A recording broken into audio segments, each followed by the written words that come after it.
Chapter 1. No More Overtime. As Sheng Ke's soul gradually ascended after his untimely demise, he gazed upon his lifeless body slumped over the workstation, an overwhelming sense of emptiness enveloping him. The incessant reminders of mortgage texts, his wife's grievances, the tuition fees for his children, and the elderly care expenses weighed heavily upon him, ensnaring him in the relentless cycle of competition. Now, observing his disembodied self post-mortem, he felt an unparalleled sense of liberation. With a tinge of nostalgia, he closed his eyes slowly, contemplating his home. If there were to be a next life, he vowed never to overwork again. Goodness, my head aches. Sheng Ke lay on a small bed, barely able to stretch his legs, absorbing the memories of this boat's original owner. This original owner was also named Sheng Ke. His parents, immigrant from China, pursued the American dream of wealth and prosperity, giving birth to him after a perilous journey. Tragically, when he was 10 years old, he was accidentally struck by a stray bullet while witnessing a bank robbery. Consequently, Sheng Ke, like many orphans, was left to navigate the streets, becoming a street tough. His imposing stature and fearless demeanor deterred others from bullying him. Ingrained with the values of traditional Chinese upbringing, he never instigated trouble, yet he was not one to shy away from it either. Born on December 30th, 1998, it was now 2019, and Sheng Ke was 22 years old. With an unremarkable appearance, but towering at 2 meters and weighing 130 kilograms, he possessed a physique that often led others to misconstrue him as easy prey. After assimilating the memories, he gradually opened his eyes, surveying the less than 30 square meter room, its walls adorned with posters of Bruce Lee. It was evident that the original owner had a passion for martial arts. This modest abode was rented at a bargain from a kind-hearted elderly Chinese lady, who, seeing his plight and peaceful nature, offered him a low rent. His stomach grumbled, prompting Sheng Ke to venture out in search of food, with a mere $138.40 left from last week's earnings as a mover. Due to his large frame and daily workouts, he had a hearty appetite, inevitably leading him to live paycheck to paycheck. Upon stepping outside, he encountered the elderly lady. "Oh dear, why are you up so late today? Would you like to come for some porridge?" she asked with a warm smile. It was clear from her accent that she hailed from Guangxi. "No, thank you, Granny. I'll go eat outside," he replied. After purchasing 7 frugal hamburgers for 20, he felt only slightly satiated. With dwindling savings, he knew he had to find a way to earn more money, otherwise he would face starvation in this second life, thus tarnishing the dignity of a time traveler. The thought of manual labor was unappealing, as it was both exhausting and poorly compensated. In his previous life, he had worked himself to death. Now, he yearned for a more leisurely existence, seeking quick and easy money. What could he do? Engage in underground boxing? He had never fought before and feared for his life. Determined to embrace life fully in this second chance, Sheng Ke resolved to sustain himself without overexerting. After all, he would live this life on his own terms. He contemplated pursuing basketball-related endeavors, a field that promised swift returns and relative safety. Having been a basketball editor and a fervent enthusiast in his previous life, he had even made the school team, albeit as a substitute. Considering his height and muscular build, securing a position as a ball boy or practice partner should not be overly difficult. With September already here and training camps underway, he boarded a bus to the UCLA Health Training Center, hoping for a stroke of luck. Upon arriving at the designated location, I alighted from the vehicle and made my way to the entrance, preparing to explain to the security guard that I was there for a job interview. However, before I could utter a word, the guard inquired, "Are you here for a job interview?" "Yes, sir," I replied. "Proceed through the main entrance, take a right, and the third office is the Human Resources Department. Just ask for Mr. Bob. Best of luck to you." Such is the advantage of fortuitous circumstances. Had the guard been shorter and less imposing, I might have faced a different reception. Upon locating Mr. Bob and stating my purpose, he scrutinized my physique and asked, "Do you have any experience as a sparring partner?" "I've just entered this field, but I play basketball regularly, often engaging in street basketball, Mr. Bob," I replied, weaving a small fib. Mr. Bob, observing my build, chose to place his trust in my words. "All right, I can only offer you the minimum wage. You'll start tomorrow with a monthly salary of $7,800, including lunch. If that's agreeable, let's sign a contract." I returned home in high spirits, eagerly preparing for my first day of work. The following morning, I arose early. The impoverished neighborhood was a 2-hour journey from the training camp, and to avoid tardiness, I had to rise before dawn. I would consider moving once I had earned enough. After consuming 10 hamburgers, I arrived at the training camp, where I engaged in a warm-up session under the guidance of assistant coach Phil Handy, awaiting the players to arrive for individual training sessions in which I would participate as a sparring partner. Around 9 a.m., players from the Lakers began to arrive, including notable figures such as LeBron James, Anthony Davis, JaVale McGee, Kentavious Caldwell-Pope, Danny Green, Kyle Kuzma, Alex Caruso, Dwight Howard, Smith, Cook, Dudley, Rajon Rondo, Dion Waiters, Talon Horton-Tucker, and Giannis Antetokounmpo's brother, as well as Bradley. Chapter 2. Daily Life at Training Camp. Before me stood a multitude of millionaires, and I suppressed the urge to approach them for autographs, fearful of disturbing them and risking dismissal. NBA training can be categorized into pre-game practice, training on rest days, and personal skill development sessions. My responsibility was to assist players in the latter, though I could only accompany regular rotation players, as superstars like Davis and James had their own dedicated personal trainers. With the assistance of the coaching staff, the players completed their basic warm-ups, moving their bodies to gradually acclimate their muscles to the athletic demands ahead. Subsequently, they commenced their routine physical conditioning, which included shuttle runs, ball handling drills, and free throw practice following intense exertion. Shuttle runs are a rigorous test of speed and endurance, requiring players to sprint quickly from one end to the other, completing multiple laps within a specified time frame. This exercise not only enhances their explosive power, but also fortifies their stamina. Ball handling drills focus on cultivating a player's mastery over the basketball, employing various techniques to elevate their ball control. This is vital for enabling them to handle the ball more effectively, resulting in more precise passes and shots. Following physical exertion, free throw practice serves as a critical assessment of a player's concentration and technical consistency. Even in a state of fatigue, they must maintain focus and accurately shoot the ball through the hoop. Such training hones their ability to withstand pressure during pivotal moments in a game. The players of the Los Angeles Lakers diligently engaged in their fundamental training. With no one shirking their responsibilities or resorting to deceit, they exhibited remarkable professionalism and a strong work ethic, prompting one to marvel. No wonder they excel. After all, only through relentless effort and perseverance can such magnificent achievements be realized. In contrast to some domestic internet celebrity athletes, the Lakers players not only secured an advantageous starting position, but, more importantly, they consistently maintained a profound passion and dedication to the sport of basketball, continually enhancing their skills and performance. Conversely, many domestic internet stars seem preoccupied with superficial glamour and fame, lacking genuine dedication and the resolve to pursue excellence. Following the routine training, the team enjoyed a brief respite of 15 minutes, during which the assistant coaches focused on the players' physical relaxation, a task not delegated to the practice players. Sheng Ke leisurely observed their diligent efforts. Subsequently, tactical drills commenced, with a morning session dedicated to the defensive coach. During the offseason, the Lakers had appointed Vogel as their head coach, a master of defense, who took charge of this aspect. Given that most players had recently arrived via trades, Coach Vogel meticulously tailored their positions and roles on the court according to each player's unique attributes. On the defensive end, he assigned the defensive responsibilities to those who had signed contracts, possessed extensive experience, and exhibited remarkable physical prowess. On the offensive side, he relied more on those who had yet to be formally contracted but were eager to showcase their abilities in hopes of securing a deal. This strategic deployment not only maximized the strengths of players across various positions, but also provided newcomers with an opportunity to demonstrate their potential. Sheng Ke found great pleasure in watching NBA superstars play, as he observed the Lakers players executing their tactical drills from the sidelines alongside other practice players. Upon the completion of the defensive drills, Coach Vogel gathered the players for a serious discussion. He pointed out several minor flaws and shortcomings in each player's performance, emphasizing the significance of teamwork and tactical execution. The players listened attentively, absorbing the coach's insights. Following this, Vogel announced a break, allowing everyone to rest and prepare for lunch. It was now Shenk's favorite time to scrounge for food. Admittedly, the free meals were not particularly palatable, but they were indeed nutritionally complete. Gazing at the unseasoned training meals in the bowl, rich in high-quality proteins, fats, carbohydrates, and vitamins, he gritted his teeth and finished the meal. After lunch, there was a rest period.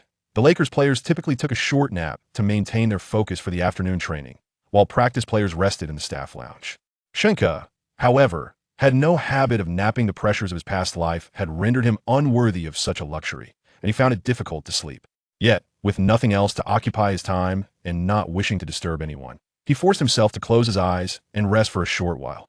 Upon awakening from his brief slumber, he felt remarkably revitalized. The afternoon sun streamed through the gymnasium windows, casting its warmth upon the floor as the Lakers players commenced their training for the day.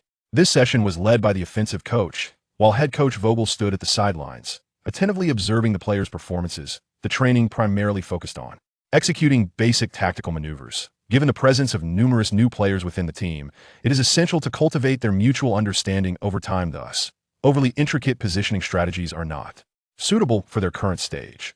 Consequently, the coaching staff resolved to commence with fundamental collaborations, allowing the players to gradually acclimate to each other's characteristics and habits. Initially, they practiced defensive pick-and-rolls, a common tactic in basketball that necessitates defenders to rapidly assess the situation and respond appropriately.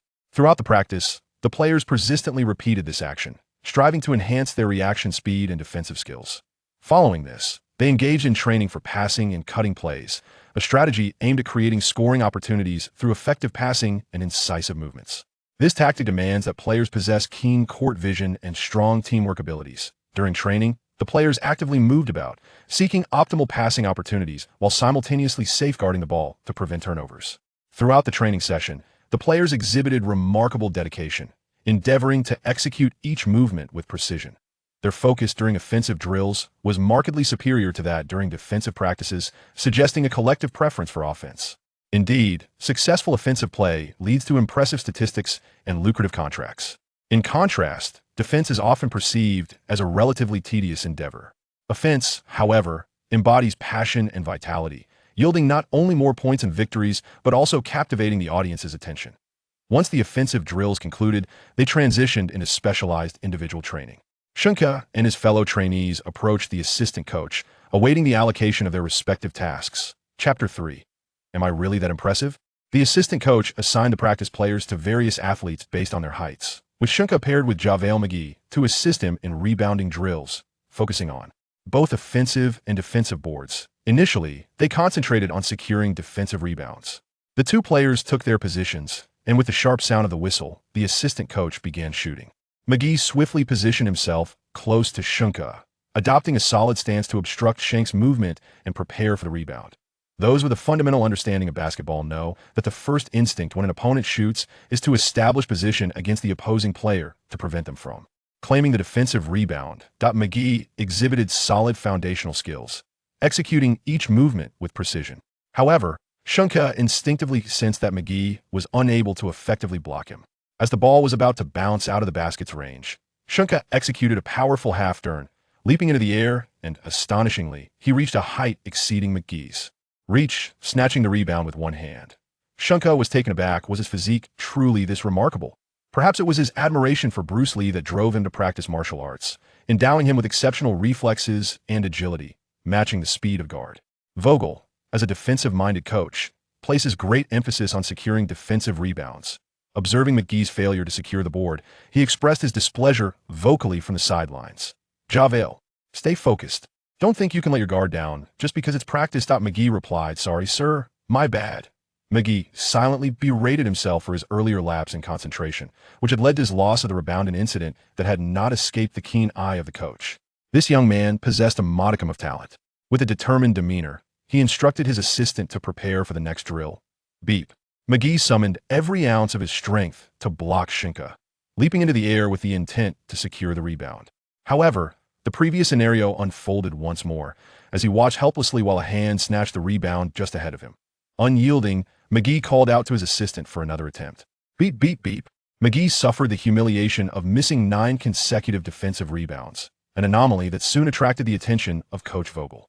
Beep. Typically, a rebounding drill consists of 10 attempts per set, and now, with only one left, Sheng Ke chose not to indulge in any fancy maneuvers, firmly pressing McGee down with a single hand. McGee felt an overwhelming force on his back, rendering him unable to jump as he helplessly observed Sheng Ke plucking the rebound right above him.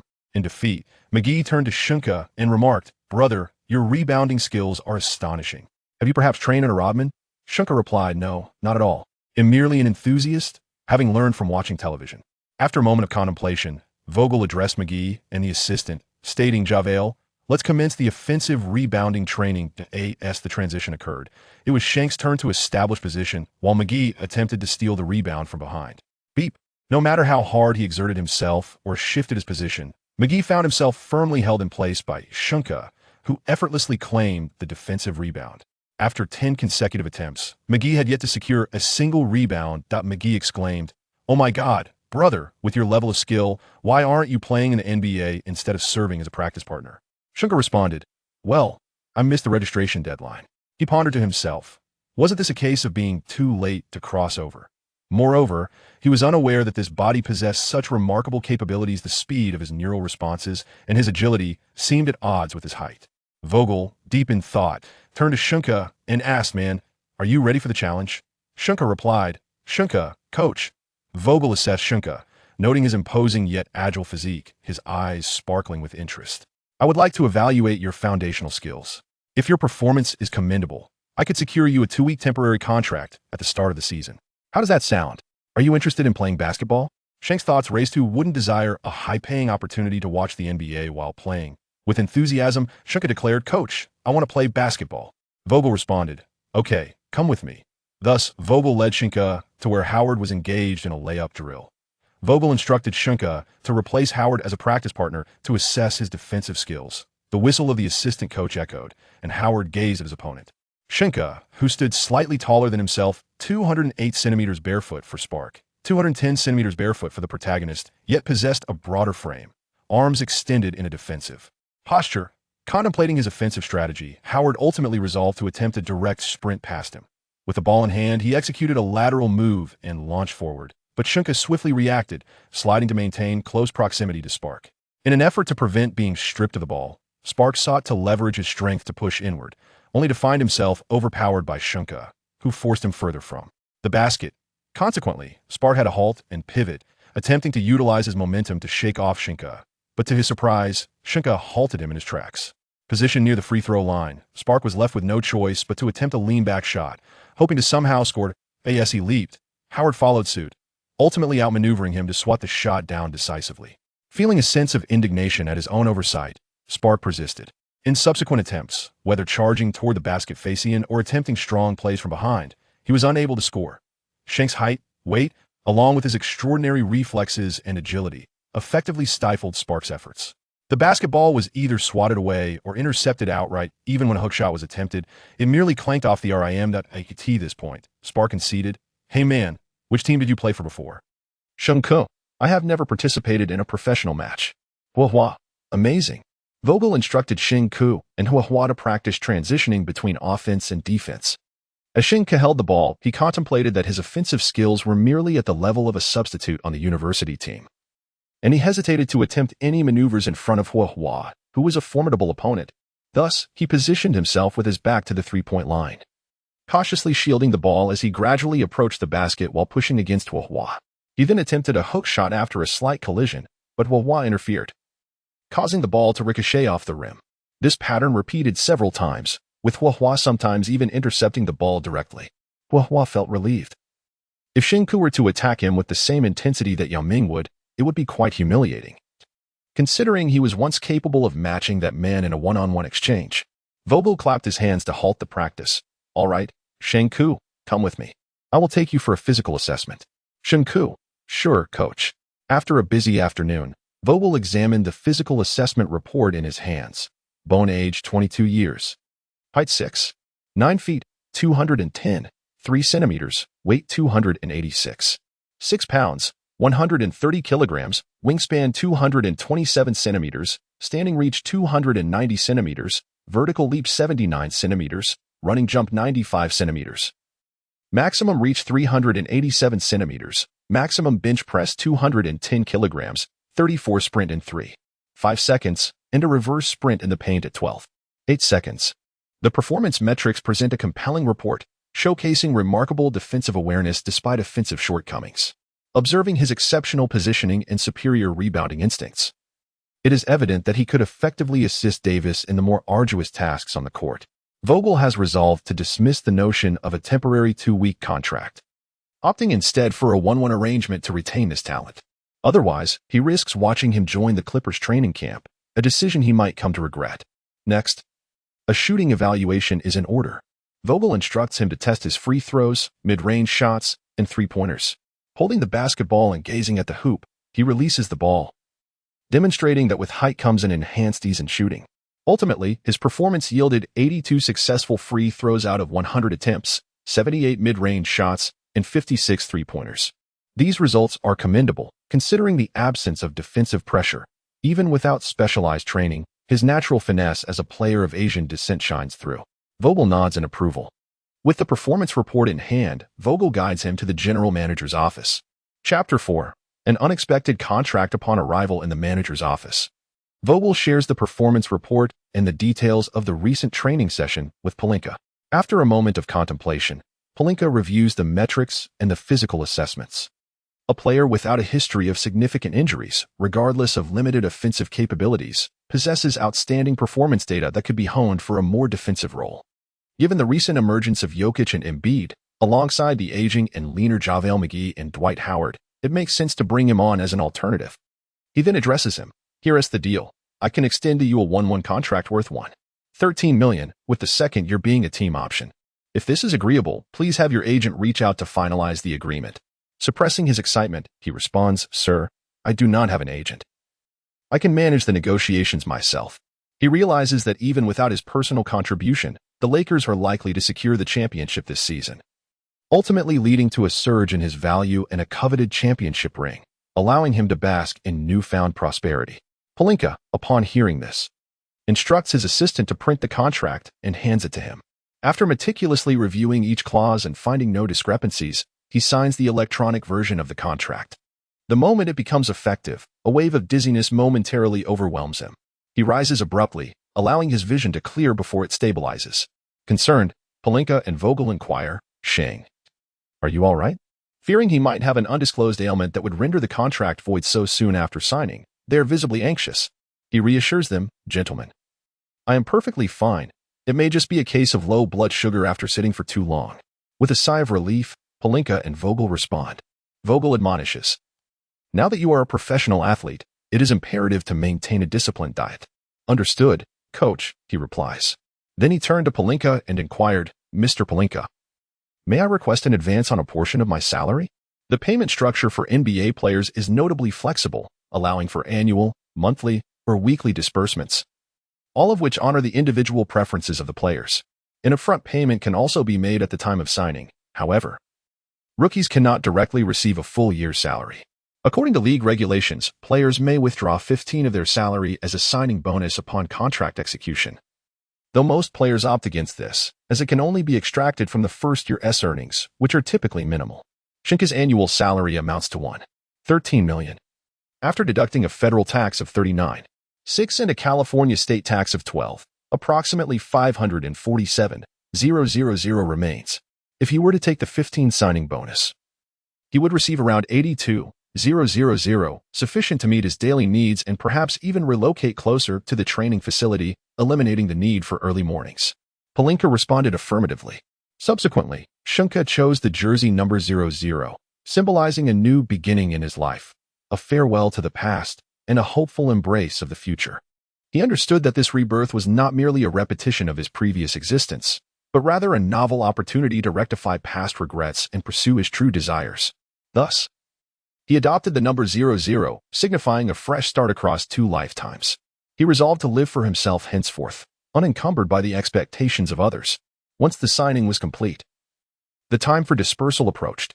During the off-season training camp, players typically convene for 6 hours of practice each day, 3 hours in the morning and 3 in the afternoon, with additional sessions available for those wishing to train further. After a photo shoot featuring him holding his signed jersey, Vogel instructed Sheng Ke to return home to prepare, requesting that he report to the training camp the following morning for an official introduction to his fellow players. As evening descended around 6:30 p.m., the sun gradually sank, casting shadows as dusk approached. Sheng Ke arrived at his rental home, where he noticed his landlady busily tending to her garden. With a smile, he greeted her and shared the good news of his new job. Upon hearing this, the landlady's face lit up with joy, and she warmly invited him to dinner to celebrate. Having known each other for years, she appreciated Sheng Ke's decorum and politeness, and seeing him secure a stable position brought her genuine delight.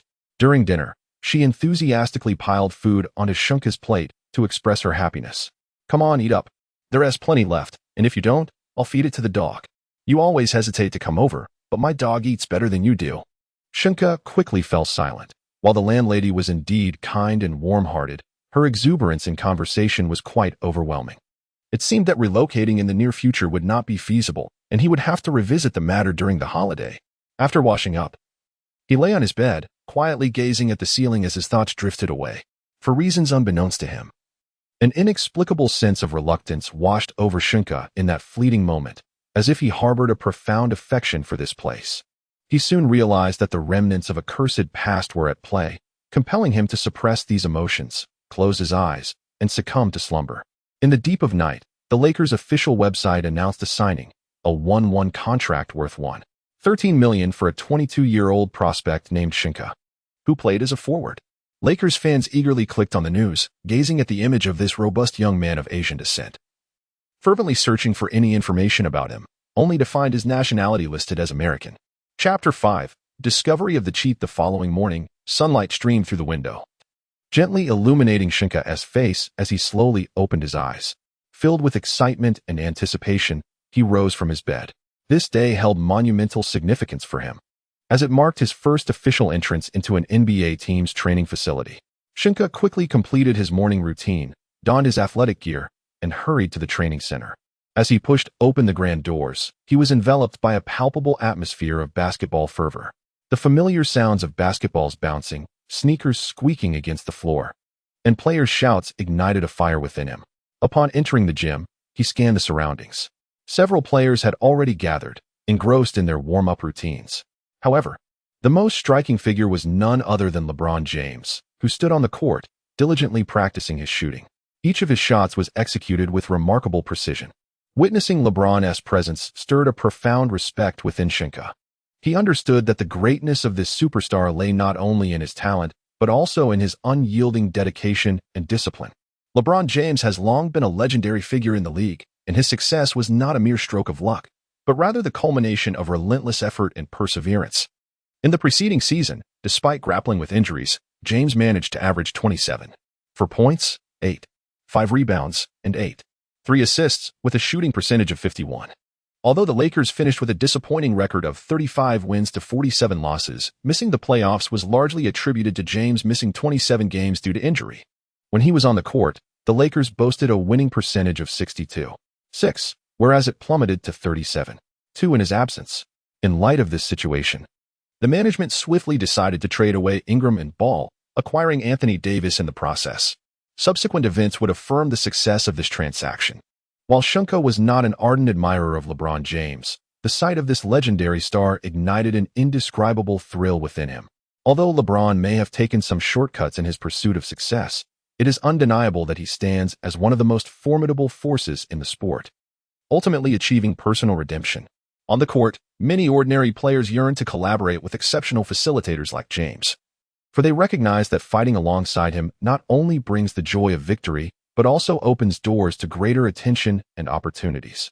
Moreover, off the court, James exemplifies the qualities of an exceptional husband and father, establishing a commendable reputation that has garnered him the admiration of countless individuals. Whether through his remarkable performances during games or his conduct in everyday life, James serves as an exemplary figure worthy of emulation. Thus, it can be asserted that he is a paragon of excellence. "Hello, LeBron. I'm the new addition to the team. My name is Sheng Ke," he introduced himself. "Hey man, I know you. You dominated JaVale and Dwight yesterday.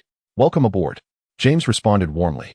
Subsequently, Sheng Ke refrained from interrupting James's training and instead focused on stretching and warming up in preparation. As the clock approached 9, players and staff began to arrive in succession. Vogel clapped his hands to gather everyone's attention and called Sheng Ke to his side for an introduction. "Everyone, please quiet down. This is our new big guy, Sheng Ke. Please introduce yourself." The Lakers players, who had yet to meet Sheng Ke, regarded him with curious gazes, while those attending tryouts and holding temporary contracts looked on with envy and jealousy. Clearly, they had all seen the news reports from the previous night. Under their watchful eyes, Sheng Ke felt somewhat uneasy with his hands behind his back and spoke with slight hesitation. "Hello everyone, my name is Sheng Ke, and I play as a center. I look forward to your guidance." As soon as he finished speaking, James was the first to break into applause, followed by others who joined in, filling the training facility with a warm round of applause. After the welcome ceremony concluded, Sheng Ke participated in warm-ups alongside the others, engaging in routine foundational training and defensive positioning drills. Though he stumbled at times, the assistant coach provided guidance, correcting his less-than-standard movements. Remarkably, during the shuttle runs and 34 sprints, Sheng Ke showcased a speed that was nearly on par with the star player, LeBron, leaving everyone astounded. The combination of his considerable stature with such agility truly impressed James, who recognized him as a potential asset for assists. With their energy waning, the players transitioned to free throw training. After another round of shuttle runs and 34 sprints, Sheng Ke received a pass from the assistant coach and prepared to shoot. Suddenly, an auxiliary line appeared before him as he squatted down and raised his hands to take the shot, startling him into a pause. The assistant coach, believing he was merely fatigued and hesitant to shoot, urged him not to slack off and to take the shot without resting. In his haste, Sheng Ke released the ball without properly gauging the force, causing the auxiliary line to turn red as the basketball clanged off the rim. He quickly exited the court as it was the next player's turn in his group. Regaining his composure, he recalled from novels he had read in his previous life that traversers often possess system enhancements. He had assumed he lacked such a boon, only to realize it had silently manifested following his contract signing the previous day. By this logic, if he did not make it to the NBA, he might never uncover this enhancement. Truly a frustrating predicament. Calming his thoughts, he noted that McGee from his group had also completed his set of free throws. It was his turn once more.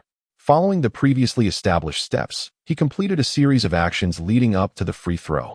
This time he was prepared, and the guiding line appeared before him. With a calm demeanor, he released the ball along the guiding line, which transformed into a pale yellow hue as the basketball struck the front edge of the hoop and went in. Perhaps he had exerted a tad too little force. Subsequently, after several validations, he discerned the pattern of the guiding line. The color signified the force applied. Green indicated a perfect shot, resulting in a clean swish. Red suggested excessive force, while light red carried the possibility of bouncing off the backboard and into the hoop, and dark red guaranteed a miss. Yellow indicated insufficient power. Orange-yellow would hit nothing but air, and pale yellow would ricochet off the front edge of the rim, ensuring a miss. Only the green and light red forces were capable of scoring. As long as he followed the guiding line, he would invariably hit the center of the hoop. With this, Sheng Ke has a clear understanding.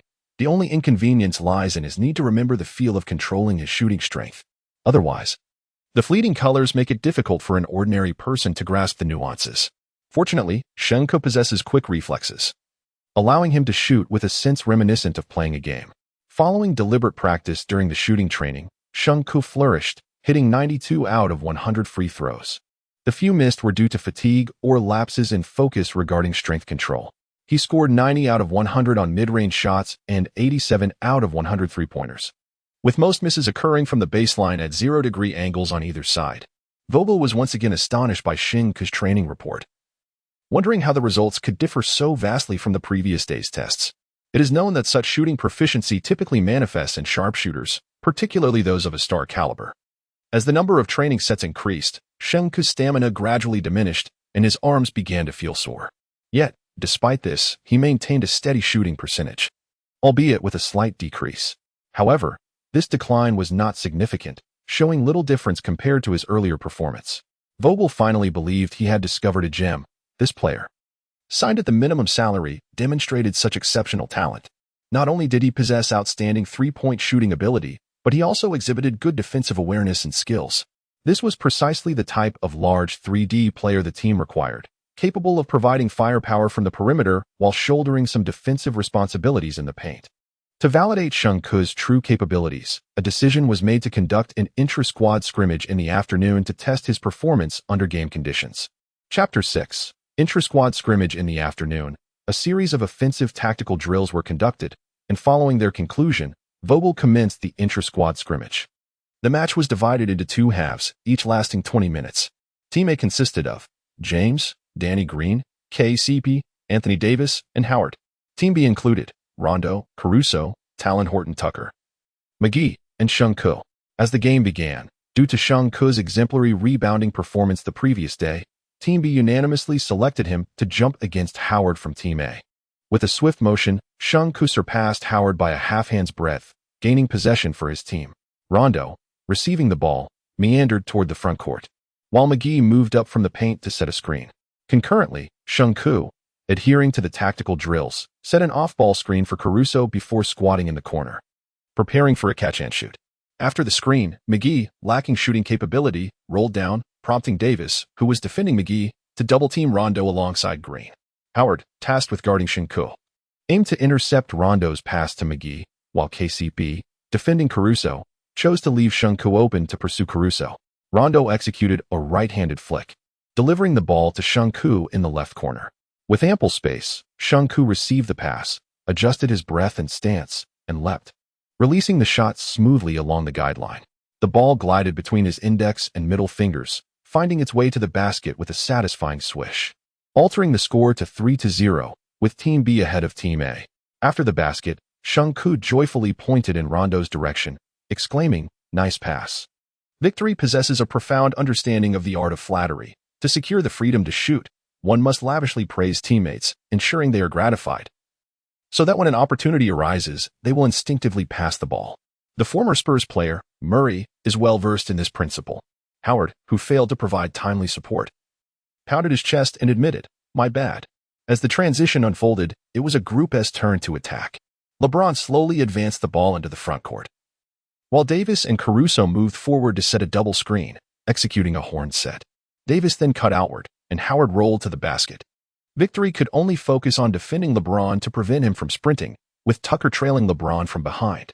Ultimately, LeBron passed the ball to Davis on the perimeter, forcing McGee to rotate over. Subsequently, Davis delivered the ball to Caruso, who charged towards the hoop. Utilizing his positional advantage, Caruso executed an alley-oop over Rondo, emphatically slamming the ball into the basket. The entire offensive strategy flowed seamlessly, a testament to the prowess of this season's championship team. It raises questions about the Lakers' management. Perhaps they are not thinking clearly, dismantling a championship-winning lineup immediately after securing the title. Howard, exhilarated, bumped chest with Davis before retreating on defense. The score now stood at 3-2. Conversely, Rondo replicated this strategy. Victory and McGee provided Rondo with double screens, after which Victory cut towards the weak side, while McGee rolled to the basket. However, the other members of a group, skeptical of Victory's ability to score consecutively, opted to intercept McGee's roll, leaving Victory open once more. Unlike LeBron, Rondo, lacking height and vision, hesitated before passing to Victory. Unfazed, Victory steadied himself against the approaching Green, aiming for the basket. The assistant line indicated Green. Swish. He hit another three-pointer, bringing the score to 6-2. Victory, elated, high-fived Rondo before retreating on defense. The other members of a group, now belatedly aware, dared not leave Victory open again. This young man truly had the audacity to score. Vogel observed Sheng Ke's performance from the sidelines, nodding in approval. The practical display was commendable, and it remained to be seen whether he could replicate this excellence in the actual game. Team A initiated a rapid offensive, with James propelling the ball forward before passing it to KCP.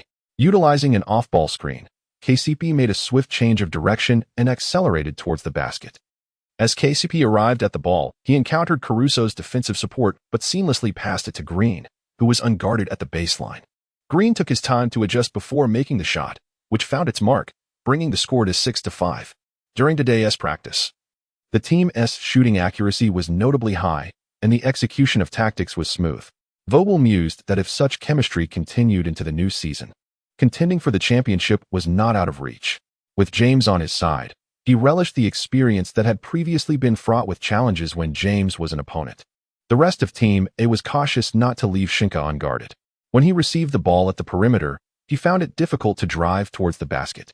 Given his rudimentary dribbling skills, he would likely be halted after just a couple of steps, necessitating a pass to an open teammate.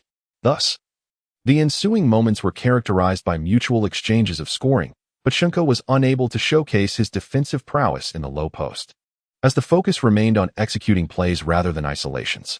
The strategy aimed to create open shots through movement and collaboration, thereby diminishing the emphasis on individual skills. By halftime, the score stood at 46-43, with Sheng Ke recording 8 points, 6 rebounds, 2 assists, and 1 block, 2 of which came from an offensive rebound and putback. Vogel was pleased with Sheng Ke's performance and allowed him to rest in the second half, providing others with the opportunity to shine. James and Davis from Team A also took a breather. The second half devolved into a chaotic display among the other rotational and trial players, lacking the fluidity of the first half as mistakes and missed shots proliferated. Vogel meticulously noted various issues from the sidelines, preparing to address them in one-on-one discussions post-game. As the match concluded, the final score reflected a stark disparity at 61-72. With time nearing its end, Vogel gathered the team for a summary debrief before dismissing them to return to their respective homes. As Sheng Ke hummed a tune while carrying bags of food on his way home, his spirits were exceptionally high due to the coach's commendation. Upon reaching his abode, he eagerly knocked on the door of the elderly landlady. She opened the door and, upon seeing the bounty in Sheng Ke's hands, exclaimed in surprise, "Handsome boy. Did you find some money today? How did you buy so much? Oh dear, with so many dishes, how will you manage? If you can't finish it, that dog will have to benefit." Sheng Ke chuckled as he glanced at the husky at the door. The husky, caught off guard by the attention, locked eyes with Sheng Ke, as if to convey its readiness to devour everything. With excitement, Sheng Ke proclaimed, "Auntie, I'm particularly happy today. The coach praised me. Yesterday, you treated me to a meal. Today, it's my turn to host. Give me a chance." The landlady responded joyfully, "All right, all right." Sheng Ke sat at the dining table with the elderly landlady, savoring the delectable dishes before them. As he indulged in the meal, he engaged in conversation, sharing his experiences and joys from the team with her. The landlady listened attentively, occasionally offering him advice and encouragement. Chapter 7. An encounter at the nightclub. Days passed, and Sheng Ke diligently followed the team's training regimen. His technical skills became increasingly professional, and his coordination with teammates improved significantly, allowing him to master the auxiliary line techniques. Throughout this process, he gradually immersed himself in the team's atmosphere, continuously refining his skills during practice. Sheng Ke demonstrated remarkable talent and dedication in training. As his skills became more refined and his synergy with teammates flourished, he collaborated with them to analyze tactics, constantly honing his abilities to better navigate the various situations encountered in matches. His outstanding performance in scrimmages earned him recognition and praise from coaches and teammates alike, suggesting that if he maintained this level of play in official games, he would surely secure a spot in the rotation. Finally, on October 3rd, as training concluded, Coach Vogel gathered the players around and announced, "Today's training session has come to an end, and everyone performed exceptionally well. I know you've all worked hard, but this is our vocation." After a brief pause, he glanced at the tactical board in his hands and continued, "However, tomorrow we will have a day off for you to rest. But remember, we meet here at 9 a.m. the day after tomorrow to prepare for our journey to San Francisco, California, to commence our preseason tour." Upon hearing this news, excitement and anticipation illuminated the players' faces. They understood that this was a significant moment as they approached the new season. On October 5th, they would travel to San Francisco for the Lakers' first preseason game on October 6th, facing off against the Warriors. This game held great importance for the team, as it marked the debut of the new roster and served as an opportunity to assess their capabilities. LeBron James looked at his teammates and encouraged them, "Brothers, we are ready. This is our moment to showcase our talents, so let us give our all and deliver an extraordinary performance." The other players echoed their agreement, brimming with confidence for the upcoming match. As the leader of the team, LeBron decided to treat his teammates to drinks at a renowned nightclub to celebrate the impending season. Everyone honored his invitation, and Sheng Ke, eager to be part of the group, did not decline. As night fell, the city's hustle and bustle gradually came alive. The nightclub they were heading to was situated in a vibrant area of downtown, one of Los Angeles' most popular entertainment venues. When LeBron and his teammates entered the club, they immediately caused a stir, drawing the attention of onlookers who were captivated by the basketball superstar and his companions. The club was awash in flashing lights, and the music pulsated loudly through the air. James led everyone to a comfortable spot, where they ordered a selection of drinks and snacks. They began to converse and toast, sharing their stories and jokes, creating a harmonious atmosphere. As time passed, the energy in the nightclub intensified. People began to dance, and James, along with his teammates, joined in. Observing the reserved Sheng Ke, the others encouraged him to participate as well. Reluctantly, he followed suit, and they all exuberantly released their energy, reveling in the beauty of the night. During this enchanting evening, Sheng Ke and his teammates not only relaxed their bodies and minds, but also deepened their bonds. Amidst the pulsating music, Sheng Ke felt as though he had been ignited. He began to fully express himself. His tall and robust frame stood out in the crowd, quickly capturing the attention of a Latina woman. She moved gracefully, her eyes revealing a hint of curiosity and desire. With a light step, she navigated through the throng, drawing closer to Sheng Ke. A subtle smile graced her lips, as if inviting him into her world. Sensing her gaze, Sheng Ke turned to meet her eyes. In that fleeting moment, time seemed to freeze, and their looks ignited sparks of chemistry. An impulse surged within Sheng Ke, compelling him to embrace this serendipitous encounter. The woman approached him, her waist swaying gently, moving in sync with his rhythm. Their bodies began to draw near, their breaths intertwining. She playfully whispered in his ear, "Strong man. Is your prowess as formidable as your physique?" Sheng Ke felt her fervor. His youthful vigor could hardly withstand such temptation, causing his heart to race and his blood to boil. In this heated atmosphere, Sheng Ke and the Latina woman began a passionate dance. Their bodies entwined closely, swaying to the rhythm of the music. Their gazes brimmed with ardor and desire, as if the entire world faded away, leaving just the two of them. Sheng Ke resolved to liberate himself entirely, casting aside all notions of morality and ethics. Under the intoxicating influence of alcohol and music, his mind grew hazy, and hormones surged uncontrollably. His eyes became dreamy, and the Latina woman before him exuded an aura of irresistible allure. Her gaze held an enchanting magnetism, beckoning him closer. He found himself instinctively following her lead through the bustling streets, arriving at a mysterious apartment. At the entrance, she gently pushed the door open, and Sheng Ke stepped inside after her. A subtle fragrance filled the room, and the soft lighting created an intimate ambience. Sheng Ke's heart raced even more violently, as if he had entered a dreamlike realm. The woman turned to face him, her eyes brimming with desire and anticipation. Unable to contain his inner impulse any longer, he enveloped her in a tight embrace, their lips intertwining in a fervent kiss. In that moment, time seemed to stand still as they were enveloped in a sea of passion, relishing each other's warmth and affection. The following morning, sunlight filtered through the gaps in the curtains, gently illuminating Sheng Ke's face. He slowly opened his eyes, basking in the warmth of the soft rays. As he turned over in bed, he found himself alone, the lingering warmth a testament to the intimacy of the previous night. Sitting up, he rubbed his eyes and noticed a note on the dining table, left by the woman. Approaching the table, he picked up the note, which read, "Man, you were amazing last night. I felt fulfilled and joyful. I had to leave for something, but I hope we meet again." A small heart was drawn beneath the message, accompanied by a string of numbers.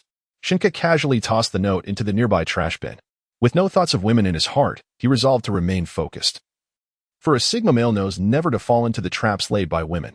Recalling his own valor from the night before, he was reminded of a saying he had encountered in a previous life: "Wealthy older men may not shower you with gifts, but vigorous young men truly exert themselves for you."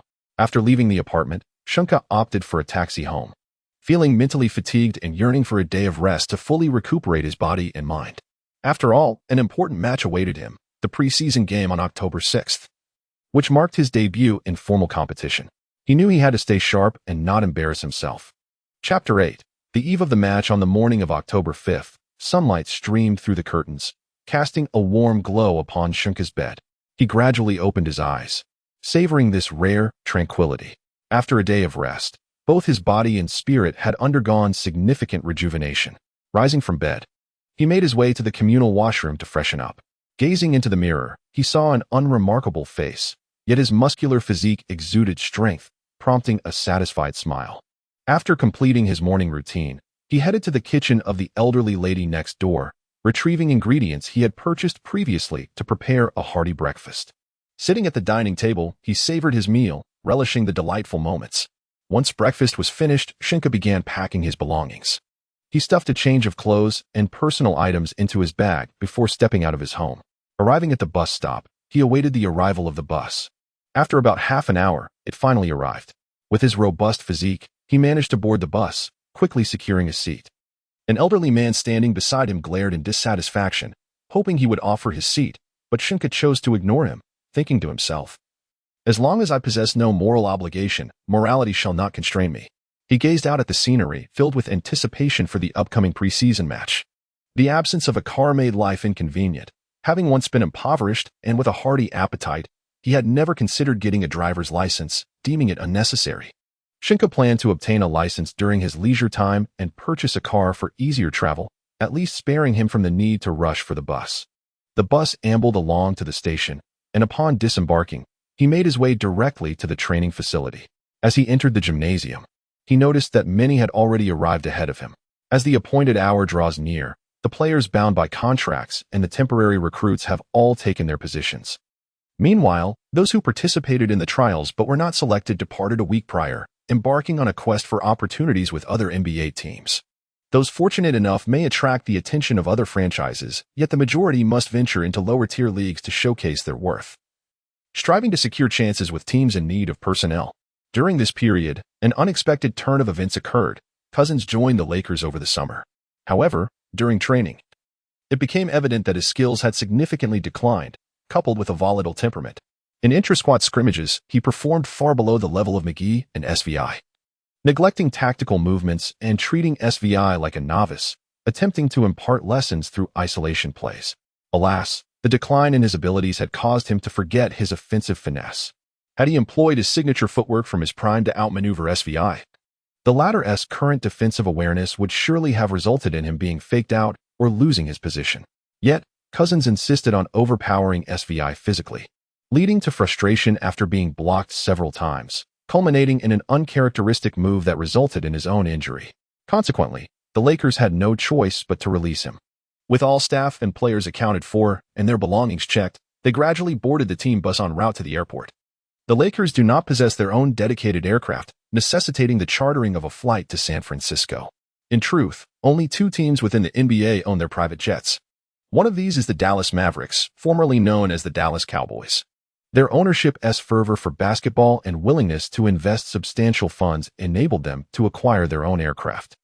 The other team with a private jet is the Portland Trailblazers, whose circumstances differ. Their owner's immense wealth allows for such expenditures without a second thought.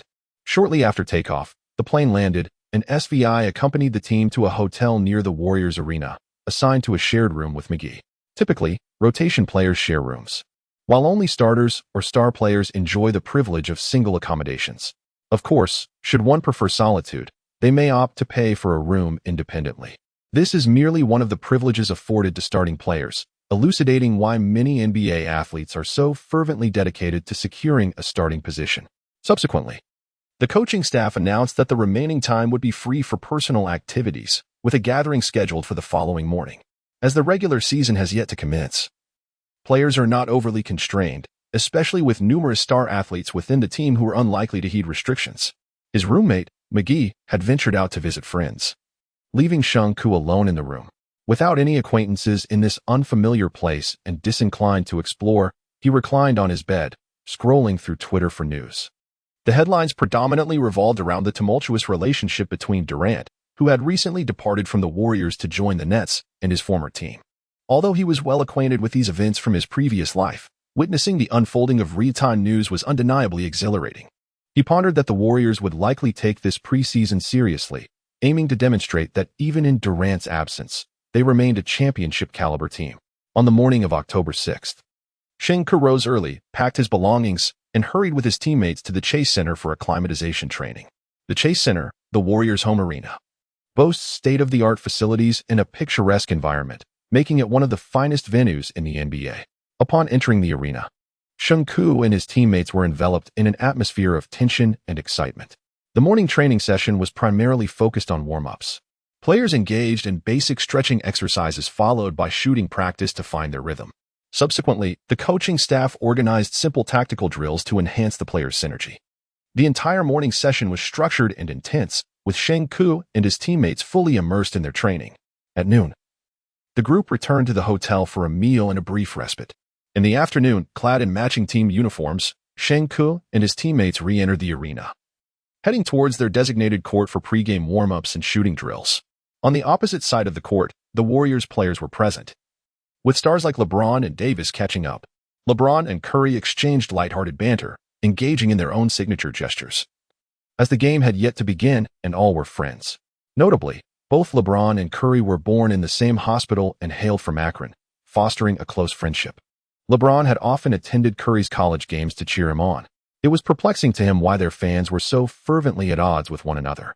As dusk descended, the lights within the Chase Center illuminated, and spectators gradually filled the arena. Once the audience was settled, a series of performances commenced, featuring singing, dancing, and unique displays. During the entertainment, both teams returned to the locker rooms to finalize their starting lineups and strategies. Chapter 9. The preseason begins following the conclusion of the program. The player introductions commenced. The visiting team was first to take the floor, with Davis leading the way, underscoring his role as the Lakers' second star. Following him were Bradley, Green, and McGee, culminating in the grand entrance of LeBron James, with the announcer giving due credit to each player's background and accomplishments. given that it was still the preseason. The atmosphere was not overly charged. After the visiting team's introductions, it was the home team's turn. The first to emerge was Green, followed by McKinney, Spellman, and Poole. And when it was Curry's turn, the crowd erupted in thunderous applause, chanting his name. Due to injury, Clay was excluded from the roster. Following the pre-game ceremony, both teams retreated to their respective benches while the star players engaged in pre-match interviews. The large screen commenced the revelation of the starting lineups for both teams. The visiting Los Angeles Lakers began with LeBron James, Avery Bradley, Danny Green, Anthony Davis, and JaVale McGee. The home team, the Golden State Warriors, featured Stephen Curry, D'Angelo Russell, Alfonso McKinney, Draymond Green, and Omari Spellman. Coach Vogel gathered the players around him, reiterating the tactical points he had just laid out. The game was also being broadcast live by Penguin Sports, with commentators Yang Yi and Soo Koon enthusiastically discussing the key players of both teams, primarily reflecting on their performances and achievements from the previous season, thereby enriching the basketball knowledge of the viewers. When the camera panned to the Lakers bench, Sheng Ke, seated there, was captured on screen. In that moment, the comments section of the live stream erupted, with numerous viewers inquiring, "Who is this muscular figure with yellow skin and short black hair? Which country does he represent?" Others asked, "What is his name? He looks so robust." Some astute fans had already accessed the Lakers roster to find information about Sheng Ke, discovering that he hailed from the United States. With the name Sheng Ke, age 22, standing at approximately 6'9" feet, about 210 centimeters, and weighing 287 pounds, approximately 130 kilograms, playing as a center power forward, donning jersey number 00. The rest of his background remained blank, save for a single recent update. Sheng Ke had signed a 2-year minimum contract worth $26 million with the Lakers, with the second year being a team option. Unbeknownst to the commentators, who were continuing their analysis, the comments section was in a frenzy. The referee blew the whistle to signal readiness, as players positioned themselves for the jump ball. Omari Spellman executed the jump for the Warriors, while JaVale McGee did so for the Lakers. As the referee's whistle pierced the air and the ball was tossed upwards, McGee managed to secure the jump, granting possession to the Lakers. LeBron James, acting as the point guard, brought the ball up the court, signaling for the first play. Observing this, McGee stepped up to set a screen, allowing LeBron to drive toward the paint.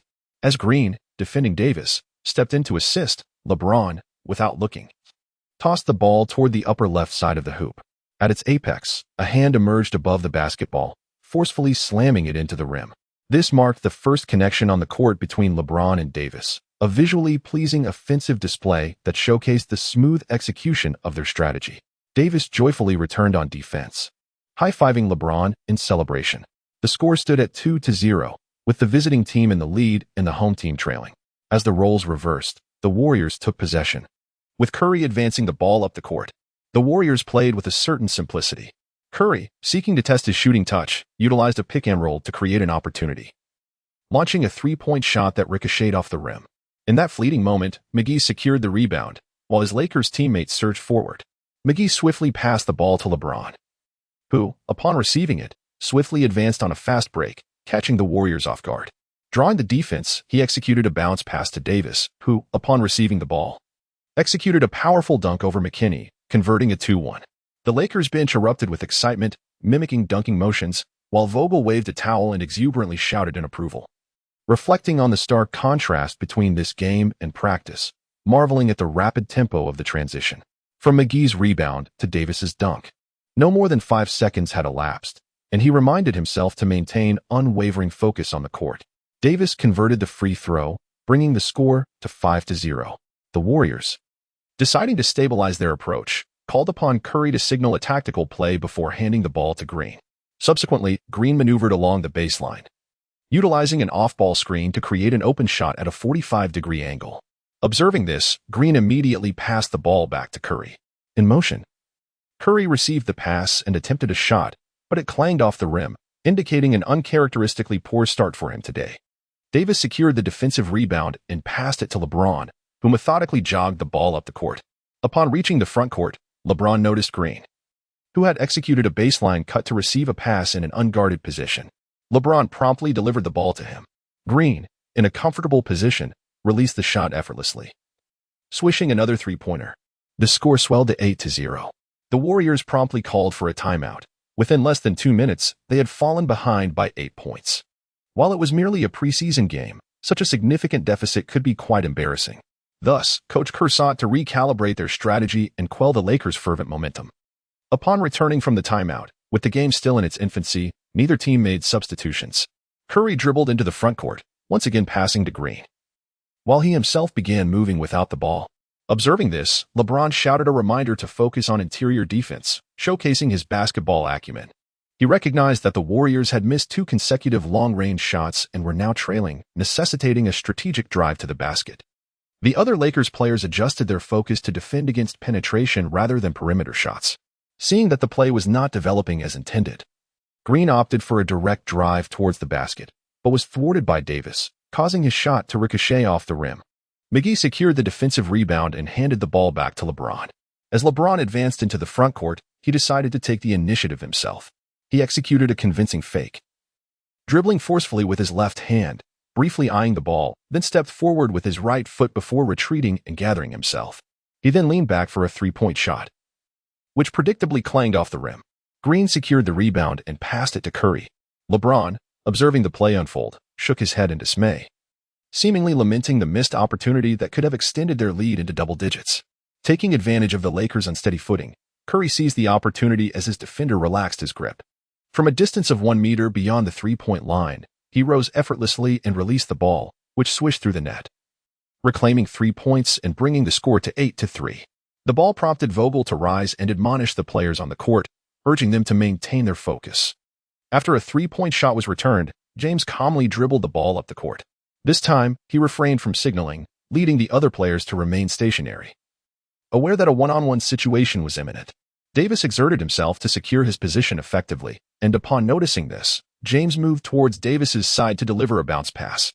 After receiving the ball, Davis tested the strength of his defender, Spellman, with a firm jab, then opted to face the basket. Following a probing step and a feint shot, Spellman rushed forward in an attempt to disrupt the play. In response, Davis executed a swift cut along the baseline, soaring for a thunderous dunk over the defending Spellman, bringing the score to 10-2. The Warriors' interior strength was evidently lacking, while the Lakers' players thrived in the paint, wreaking havoc upon the rim. Although Curry's long-range 3-pointer was astonishing, it proved to be fleeting, as subsequent attempts from beyond the arc fell short. It appeared that the rhythm of shooting in basketball was contagious. Not only did Curry struggle, but his teammates, Looney and McKinney, also failed to find their mark from 3-point territory. As the first quarter concluded, the Lakers led the Warriors 33-20. Chapter 10. The game resumes as the second quarter commenced. The Warriors made their first substitutions, bringing in Poole and Pascal in place of McKinney and Spellman, seemingly seeking to enhance their offensive performance and narrow the deficit. Poole was the Warriors' selection in the first round, 28th overall, and bore some resemblance to Curry in style. However, this parallel led to undue scrutiny from future observers. After all, as a late first-round pick, achieving such performance should be deemed commendable, rather than subjected to fervent criticism. In truth, the fault lay with the Warriors' management, which had offered excessively high salaries, thus inflating external expectations for Poole. Absent such monetary pressures, perhaps he would have garnered a more lenient appraisal. In contrast, the Lakers substituted James and Davis, introducing Rondo and Svi Mykhailiuk. Given that it was merely a preseason game, Vogel aimed to conserve the energy of his 2-star players. Svi was surprised to find himself on the court so soon, nervously shedding his warm-up attire while stifling a couple of yawns. Rondo quizzically inquired whether Svi had not rested well that afternoon, to which Svi replied that he might have been too anxious. Indeed, anxiety can stimulate the sympathetic nervous system, accelerating respiratory rates and causing undue tension in the respiratory muscles, often resulting in yawning. As possession shifted, the second quarter commenced with the Warriors holding the ball. Since the Lakers had won the jump ball in the first quarter, they retained possession in the first and fourth quarters, while the Warriors controlled the second and third. Observing Poole receive the ball, Svi quickly positioned himself to guard his counterpart, Spellman. Poole advanced the ball to the front court before passing to Curry on the opposite wing, where Spellman set a screen for Curry, leaving Svi to provide a token defense. Rondo, caught by the screen, was unable to navigate past the pick, prompting him to call for a switch to prevent Curry from penetrating the lane, thereby creating a mismatch between Curry and Svi. Upon observing the physique of Sheng Ke, Curry swiftly devised an offensive strategy. retreating 2 steps to prepare for a classic case of small versus large. It is well known that Stephen Curry and Chris Paul are legendary figures in the realm of basketball, exhibiting extraordinary skill and wisdom when faced with taller opponents, and are celebrated as masters of the small ball game. The other members of the Warriors promptly sprang into action, skillfully creating space to provide Curry with an exceptional opportunity for a one-on-one showdown. Nervously, Sheng Ke watched the historic point guard, lowering his center of gravity and spreading his hands wide, adopting a defensive stance just a step away. Curry began to dribble under his legs, gradually approaching Sheng Ke, then swiftly showcased his signature move, executing a quick change of direction followed by a step-back shot, fluidly creating a 2-position gap. With nerves taut, Sheng Ke rushed forward to attempt a block, only to find himself in a classic prey gesture as Curry elegantly glided past him, launching a high-arcing shot over the defending McGee, successfully scoring. The substitute bench and fans erupted into mockery, mimicking the prey gesture. Unfazed, Sheng Ke thought to himself, "Isn't it normal for a rookie to be faked out by a superstar?" What astonished Sheng Ke was the extraordinary nature of that shot, which reached an impressive height, surmounting the upper edge of the backboard, yet still found its way through the net with pristine accuracy. Having only witnessed such feats in highlight reels before, experiencing it firsthand was a revelation of unparalleled astonishment. With Curry's assured entry into the day's top plays, the score shifted to 33-22. As it was now his team's turn to attack, Sheng Ke received the ball from the referee and passed it to Rondo, then jogged to position himself on the front line. Due to Sheng Ke's amiable temperament and their camaraderie from a night out, Rondo bore no ill will towards this exceptionally talented rookie and sought to offer him another opportunity. He signaled for Sheng Ke to set a screen, and after drawing Curry's attention and attracting Spellman's help defense, he turned back to deliver the ball to Sheng Ke. Unbeknownst to the Warriors, who were unaware of Sheng Ke's technical capabilities, they allowed him a chance to shoot rather than drive. This presented Sheng Ke with an open 3-point opportunity. Receiving the ball, he steadied his breath, crouched down, and shot along the auxiliary line, only to hear the disheartening clang of the ball hitting the backboard. He had overexerted himself, still too tense. The Warriors' pool secured the rebound, leaving the score unchanged at 33-22. Frustrated, Sheng Ke patted his chest and addressed his teammates, exclaiming, "My bad," in acknowledgement of squandering that fleeting opportunity. Rondo, during his transition back on defense, playfully patted Sheng Ke on the backside, saying, "No worries, rookie. Next time, take the open shot without fear of missing. Now, hustle back." Hearing this, Sheng Ke hastened to return to his position, determined to focus entirely on defense and atone for his missed shot. Research indicates that when a rookie misses an open shot in an NBA game, they often experience feelings of frustration, leading to an exceptionally active defensive effort in the subsequent play, a pattern from which Sheng Ke was not exempt. As the transition unfolded, Poole brought the ball to the front court, continuing to pass it to the star, Curry. At this moment, Poole, still a rookie himself, had yet to embrace the rebellious tendencies that would later characterize his approach. After receiving the ball, Curry called for Spellman to set a screen, intending to target the impulsive rookie once more. Once Rondo was obstructed, he showed no hesitation, swiftly altering his strategy to engage in a switch defense with his teammates. Meanwhile, Sheng Ke assumed a defensive posture, deliberately maintaining a distance of approximately 1 step from Curry, his gaze fixated on Curry's waist, unwilling to let his guard down for even a moment. It must be acknowledged that Sheng Ke demonstrated remarkable adaptability, having just been toyed with by Curry. He was now gradually recalibrating his mindset, allowing his nervousness to dissipate. As Curry took a step and executed a shooting motion, Sheng Ke remained unfazed, merely extending his left hand. With the Warriors trailing significantly and Curry struggling with the shooting, it was evident he would not attempt a reckless shot against a taller defender. Thus, he began a series of feints, seeking to disrupt Sheng Ke's balance, hoping to outmaneuver him. In the TNT commentary booth, Barkley wore a mischievous grin as he turned to Shaquille O'Neal and said, "Hey Shaq, I'll bet you $10 that this big guy will get crossed over by Steven. Do you dare to take the wager?" O'Neal, initially taken aback, erupted into laughter, responding, "Haha, of course. I'll bet he'll get crossed over next." The two exchanged knowing smiles, evidently confident in their assessments. However, they remained oblivious to the fact that this yellow-skinned giant before them was no ordinary player. These two legendary figures in the realm of basketball, having honed their skills through years of experience and keen insight, have become accustomed to predicting a player's attributes based on characteristics such as skin color and physique. In their eyes, a tall individual with yellowish skin is often noted for their sluggish movement, making them ill-equipped to contend with agile opponents. Thus, upon encountering this yellow-skinned giant, they unhesitatingly placed their bets, convinced that he would be unable to thwart Curry's offensive maneuvers. However, Sheng Ke did not allow himself to be easily outmaneuvered by Curry.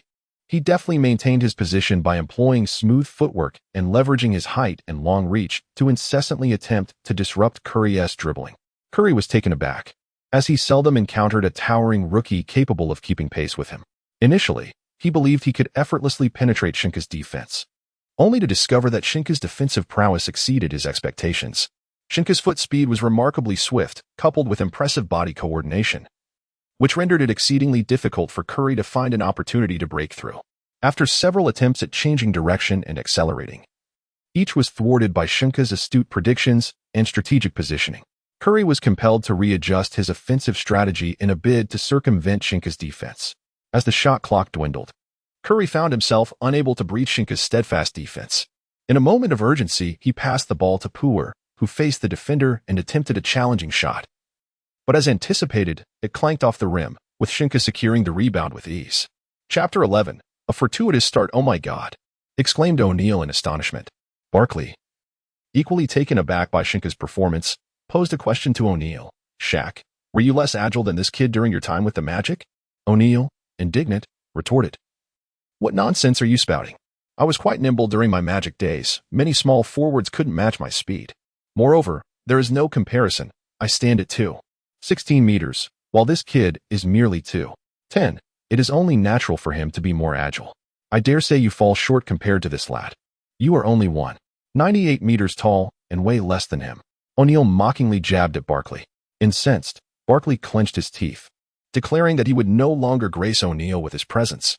O'Neal quipped that Barkley would come running without compensation, for he could never out-argue him.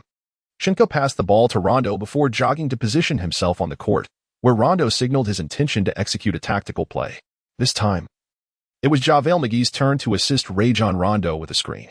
Meanwhile, Kentavious Caldwell-Pope swiftly provided an off-ball pick for Bradley, subsequently retreating from the paint to position himself confidently in the corner for a three-point shot. The sequence unfolded with remarkable fluidity, and the two Warriors defenders, lacking in synergy, opted to follow Bradley closely, inadvertently granting Caldwell-Pope an excellent open opportunity. At that moment, Rondo, like a bolt of lightning, deftly maneuvered past his defender and surged towards the free-throw line with astonishing speed. His keen eyes quickly spotted Caldwell-Pope's vacancy, and without hesitation, he delivered a precise bounce pass that reached Caldwell-Pope flawlessly. Caldwell-Pope secured the ball with poise, inhaled deeply, regulated his breath, slightly crouched, and firmly gripped the basketball, assuming a textbook shooting stance. Each movement appeared so natural and fluid, a testament to countless hours of practice. He focused intently, attuning himself to the atmosphere and the anticipation of his teammates. Controlling his strength, he leapt along an imaginary line, extending his arm with vigor, fingers delicately flicking the basketball. The ball traced a beautiful arc in the air, seemingly enchanted, and soared directly toward the hoop. When it kissed the net, a crisp swish echoed, a sound akin to celestial music, captivating all who heard it. The ball effortlessly found its way through the hoop, untouched by backboard or rim, a flawless shot. This position was his sweet spot. A wide-open shot was virtually guaranteed, and even without the guiding line, he possessed a high probability of sinking that three-pointer. The score shifted to 36-22, widening the gap further. The Warriors players, with expressions of resignation, resumed play. After receiving the ball, Poole swiftly dribbled up court. However, this time, Steph Curry did not engage in his usual one-on-one play. Instead, he began to move frequently without the ball, switching positions in an effort to create scoring opportunities for his teammates through his mere presence. Fortunately, Poole displayed remarkable shooting prowess today, successfully executing several crucial three-pointers with feints and step-backs. The Lakers, undeterred, were well aware of the Warriors' vulnerabilities in the paint and relentlessly attacked the basket, applying tremendous pressure on their opponents. Caldwell-Pope, leveraging his physical advantages, repeatedly scored inside and secured multiple valuable offensive rebounds. His physique made him resemble a fierce wolf among sheep when facing the shorter Warriors players, unstoppable in his pursuit. The official timeout concluded. Both teams made substitutions, with the Lakers opting to keep LeBron James and Anthony Davis on the court a while longer to enhance their chemistry. The dynamic duo then commenced their performance, persistently assaulting the basket and wreaking havoc on the Warriors' interior defense. However, the Warriors also had some exceptional role players step up, such as Pascal and Evans, who consecutively sank three-pointers, helping the team maintain the suspense of the contest and preventing the score from ballooning. The game continued until halftime, during which Caldwell Pope remained sidelined, watching the intense back-and-forth battle unfold between the two teams. At this juncture, the score stood at 62-46, with the Lakers entering halftime with a 16-point advantage. At this moment, Davis had already amassed an impressive tally of 22 points and 10 rebounds, while James contributed 15 points and 8 assists. Upon the commencement of the second half, both James and Davis remained seated on the bench, never re-entering the fray. Coach Vogel opted to allocate more playing time to the rotation players and those on temporary contracts. Among these players, Sheng Ke also seized the opportunity to take the court. It was evident that Coach Vogel intended to further develop this young talent. Historically, Vogel's defensive schemes have typically featured a tall and agile center as a cornerstone, and Sheng Ke's physique and speed are ideally suited for this role. This explains Vogel's willingness to invest effort in providing Sheng Ke with opportunities. Sheng Ke did not disappoint. He diligently executed his responsibilities on the court, excelling in defense, rim protection, and both on-ball and off-ball support. He resembled an impenetrable fortress, making it exceedingly difficult for opponents to penetrate. In rim protection, he soared high, thwarting the opponent's shots time and again, thereby granting his team precious moments and opportunities. While defending on the ball, he utilized his robust build to withstand offensive advances, preventing easy scoring. In off-ball defense, he consistently appeared at the most critical junctures to assist teammates, enhancing the overall cohesiveness of the team's defensive efforts. His defensive acumen and awareness left opponents in disarray while providing reassurance to his teammates. On the offensive front, he willingly engaged in the more labor-intensive tasks, actively participating in screens, both on and off the ball.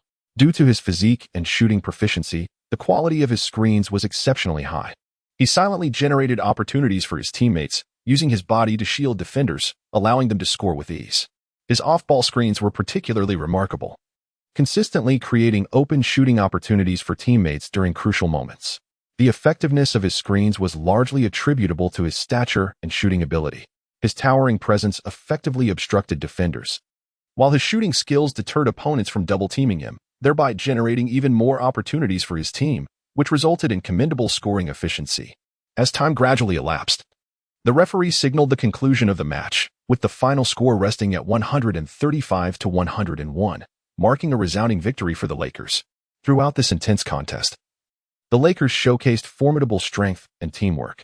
They unleashed an offensive barrage, relentlessly attacking the basket and creating havoc, while simultaneously maintaining a scorching touch from beyond the arc, sinking several pivotal three-pointers. On the defensive end, the Lakers also exhibited remarkable prowess, actively contesting rebounds and limiting their opponents' scoring opportunities. In his 23 minutes on the court, Sheng Ke recorded an impressive stat line of 12 points, 9 rebounds, 2 assists, and 3 blocks, thus etching a commendable debut performance. Following the match, the teams exchanged embraces and goodwill before retreating to the locker room for refreshments. Both Vogel and LeBron lauded Sheng Ke, encouraging him to persist in his efforts. The head coach and the team leader both greatly appreciate this invigorating new talent. Chapter 12. Initial fame that evening. The Los Angeles Times swiftly published a report titled "Davis Dominates Warriors Paint in Debut," scoring 22 points and grabbing 10 rebounds in just 2 quarters. The article meticulously detailed Davis's outstanding performance during the game, showcasing his formidable dominance in the paint, leaving the Warriors' defense utterly helpless. Concurrently, another article garnered attention with the headline "LeBron effortlessly scores 15 points and dishes out 8 assists in his debut, his tank still full." This piece highlighted James's relaxed demeanor during the match. He not only scored but also delivered numerous exquisite assists, contributing to the team's victory. These 2 articles vividly illustrated the strength and influence of the Lakers' 2 superstars, instilling great anticipation among fans for their future performances. There was only a small section dedicated to Sheng Ke's news. Lakers signed Chinese rookie to a minimum contract, recording 12 points and 9 rebounds. Is he the team's future? In China, however, the narrative shifted dramatically. Sheng Ke's background was unearthed. His parents were from Hong Kong, who had moved to America for work and tragically lost their lives unexpectedly. Ultimately, Sheng Ke is considered Chinese, even though he currently holds American citizenship. The revelation of his background significantly increased his exposure, with major media outlets reporting. Chinese teen shines in NBA, scoring 12 points and 9 rebounds in 20 minutes, the future's bright. He may be the first. Some domestic netizens even called for the national team to summon Sheng Ke back to compete in the upcoming Olympic qualifiers. After freshening up, Sheng Ke, while browsing social media, stumbled upon this news and scoffed at it. Who the hell is going back? If I win, others cheer. If I lose, I bear the blame. Besides, everyone inside is a big shot, with factions everywhere. Being called back would mean being treated like a workhorse, playing in all sorts of events without compensation. What happens if I get injured? If I don't play, they'll accuse me of not caring about the team. I remember those experiences all too well. Thus, he decided to register for a social media account and applied for verification. To his surprise, the verification was promptly approved, indicating that the platform's staff were indeed watching him closely. Over the years, China has been quite starved for representation. The last player of Chinese descent in the NBA, Zhou Qi, was cut and returned to the CBA last year. The Chinese-American player Lin Shihao, after facing closed doors, reluctantly joined a CBA team to dominate lesser opponents. Currently, there are only 2 players of Asian descent in the NBA, one of whom is Yuta Watanabe. However, it should be noted that Watanabe hails from Japan, and as a Chinese individual, one cannot extend support to him. The other is Sheng Ke, whose emergence has rekindled a sense of hope and belonging among domestic fans in the NBA. Reflecting on the past, the Houston Rockets, with Yao Ming, were once regarded as the home team for countless Chinese fans. At that time, Yao Ming, with his exceptional skills and leadership, led the Rockets to remarkable achievements, earning the affection and admiration of countless fans. Today, the presence of Sheng Ke undoubtedly instills new expectations and hopes among the vast fan base, as everyone eagerly anticipates his establishment in the NBA, providing domestic fans with a new pillar of inspiration. As time passed, his application for verification was finally approved, and the number of his followers began to grow rapidly. Witnessing this, Sheng Ke was filled with myriad emotions. Suddenly, he recalled a particularly amusing comment he had encountered in his previous life and decided to share it with everyone on VB. He opened the platform and wrote, "My dream is quite simple, a modest piece of land, a cup of hot tea, and $1 billion in savings. A life of tranquility will suffice." After completing his post, he couldn't help but chuckle to himself before clicking the publish button. This post swiftly captured the attention and sparked discussions among fans. Some found the statement imbued with humor, while others perceived it as a playful jab at life. However, a greater number were drawn to Sheng Ke's witty demeanor. They flooded the post with likes and comments, expressing their support and admiration. Subsequently, the comment section surged with a multitude of responses, including, "Sheng Ke, this is my dream too. 1-100-10086 and Sheng Ke. I wish the collar of this outfit were a bit higher. It seems something strange has crept in." The next day, while enjoying a deep slumber in the hotel, Sheng Ke and his neighbor, Meiji, were jolted awake by a series of persistent phone rings. To his surprise, it was his own ringtone from an unfamiliar number. After apologizing to Meiji, he hung up, switched his phone to silent mode, and attempted to return to his dreams. However, fate had other plans. The incessant ringing continued to disrupt his rest, leaving him with no choice but to rise and answer the call. "Hello, this is Sheng Ke," he answered. "Greetings, Mr. Sheng Ke. I am from XX brand. As we could not reach your agent, I took the liberty to call you. We wish to inquire if you are interested in a collaboration." "Apologies, but I currently have no interest," he replied before ending the call. Glancing at his phone screen, he noticed a plethora of missed calls and text notifications from unfamiliar numbers, likely brands or organizations reaching out.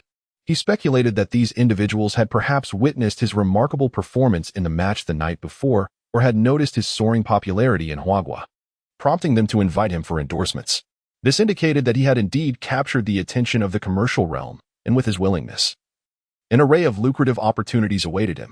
He felt immensely grateful for his decisive choice to switch off his phone the previous night. Otherwise, he would have been inundated with incessant inquiries. Yet, he never anticipated that upon switching his phone back on this morning, it would instantly erupt into a cacophony of ringing. Sheng Ke was not inclined to entertain the notion of endorsing products, as he had no desire to toil relentlessly as he had in his past life, which had ultimately led to his untimely demise due to overexertion. In this lifetime, he yearned for a more relaxed existence, engaging in pursuits he genuinely enjoyed. For him, playing basketball was not merely a hobby, it was a profound enjoyment. As long as he could play while earning enough to sustain his life, That would be simply splendid. This incident profoundly made Sheng Ke realize that he indeed needed to seek a manager to assist him in handling various affairs. By doing so, he could avoid excessive disturbances and distractions while also managing his time and energy more effectively. With a manager by his side, Sheng Ke would no longer have to personally deal with the trivial and cumbersome tasks, such as renting a residence or preparing appropriate responses for interviews. Furthermore, the manager would facilitate good communication with the league, keeping him informed of and meeting the league's various requirements for players, such as participating in necessary community activities. The manager would handle all matters unrelated to basketball, which was indeed quite convenient. Suddenly, it occurred to him that his team leader, LeBron James, had a management company. Why not seek help directly from James instead of looking elsewhere? Moreover, in his previous life, James's agency, Clutch Sports Group, had an excellent reputation. Inspired by this thought, he got up, freshened up, and exited his room to call James. To his surprise, James was already awake, enjoying breakfast in the hotel restaurant. Sheng Ke promptly made his way to the restaurant and expressed his needs upon seeing James. James warmly welcomed Sheng Ke's initiative to join, and then called Rich Paul to arrange the necessary paperwork and contract for Sheng Ke. After completing the electronic signing of the contract, Sheng Ke let out a sigh of relief and conveyed to his manager that he wished to rent an apartment closer to the Lakers' training facility, requesting assistance in finding and arranging it so that he could simply move in with his belongings. Chapter 13. Matters of the old residence. After the players and coaching staff had risen and enjoyed breakfast, the head coach announced a gathering in the hotel lobby to board a bus to the airport, preparing to fly back to Los Angeles. Upon hearing this news, the players began to pack their luggage, readying themselves for departure. Meanwhile, the coaching staff checked the luggage to ensure nothing was left behind. On the bus, players engaged in discussions about the game, listened to music, or took the opportunity to sleep, creating a relaxed and cheerful atmosphere. The bus swiftly arrived at the airport, and the players disembarked to check in for their flight. At the boarding gate, they took photos together, capturing this unforgettable moment. With the boarding announcement echoing, the players boarded the flight to Los Angeles. On the plane, they continued discussing the game and exchanging experiences, with an enthusiastic atmosphere prevailing. After several hours of flight, the players finally returned to Los Angeles. They were warmly welcomed by fans at the airport, and the players took the time to take photos with them, expressing their gratitude for the support. The next preseason game was scheduled for October 10th, when the Lakers would head to Shanghai, China, to face the Nets. This match was organized by the league to attract more basketball fans from China. After all, China's basketball fan market is one of the largest in the world. After careful consideration, the coaching staff of the Lakers decided to return to Los Angeles for a day of rest before flying directly to China. This arrangement is designed to afford the players ample time to acclimatize to the time difference and environment, thereby mitigating any adverse effects on their performance due to unfamiliar conditions.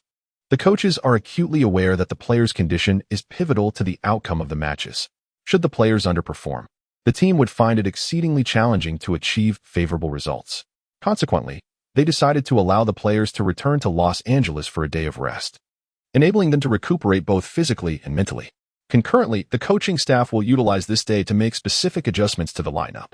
In essence, this decision by the Lakers coaching team aims to ensure that the players can showcase their true capabilities during the competition. Upon returning to Los Angeles around noon, the coaching staff promptly announced a dispersal, each player returning to their respective homes. It is worth noting that most of the players, particularly those of African descent, predominantly have mothers, a statement that rings true. Sheng Ke hurried back to his cozy abode, for indeed, no nest, regardless of its opulence, could rival the comfort of one's own den. Lying in bed, Sheng Ke felt an overwhelming sense of comfort, pondering why one should ever step out of their comfort zone when it feels so gratifying. He found it perplexing. In his view, as long as he refrained from engaging in nefarious activities and fulfilled his work obligations, he was contributing to society. He adhered to a routine of punctuality and diligence in his job, believing that a common individual, by performing their duties well, offers a form of societal contribution. All success stems from concerted effort, hence he felt justified in taking a day to rest. His greatest prowess lay in the art of relaxation. After indulging in a rejuvenating afternoon nap, Sheng Ke woke with a ravenous appetite. After freshening up, he ventured out in search of sustenance, only to encounter an elderly lady busily preparing mooncakes. He approached her with a friendly greeting. "Hello, what are you up to?" "Oh my, young man, you're awake," she exclaimed. I am in the midst of finishing the mooncakes for the Mid-Autumn Festival. If I don't complete them soon, they will go to waste. As her words faded, Sheng Ke's stomach growled audibly, prompting the elderly lady to brighten up and retrieve mooncakes from the refrigerator to offer him. "Oh, just in time for your hunger. Here, take some. They're perfectly fine, no need for concern." Gazing at the chilled mooncakes, Sheng Ke felt an instinctive rejection coursing through him, and with a polite smile, he gently pushed them back. "No, thank you. Come now. Just a taste. If not for you, then for your dog, who might enjoy them." "I'm afraid I might upset my stomach," he replied. The elderly lady waved her hand dismissively, jesting, "With a physique like yours, stronger than a wild man. How could you possibly get an upset stomach? Even if you were to hang yourself, you'd last half an hour." Sheng Ke made a hasty retreat, hearing her call after him to just have a little. The landlord, though kind-hearted, sometimes exhibited an overwhelming enthusiasm that could be hard to bear. Additionally, adhering to the frugality characteristic of her generation, she was reluctant to discard items that had long outlived their usefulness, much like the old sofa in her home, which she cherished. Despite its tattered condition, the landlord treated it as a treasured possession, often reminiscing, "This sofa was a hard-earned purchase when I first arrived in America. It holds sentimental value, and I cannot bear to part with it." In early October, the afternoon sun in Los Angeles began to wane, casting dappled light upon the streets as it filtered through the leaves. Sheng Ke strolled leisurely along the sidewalks, savoring the essence of autumn, his spirits buoyed. He entered a quaint restaurant, opting for a selection of healthful and nutritious dishes to satiate his hunger. The establishment exuded an air of sophistication, characterized by minimalist decor that fostered a sense of comfort and ease. Seated by the window, he observed the passers-by while lost in his thoughts. The waiter promptly served his ordered meal, and Sheng Ke commenced his culinary experience. He relished the flavors of the healthful fare, appreciating both its taste and nutritional value. Crafted from fresh ingredients, the dishes were delectable and rich in nutrients, albeit somewhat costly. This meal alone equated to the price of 3 of his usual meals. However, given his newfound wealth as an athlete, he recognized the necessity of dietary discipline, steering clear of calorically dense junk food. In America, many affordable food options are laden with excessive calories and sugars, which, while providing temporary solace to the less fortunate, inadvertently contribute to a rise in crime rates. The prevalence of high-calorie and sugary foods leads to widespread obesity, making it common to encounter individuals of considerable size. On this splendid afternoon, Sheng Ke delighted in the joy brought forth by wholesome cuisine, simultaneously appreciating the beauty of life. He aspired to maintain this outlook, relishing the leisure his lifestyle afforded him. After satisfying his appetite, he returned home, only to find an elderly lady attempting to force-feed a disenchanted husky with a mooncake. Seizing the moment while she was distracted, he swiftly ascended the stairs. Once inside his abode, he organized his belongings for his impending journey to China, which would be an extended stay. Following a game in Shanghai, he was scheduled to play again in Shenzhen against the Nets, necessitating a greater supply of clothing. Having completed his preparations, he settled down only to receive a call from his agent, who informed him that a suitable residence had been located, aligning perfectly with Sheng Ke's preferences for price and location. Elated by this news, Sheng Ke felt a wave of relief. He could finally leave his current dwelling for a more comfortable and convenient home. He immediately contacted his agent for further details. The agent revealed that the new residence was situated a few kilometers from the training facility, boasting excellent transportation links and ample amenities, all within his budget. The agent suggested that after his trip to China, he should return to inspect the property and, if satisfied, proceed to sign the lease. True to the efficiency of LeBron's agency, matters had been resolved within a day. As he lay on his small bed gazing at the ceiling, a tinge of nostalgia washed over him. Not only had he resided in this body for several years, but he had also spent over a month here since his arrival, with the kind-hearted elderly lady downstairs. Yet, he reminded himself that departure was inevitable. Permanence was not an option. He consoled himself with the thought of returning frequently during holidays to visit her. With this realization, his heart found solace. Chapter 14. The Dissipation of Obsession. The following morning, sunlight streamed through the window, illuminating the room, and Sheng Ke rose early. Having completed his morning routine and enjoyed a delightful breakfast, he pushed his meticulously prepared suitcase and hailed a taxi to the Lakers training facility. Upon his arrival at the training center, the majority of the team had already gathered. With away from the team leader, everyone made their way toward the team bus. Inside the bus, laughter and cheerful conversations filled the air as they discussed their upcoming journey to a foreign land. Seated by the window, Sheng Ke gazed out at the passing scenery. his heart brimming with anticipation. This marks the first return to Hua since my rebirth, stirring a hint of nostalgia and trepidation within me. Suddenly, the thought of whether a former self might still exist in this moment struck me, leaving me somewhat startled and anxious. Seated beside me, Meiji was engrossed in Howard's enthusiastic tales of the beauty of Hua's women, when he caught sight of my pale demeanor and inquired, "Sheng, are you feeling unwell? Your complexion appears rather ghastly." "I'm fine, Javier," I replied. "It's just that this is my first journey abroad, and I feel a bit apprehensive. Especially since the destination is my parents' homeland, which piques my curiosity." Howard, noticing my unease, approached with a reassuring smile. "There's no need to fear. The people from your parents' hometown are very friendly. Once we arrive, I'll take you to a nightclub for a drink and introduce you to some of the local girls who are quite the characters. Those so-called easy girls won't expect much from you. They merely seek companionship for a few photographs." "Thank you very much, Dwight." I managed to muster a strained smile in response to this flamboyant playboy. Any Hua native would feel a pang of discomfort upon hearing a foreigner refer to their women as easy girls. Yet the existence of such individuals is an undeniable reality. Upon boarding the plane, I resolved to catch up on some sleep during the long trans-Pacific journey, which would take several hours to reach Shanghai. The aircraft glided smoothly above the clouds, sunlight streaming through the window and warming my face. I adjusted my seat for greater comfort and closed my eyes. Gradually, I slipped into slumber, where visions of my hometown unfolded, familiar streets, beloved faces, and the embrace of warm sunlight. In this dreamscape, I seemed to return to the past, relishing joyful moments with family and friends. As time passed, the plane traversed time zones and crossed oceans. I sensed the passage of time within my dreams, which gradually grew hazy before fading into darkness. When I awoke, the aircraft was preparing for descent. Rubbing my eyes, I gazed out the window, realizing we had arrived in Shanghai. At that moment, it was approximately 9 a.m. in Beijing time. Upon exiting the airport, I was met with a cacophony of cheers calling out for James. It was the extensive fan base of James, who had gathered early in the morning to welcome their idol, eager for just a glimpse of him. However, they were being restrained by airport security to maintain order. As Lakers players and staff emerged one by one, the excitement among the fans reached its zenith upon the sight of James.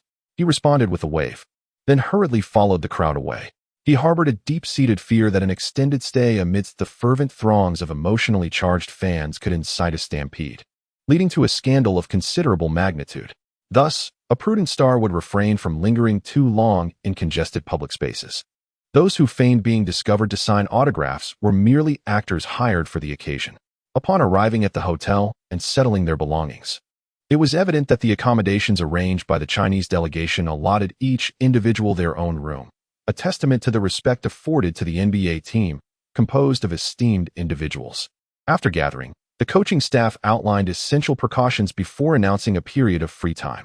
Each member embarked on their own pursuits. For superstars like James, it involved preparing for fan meet and greets and autograph sessions, while others such as McGee and Caruso opted for leisurely explorations. The Sparks, on the other hand, ventured out to embrace the allure of foreign cultures, and those disinclined to venture out prepared to return to the hotel for a well-deserved nap. Sheng Ke, however, resolved to visit the city of his past life, driven by a profound obsession to ascertain whether his former self still existed. His previous incarnation resided in Hangzhou, conveniently not far from Shanghai, prompting him to enlist his agent's assistance to secure a train ticket. An hour later, as Sheng Ke retraced his steps in the city where he once lived, nostalgia washed over him, for it appeared unchanged, evoking a surge of apprehension within him. He then hailed a taxi to the address of his former residence, steeling himself as he approached the building. With determination, he stepped inside, entered the elevator, and pressed the button for his floor. As the elevator ascended, so too did his anxiety, fearing that he might encounter the wife of his past self upon knocking at the door. Standing there, heart racing, he rapped gently on the door. After a brief moment, an unfamiliar elderly gentleman opened the door, peering at the towering figure before him and inquiring whom he sought. The door remained ajar, as if the man feared ill intentions from Sheng Ke. "Excuse me, sir, is this Sheng Ke's residence?"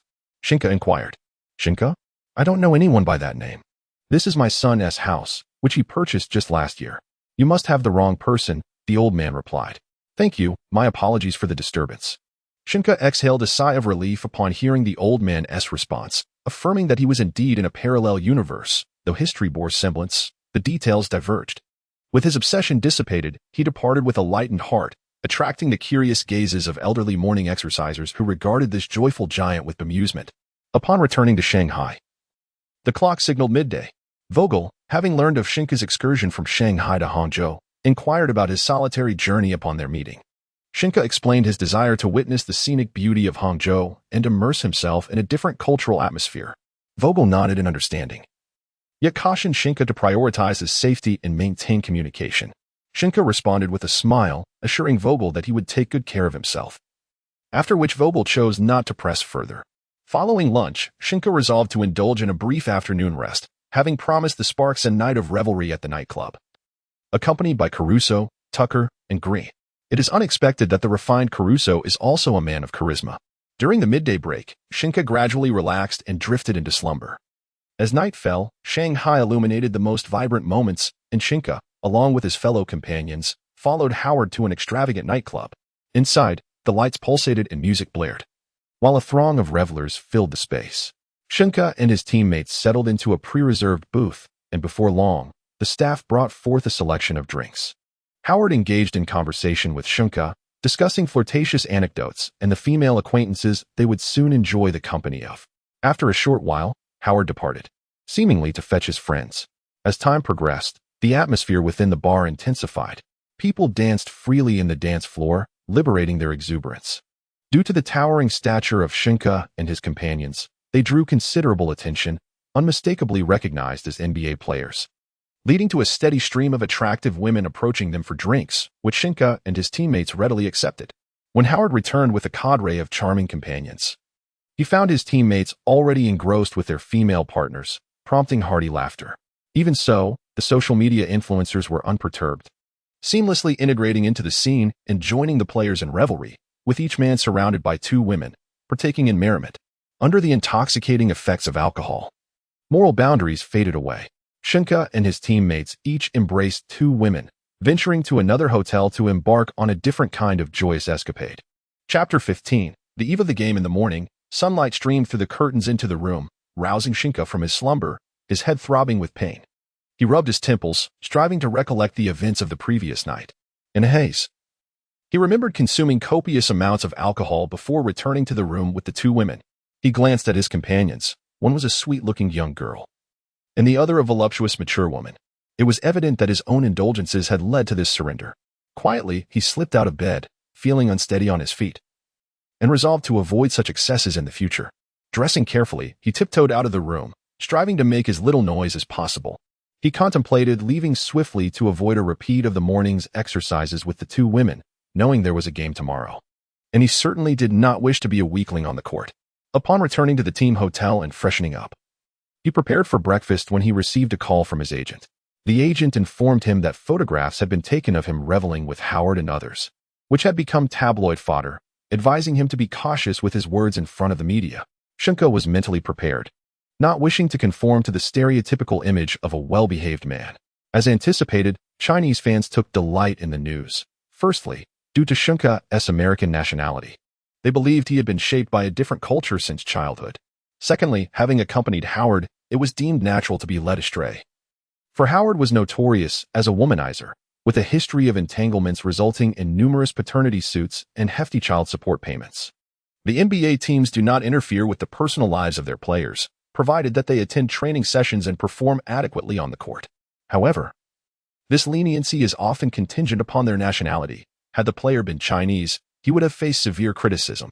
Just look at how the Polish player was ridiculed for merely enjoying a breakfast of egg pancakes online. Such a society tends to be remarkably forgiving towards outsiders while being excessively harsh and critical of its own.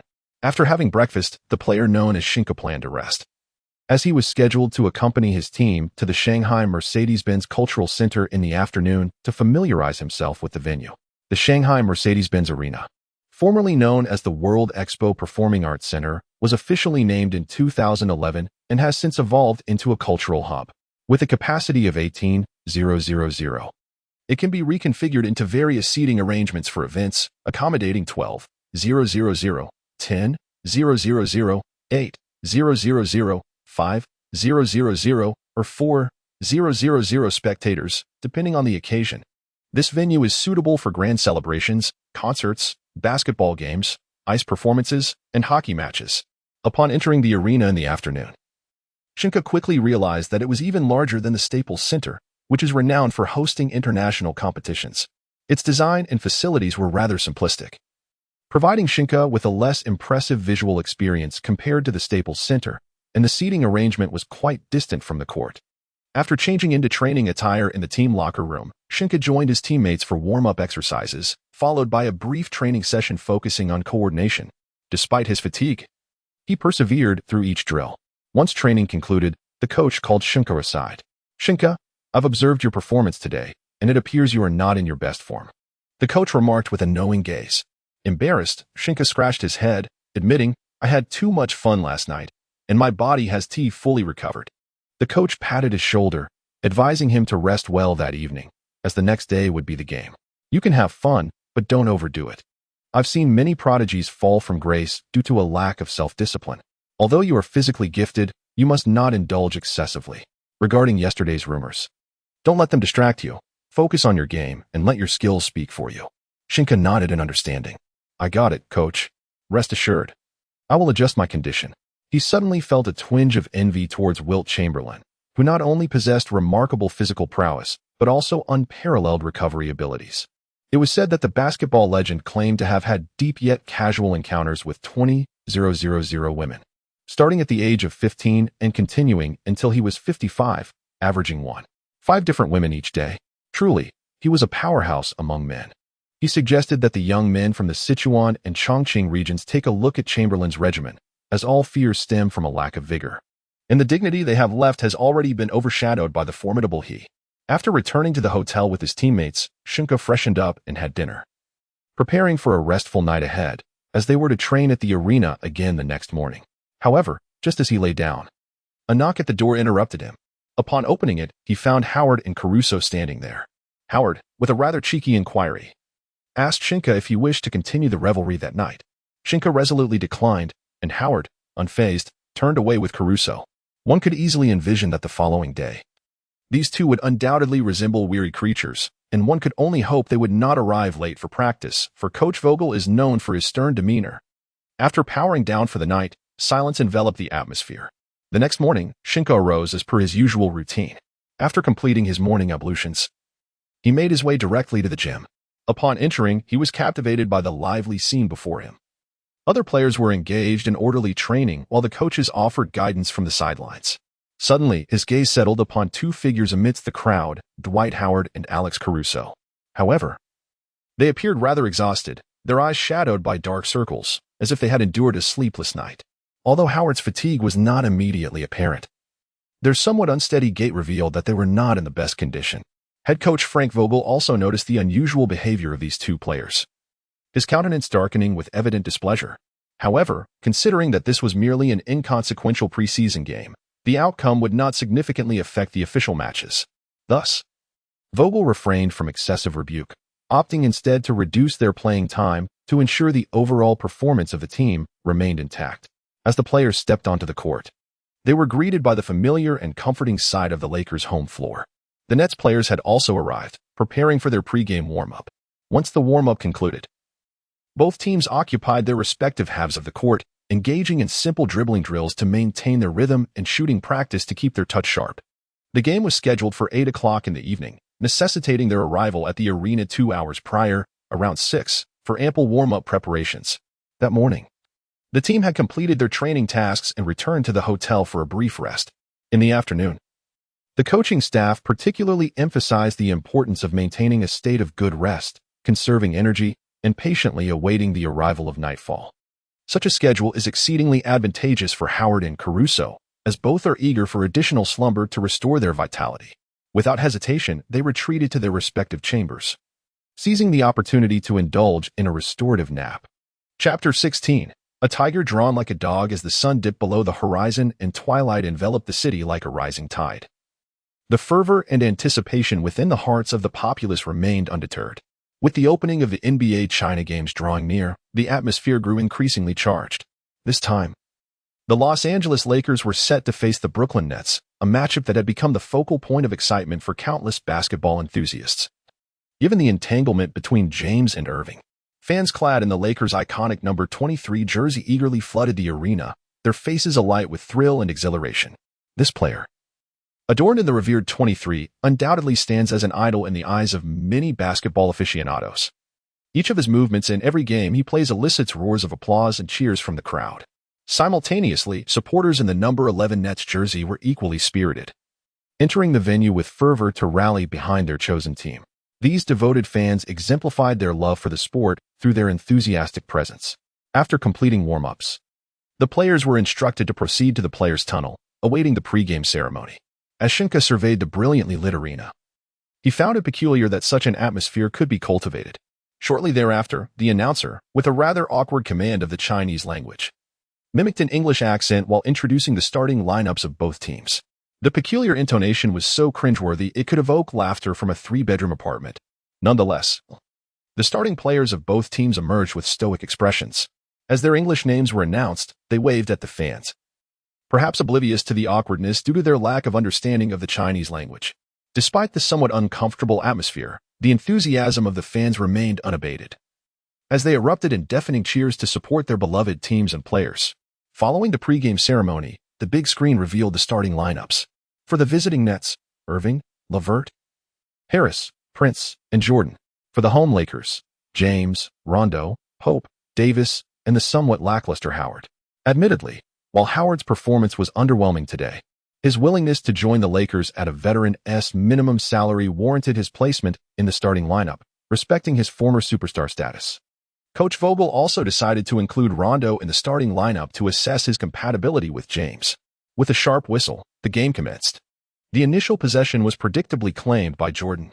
Irving dribbled into the front court, signaling for a one-on-one play, yet instead of taking the shot himself, he passed the ball to LeVert, indicating that he should take the lead in this offensive endeavor.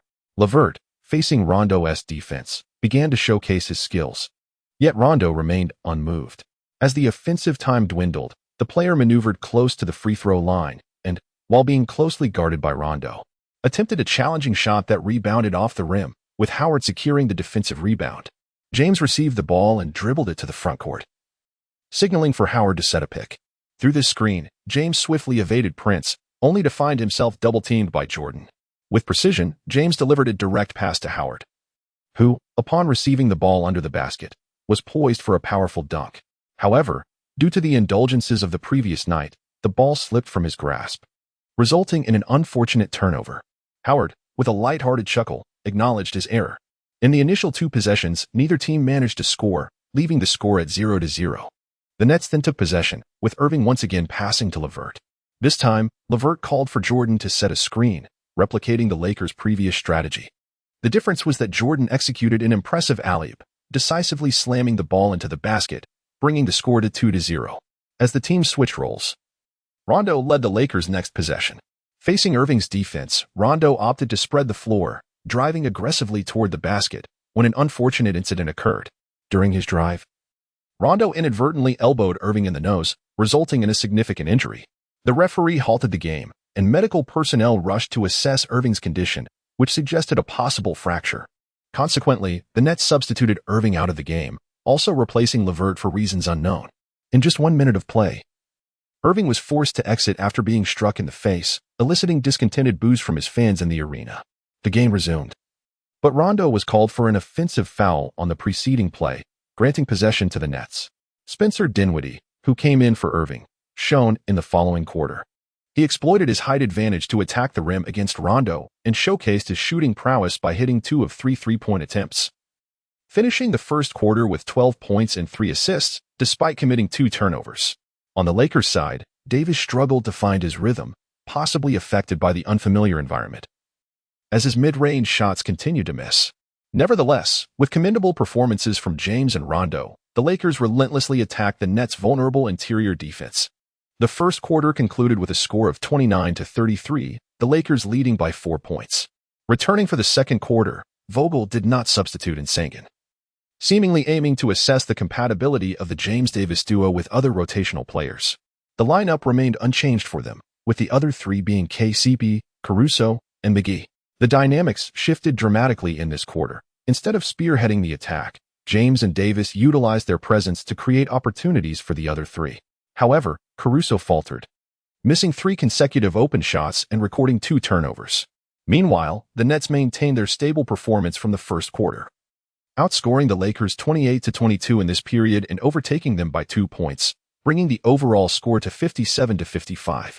In response, Vogel made adjustments, substituting both James and Davis out of the game, likely not to return, while bringing in Sengun, Rondo, Bradley, Green, and McGee. The offensive strategy primarily revolves around Rondo or Bradley holding the ball, with McGee stepping up to set screens. Sengun and Green's tactical assignment involves executing off-ball screens to create open shots. Thanks to the support from the auxiliary line, Sengun's shooting has remained consistently stable, boasting the highest three-point shooting efficiency on the team. In that quarter, Sengun attempted 5 three-pointers, successfully sinking 4, with 1 miss attributed to an inability to control his power, resulting in an overshot. He accumulated 12 points in that quarter and occasionally snatched several offensive rebounds against the Nets' undersized and unconventional lineup.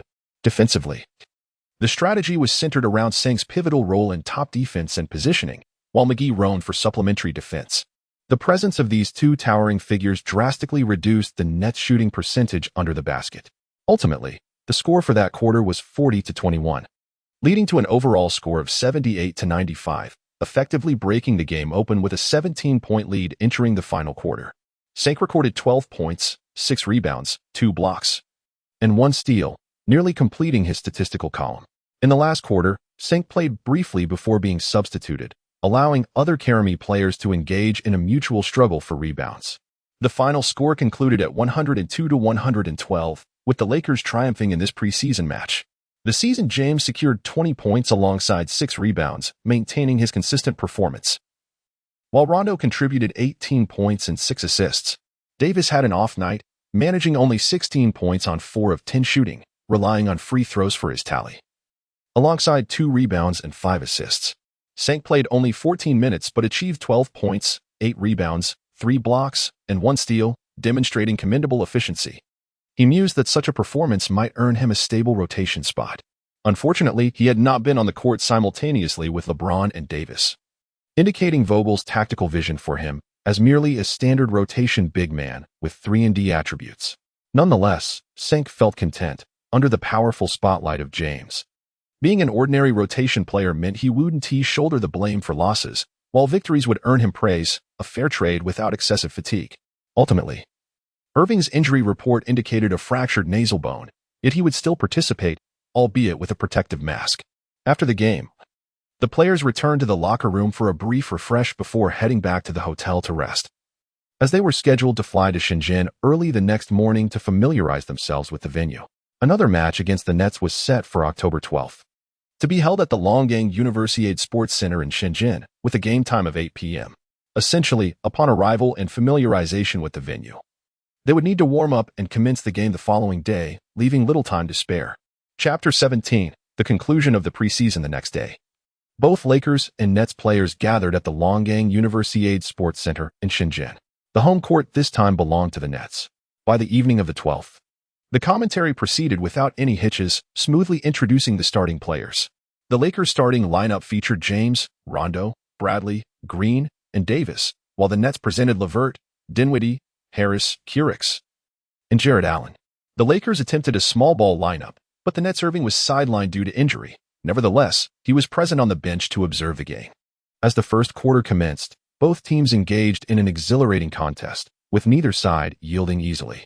For the Lakers, James and Davis struggled with their shooting, each managing only 2 successful shots out of 7 attempts.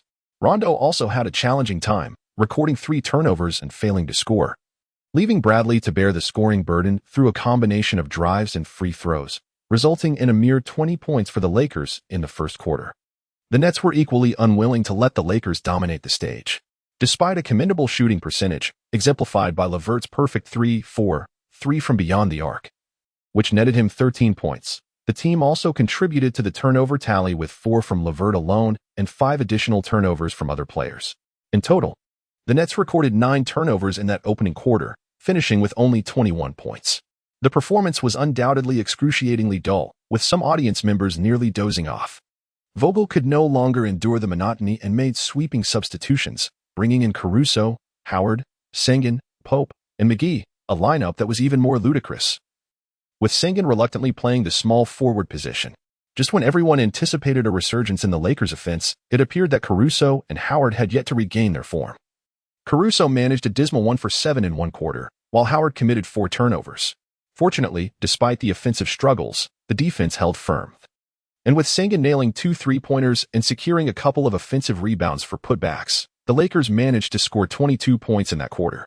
The Nets, performing normally, secured 25 points, half of which came from fast break opportunities following defensive rebounds. In the second half, Vogel recognized that the preseason intensity posed no challenge for Sengun, thus opting not to substitute him back in from start to finish. Instead, he paired an out-of-sorts Caruso with the extraordinary Bradley, along with some lesser-known players.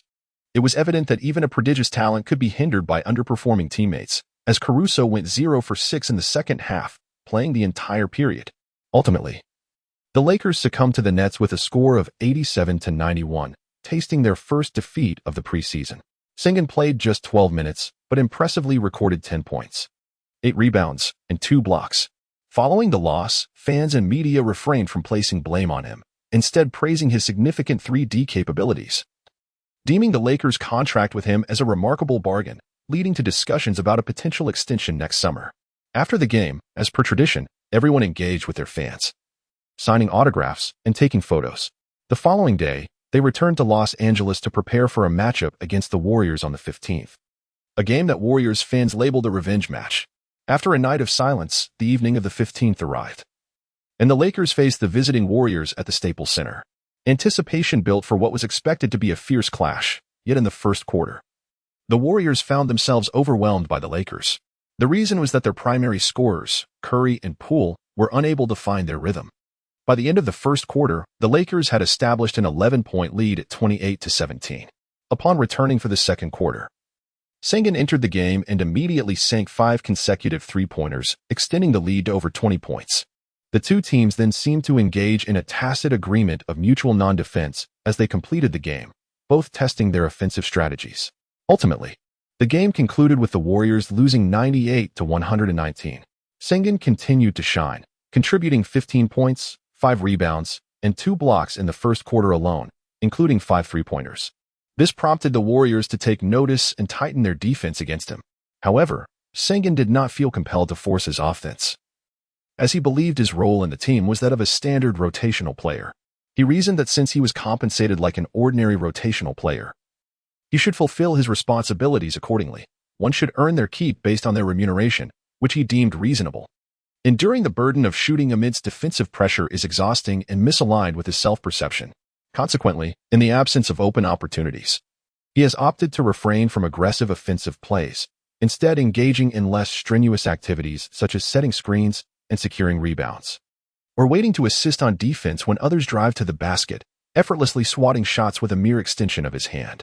However, this mindset has led the team and media to perceive his actions as indicative of high basketball intelligence, with some in the Chinese media absurdly claiming that granting him sufficient playing time would render him the top center in the league. What is he striving for with such a modest salary? Upon encountering these reports, he contemplated this notion. Currently, his philosophy of life revolves around the enjoyment of living. His commendable defensive performance stems from his physical attributes and remarkably long wingspan, allowing him to defend and provide help without jumping. After all, what if he lands on someone's foot? Offensively, he relies solely on spot-up shooting, which is particularly accurate when he is open. However, if closely guarded, he tends to falter, especially against opponents of similar height. The reason for his high shooting percentage in recent games is that the majority of his shots have been taken from open positions, and even when defenders approach, they are often guards who recognize their inability to contest his shots, thus alleviating any pressure he may feel. Following the conclusion of the match, the Warriors remained in Los Angeles, as they were set to face the Lakers again 2 days later. Everyone seemed to be enjoying themselves. On the evening of the 17th, the game commenced, but the Warriors' Curry did not participate. Instead, the team relied on Poole and a few other players to engage in a rather chaotic performance, resulting in a plethora of turnovers that left Coach Kerr visibly distressed. Meanwhile, the Lakers' veteran LeBron played 2 quarters, achieving an impressive 6 out of 9 shooting along with several free throws, totaling 18 points and 11 assists, leading the Lakers to a resounding 136-93 victory over the Warriors. although Wiggins managed to contribute 10 points, 6 rebounds, and 1 block. He was overshadowed by the remarkable performances of his teammates. After the game, Wiggins headed home to pack his belongings, as he was scheduled to travel to San Francisco on the afternoon of the 19th to challenge the Warriors, marking the conclusion of the Lakers' preseason. It is quite absurd that out of a total of 6 preseason games, they only faced 2 teams. Due to the tight schedule of this concluding match, Vogel decided to rest the star players, LeBron and Davis, allowing only a few rotation players and Karami to participate in a more casual manner. The game commenced on the afternoon of the 19th, marking the first time Sheng Ke started for the team, alongside Karami and the others, excluding Pope and Caruso. As the game began, the Warriors sought revenge. After missing 3 consecutive three-point attempts, Curry frequently challenged the Lakers' interior defense. Sheng Ke attempted to block Curry, but was called for a foul without making contact. It seemed the home referees were already favoring their team during the preseason. Consequently, Sheng Ke allowed another Karami to provide support in the paint. Caruso, feeling unwell after a collision 2 minutes into the game, was substituted. Despite the Warriors' relentless attacks, the Lakers managed to keep pace in the first quarter, thanks to an explosive performance from Pope and the substituted Karami, ending the quarter with a 32-28 lead.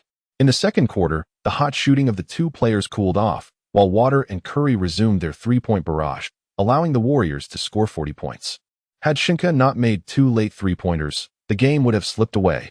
The second quarter concluded with a score of 29-40, giving the Warriors a 7-point lead. At halftime, the score stood at 61-68. Sheng Ke played for 2 quarters before taking a break and did not return for the second half, finishing with 12 points, 11 rebounds, and 3 blocks. The teams seemed to alternate between explosive and lackluster performances. In the third quarter, the Lakers scored 33 points while the Warriors managed only 23, allowing the Lakers to regain a 3-point lead, ending the quarter at 94-91. In the final quarter, however, the Lakers faltered, scoring only 15 points amid numerous missed shots and turnovers, suggesting that most Karami players would have their temporary contracts terminated, with no opportunities in the development league. The Warriors, on the other hand, efficiently racked up 30 points in the final quarter, concluding the game with a score of 109-121 in favor of the Warriors, who successfully avenged their earlier defeat. Following the game, the Lakers team members promptly boarded a private flight back to Los Angeles. Upon disembarking, the coaching staff eagerly announced a 2-day break for the players, encouraging them to rest and adjust in preparation for the upcoming regular season. After all, the season opener on the 23rd would pit them against their city rivals, the Clippers. This game was poised to draw nationwide attention, as it would be broadcast live to audiences across America. Sheng Ke remarked that not only the nation, but the entire world would be watching, with hundreds of millions of viewers expected. Thus, both players and coaching staff were particularly attentive to this match. To this end, the coaching team specifically warned the players to maintain healthy lifestyles, avoid indulging excessively during their break, and preserve their form. Chapter 18. The eve of the regular season, with just a few days remaining before the Lakers' regular season begins. The date has been firmly established for the evening of the 23rd, which signifies that players must prepare in advance. To ensure the players have ample time to rest and adjust, the coaching staff decided to grant them a day off for relaxation. For Sheng Ke, this break presents an excellent opportunity. He had long harbored a plan to have his agent take him to view a house that sounded exceedingly appealing. Should it truly meet his expectations, he would contemplate relocating there, for finding a satisfactory residence was indeed a significant matter for him. As dawn broke, sunlight filtered through the gaps in the curtains, gently illuminating the bed, and Sheng Ke stirred from his slumber. He rubbed his eyes and stretched lazily before swiftly rising to wash up. Upon stepping outside, he spotted a familiar vehicle parked below. It was his agent. The agent smiled and waved, beckoning him to enter the car. Sheng Ke returned the smile gratefully and climbed inside. Before long, they arrived at their destination. Sheng Ke could hardly contain his eagerness as he exited the vehicle, trailing closely behind his agent into the community. The surroundings are adorned with lush greenery, creating a serene environment, and the landscaping has been executed splendidly. Upon arriving at the house, Sheng Ke was immediately captivated by the spacious and bright living room, complemented by modern amenities. The property boasts an exceptionally advantageous location, nestled in a tranquil area and in close proximity to the Lakers' training facility, with convenient transportation links. Sheng Ke resolved to sign the lease with the landlord without delay, thereby establishing this residence as his new home. He requested the agent's assistance to return home and contacted a moving company to facilitate his relocation. As he prepared to depart, the elderly landlady, with a sense of reluctance, reminisced about past events since his impending move. Yet, she understood that Sheng Ke's current living situation was far too cramped, and with his recent employment, he was bound to relocate. Thus, she refrained from any pleas to retain him, only expressing her hope that he would visit her whenever possible. Sheng Ke assured her, "Grandma, I will definitely come to see you when I have time. By the way, please refrain from feeding the dog anything indiscriminate. I've noticed it has been losing weight due to diarrhea lately." The dog gazed at him with moist eyes. Time flew swiftly, and soon the day of the regular season's commencement arrived.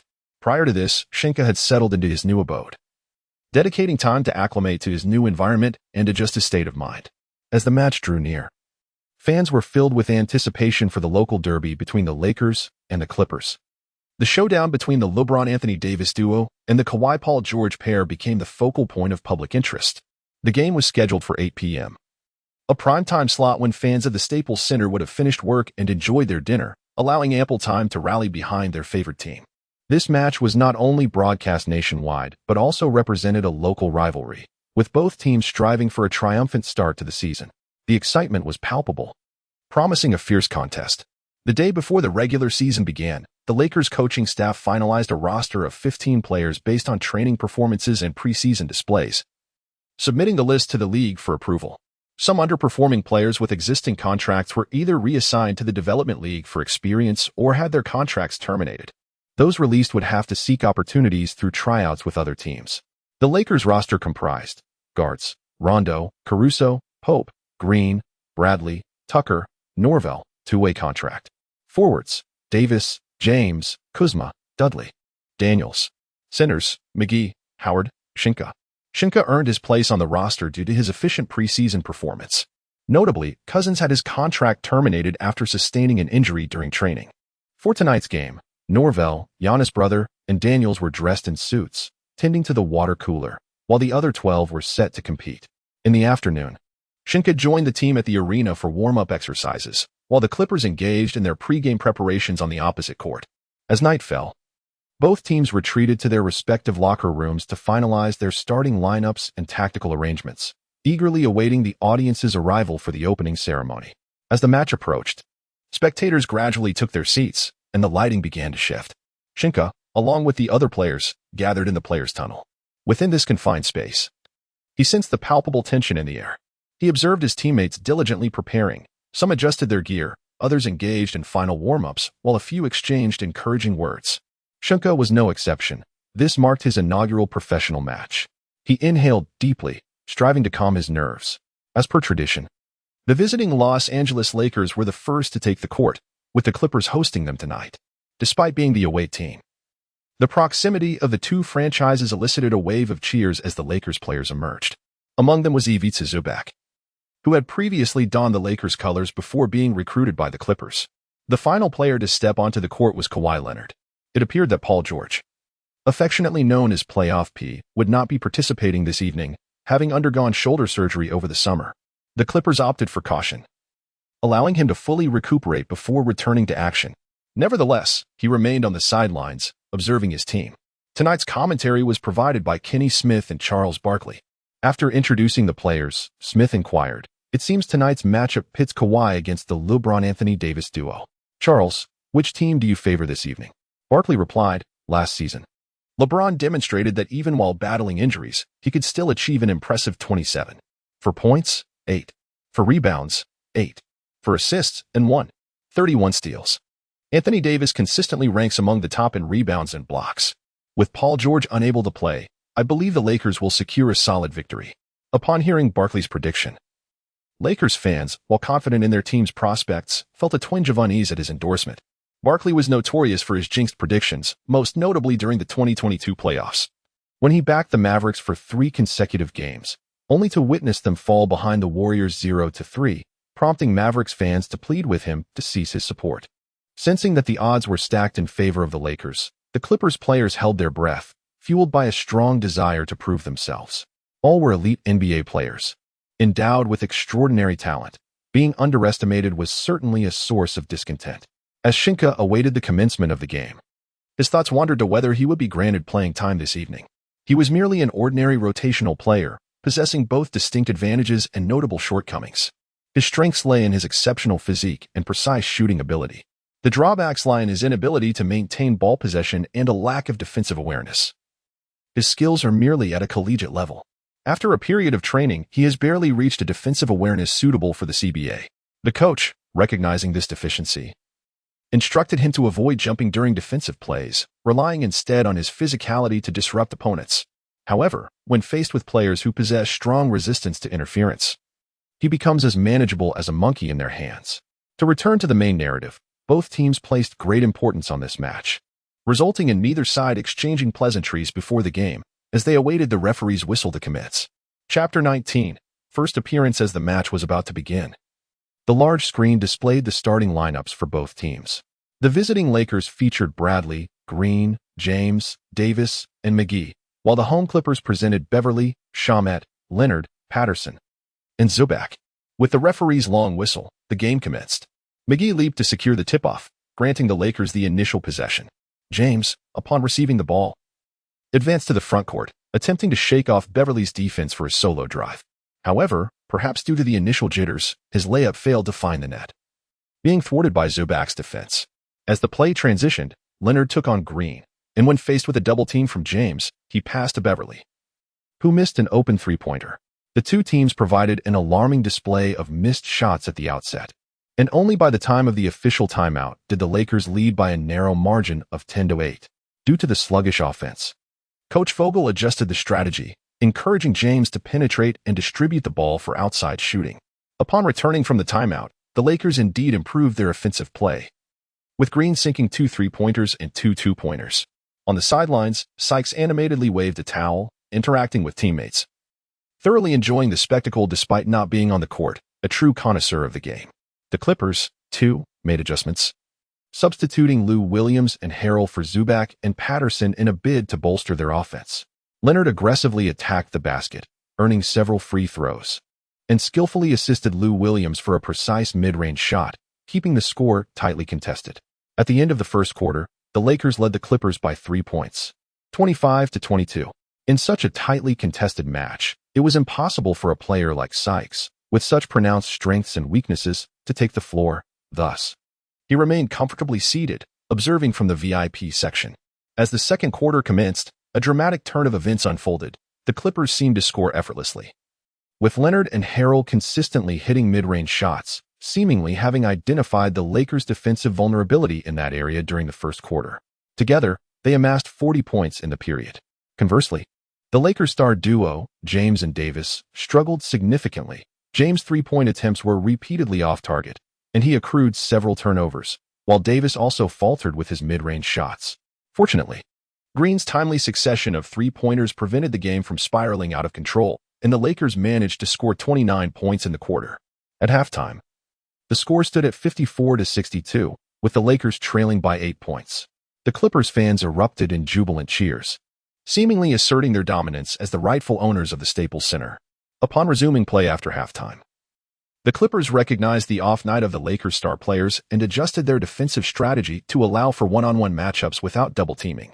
Yet, Green exploded onto the scene, sinking 4 consecutive three-pointers and scoring 14 points in the quarter. The Clippers, having grown complacent, witnessed Leonard and Harrell commit a series of uncharacteristic errors, allowing the Lakers to seize the opportunity and narrow the scoring gap. In the third quarter, the Clippers managed a mere 23 points, while the Lakers, propelled by Green's brief surge, accumulated 31 points. The score stood tied at 85 as they entered the final quarter, heightening the suspense of the match. Observing the situation, Kenny Smith teased Barkley, saying, "Charles, it seems your curse may finally be broken." "Haha." Barkley, with a jovial demeanor, humbly replied, "Kenny, the game is far from over. Anything is possible." As the final quarter commenced, the Clippers began to double-team Green. However, Howard appeared disengaged, contributing several turnovers, while LeBron and Davis struggled to find their rhythm, and other role players faltered as well. In contrast, the Clippers proceeded with measured precision, gradually widening the gap.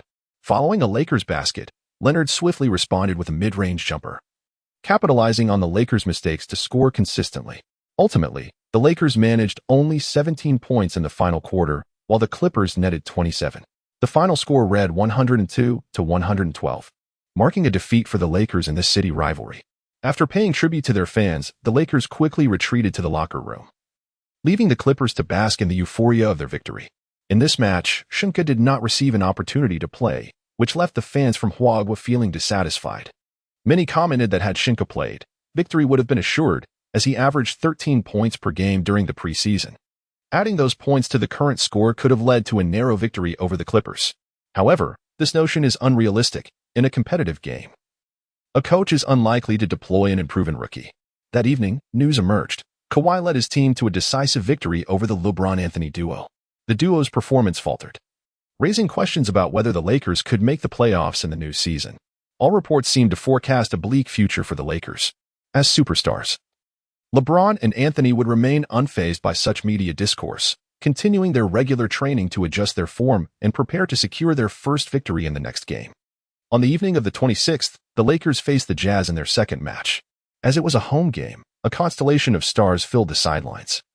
Notably, the Lakers' loyal fan, Nicholson, a three-time Oscar winner who never misses a home game. Also present was Hwagwa's most gifted musical talent, Giogeloan, a fan of Sheng Ke, who had bought tickets to see him perform in Hwagwa and had traveled to America to watch him play. Sheng Ke greeted him warmly. LeBron was seen sharing a laugh with a spectator, the legendary Lakers player Kobe Bryant, who, with his dazzling playing style and indomitable spirit, has attracted a massive fan base, reportedly numbering 6 billion. He was at the game with his family, including his daughter, who had tragically perished in a helicopter crash just months prior. Sheng Ke did not wish to emulate the NBA novels he had read in a past life, pondering whether Kobe would consider such individuals foolish. He mused that if a stranger were to tell him he could not do something one day without reason, he would likely send them to a psychiatric hospital.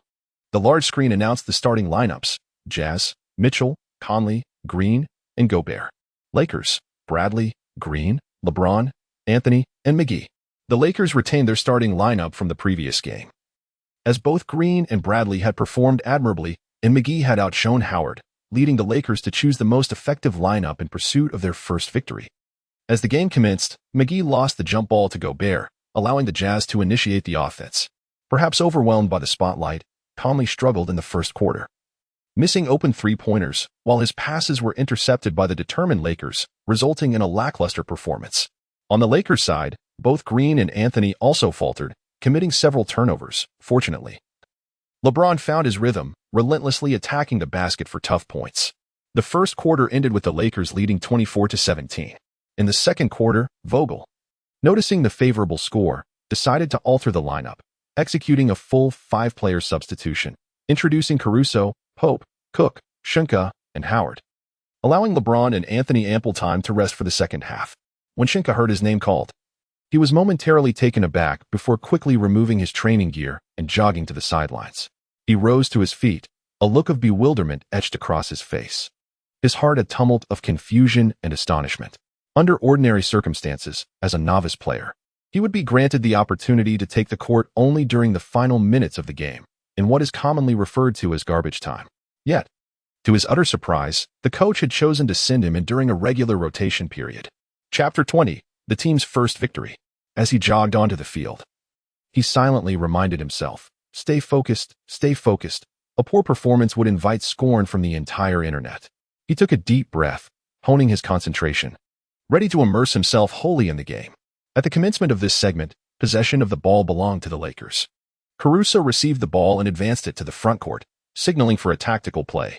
Howard approached to set a screen, allowing Sheng Ke to vacate the paint and position himself at the baseline. This left the opposing defender, the big baguette, in a quandary. He assumed that Sheng Ke, with his imposing physique, would solely operate in the paint, prompting him to focus his defense on Sheng Ke. To his astonishment, the long-limbed player demonstrated an ability to shoot from the perimeter. Consequently, he opted to leave Sheng Ke unguarded, crouching at the baseline to assist against Caruso's drive to the basket. Observing the prior tactical rehearsal, Caruso, without hesitation, executed a no-look pass, delivering the ball accurately into Sheng Ke's awaiting hands at the baseline. Although Sheng Ke fumbled slightly upon receiving the pass, the defender, having abandoned his post, was unable to recover in time, merely watching as Sheng Ke effortlessly caught the ball. He took a moment to steady himself, inhaled deeply, crouched, and assumed the quintessential shooting posture. With a graceful leap, he controlled the force of his shot, guiding the ball along the auxiliary line. The basketball soared between Shenk's index and middle fingers, tracing a perfect arc before swirling through the net. "Yes," Shenk exclaimed, exuberantly waving his hand and then gesturing towards Caruso as he jogged back to his defensive position. Observing this, Coach Vogel bellowed at Caruso, "If you pull any more tricks, you'd better sit down." Caruso, upon hearing this, nodded earnestly, indicating his intent to focus on the game. The big baguette, wearing a look of amusement, shrugged helplessly yet proceeded to pass the ball to Mitchell, ready to orchestrate the next offensive maneuver. The Jazz players swiftly positioned themselves, engaging in a similar pick-and-roll strategy. Gobert strode forward, providing Mitchell with a screen. With agility, Mitchell maneuvered past Caruso, while Shenk promptly stepped up to defend. Utilizing his nimble footwork, he closely shadowed Mitchell, continuously constricting his offensive space. Despite Mitchell's efforts to accelerate past Shenk, he found it impossible to shake off his tenacious defense. In disbelief, he opted to return the ball to the approaching big baguette. Left with no alternative, the big baguette confronted Howard's defensive assistants, attempting a hook shot, but regrettably, he missed the mark. Shenk secured the defensive rebound and subsequently passed the ball back to Caruso. The dynamics of the game shifted rapidly. Caruso advanced the ball and signaled for a horn play, promptly directing his teammates to action. Shenk and Howard quickly moved in tandem, forming a robust defensive line known as a double screen. Seizing the opportunity, Caruso broke to the right, poised to attack the basket directly. Simultaneously, Howard skillfully disengaged from the screen, swiftly moving down the lane, prepared to receive Caruso's pass. Meanwhile, Shenk shifted towards the left corner beyond the three-point line, scouting for an optimal shooting opportunity. The entire scene unfolded like a meticulously choreographed dance, with each player fulfilling their role to the utmost, contributing to the collective effort. In this defensive strategy, the baguette chose to remain vacant, as both Caruso and Howard were attacking the rim. Should he fail to provide assistance, 2 points would be swiftly conceded, and he dared not rely on Mitchell to contain Howard's onslaught. Caruso, with a swift glance back, flung the ball to Shenk on the left wing. The pass was received with great ease, and Shenk, upon catching the ball, rose fluidly, securing the shot into the basket. As the game transitioned to defense, the Jazz initiated their offensive play. Mitchell once again summoned Gobert to set a screen. After penetrating and drawing defensive attention, he delivered a bounce pass to the descending Gobert, who charged towards the basket. Observing this, Shenk extended both hands, positioning himself outside the restricted area, attempting to draw an offensive foul. Unexpectedly, Gobert collided with Shenk, causing him to rebound several steps while clutching the ball. The referee instinctively blew the whistle, yet faced the dilemma of determining whether it was an offensive foul or a blocking foul, leading to a request for video review. After a considerable interval, the verdict was a traveling violation. Shenk's defensive maneuver had been impeccably clean. Logically, it should have been an offensive foul. However, considering Gobert's unfortunate predicament, a traveling violation was deemed the more palatable option. Consequently, the Jazz's offensive rhythm was stifled by the Lakers, who exploited Shenk's shooting prowess to repeatedly score easy layups. In this quarter, the Jazz were outscored 18-32, widening the gap to 21 points, concluding the half at 35-56. Shenk accumulated 8 points, 5 rebounds, and 2 blocks during this period, successfully sinking 2 three-pointers and securing an offensive rebound for a putback. Vogel was pleasantly surprised by the efficacy of this lineup in a competitive setting, and he jovially prepared to substitute the starters to secure the victory. This unconventional strategy was to be utilized sparingly to prevent future opponents from thoroughly analyzing and countering it. Upon returning from halftime, the Jazz appeared to have entirely lost their rhythm and momentum. Their performance was astonishingly lackluster. The players seemed ensnared in a state of confusion, unable to find their shooting touch, even missing several open shots. Concurrently, their passing deteriorated significantly, resulting in frequent turnovers that stalled their offense. Throughout the third quarter, the Jazz managed a meager 20 points. In stark contrast, the Lakers, buoyed by LeBron's extraordinary performance, maintained an efficient offensive onslaught. He orchestrated successive surges for the team, amassing 31 points within the quarter. This enabled the Lakers to establish a commanding lead, entering the final quarter with a 32-point advantage. Given the substantial margin, the game had effectively transitioned into garbage time, with both teams gradually substituting in their bench players to afford the starters additional rest. As the final quarter commenced, the situation on the court was abundantly clear, with the outcome nearly predetermined. Therefore, both coaches opted to withdraw their starters, granting opportunities for the seldom-used fringe players to gain experience. Sheng Ke had anticipated being called into play, believing it would afford him another chance to showcase his skills and performance. However, upon reviewing the substitution list, he was disheartened to find his name absent. He felt a tinge of regret for not being able to accumulate statistics, yet simultaneously recognized that perhaps in Coach Vogel's eyes, his standing within the team had shifted. In the past, he was merely an ordinary rotational player. However, he now seemed to have emerged as a pivotal member of the squad. In the final quarter, Utah's Karami erupted for an impressive 31 points, while the Lakers could only muster a mere 21 points. Nevertheless, it mattered little, as their substantial lead from the first 3 quarters secured a definitive victory with a final score of 108-86, marking their inaugural triumph of the season. After the match concluded, the players quickly freshened up before heading home to rest. As time was of the essence, their next encounter awaited just 2 days later, where they would face the Hornets at home. The Lakers were eager to seize the opportunity for consecutive victories. Tonight, he rode home with LeBron James, as his residence was only a few kilometers away, and James kindly offered him a lift since he had no vehicle. What a remarkable leader, looking out for his teammates. James drove a Dodge Challenger SRT, which gained widespread popularity across the United States due to the Fast and Furious franchise. One unforgettable scene featured the car towing a safe. He mentioned that now that he has obtained his driver's license and earned some money, he too intends to purchase a car to enjoy. While seated in James's vehicle engaging in casual conversation, James praised his performance that evening, stating that a player of his caliber was truly a dream ally for him. Chapter 21. Pre-game arrangements. Following the conclusion of the match, James's performance garnered extensive attention, with numerous media outlets reporting on the thrilling game and lauding his exceptional display. Renowned publications such as Sports Illustrated and ESPN designated him as the game's most valuable player, commending him as the linchpin of the victory.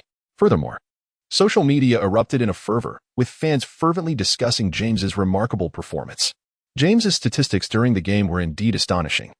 He achieved the highest score of the night with an efficient shooting percentage, amassing 32 points while also contributing 7 rebounds and 10 assists. Remarkably, he committed only 1 turnover throughout the match, exemplifying his stability and maturity on the offensive end. Such a comprehensive performance evoked memories of his dominant peak years. Beyond his individual accomplishments, James's contributions during critical moments of the game were equally captivating. In the final minutes, he exhibited extraordinary leadership qualities, guiding the team through a surge that ultimately sealed their victory. His pivotal scoring and organizational skills enabled the team to navigate challenges and secure this vital win. Yet, despite his outstanding performance, James remained strikingly humble. In an interview, he expressed that he merely endeavored to assist the team in achieving victory, expressing gratitude for his teammates' support and cooperation. He emphasized that teamwork was the cornerstone of success. Overall, James consistently maintained his humble demeanor in front of the camera. Aside from occasionally facing criticism for taking shortcuts to success, there was little else to scrutinize. This is not only the Los Angeles Lakers' triumphant debut in the new season, but also their inaugural victory in the NBA regular season, undoubtedly setting a promising tone for the team. It is noteworthy that among the entire roster, only LeBron James and Anthony Davis managed to score in double digits, making Sheng Ke's performance particularly remarkable as he contributed 8 points and 5 rebounds. Even the commentators in the Penguin Live broadcast couldn't help but exclaim that had Sheng Ke been substituted in the previous match, victory might have been within reach. This sentiment reflects the aspirations of Chinese basketball fans for Sheng Ke to maintain his level and establish himself firmly in the NBA. Eagerly returning home, Sheng Ke had only played a quarter, his youthful exuberance still bubbling beneath the surface.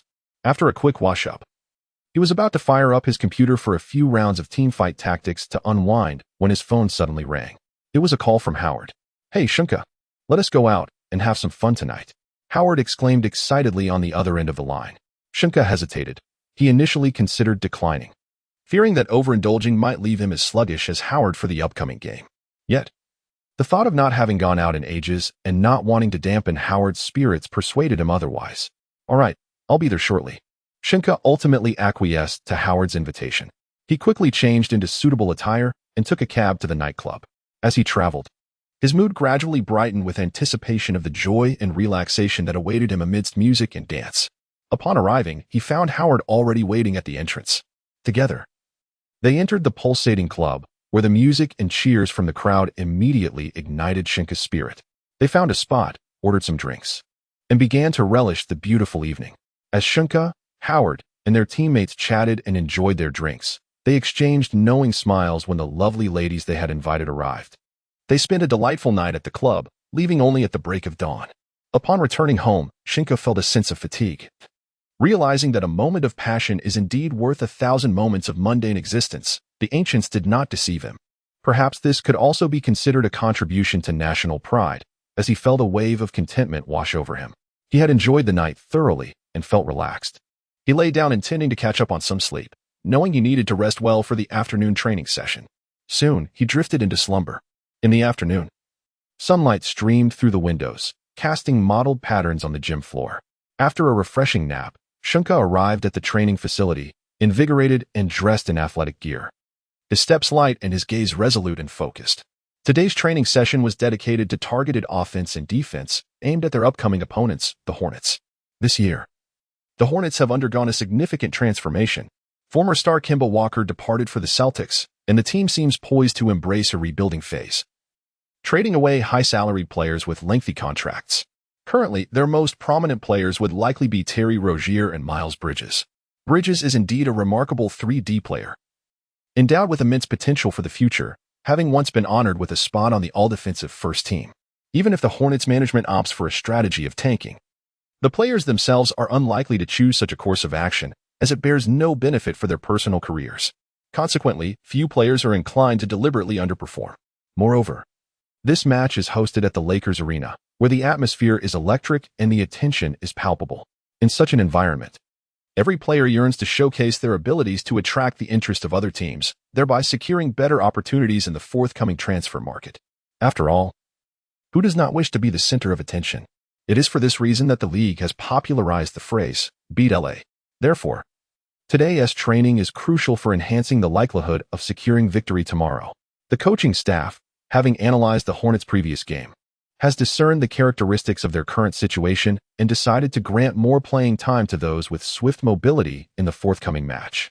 As a result, they informed Sheng Ke that he would be entrusted with additional responsibilities. Consequently, Sheng Ke engaged in targeted training, actively participating in various drills and closely collaborating with his teammates.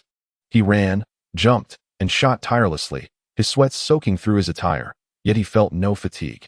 He attentively absorbed the coach's instructions, diligently executing every tactic while continuously adjusting his condition and rhythm. After all, one must love their craft. Despite his inclination towards tanking, his essence is one of striving rather than idleness. In terms of offense, Sheng Ke exhibited exceptional shooting prowess, aided by his natural talent. He aimed to minimize ball handling, swiftly releasing the ball when opportunities arose, thereby avoiding turnovers. He also set screens for his teammates, his imposing physique creating numerous scoring opportunities for them. On the defensive end, Sheng Ke excelled remarkably, akin to a larger version of LeBron James, closely shadowing his opponents and denying Howard and Davis any direct path to the basket. Neither Howard nor Davis could overpower him. He actively participated in help defense, assisting his teammates in disrupting the offensive plays of their counterparts. After several hours of rigorous training, the coaching staff felt that the players were adequately prepared. They expressed satisfaction with the results of today's practice and decided to allow the players to rest, conserving their energy for the impending game. The coaches understood that maintaining optimal physical condition and mental state is paramount for achieving victory. Thus, they urged the players to rest thoroughly in the coming hours, adjusting their mindset to present themselves in peak competitive form on the court. Simultaneously, the coaching staff diligently studied the opponent's tactics and characteristics, devising corresponding strategies. In the evening, Sheng Ke planned to indulge in the game he had previously been captivated by, T-Fight Tactics, which had just been launched by Riot Games on the 13th of last month. He opened his computer and entered the game interface, his excitement gradually building. The screen illuminated with the familiar scenes of T-Fight Tactics, evoking a sense of nostalgia within him. Sheng Ke adeptly embarked on a new game, swiftly purchasing heroes, crafting equipment, and strategically arranging his lineup, all while managing the game meticulously. In the early days of the game, few players ventured into assembling the powerful 9-5 formations or achieving 3-star 5-cost champions. Almost every match, Sheng Ke amassed enough resources to reach level 9. Subsequently pursuing the elusive 3-star 5-cost champions, The satisfaction derived from achieving a 3-star Hasa was truly exhilarating. A profound sense of fulfillment washed over Sheng Ke as he immersed himself in the joy of the game, oblivious to the passage of time. Chapter 22. The debut coach Vogel firmly believed that the Lakers possessed ample offensive firepower, yet to secure the championship, the speed of defensive transitions was paramount. He dedicated training sessions to honing the players' abilities to swiftly reposition and cover after defensive lapses, as well as to initiate rapid counterattacks following successful steals.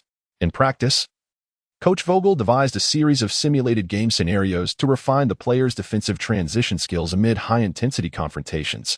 Due to this philosophy, he informed Sheng Ke that he would need to shoulder additional responsibilities. He recognized Sheng Ke's physical prowess and defensive capabilities as a rough gem, one that he intended to carefully sculpt into his desired shape. "Are you nervous, Sheng Ke?" Horton Tucker inquired, unable to contain his curiosity as the official game time approached in less than 2 hours. As fellow rookies, while his own playing time was uncertain, Sheng Ke was already slated to start, which stirred feelings of envy within him. "Not too bad, just a starting position," Sheng Ke replied, feigning calmness, though the nervous fidgeting of his leg betrayed him. Given that the starting lineup and opening strategies had already been outlined in the locker room, the prospect of taking the court today as a starter filled him with both anxiety and excitement. He was aware of the opportunity to showcase his abilities, yet he also recognized the rarity of such an occasion. Coach Vogel's decision to have Sheng Ke start stemmed from his desire to observe the dynamics between a larger 3D player alongside LeBron James and Anthony Davis. He believed Sheng Ke's height, wingspan, and defensive skills could provide the team with a significant edge, while also anticipating that Sheng Ke would be able to unleash his offensive potential. Moreover, the relatively weak performance of the Hornets that day presented a favorable opportunity for the Lakers to experiment with their new lineup and discover the most suitable style of play for the team. Should Sheng excel in his performance during the competition, he stands a significant chance of becoming a pivotal member of the Los Angeles Lakers' future. Sheng is acutely aware of the importance of this opportunity. Should he deliver an impressive display, a starting position may be within his grasp, especially considering the team's interior players, such as Howard and McGee, lack shooting prowess. It is well known that a perfect complement to LeBron James in the paint necessitates shooting ability, a non-ball dominant style, and the capacity to defend and protect the rim. During his time with the Heat, Bosh primarily provided shooting, while Love added rim protection during his tenure with the Cavaliers. Sheng possesses the attributes that make him an ideal match for LeBron, which explains the amicable rapport between them. LeBron is a shrewd businessman. He understands precisely what he requires and makes astute choices. For instance, had he not departed from Cleveland years ago, his ceiling of achievement would likely have been limited to that of Karl Malone with the Jazz, as the Cleveland market is too small to attract superstars. This match presents both a challenge and an opportunity for Sheng Ke, who continuously reflects on his coach's strategic positioning on the court. You may wonder why Sheng Ke refrains from succumbing to despair. This is not a mere change of temperament, but a testament to his respect for his passion. In the offensive phase, Sheng Ke can position himself at the baseline, utilizing his unparalleled shooting accuracy to create ample offensive space for LeBron James and Anthony Davis. After the previous game, it is certain that all teams have meticulously analyzed the footage and will not easily leave a player with such exceptional shooting prowess unguarded.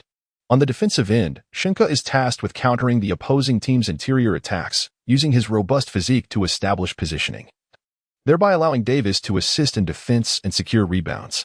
In essence, during offense, Sheng Ke assumes the role of a power forward, PF, while in defense, he bears the responsibilities of a center C. As night falls and the game approaches, over 20,000 Lakers fans fervently chant, "Purple and Gold City," hoping to exert pressure on the Hornets through their collective energy.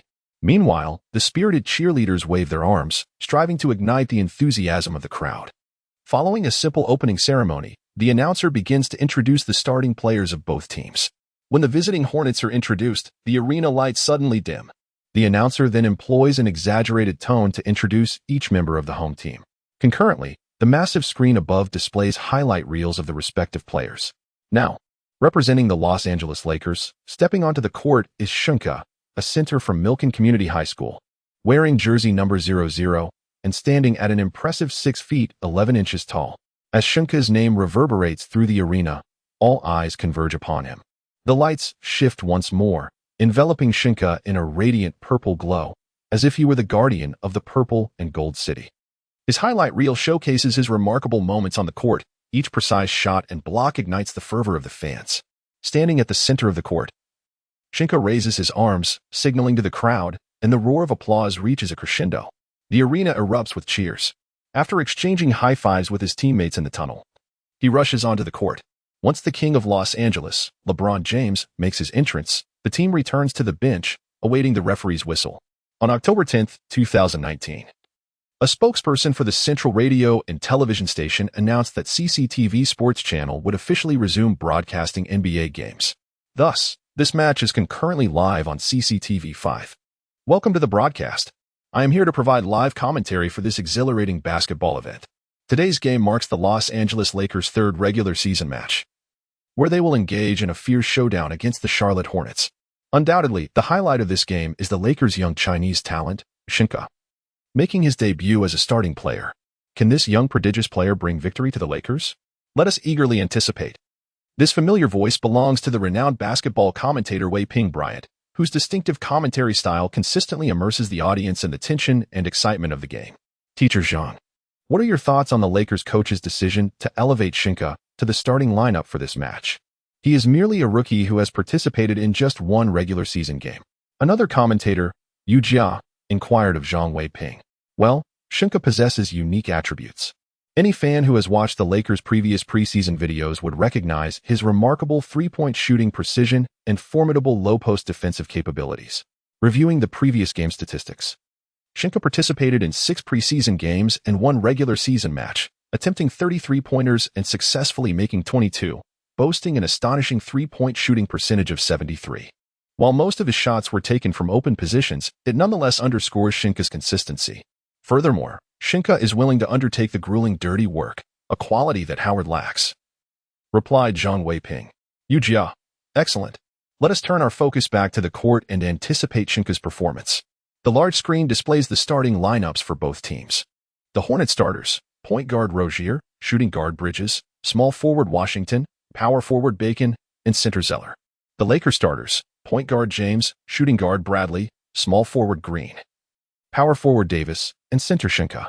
On paper, the roster comparison heavily favors the Lakers.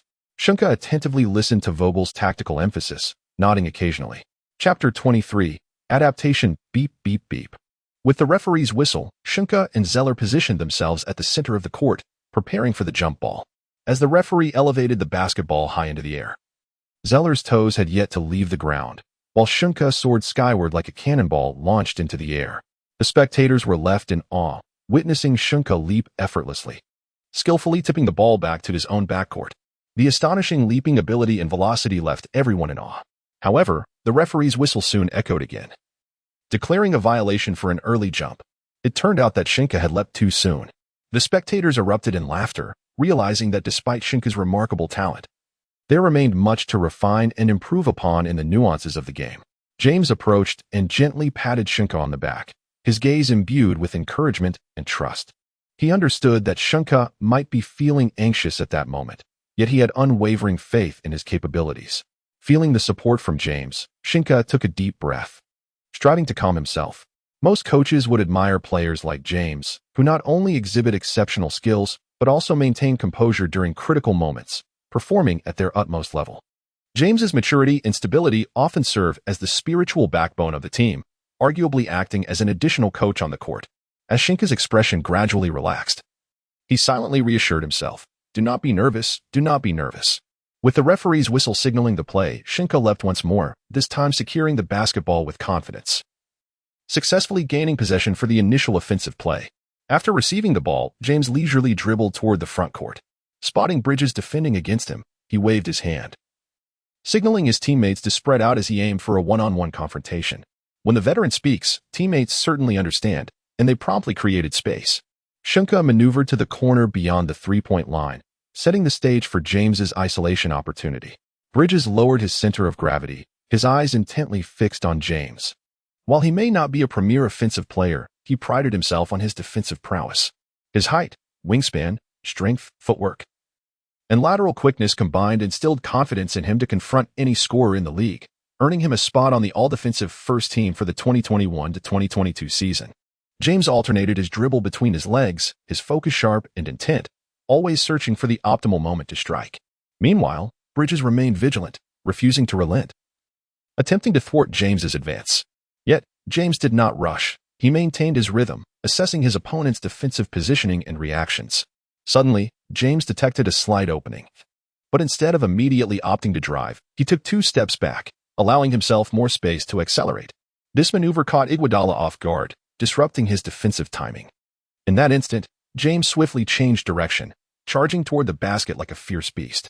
His speed was unparalleled, as he effortlessly surpassed Bridges, confronting him head-on. Despite Bridges' efforts to resist, James, armed with formidable strength and skill, charged directly at him with unyielding force. Standing at 206 centimeters and weighing 113 kilograms, James towered over Bridges, who measured only 198 centimeters and weighed 95 kilograms, resulting in a nearly 18 kilograms disparity. In this confrontation, Bridges was clearly at a disadvantage, losing his balance with a single collision, powerless to impede James' advance. With ease, James breached the defense and surged towards the basket. In desperation, Zeller relinquished his own defensive assignment to assist against James. Observing Zeller's approach, James chose not to force a shot but instead passed the ball to the corner, where Sheng Ke awaited. Without hesitation, Sheng Ke seized the opportunity and launched a precise three-pointer, sinking it effortlessly. Delighted, James retreated on defense, exchanging celebratory high-fives with Sheng Ke, internally marveling at the fact that he had found such an excellent assist partner. His playmaking prowess had borne fruit. In the live broadcast, Yu Jia inquired, "Teacher Zhang, what is your perspective on this play?" Zhang Weiping responded, "We have previously discussed that Sheng Ke's open three-point shooting is exceptionally reliable when given the chance. He will capitalize on it. Moreover, James possesses remarkable penetration skills. Once he accelerates, defenders find it exceedingly difficult to contain him. Consequently, opponents typically opt for double-teaming to restrict his movements. Yet this strategy opens up more opportunities for James' teammates to shoot from advantageous positions. Sheng Ke is an outstanding shooter, and he made the most of this opportunity, smoothly converting the shot." Yu Jia concurred. Indeed, Sheng Ke's three-pointer serves as a wake-up call for other teams in the league, indicating that he is well-suited to contribute offensively alongside the starting lineup. Now, it is the Hornets who must grapple with a dilemma. They need to devise a strategy to counter the combination of James and Sheng Ke, or they risk losing this match. Zhang Weiping added, "Absolutely. The Hornets are currently faced with a difficult choice. If they continue to double-team James, Sheng Ke will be afforded even more open shooting opportunities. However, if they abandon the double-team, James' individual offensive efforts will become nearly insurmountable. For James, it makes little difference whether he faces a double-team or not, as he can adeptly navigate through defenders with ease. It truly is a choice between two poisons. One must be selected," Yu Jia remarked. However, based on the current situation, it appears the Hornets have yet to discover an effective countermeasure. They need to make adjustments swiftly, or the tide of the game may turn increasingly against them. As the transition between offense and defense unfolded, Rozier advanced the ball into the front court. Sheng Ke applied tight, relentless defense against Zeller. Having received advice from the coach the previous day regarding Zeller's strengths and weaknesses as the starting center for the Hornets, Zeller's agility and shooting ability granted him unique advantages on offense. However, his physical limitations became a notable shortcoming. Consequently, Sheng Ke opted for close-quarters defense, compelling Zeller to engage in a physical battle within the paint. His body language clearly conveyed, "Come on, buddy, the interior is open, welcome to enter." Zeller sighed. Have rookies become this challenging to handle? Vogel clasped his hands together, raising them to his mouth as he shouted towards the court, "Well done, Sheng Ke." Evidently, Sheng Ke was pleased with the defensive choices made. Zeller had just tested Sheng Ke's robustness during their confrontation. Indeed, he was robust and formidable, making it imperative to avoid any physical tussles in the paint. Without waiting for Rozier to signal, he stepped forward, intending to set a screen for him. Observing this, Rozier adeptly maneuvered around Bradley's defense, accelerating towards the interior. Sheng Ke, noticing this, swiftly shifted 2 steps to stay close to Rozier, who suddenly felt a powerful force pressing against him and hurriedly cradled the ball. He was astonished at how agile this individual was, entirely unlike the stereotypical image of a large Asian man he had envisioned. Rozier found himself halted by Sheng Ke's defense and promptly passed the ball to Zeller. At this moment, time was running short on the shot clock, leaving Zeller no choice but to hastily attempt a three-pointer while contending with Bradley's defense. Davis positioned himself beneath the basket, effectively boxing out his opponent, his arms raised high. The ball arched gracefully through the air before ricocheting off the rim. Davis sprang into action, extending his long arms to secure the rebound with ease. A relaxed smile spread across his face, as he effortlessly accumulated rebounding statistics without engaging in the more arduous aspects of the game. Sheng Ke was indeed a remarkable asset. Chapter 24. Tension. James received the pass from Davis and swiftly brought the ball up court, aiming to catch the Hornets off guard. However, the Hornets head coach was vocally directing his players to quickly assume defensive positions, expanding their coverage, even pushing Zeller nearer to the free throw line. Observing this, James adeptly controlled the tempo and called for a screen, which Davis promptly provided. Their pick-and-roll was the most frequently employed tactic by the Lakers. The synergy between James and Davis during the pick-and-roll was seamless, as James drove towards the basket, drawing the defender's attention, while Davis quickly moved up to create additional space for him. Often, a third player would be required to assist in resolving the defensive pressure during their pick-and-roll executions. In this match, the Hornets opted to leave Bradley unguarded, as he had only managed to score 1 out of 4 attempts from beyond the arc in the previous game. After being thwarted, James passed the ball to the wide-open Bradley, who, instead of testing his shooting touch, boldly drove straight towards the basket. In tandem, Davis followed suit. And once Bradley had drawn the Hornets' defensive attention, he lofted the ball towards the hoop. Davis soared high behind Washington, emphatically slamming the ball into the net. The Lakers' bench erupted in jubilation, while the Hornets players hung their heads in despondency. The referee's whistle pierced the air, calling a blocking foul. As it turned out, Washington had instinctively jumped and infringed upon Davis's space. With a triumphant roar, Davis completed the 2-1 play, and Bradley approached him, colliding chests in a display of shared exhilaration. In this round, the capable role player executed his duties impeccably by positioning himself in the corner to create space. As the team advanced towards the basket, he moved to a 45-degree angle, poised to seize a passing opportunity while also preparing to thwart a fast break after a potential turnover. This was his tactical arrangement, which he flawlessly implemented, contributing silently to the team's efforts. With a swift motion, Davis converted his free throw, bringing the score to 0-6, leaving the Hornets trailing by 6 points. The Hornets head coach loudly urged his players to slow down and focus on executing higher percentage plays. Observing the unfolding situation, James signaled for Bradley to apply pressure as Rozier crossed midcourt.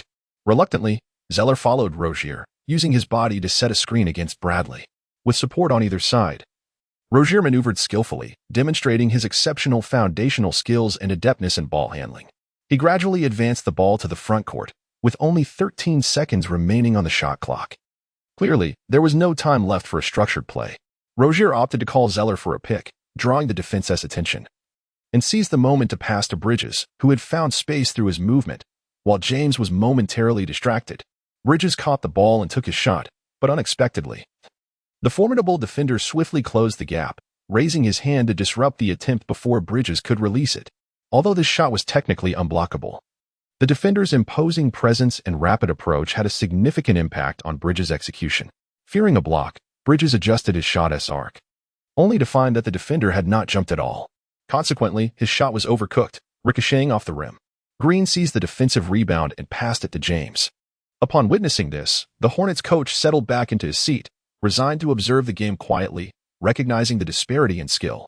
When a shooting opportunity presented itself, failure to capitalize could hardly be attributed to the coach's strategy. Defense. Bridges, undeterred by his missed shot, vocally encouraged his teammates to return on defense while gesturing with open arms to signal his commitment to guarding.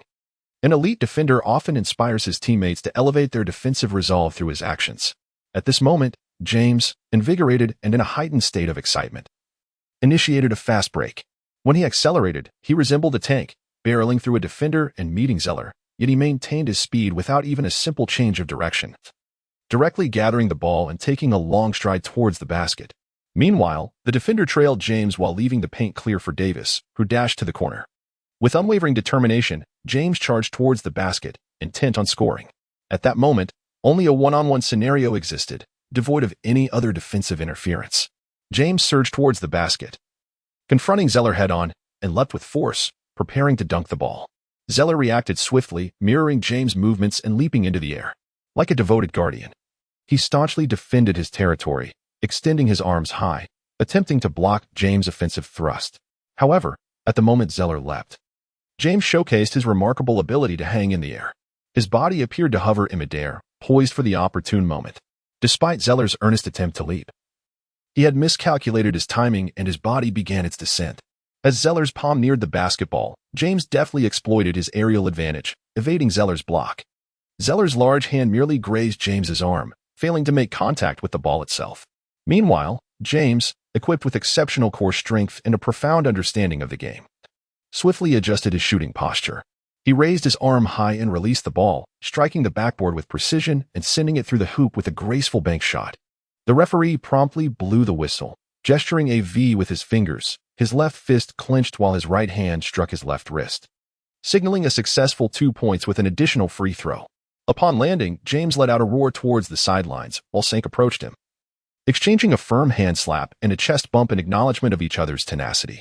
The score stood at 0-8, and the Hornets called for a timeout, having been halted by the Lakers' initial onslaught. As the timeout concluded, James stepped up for the free throw, but the ball clanged off the rim. Indeed, he was renowned for being the player with the most 2-0 records in history. Upon witnessing the missed free throw, his teammates began to retreat on defense, only to find Sheng shoving Zeller aside to secure the offensive rebound. Zeller and Bridges quickly converged on Sheng to prevent a second scoring opportunity. Despite Sheng's impressive physical attributes and rebounding prowess, his finishing ability underneath the basket was lacking. Surrounded by two defenders, he could not effectively convert the shot and opted to pass to the descending James. Upon receiving the ball, James leapt swiftly, contending with Bridges who rushed in to defend. Although Bridges endeavored to thwart James's scoring attempt, James, with his formidable strength and skill, succeeded in dunking the ball into the basket. Upon landing, however, James was met with an unexpected silence instead of the anticipated whistle. Confused, he spread his arms, expressing his discontent toward the referee. He believed he deserved an additional free throw opportunity, 2-1, due to the clear foul committed against him. Yet, the referee seemed to overlook this infraction, perhaps choosing to ignore it for reasons unknown. It was possible they felt the Hornets had already suffered enough setbacks and required some balance to maintain the contest's competitiveness. Regardless, the referee's decision elicited discontent from both James and his fellow players. James could only retreat to the backcourt, giving Sheng a playful pat on the backside, commending him for a well-executed pass. In a mere 2 minutes, Sheng had accumulated 3 points, 1 rebound, and 1 assist. With the score at 0-10, the Lakers had established a commanding lead of 10 points, suggesting they were likely to secure the victory. However, just as everyone presumed the Lakers would clinch the game, the situation on the court took a dramatic turn. After the pause, the Hornets appeared to have discovered the key to success. Through frequent off-ball screens and movement, they successfully manufactured a plethora of open opportunities, converting several mid-range shots. Faced with this indirect approach to attacking the basket, the Lakers could only assist in defense to create disruptions. However, a more dire situation loomed as James and Davis, inexplicably, succumbed to a series of elementary mistakes, allowing the Hornets to seize the moment and convert these turnovers into fast break points. Fortunately, thanks to an initial advantage, the Hornets finished the first quarter with a slight lead of 2 points, concluding the period at 28-30. Chapter 25. Turbulence. Hornets head coach Steve Clifford was quite pleased with his adjustments. In the face of superstars like James and Davis, he harbored ample confidence in his strategy. He believed that even though their offensive prowess was formidable, a well-executed defensive strategy could effectively limit their impact. In the first quarter, the Hornets' defensive approach involved applying pressure from the perimeter. When James or Davis attempted to drive, players such as Bridges would closely guard them in an effort to disrupt their offensive rhythm. Once they approached the three-point line, the Hornets swiftly initiated help defense from the wings, preventing them from penetrating further into the paint. Upon reaching the key, the Hornets employed a double-team strategy, making it challenging for them to score effortlessly. Clifford firmly believed that this defensive strategy could significantly restrict the effectiveness of the dynamic duo. He recognized that both James and Davis were exceptional players, but as long as the Hornets maintained a high-intensity defense, denying them ample space and opportunities, they would find themselves uncomfortable. Furthermore, the Hornets would bolster their defense against other Lakers players to prevent them from capitalizing on scoring opportunities when the star duo was contained. The strategy was proving effective. Although James possessed remarkable driving ability, his shooting technique left something to be desired.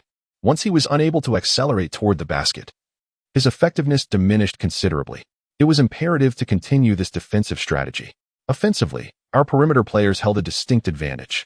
After receiving the ball, it was crucial to shoot decisively, particularly when Bradley was positioned on the weak side. If a player could not find an open shot or create space, it fell to you, Rozier, to take on the responsibility of one-on-one play against Bradley. Do you understand? The coach inquired loudly. Yes, understood, Rozier answered without hesitation, rallying the other players to respond in unison. However, the Hornets head coach was disheartened to discover the astonishing depth of the Lakers roster. When James and Davis struggled, they were quick to take a break, leading to a comprehensive substitution strategy from the Lakers. As the second quarter commenced, players such as Howard, Pope, Caruso, McGee, and Cook made their appearances. The second quarter became a showcase for Howard and Zeller. With the absence of Seng's tight defense, Zeller exhibited exceptional shooting skills, nailing various mid-range and long-range shots. Meanwhile, Howard repeatedly received passes from teammates, effortlessly completing dunks, leaving Zeller unable to impede his scoring. The two teams engaged in a fierce exchange, each struggling to defend against the other, culminating in a tightly contested quarter that ended with a score of 34-33. At halftime, the scoreboard displayed a narrow lead for the Lakers at 62-63. Upon resuming play, the Lakers introduced their starting lineup, while the opposing team made strategic adjustments. A notable shift occurred as LeBron James, while handling the ball, opted to execute a pick-and-roll with Seng. Following the screen, Seng dashed to the perimeter, while James refrained from driving directly to the basket. Instead, he took two lateral steps, dribbling in a manner suggestive of a three-point attempt. As Anthony Davis cut inside to attract defensive attention, which posed a significant challenge for Bridges and the backup center Hernang Mez. Bridges fared slightly better, his quick footwork allowing him to keep pace with Seng, though his height proved insufficient to significantly disrupt Seng's shooting sideline. Hernang Mez, on the other hand, found himself utterly outmatched, unable to keep up with Davis's speed and left helpless as Davis wreaked havoc in the paint. At this moment, Hernang Mez faced a dilemma. He was acutely aware that he was matched against the three-point threat of LeBron James, while also noticing out of the corner of his eye that Anthony Davis had successfully evaded his defender and was making an inside cut. Faced with this predicament, Hernang Mez swiftly resolved to retreat to the basket to safeguard the rebound. James, keenly perceptive of the defensive shift, promptly secured the basketball. Noticing an absence of opposition ahead, he made a quick adjustment, bent his knees, raised the ball, and flicked his wrist in one fluid motion. The sound of the swish echoed as the ball seamlessly found the net, marking a successful three-pointer. James felt an unusual ease with this shot, akin to a routine practice session, unperturbed by any hindrance. The Hornets coach shouted from the sidelines, urging his players not to leave James unguarded. After all, allowing such a superstar to shoot freely was tantamount to gifting him points. Meanwhile, Vogel applauded his players for their performance, as the tactical adjustment made during the recent timeout aimed to increase their shooting attempts, drawing the opposing team's only tall player out and allowing the cutting Davis to contest for offensive rebounds. This was also a bold endeavor, and the results have proven to be quite commendable. At this juncture, Hernan Gomez found himself in a quandary, uncertain whether to proceed or retreat. Meanwhile, the Hornets reintroduced Zeller to the game, yet they still failed to find a resolution to their struggles. As the third quarter concluded, the Lakers had outscored their opponents 36-18, establishing a 19-point lead. The Hornets' inability to defend effectively adversely affected their offensive performance as well. Victory seized the opportunity to sink an open three-pointer, bringing his tally to 15 points, 6 rebounds, and 2 blocks, including 2 offensive rebounds and a flawless 5-4-5 from beyond the arc.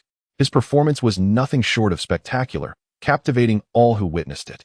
His exceptional shooting accuracy from three-point range placed immense pressure on the adversary. Simultaneously, he secured 2 offensive rebounds, generating additional scoring opportunities for his team. His defensive prowess was equally impressive, as he successfully thwarted opponents' attempts with 2 blocks.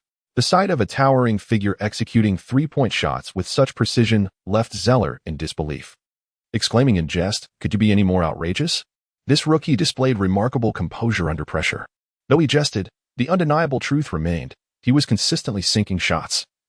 And successful baskets are inherently good tactics.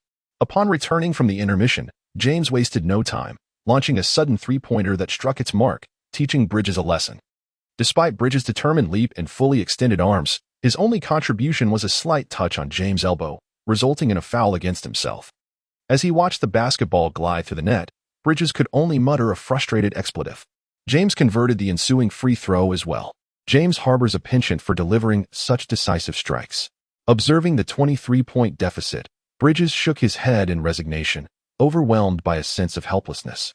The home crowd quickly rallied, chanting defensive slogans in hopes of their team clinching victory and extending their winning streak. With Davis and Victory guarding the paint, the Hornets struggled to penetrate the interior, resorting instead to outside shooting, albeit with low efficiency.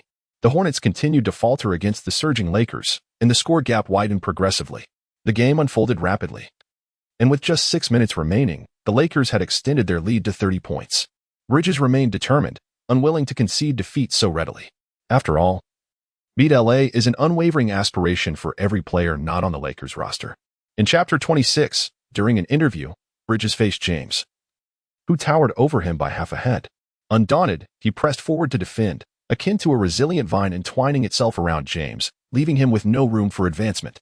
However, after 3 grueling quarters of fierce competition, Bridges found his stamina waning, proving insufficient to withstand James' onslaught, who effortlessly brushed him aside. Observing this predicament, Zeller attempted to provide support from the side, but it was too late. James swiftly reacted, executing a clever behind-the-back bounce pass that delivered the ball precisely to Victory, who awaited in the open beyond the three-point line. At this moment, Zeller had no time to pursue defensive efforts, merely watching as Sheng Ke gracefully leapt, released the ball, and executed a three-point shot. Sheng Ke's outstretched arms found success. This three-pointer, taken unopposed within a 2-meter radius, bore considerable pressure, as he feared a careless miss would leave him unable to justify his performance to LeBron. After all, LeBron harbored a profound obsession with 41-1. While points could be accumulated and rebounds gathered, each assist was a rare gem. Once the shot swished through the net, the Hornets called for a timeout, substituting all their starters, officially marking the game's transition into garbage time. At this juncture, Sheng Ke felt a slight sense of relief, yet a tinge of regret lingered. Had the defense been less stringent, he might have tallied more points and rebounds, thus enhancing his statistical presentation. Observing this, Vogel began to substitute in those benchwarmers and rookies. However, Sheng Ke was not among them. He had delivered an outstanding performance, securing 18 points, 8 rebounds, and 3 blocks, with an impressive 6 successful three-pointers. Ultimately, the referee's whistle signaled the conclusion of the match, with the Lakers triumphantly defeating the Hornets 135-101 on their home turf, marking their first consecutive victory of the new season. Examining the game statistics, 7 Lakers players scored in double figures, with Davis leading the charge, contributing 29 points, 14 rebounds, 3 assists, and 3 blocks. Alongside Sheng Ke, he formed a formidable twin-tower presence, safeguarding the Lakers' interior and establishing a no-fly zone. Additionally, LeBron shone brightly, amassing 20 points, 6 rebounds, and 12 assists, indicating a strong possibility of contending for the assist title this season. As Sheng Ke approached to embrace the Hornets players, a representative from a Chinese media outlet intercepted him, requesting a post-game interview for Penguin Live as he was about to return to the locker room. Surprised, Sheng Ke pointed to himself, confirming, "Me?" He had heard that the invitee was supposed to be LeBron, the team's leader, inherently attracting attention. How had it come to be that he was the one chosen? Filled with confusion, he recognized this was Penguin Live's arrangement and refrained from voicing his doubts. Thus, he stepped before the camera, aware of the team's obligation to cooperate with broadcasters. Refusing for non-justifiable reasons could incur penalties from the league. Adjusting his attire and preparing himself, Sheng Ke smiled at the camera. Although taken aback by the interview, he understood that for a professional athlete, engaging with the media was an integral aspect of the job. The host from Penguin Live began with a series of standard inquiries, such as his thoughts on the game and evaluations of both his team and the opponent's performance. Sheng Ke responded appropriately, his gaze occasionally drifting towards the host's neckline. A glance is a sign of respect, but repeated glances convey a deeper admiration. Having witnessed numerous games, he knew how to articulate his thoughts, even if he did not fully grasp the nuances. Moreover, in the spirit of victory, one must inevitably exhibit a magnanimous demeanor, and praising one's adversaries is always a commendable gesture.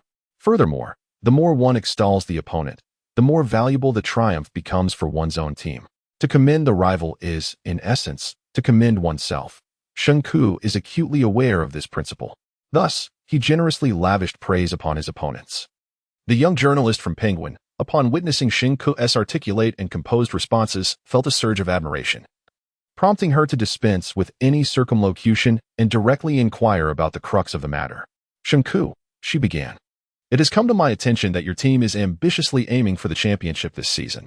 Given your current performance, do you believe you have secured a position as a starter on the championship team? This woman harbors a plethora of ill intentions. If her response is somewhat foolish, it is likely to offend her teammates and create a rift. Fortunately, her camaraderie with Howard and McGee remains strong, which may shield her from the ire of other players. Nevertheless, it is probable that each time they face off, they will exert their utmost effort.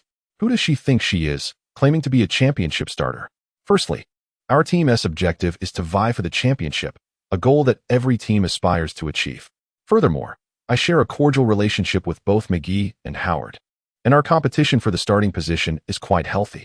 The decision regarding the starting lineup for each game rests with the coach, and I will adhere to any directives from the coaching staff. Lastly, Sheng politely stated in standard Mandarin, "Moreover, feel free to ask me in Chinese in the future. I am capable of speaking the language. Thank you to the fans in China for their support." He graciously bowed slightly before returning to the locker room. Unbeknownst to him, his casual glance was captured and transformed into a GIF, which swiftly circulated online. His interview resonated profoundly with fans in China, evoking memories of when Jeremy Lin first garnered attention, struggling with his Mandarin, often interspersing it with English. It was astonishing that someone who grew up in America could articulate such standard Mandarin. Fans from the Guangdong region remarked, "I feel that Sheng's Mandarin surpasses my own." To which others replied, "Your feeling is correct. It is indeed perplexing." After the game, the media capital of Los Angeles wasted no time in publishing news. LeBron and Davis explode, leading the team to its first consecutive victory. 3-point shooting 6 for 6. The rookie makes a stunning debut with 18 points, 8 rebounds, and 3 assists. Pelinka's bargain deal may secure him the title of Best General Manager. Meanwhile, the reports from China were even more exaggerated. The Chinese prodigy leads the Lakers to a resounding victory against the Hornets, aiming for the championship. Sheng, the Lakers' third star, is the unrivaled center of the league, returning home late, unable to play video games. Sheng lay in bed contemplating scrolling through his phone to catch up on the news as a means to unwind. As he perused the Los Angeles Times, he mused about how these individuals adeptly attract animosity. It is no wonder that players who join the Lakers develop a sense of entitlement and face chance of beat LA from other teams across the league. When he encountered the sensational news from China, he was momentarily at a loss for words, astonished by the hyperbole. Why not claim to be the best in the league? He thought. It is no surprise that when Chinese players. 2 days later, the Los Angeles Lakers were still stationed at their home ground, the Staples Center, preparing to face off against the Memphis Grizzlies. The Grizzlies, too, were riding high on a 2-game winning streak, their morale soaring. Their head coach, Taylor Jenkins, boldly proclaimed before the game that a fierce confrontation awaited as both teams sought to emerge victorious. This season, the Memphis Grizzlies have emerged as an unexpected force, having acquired the prodigious talent of Ja Morant through the draft. His arrival has instigated a remarkable chemistry within the team. His astonishing prowess seems to transcend the confines of the screen, prompting even the media to extol his potential to become the next dominant superstar in the league. As of now, Morant has guided the Grizzlies to an impressive record of 2 wins and 1 loss, mirroring that of the Lakers. Chapter 27. Unstoppable. On the evening of October 30th, the Lakers hosted the Grizzlies in a home game. The commentary was provided by the legendary Shaquille O'Neal and Charles Barkley. O'Neal remarked that the Lakers boasted the formidable twin towers of Anthony Davis and Dwight Howard in the paint, who had successfully stifled the Hornets' offense in their previous game. Statistics revealed that the Lakers secured 58 rebounds compared to the Hornets' 36, thus affording them 22 additional offensive opportunities. Furthermore, LeBron James has successfully transitioned into a point guard role this season, his exceptional playmaking rejuvenating the entire team. It can be asserted that the Lakers are gradually awakening, showcasing their formidable strength. Concurrently, the Grizzlies have also undergone some adjustments. With Ja Morant established as the focal point, the team has devised a series of strategies around him. Morant has recently been in stellar form, averaging 18 points and 10 assists per game, with shooting percentages nearing an extraordinary 50 and 40. This matchup promises to be a captivating duel between a burgeoning superstar and an established icon. Sir Charles, which team do you favor in this contest? O'Neal inquired of Barkley. Given that the Lakers are an aging roster, anyone who has witnessed the Grizzlies play knows they operate at a fast pace. The veterans cannot possibly compete with the youthfulness of Morant, who will undoubtedly dominate James and help the Grizzlies secure their 3rd consecutive victory. Barkley responded with arrogance. Although he was acutely aware of the Lakers' superior strength as a media figure, he understood the importance of captivating the audience and generating controversy. Thus, he intentionally sided with the Grizzlies, predicting Morant would overshadow James and lead his team to victory. Such comments undeniably sparked discussions and garnered attention from numerous fans, further heightening the intrigue surrounding the game. Lakers fans expressed their gratitude towards Barkley for his unexpected support. Meanwhile, as Morant prepared for the game, he felt a surge of fiery determination upon hearing Barkley's commentary. He clenched his fists, his gaze resolutely fixed ahead, as if he could already glimpse the dawn of victory. He reminded himself that this time, he must make everyone take notice and silence the skeptics. Taking a deep breath, he felt the power coursing through him. Convinced he could overcome any opponent, to him, everyone else was merely a stepping stone. Vivid images of the game played in his mind as he envisioned how he would penetrate the defense, score, and lead his team to triumph. At that moment, O'Neal decided to tease Barkley. "All right, Charles, let us engage in a wager. I proposed, I bet on the Lakers' victory, while you place your bet on the Grizzlies. How about the loser dons a bikini and dances live?" This declaration detonated around Barkley like a bomb, causing his eyes to widen in astonishment, revealing a visage of utter disbelief. His expression darkened considerably, mouth agape, as if he could swallow an egg whole. He glared at O'Neal, his eyes brimming with indignation and discontent. He shook his head vehemently, gesturing insistently to indicate his firm disapproval of the proposal. "Oh no, Shaq. Your sense of humor is far too risky. If we are to wager, then I shall bet on the Lakers," Barkley articulated, his tone laced with a hint of resignation and resentment, yet predominantly reflecting his distaste for O'Neal's absurd antics. He certainly did not wish to become the laughingstock once more due to a bet. O'Neal chuckled heartily, seemingly anticipating Barkley's reaction. He shrugged nonchalantly, wearing a smug smile, as if to say, "See, I knew you would hesitate to bet against me." Morant felt a sudden wave of discomfort wash over him, akin to a bitter pill. It appeared that not only did the fans doubt their victory, but even the seasoned basketball legends shared the same sentiment. Who was Morant? Destined to become a colossal figure in the league, if not to shatter such conventions? As for his contemporaneous counterpart, Sheng Ke, he hardly regarded him, considering that the latter had not even participated in the draft, falling short of being considered undrafted. Then, reality dealt him a harsh blow. The starting lineups were as follows: Grizzlies, Morant, Valanciunas, Brooks, Crowder, and Jackson. Lakers, James, Green, Bradley, Davis, and Sheng Ke. Given the success of this lineup in the previous game, Vogel opted for consistency, continuing to allow Sheng Ke to start. Based on the prior game as chemistry, Sheng Ke was the sole player on the Lakers who seamlessly complemented the LeBron-Davis duo, provided he could maintain his contributions.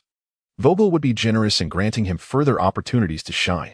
From the outset of the match, the Grizzlies aggressively attacked the rim, seizing rebounds and launching fast breaks, seeking to disrupt the Lakers with their youthful vigor, a strategy that had proven effective in their previous two games. The Grizzlies players exhibited remarkable energy and tenacity, frequently assaulting the Lakers' basket in an attempt to breach their defense with speed and strength. However, they were mistaken. Had it been Howard or McGee, their tactics might have succeeded, as both struggled to keep pace and were susceptible to being overpowered by Valanciunas. Sheng Ke, however, was different. Not only could he match the Grizzlies' speed, effectively contesting their layups, but he could also withstand Valanciunas' post plays, given his superior strength. His agility and power rendered him a nightmare for the Grizzlies, as the defensive wall formed by Sheng Ke and Davis imposed immense pressure on their offensive efforts. Their presence has become a source of considerable distress for the forwards of the Grizzlies, who find themselves unable to penetrate the formidable defensive line established by Sheng Ke and Davis. Together, they have forged an impenetrable barrier in the Lakers' paint, leaving the Grizzlies' offense ensnared in a quandary. Despite their relentless attempts to break through, the Grizzlies are thwarted by the ironclad web woven by Sheng Ke and Davis. In the first quarter, the duo showcased their dominance, collectively securing 14 rebounds and recording 6 blocks. Their defensive prowess has imposed immense pressure on the Grizzlies players, rendering it nearly impossible for them to score within the Lakers' interior.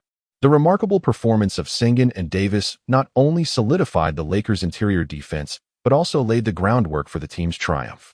Their defensive efforts further complicated the Grizzlies' offense, simultaneously creating ample opportunities for the Lakers to attack. When the defense is unrelenting, the Lakers' offense flows seamlessly, with James methodically orchestrating the play, aided by Sheng Ke's ability to stretch the floor and draw Valanciunas away, allowing Davis to thrive in low-post situations against Jackson. The physicality of Davis enabled him to score 12 points in the first quarter. James began to dictate the rhythm of the game, and his passing and organizational skills rendered the Lakers' offense increasingly fluid. Sheng Ke's influence on the perimeter was palpable, successfully drawing Valanciunas' attention and creating additional space for Davis and his teammates driving to the basket. Davis displayed formidable strength in the paint, as his low-post scoring ability proved challenging for Jackson to defend, often drawing double teams. Consequently, the other Lakers players eagerly participated in the offensive effort, continuously seeking opportunities for open shots. By the end of the first quarter, the Grizzlies found themselves trailing the Lakers by 18 points, concluding the quarter at 18-36. Morant, awakening to the reality of the situation, stood with hands on hips, gazing at the scoreboard displaying 18-36, his face betraying a hint of resignation. As the second quarter commenced, both teams introduced their bench players, and the rhythm of the game seemed contagious. The Grizzlies starters passed to the bench, which in turn passed to the Lakers reserves. The clang of iron echoed as both teams alternated in their struggles to find the net, resembling a competition of missed shots, with Howard and McGee dominating the boards. In moments when both teams struggled with their shooting, the team that secured more rebounds gained a significant advantage. The Lakers, with the towering presence of McGee and Howard, managed to capture a few more offensive rebounds than the Grizzlies, affording them greater opportunities on the offensive end and amplifying the defensive pressure on the Grizzlies. By the end of the second quarter, the Grizzlies trailed the Lakers by 7 points, with a score of 15-22. As halftime approached, the Lakers' tenacious defense limited the Grizzlies to a mere 33 points. It is often said that offense wins fans, while defense wins championships. Offense relies on favorable conditions for scoring, but defense is a testament to individual effort. It embodies an attitude, a respect for the game, and a yearning for victory. A proficient defender must not only possess exceptional physical attributes and defensive skills, but also embody a positive mindset and a spirit of teamwork. In the course of a match, defenders must remain ever vigilant, keenly attuned to the movements and intentions of their adversaries, and respond promptly. Additionally, they must collaborate closely with teammates to establish a cohesive defensive strategy, thereby creating a robust defensive framework. Only through such synergy can they effectively curtail the scoring opportunities of their opponents and secure triumph for their team. Even when a defensively adept team struggles with their own performance, they can concentrate on disrupting the rhythm of their opponents, ultimately leveraging their wealth of experience in overcoming adversity to prevail against them. This is a distinctive tactical strategy that underscores how defensively robust teams respond when their offensive rhythm falters. During a match, a lack of scoring touch can lead to diminished offensive efficiency and increased difficulty in accumulating points. However, a defensively strong team can maintain competitiveness by concentrating on defense and restricting their opponent's scoring opportunities. Firstly, such teams can amplify defensive pressure to make it arduous for opponents to score effortlessly. By employing a tight defensive strategy, they can minimize shooting opportunities for the adversary and curtail their breakthroughs and passing options. This imposition of defensive pressure can significantly affect the opponent's shooting touch. Secondly, defensively proficient teams can leverage their defensive acumen to anticipate the offensive intentions of their rivals, executing preemptive defensive maneuvers. By meticulously observing the opponent's tactical arrangements and player habits, they can make timely defensive adjustments that effectively limit scoring opportunities. Lastly, the defensive momentum of a formidable team can induce a sense of tension and anxiety in their opponents. Through vigorous defensive actions and vocal encouragement, they can create an atmosphere of pressure that influences the opponent's performance. In such scenarios, the defending team must maintain composure and patience, resisting the urge to succumb to their own offensive struggles. They must have faith in their defensive capabilities, focusing on curbing the opponent's scoring while utilizing their defensive experience and momentum to gradually seize control of the game and ultimately triumph over their rivals. This philosophy is precisely what Vogel aims to instill within the Lakers. Lakers fans, witnessing such commendable defensive displays, brim with confidence as the team declares championship aspirations for the season. Upon returning from halftime, both teams reintroduced their starting lineups. The Grizzlies found themselves trailing by 25 points, prompting them to accelerate their offensive tempo, attempting to execute their offensive strategy within an average of 7 seconds. However, their inability to penetrate the interior forced them to rely predominantly on outside shooting, resulting in mediocre efficiency. With LeBron orchestrating the tempo, his basketball intelligence allows him to discern when to act, remaining unfazed by the Grizzlies' pressure, methodically organizing each offensive play for optimal success. Today, Davis exhibited a fervent desire to score, and LeBron readily facilitated his primary offensive role, given his high shooting percentage. After Davis successfully converted 2 aggressive plays, Valanciunas could no longer resist the urge to double-team him. Observing the impending double-team, Davis opted not to force a shot, instead trustfully passing to the remarkably efficient shooter, Walker, who boasted an impressive three-point shooting percentage exceeding 80%. Walker did not disappoint. He consistently converted open shots, even taking a moment to ensure he was not straddling the three-point line.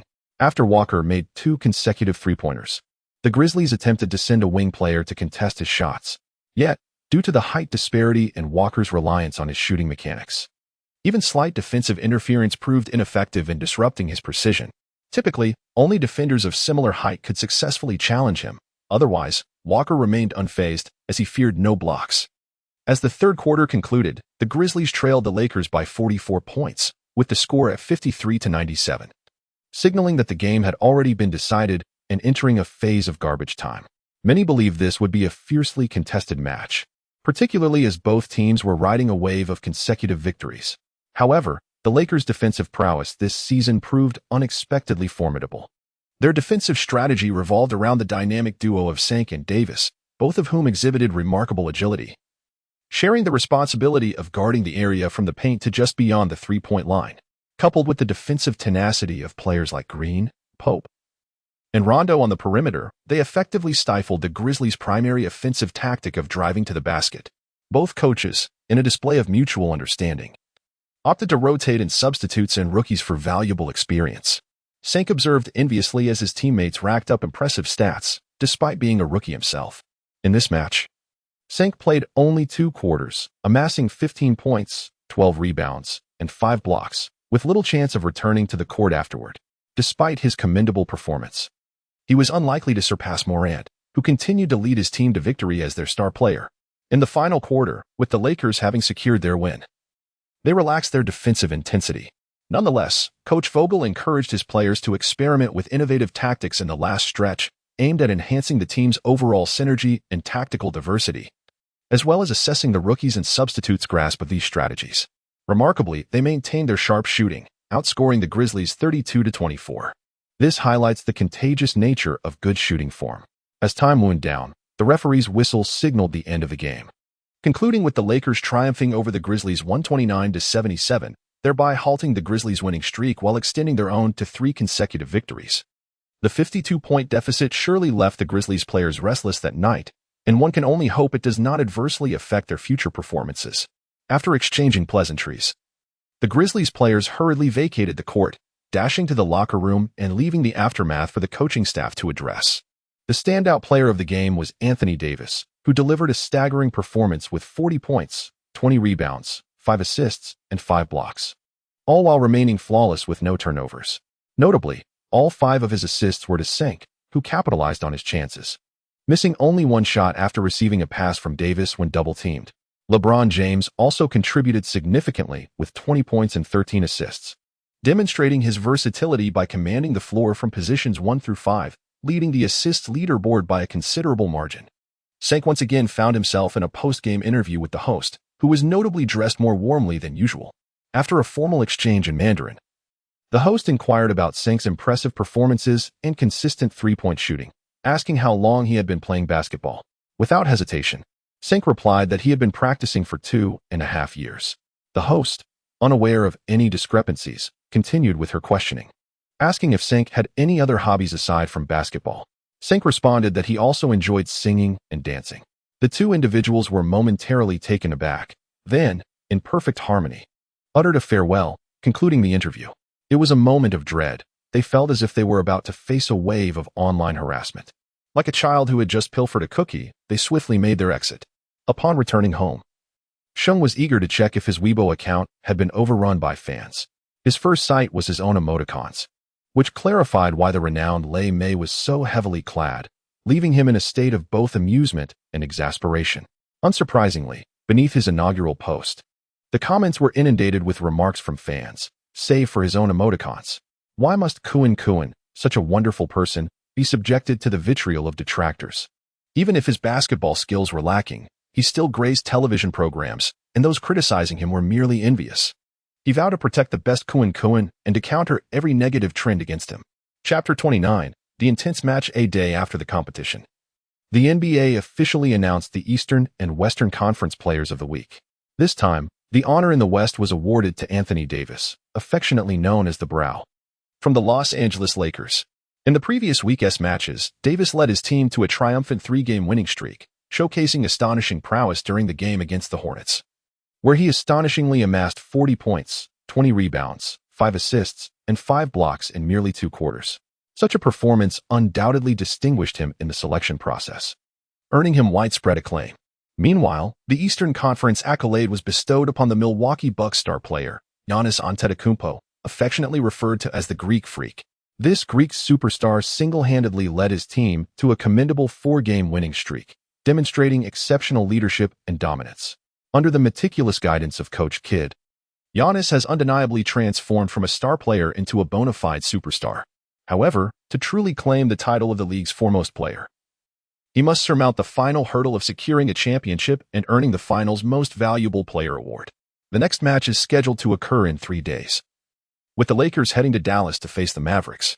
Due to the tightly packed schedule, Coach Vogel decided to grant the team a 2-day respite. Coincidentally, with Davis receiving the Player of the Week honor, he graciously invited the entire team to a celebratory outing at a bar. For someone like Sheng, who earned a meager salary, this was undoubtedly the best news in recent times. After all, he had not indulged in meat for several days, and young Sheng was absolutely ravenous. "I shall dominate," he cheered, joining his teammates to release their youthful exuberance. 3 days later, the Los Angeles Lakers arrived at the American Airlines Center in Dallas, where they would engage in a fierce showdown against Luka Doncic and the Mavericks. The Mavericks had faced early season adversity with 2 consecutive losses but swiftly adjusted, securing 2 victories in a row, their morale soaring. This matchup could be described as a clash between an emerging star and a seasoned giant. As LeBron James has already been acknowledged as one of the top 10 players in history, young talents across the league exert themselves to the utmost when facing the Lakers, seeking to triumph over this legendary figure to validate their prowess.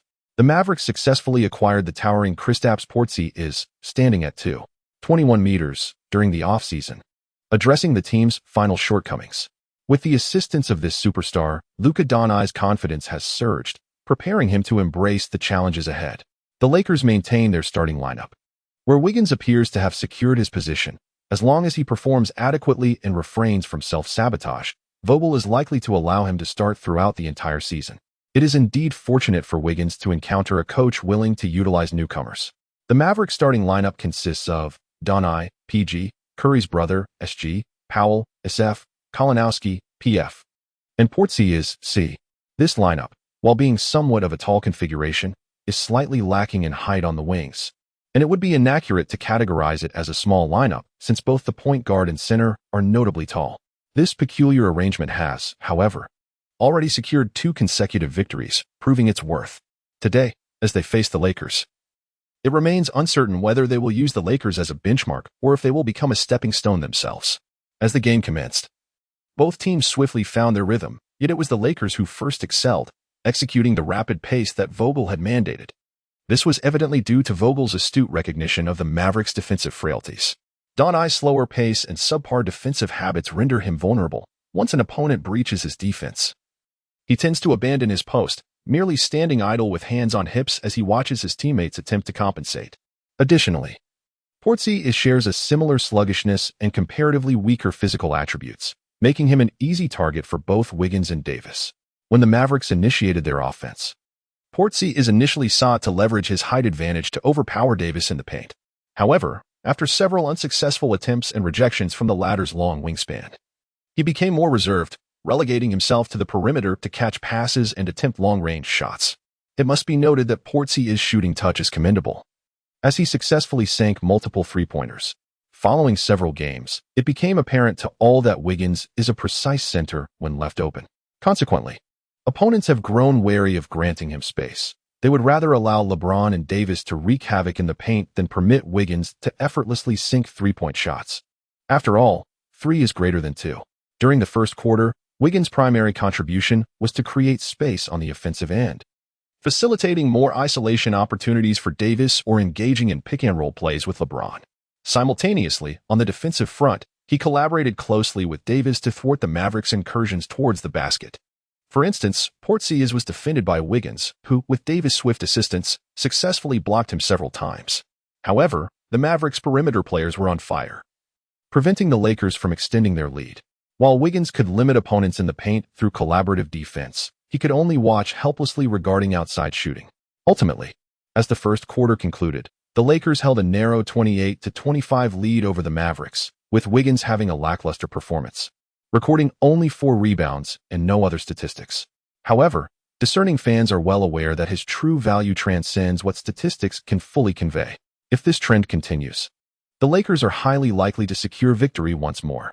Vogel firmly believes that the Mavericks cannot maintain a high shooting percentage for 4 consecutive quarters. As long as the perimeter shooting is accurate, they can prevail over their opponents, which is why he refrained from making significant tactical adjustments. As the second quarter commenced, both teams opted to deploy their bench players. Surprisingly, the Mavericks' substitutes, such as Hardaway and Wright, displayed remarkable shooting prowess, consistently sinking three-pointers. Meanwhile, the Lakers' Pope and Daniels struggled to find their rhythm, managing to hit only 1 out of 9 attempts. Seizing this opportunity, the Mavericks swiftly regained the lead. Fortunately for the Lakers, Howard and McGee secured numerous critical offensive rebounds, while Kuzma and Caruso excelled offensively, allowing the Lakers to remain close in the score. The contest was fiercely competitive, with both sides exchanging blows and neither willing to yield.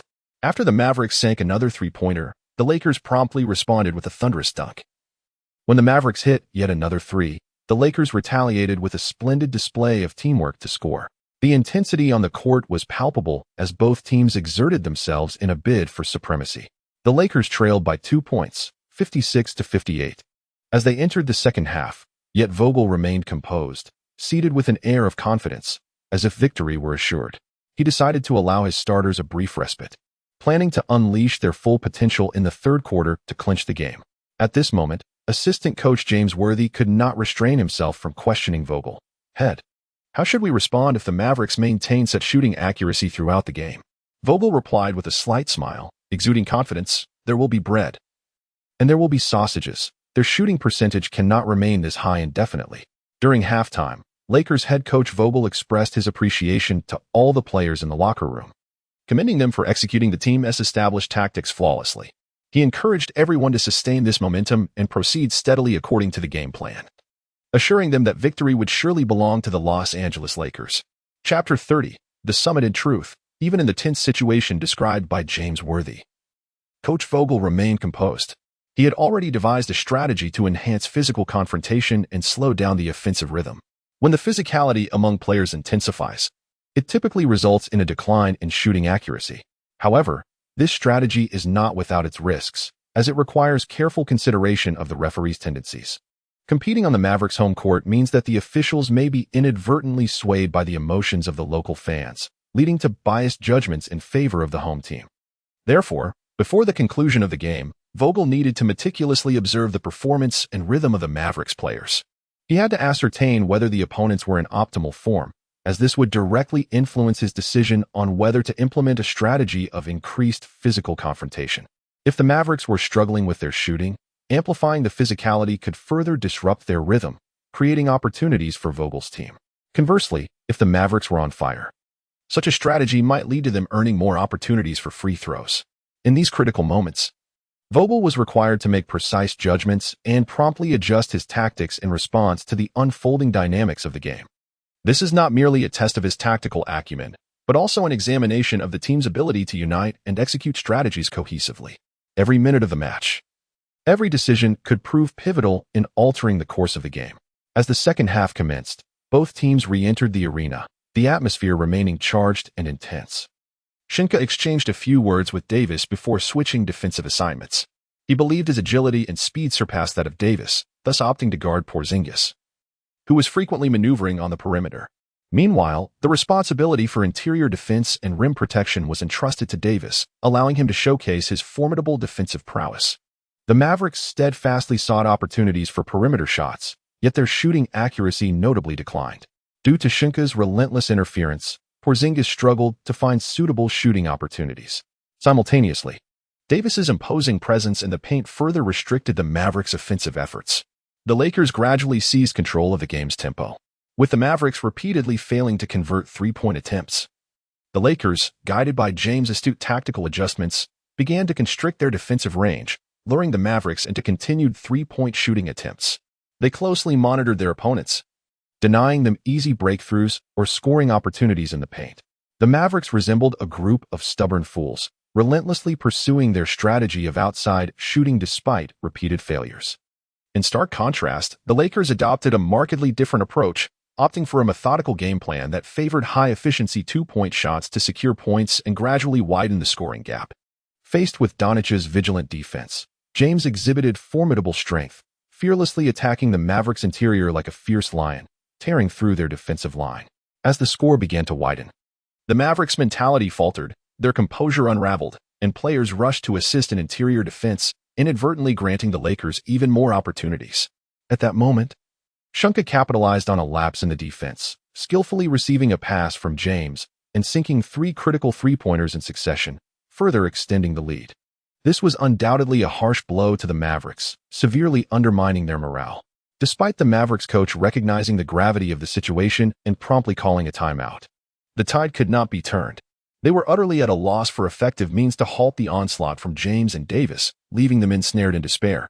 The Lakers showcased their formidable strength in the third quarter, delivering a stunning performance with an overwhelming 47-18 advantage, ushering the game into garbage time. Following three quarters, they led by a substantial margin of 103-76 as they entered the final period. As the game progressed into its concluding moments, the Lakers, boasting a commanding lead, opted to rest their entire starting lineup, sending forth a full complement of substitutes to finish the contest. Nevertheless, the Mavericks were unwilling to concede defeat easily. They remained resolute in sending out their starting players, striving with all their might to close the score gap. Unfortunately, the disparity in performance between the two teams had become starkly pronounced. Despite the Mavericks' valiant efforts, the chasm in points was difficult to bridge. With only 6 minutes remaining in the game, the score differential still stood at a staggering 25 points. It was then that the Mavericks reluctantly recognized the futility of their pursuit and opted to substitute their key players, officially conceding the match. Meanwhile, the Lakers' starting players, seated on the sidelines, were in high spirits, cheering on their teammates on the court, as they were well aware that victory was imminent. Under Howard's leadership, every time a Lakers player scored, it sparked a wave of exuberant celebration, which not only bolstered their confidence but also galvanized their performance throughout the game. This joyous atmosphere perhaps epitomized Howard's philosophy of joyful basketball. The final score settled at 132-110, marking a triumphant victory for the Lakers in this pivotal contest. In this match, James delivered an exceptional performance, amassing an impressive 39 points, 12 rebounds, and 16 assists, thereby earning the title of the game's most valuable player without contest. Meanwhile, the formidable Anthony Davis also shone brightly, contributing 31 points, 13 rebounds, and 4 blocks, maintaining his position atop the shot-blocking leaderboard.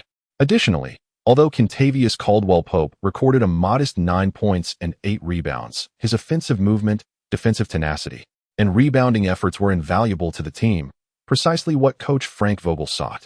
Despite a dip in statistical output, Caldwell-Pope's growing synergy with the starting lineup suggests that a lucrative mid-level contract next summer is inevitable. His declining numbers do not signify a diminishment of skill, rather, they are a testament to his integration within the starting unit. His basketball IQ and team awareness have significantly elevated, his defense has become increasingly adept, and his off-ball movement has become more proactive, with his offensive choices growing ever more judicious. He has evolved from a mere spot-up shooter into a versatile player, with his value extending beyond mere statistics to the substantial assistance he provides to the team. His contributions have garnered recognition from both coaches and teammates, as well as attention from management, establishing him as one of the defensive cornerstones of the team. In the face of this newfound prowess following his resurgence, Caldwell-Pope attempted to summon the abilities akin to those found in novels within his mind, yet he received no response and experienced no tangible manifestations, save for a guiding line that appeared only during shooting. He also attempted to execute dunks, but even then, the guiding line eluded him. Sighing, he mused that while he possessed some enhancements, they were scant. It seemed that the dazzling, gravity-defying abilities of a true superstar were beyond his reach. He understood his own capabilities well. The system's foundational learning time was limited. In terms of ball control, he fell short even of McGee, and in finishing at the rim. He could not rival the renowned brute strength of Howard. This clash between the emerging elite and the seasoned luminaries culminated in a triumph for the venerable stars. Meanwhile, the Los Angeles Lakers celebrated a remarkable streak of 4 consecutive victories, achieving an impressive record of 4 wins and 1 loss, thereby surpassing their city rivals, the Los Angeles Clippers, to ascend to the pinnacle of the Western Conference. Chapter 31, Battling the Spurs.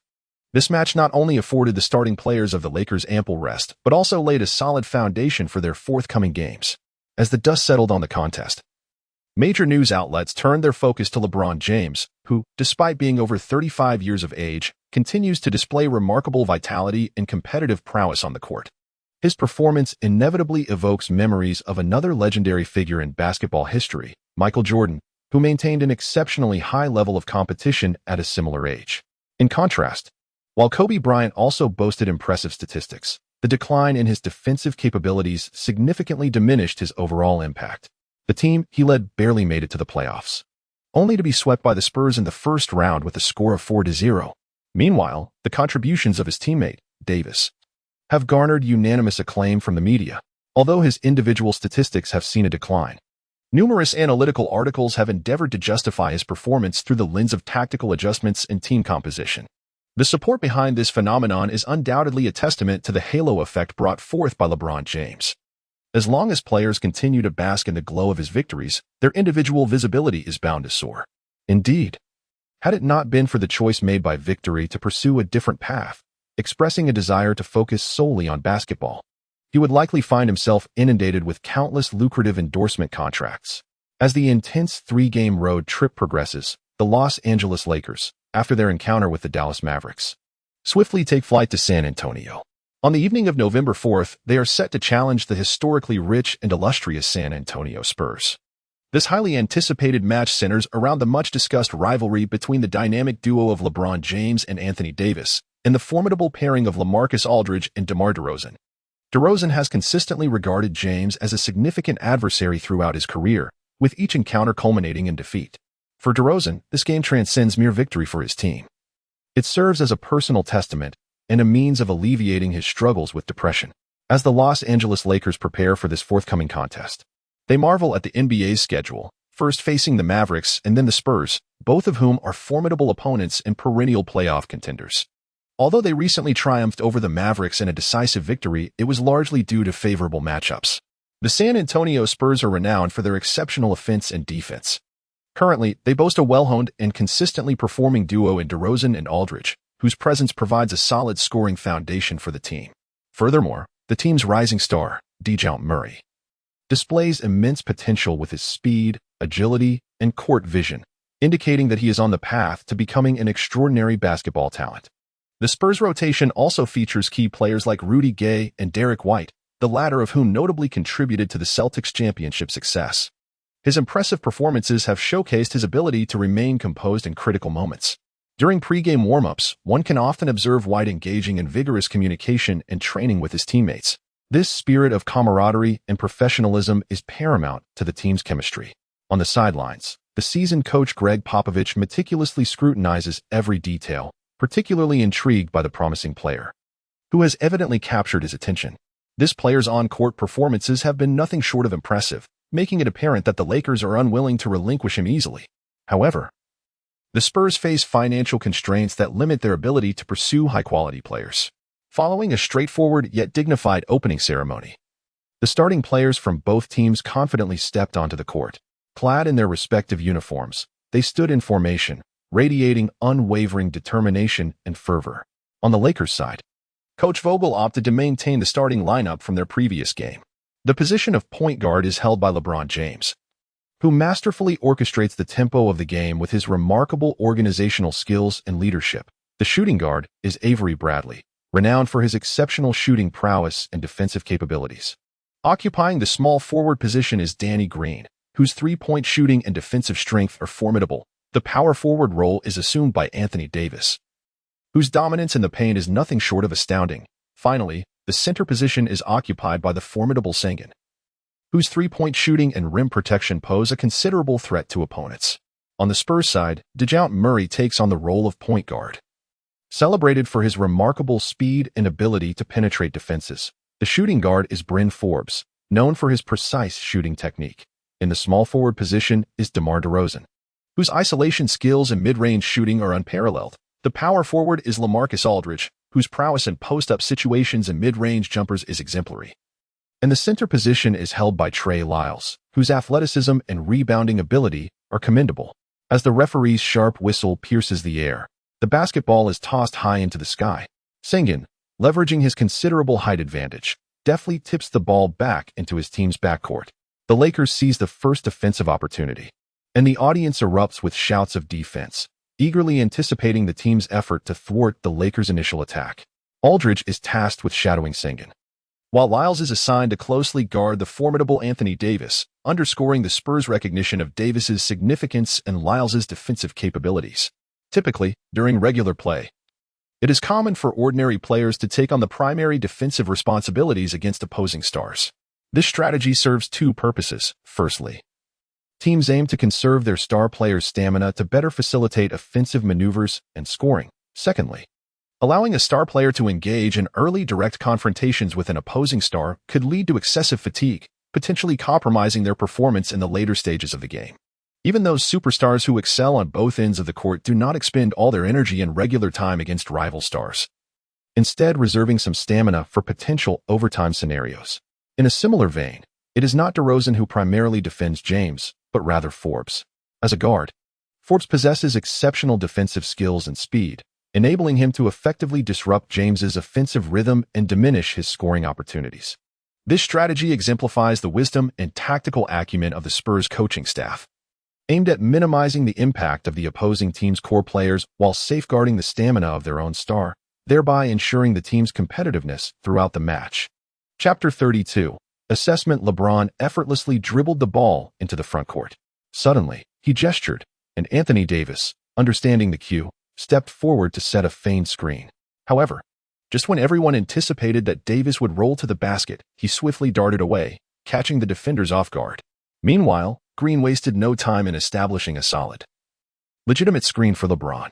This screen was exceptionally executed, completely obstructing Forbes' line of sight, allowing LeBron to penetrate towards the basket with ease. Seeing this, Aldridge had no choice but to abandon his assignment and hurriedly move to help defend against LeBron. Yet, confronted with Aldridge's defense, LeBron showcased his remarkable skill and judgment. With a flick of his wrist, the basketball soared like a bolt of lightning towards the baseline. At that moment, an expansive gap unexpectedly opened up where Sengun was positioned. It turned out that Murray, tasked with guarding Bradley, failed to provide timely assistance, leaving Sengun unmarked. Seizing this rare opportunity, Sengun steadied his shooting form and controlled his power, launching the basketball along the auxiliary line. The ball traced a beautiful arc through the air, landing flawlessly in the hoop. The score instantly shifted to 3-0, provoking a chorus of boos from the audience. What? How could they afford Sengun such an opportunity? What was the Spurs' defensive strategy prior to the game? This is an unforgivable error, exclaimed Barkley, the commentator for TNT, witnessing the scene unfold. It was DeJounte Murray, but it was not entirely his fault. The Lakers executed the play with remarkable intelligence, with Davis setting a feigned screen and Green stepping in to deliver a genuine screen as LeBron penetrated. Bradley and Davis executed an off-ball screen that perfectly diverted Murray's attention. He was rendered powerless, as this single possession featured 3 screens, replied Kenny Smith to Barkley. Thus, when LeBron broke through, there were 4 offensive threats on the court. Barkley and Smith were left speechless, although their commentary often drifted into the fantastical for entertainment purposes. Both were true basketball enthusiasts who diligently prepared before each broadcast. After the successful shot, Sengun excitedly pointed at LeBron, acknowledging the pass, and promptly returned to defense, celebrating with high fives from his teammates along the way. Observing Sengun's wholehearted commitment to the game, Vogel could not help but smile with satisfaction, nodding in silent appreciation. The young player has unveiled a mature and seasoned side, much to Vogel's delight. Popovich, taken aback by the Lakers' initial display of strength, recognized that Vogel was challenging him. A tactical maestro, with his strategies, it harkened back to the days of the Spurs during the era of the GD duo, when they executed fluid and harmonious combination plays as early as 2014. However, the current tandem of DeRozan and Aldridge struggles to replicate that synergy. primarily due to the absence of an orchestrator like the steadfast playmaker. He clapped his hands, vocally encouraging his Spurs players. "It's all right, let's play our game. Keep pushing." As Murray advanced the ball into the front court, he halted just beyond the three-point line, while Aldridge positioned himself in the post, eager to assert dominance over his defender. Upon noticing Aldridge's positioning, Murray delivered a bounce pass to him. This offensive choice proclaimed to the world that Aldridge is now the linchpin of the Spurs. Receiving the ball, Aldridge initially attempted to back down his opponent, then made a few subtle moves to create shooting space. Yet, the defender's lower body strength was formidable, rendering Aldridge unable to budge him. Reluctantly, Aldridge pivoted and attempted to cut towards the baseline for a breakthrough. However, the defender's keen awareness and footwork allowed him to anticipate Aldridge's movements, swiftly obstructing his path. Faced with this, Aldridge had no choice but to pivot and execute a fading jump shot. Had it been another player of a shorter stature defending him, they would have struggled to pose a threat to Aldridge's maneuver. However, this defender matched Aldridge in height and had an even longer wingspan. Thus, as Aldridge leaped, the defender rapidly advanced to disrupt his shot. Realizing this, Aldridge was compelled to elevate his shooting arc to evade a block. Ultimately, the ball ricocheted off the rim as anticipated.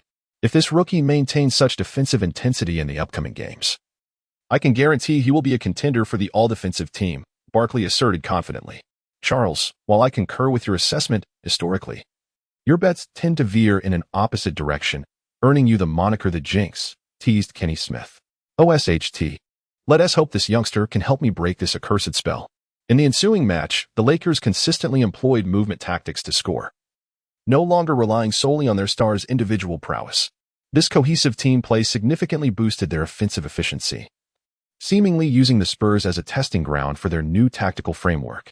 Meanwhile, the Spurs adopted a starkly different approach, relying almost entirely on the individual skills of DeRozan and Aldridge for isolation plays. When fatigue set in, they would substitute in Murray to continue the isolation strategy. Aldridge attempted several one-on-one plays, but met with failure, subsequently relinquishing ball control to DeRozan. It must be said that DeRozan, the mid-range maestro, delivered an outstanding performance in this quarter, achieving a remarkable shooting percentage of 5 out of 6 from the mid-range.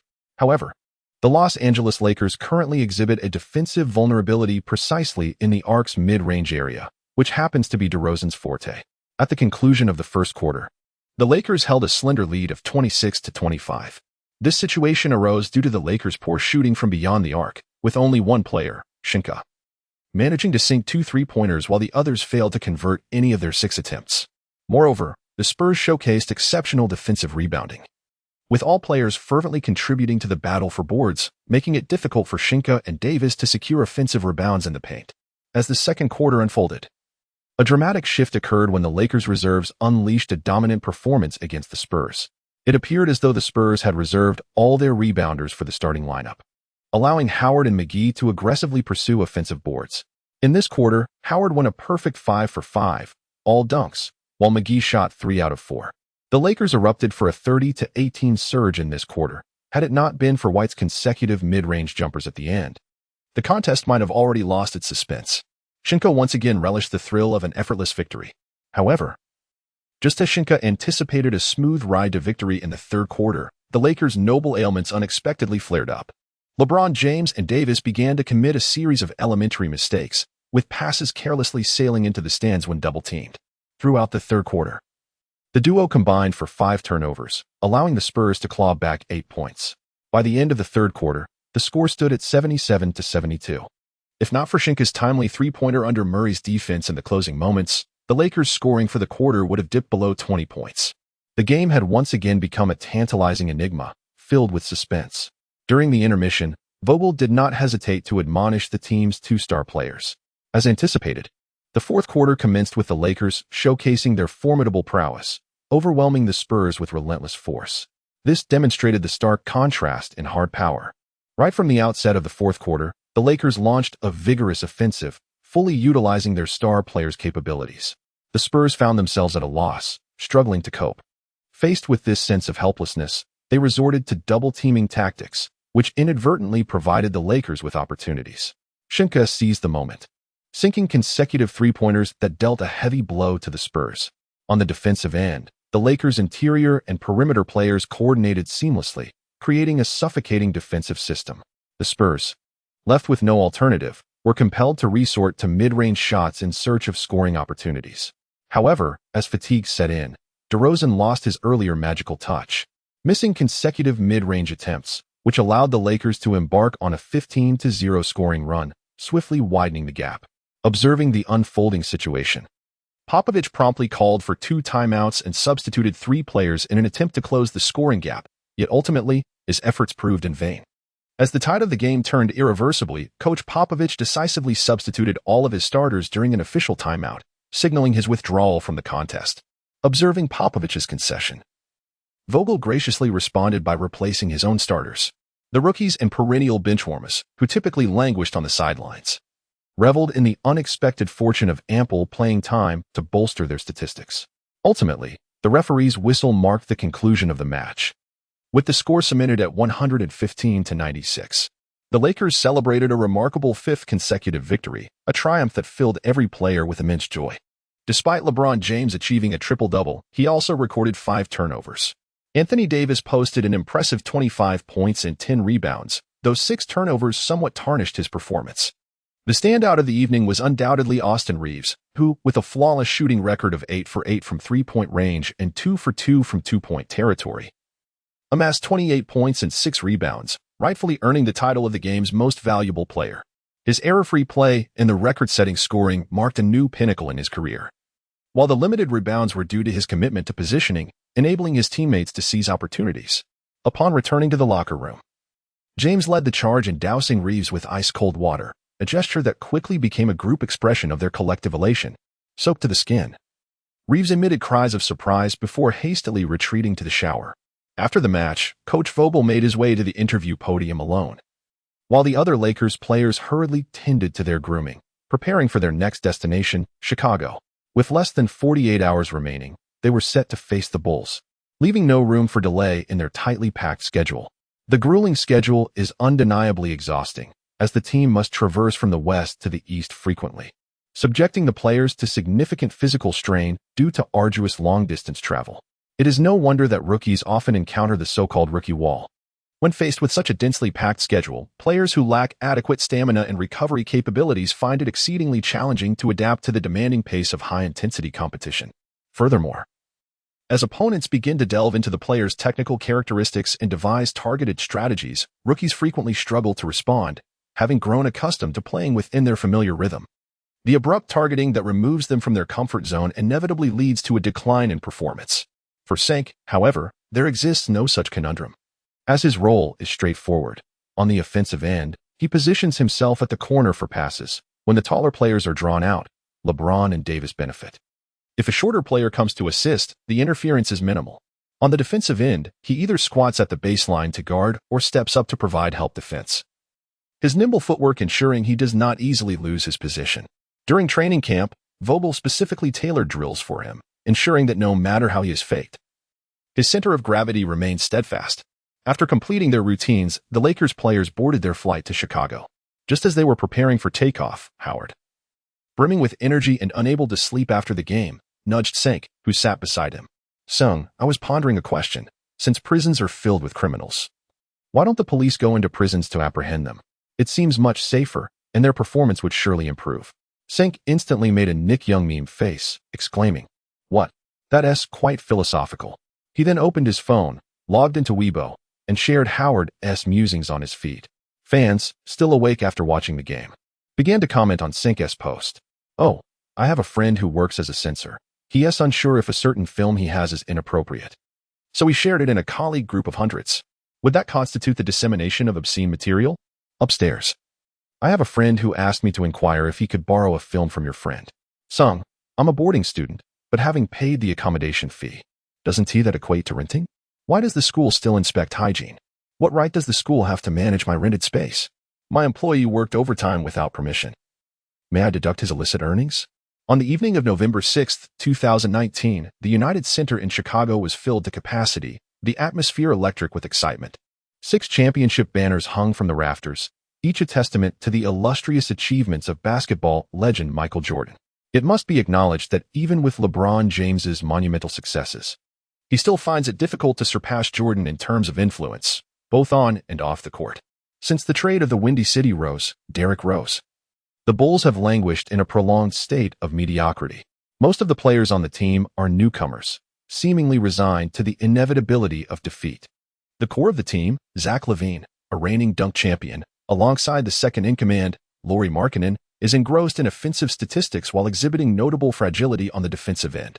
However, as representatives of the younger generation, when confronted with a legendary figure such as LeBron James, they exert themselves to the fullest, even striving to give 120% in an effort to showcase their prowess by overcoming him. These youthful prodigies yearn to demonstrate their talents by defeating seasoned veterans, eager to announce their presence to the world. On the Bulls bench sits Kobe White, whose position overlaps with that of the team's leader.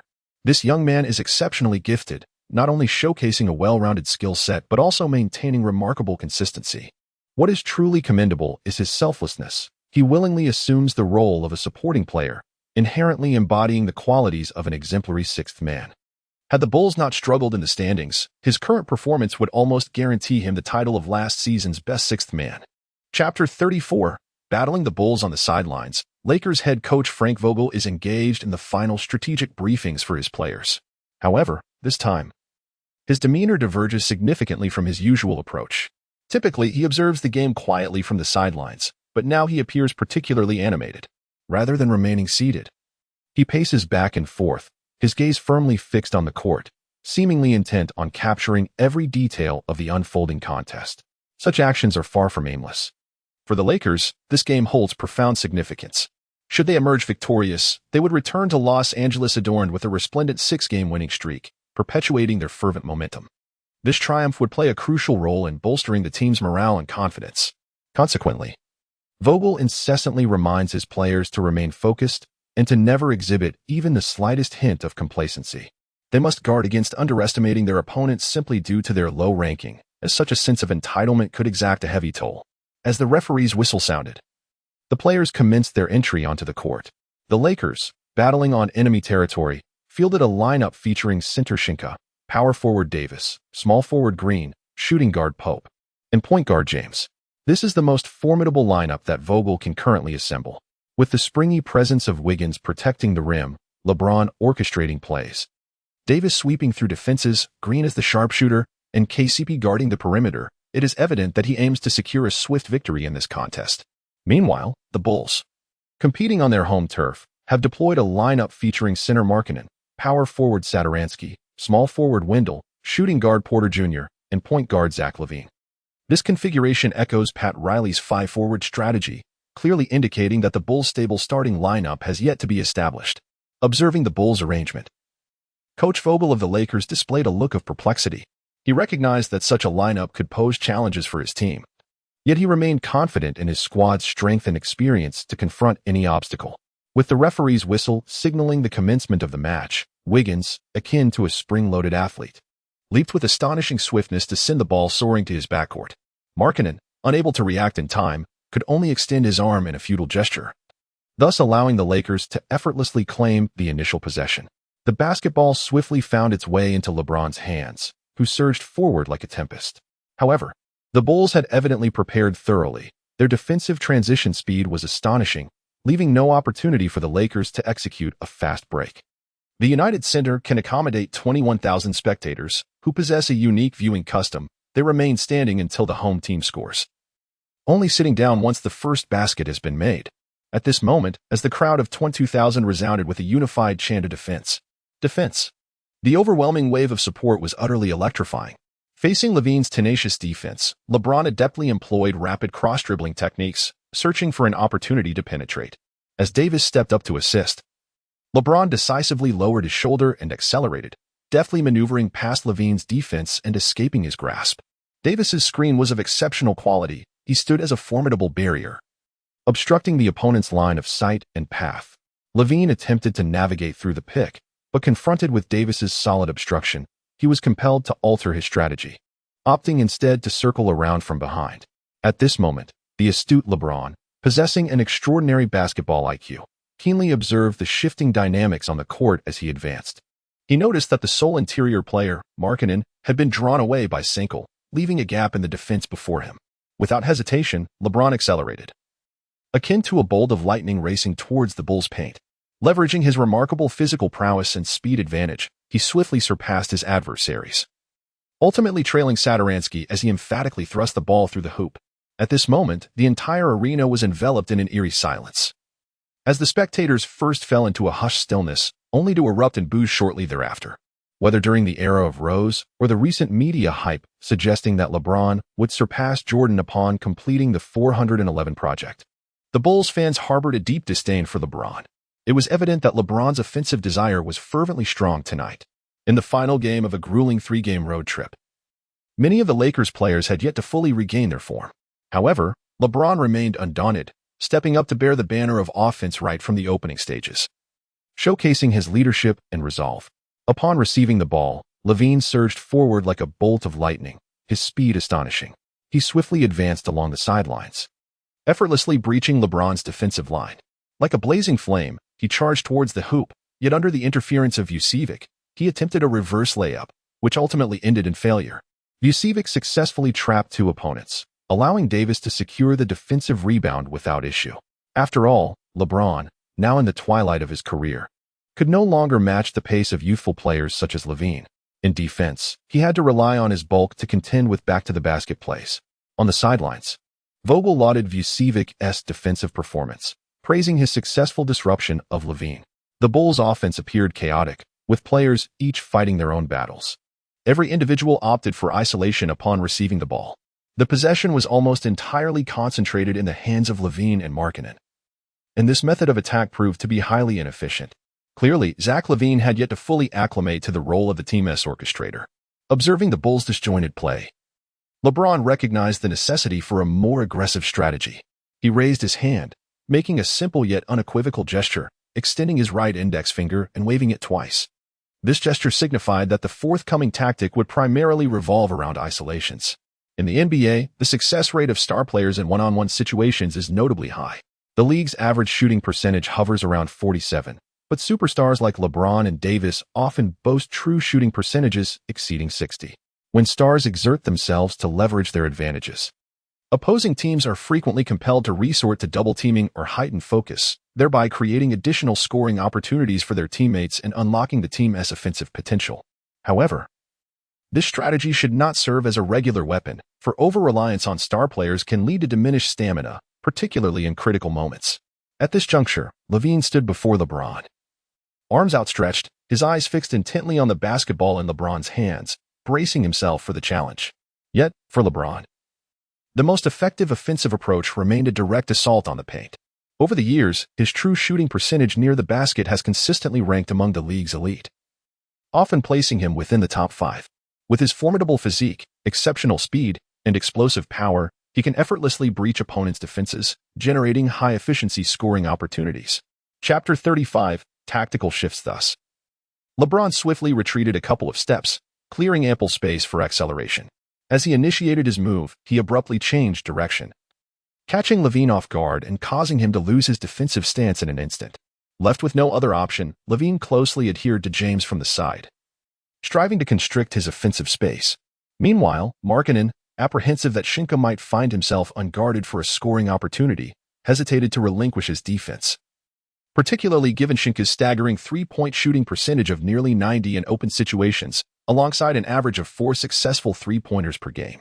Observing this predicament, Wendell was compelled to abandon his assigned opponent to assist LaVine in defending against James. However, James exhibited an unyielding desire to attack, decisively leveraging his physical advantage as he leaned into LaVine and directly confronted Wendell.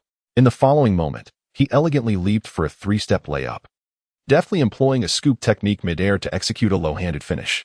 With the sound of the whistle, the basketball kissed the backboard before finding its way through the net, as the referee called a foul, allowing James to complete a successful 2-1 play. At this moment, James exhibited an unparalleled charisma, roaring into the camera as he unleashed the fervor within his soul. Victory and his teammates gathered around, applauding and celebrating his remarkable performance. This scene is truly breathtaking. After all, LeBron is already 35 years old, yet he continues to withstand the pressure of 2 opponents, executing a remarkable 2-1 with his exceptional physical prowess and skill. Subsequently, as he approaches the free throw line, the moment he receives the basketball, The entire arena erupts in a cacophony of boos, attempting to disrupt his focus. Nevertheless, LeBron remains unfazed by the surrounding tumult. He maintains his composure and concentration, slightly adjusts his breathing, and then confidently releases the ball. The basketball carves a perfect arc through the air, swishing through the net effortlessly, securing the additional free throw with ease. The 2-1 play dealt a significant blow to the morale of the Bulls. The players were eager to redeem themselves through their efforts. However, faced with the Lakers' tenacious defense and efficient offense, their performance began to unravel. Each player attempted to score through individual prowess. Yet this approach only ensnared the team in a deeper predicament. Their passing errors multiplied, and poor shot selections rendered the game increasingly chaotic and disordered. Seizing the opportunity, the Lakers launched a small surge, further extending their lead. In a state of desperation, the Bulls head coach called a timeout and substituted in the battle-hardened Coby White. As anticipated, his entry revitalized the Bulls' offense. He transformed into a mid-range sharpshooter, accumulating 15 points through a combination of field goals and free throws in the first quarter. The Lakers found themselves in a bind. After all, the NBA court is expansive, and the distances between the three-point line, mid-range, and paint are considerable. It became impossible to cover all defensive angles effectively, necessitating a focus on preventing the opponent from scoring three-pointers and easy points in the paint. When the adversary's mid-range game flourished, not even the formidable Spurs of the GD era could find a solution. Meanwhile, on the Lakers bench, Coach Vogel was strategizing with his players. "We must bolster our defense against Coby White. We cannot afford to let him score easily," Vogel stated. "We could attempt to double-team, but we must be mindful of the open shots for other players," suggested an assistant coach. "All right, let us implement this plan while also ensuring we protect the boards." Vogel nodded in agreement. Upon returning to the court, the Lakers adjusted their defensive strategy and commenced a double-team on Coby White. This tactic proved somewhat effective, as White's scoring efficiency declined. Nevertheless, the Bulls' other players seized the newfound opportunities, capitalizing on the Lakers' defensive switches to sink consecutive three-pointers. Although the Bulls' offense improved, they were utterly incapable of containing the surging Lakers on the defensive end. In response to the Bulls' resurgence, the Lakers remained composed. LeBron and Davis continued to attack the paint aggressively, drawing fouls. Even when their one-on-one attempts fell short, Davis relentlessly pursued rebounds in the paint. It must be noted that Davis exhibited remarkable efficiency in securing offensive rebounds among a sea of shorter opponents, capturing 4 offensive boards in just the first quarter. Under these circumstances, the Lakers managed to score in nearly every possession, further widening their lead. As the first quarter concluded, the Lakers held a commanding 42-29 advantage. Despite Coby White's explosive performance, the Bulls still found themselves trailing by 13 points. Davis shone brightly in the first quarter, contributing 6 points and 6 rebounds, though he did not record any blocks. This is due to the Bulls primarily relying on scoring through shooting, while Sheng chooses to disrupt the opponent's shots when faced with defensive assistance, striving to avoid jumping in order to swiftly return to the paint and secure a position to aid his teammates in rebounding. As the second quarter commenced, the Lakers substituted in their bench lineup. Surprisingly, the Bulls retained both Levine and Porter, 2 of their starting players on the court. Consequently, an intriguing scenario unfolded, with the Bulls deploying a small ball lineup against the Lakers' larger formation. Vogel initially anticipated a high-scoring duel, confident that as long as his team maintained their 13-point lead, there was no cause for alarm. However, the reality diverged significantly from his expectations. The Lakers' rotation players, Kuzma, McGee, and Howard, struggled to keep pace with the speed of the smaller lineup, appearing rather clumsy and sluggish. Offensively, they failed to execute their tactics effectively, resulting in frequent turnovers. Defensively, they found it challenging to match their opponent's tempo, allowing easy breaches of their defensive line. Moreover, they committed several elementary errors, leading to the Bulls swiftly converting a steal into a trailing three-pointer, further widening the score gap. Under Porter's leadership, the Bulls unleashed a torrent of three-pointers. Utilizing his exceptional individual skills, he consistently penetrated the Lakers' defense, creating opportunities for open shots and accurately passing to his teammates. Concurrently, other Bulls players actively moved, employing off-ball screens and cuts to exploit the Lakers' defensive lapses, thus tearing apart their coverage and sinking 6 consecutive three-pointers. In a mere 3 minutes, the Bulls orchestrated a remarkable 18-5 run, erasing the deficit entirely. This surge compelled the Lakers to call for a timeout. Coach Vogel was forced to reassess the situation on the court and make necessary adjustments. He decided to reintroduce his starting lineup in hopes of stabilizing the game. Additionally, he shared a quiet moment with Sheng Ke, conveying specific tactical arrangements and strategies. The Bulls, having found success with their small ball lineup, opted to maintain it. James received the ball at the top of the arc. White, anticipating a double team, followed closely. Seeing this, Davis made a decisive cut, while Hutchison, tasked with guarding Sheng Ke, sprinted to provide support against Davis. Observing the situation, James instinctively passed the ball to Sheng Ke in the corner, but White quickly closed in, causing Sheng Ke to hesitate before ultimately feeding Davis in the paint. Upon receiving the pass, Davis faced Hutchison, dribbled to adjust his position, made contact, and turned into a fadeaway jumper. However, Hutchison aggressively contested the shot, successfully causing interference. There was a suspicion of a foul on the cylinder, but the home court officials refrained from calling it. Moreover, it was evident that both James and Davis, who had been the primary scorers in the first quarter, had not fully regained their stamina, leading to less assertiveness in their offensive play. Davis's fadeaway jumper failed to find the mark. Chapter 36. Sheng Ke shoots.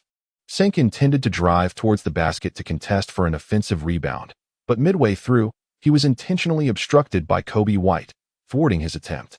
The Bulls successfully secured the rebound and swiftly transitioned from defense to offense.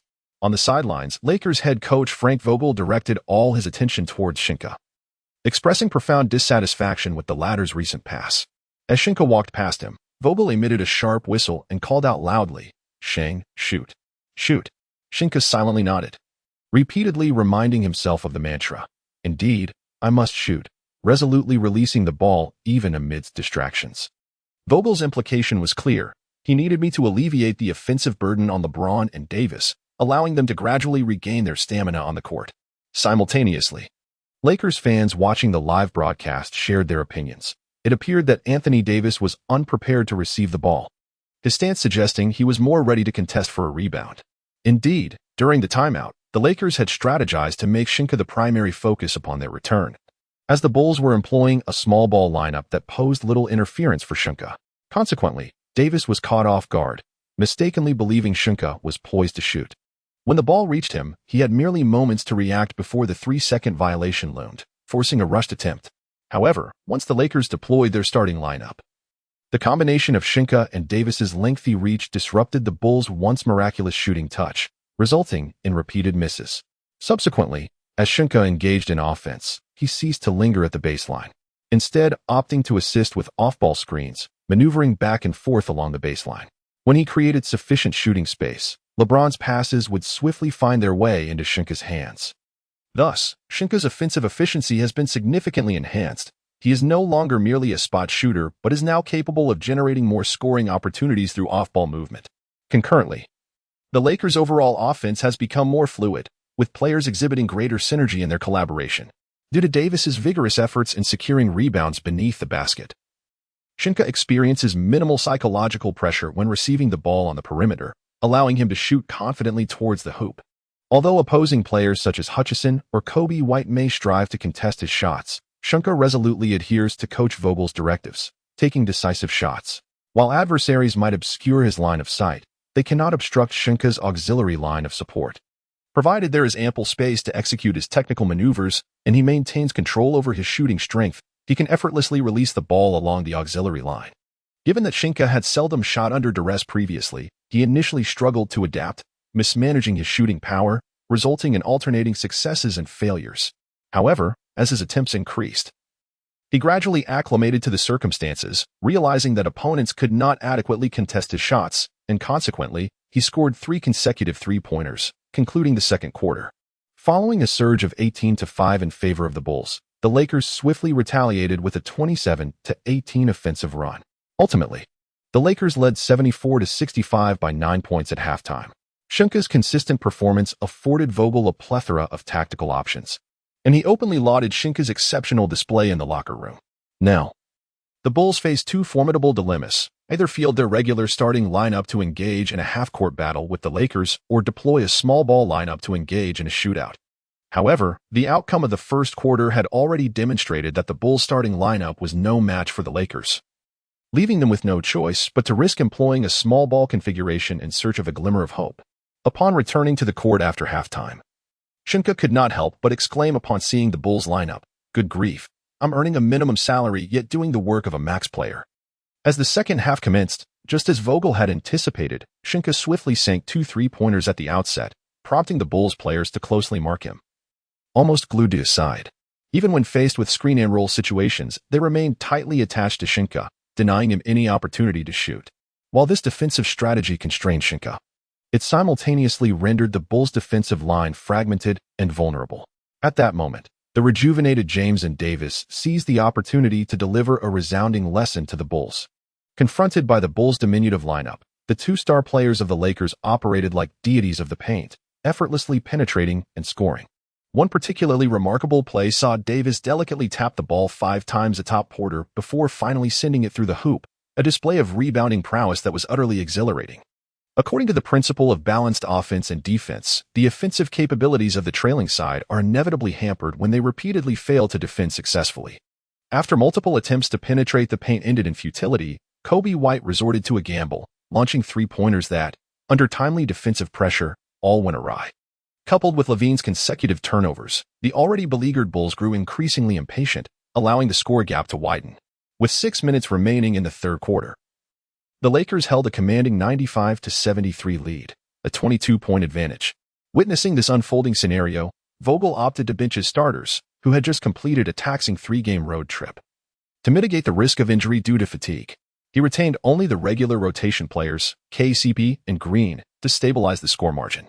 The Bulls, in turn, replaced their small ball lineup with their usual starting 5 in an attempt to mount a comeback. However, contrary to their hopes, the re-entering Markkanen appeared to have lost his shooting touch, repeatedly missing his attempts and further widening the deficit. By the conclusion of the third quarter, the Lakers had established a 28-point lead as they entered the final period.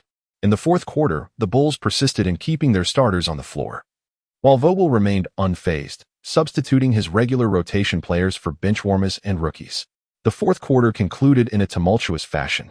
Despite the Bulls clawing back 10 points with their starters, the Lakers triumphed with a final score of 130-112, an 18-point differential. Thus, the Lakers concluded their road trip with an impeccable record of 3 consecutive victories. In this match, Sheng Ke exhibited an exceptional performance, boasting an impressive 3-point shooting percentage of 70%. However, the true luminary of the game remained LeBron James. Sheng Ke contributed a commendable 25 points, 11 rebounds, and 2 blocks, while James astoundingly achieved a more explosive triple-double, 30 points, 10 rebounds, 11 assists, 2 steals, and 1 block, filling the entire statistical column. Surprisingly, despite not being the standout player, fans in Huagua erupted with collective excitement. The reason for their enthusiasm was simple. Sheng Ke had secured over 25 points in consecutive games, elevating his season averages to 17 points and 9 rebounds. Although his chances of winning the Rookie of the Year award seem slim, there is no doubt that he will be a solid candidate for the All-Rookie First Team. Furthermore, Sheng Ke is likely to receive an invitation to participate in the highly anticipated All-Star Rookie game. It must be said that the contract the Lakers signed with Sheng Ke is indeed a remarkable bargain. Chapter 37. Enchantment. The Lakers' next game is on November 9th, at home against the Miami Heat, just 3 days away. Consequently, upon returning to Los Angeles, the coaching staff announced a 2-day break for the players, allowing them ample time to rest and rejuvenate, preparing for the upcoming match against the Heat, and striving to maintain their winning momentum. Following the announcement, the players dispersed. As Sheng Ke gathered his belongings and navigated past eager fans towards the airport road, he was preparing to hail a taxi for departure. At that moment, a black Jeep suddenly halted before him. The window slowly rolled down, revealing a familiar face. It was the Latina woman he had dated at the beginning of last month. "Hello, Sheng Ke." She greeted him with a smile, her eyes glimmering with anticipation. Sheng Ke paused in surprise but swiftly regained his composure, responding politely, "Hi, it's you." He looked at her in astonishment and could not help but ask, "Oh my God, what are you doing here?" Kelly Rochter smiled slightly and replied, "Get in, big star. I'll give you a ride home." Sheng Ke approached the passenger seat and casually opened the door. However, in an instant, he was taken aback by the sight before him. There lay a crumpled piece of lingerie on the passenger seat. Simultaneously, Kelly, who had just prepared to start the Jeep, became acutely aware of the situation, mentally cursing her own carelessness for neglecting the chaos within her vehicle due to her busy schedule. At that moment, she felt immensely embarrassed and flustered. With a flushed face, Kelly hurriedly grabbed the wrinkled lingerie and stuffed it into a paper bag, then swiftly tidied up the other clutter in the car. "I've been so busy lately. I haven't had time to manage this," she admitted. Kylie rocked her, elucidated. And Sheng Ke nodded in comprehension, his throat slightly parched, accompanied by a subtle swallowing sound, though it was faint and quickly drowned out by the roar of the Jeep's engine as it came to life. The vehicle glided slowly along the road, enveloped in silence. With both individuals lost in thought, Sheng Ke felt an innate obligation as a man to break the silence. "I suppose an introduction is unnecessary, given that you've managed to find me. By the way, may I ask your name?" he inquired, turning his head awkwardly toward the woman, who was intently focused on driving. Kylie rocked glanced at him, a slight smile gracing her lips. Kylie rocked her. "That's my name." Her voice was light and magnetic, laced with a hint of playful sarcasm. Sheng Ke paused for a moment, then returned a smile. "Ah, I see. It's a pleasure to meet you, Kylie. What brings you to seek me out?" Kylie rocked chuckled at his puzzled expression. "Of course, I'm here to ride on your coattails. The Lakers are one of the most popular teams in Los Angeles, and you are now referred to as the third star of the Lakers. I work in the modeling industry and wish to leverage your fame to elevate my own. We could stir up some rumors together. You wouldn't mind, would you? My charming companion." With that, she winked, her gaze imbued with mischief. "Wow, women nowadays are so forthright." Sheng Ke mused inwardly, yet maintained his composure outwardly. "Of course, I don't mind.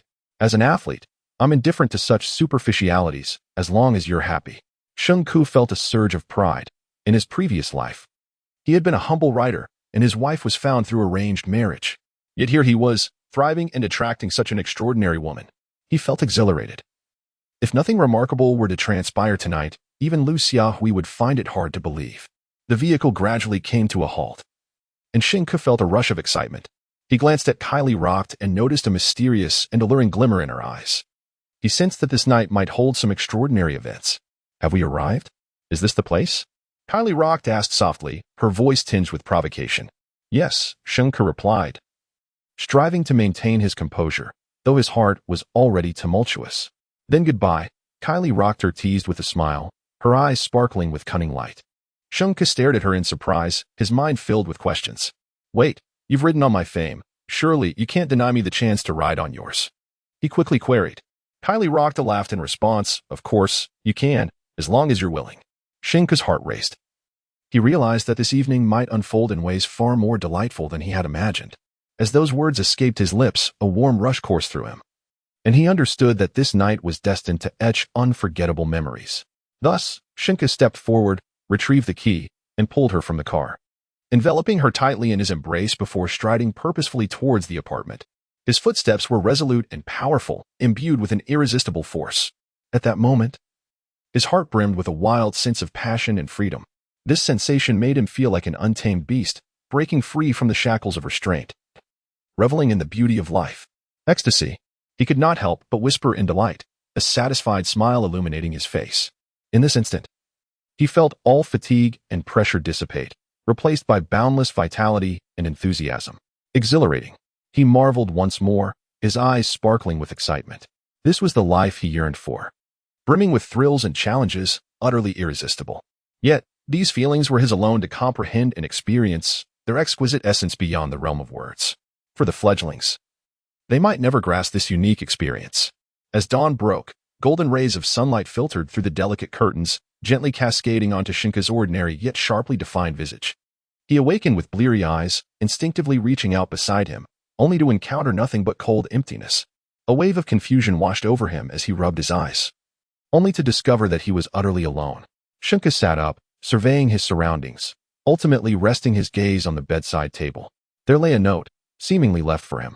He reached for it, reading intently.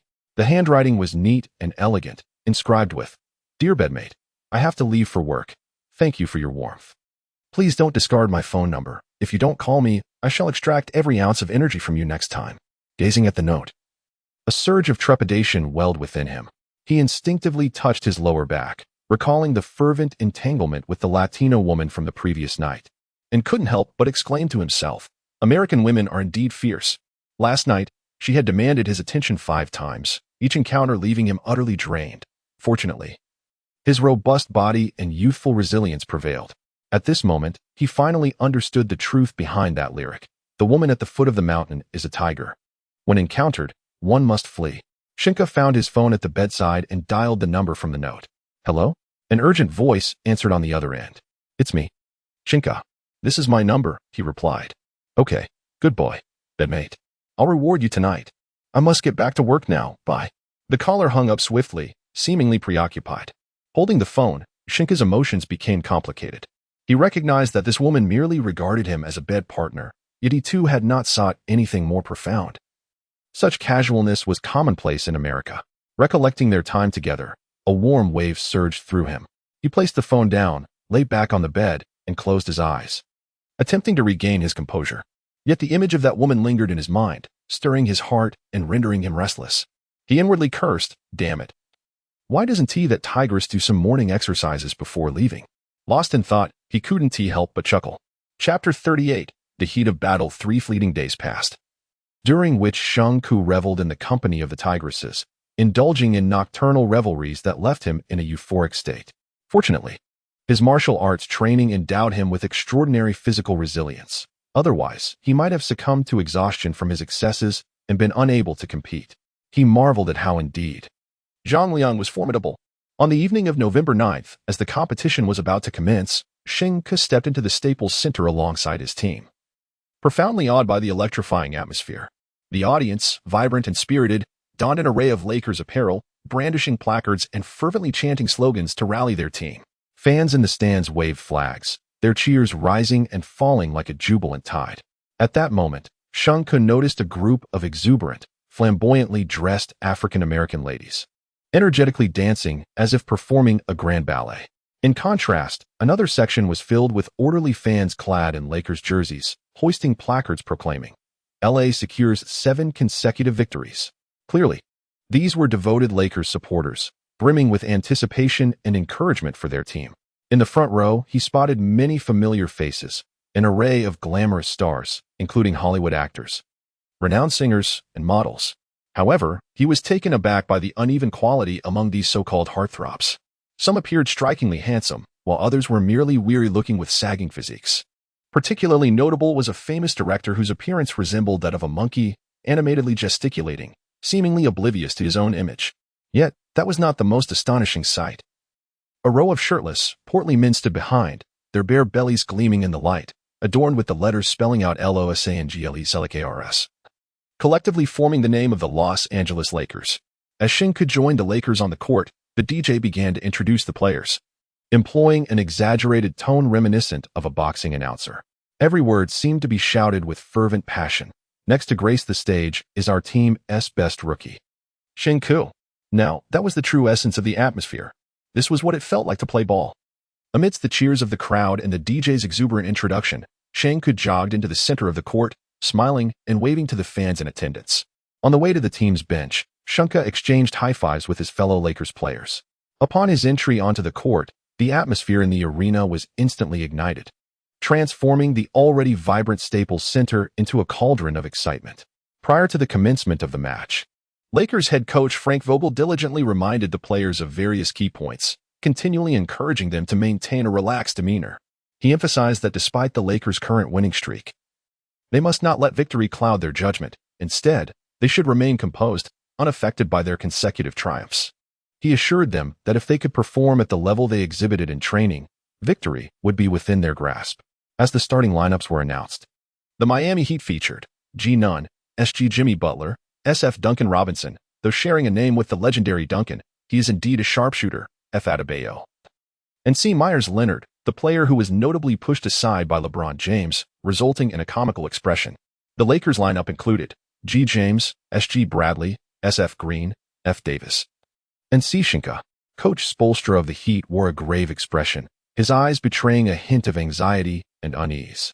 He understood that, against such formidable opponents and amidst a raucous away crowd, his team needed to maintain their composure and focus.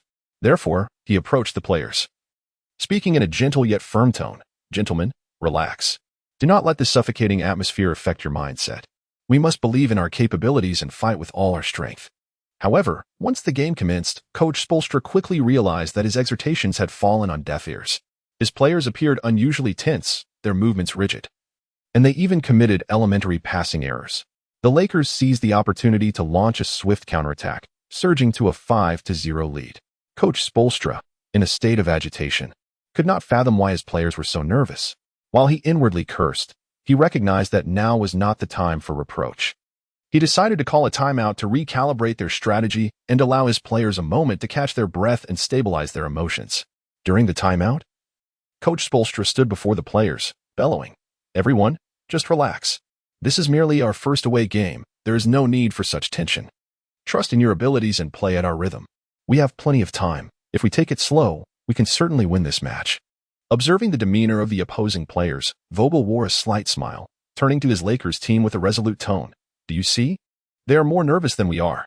His gaze swept across each player, as if to impart this confidence to them all.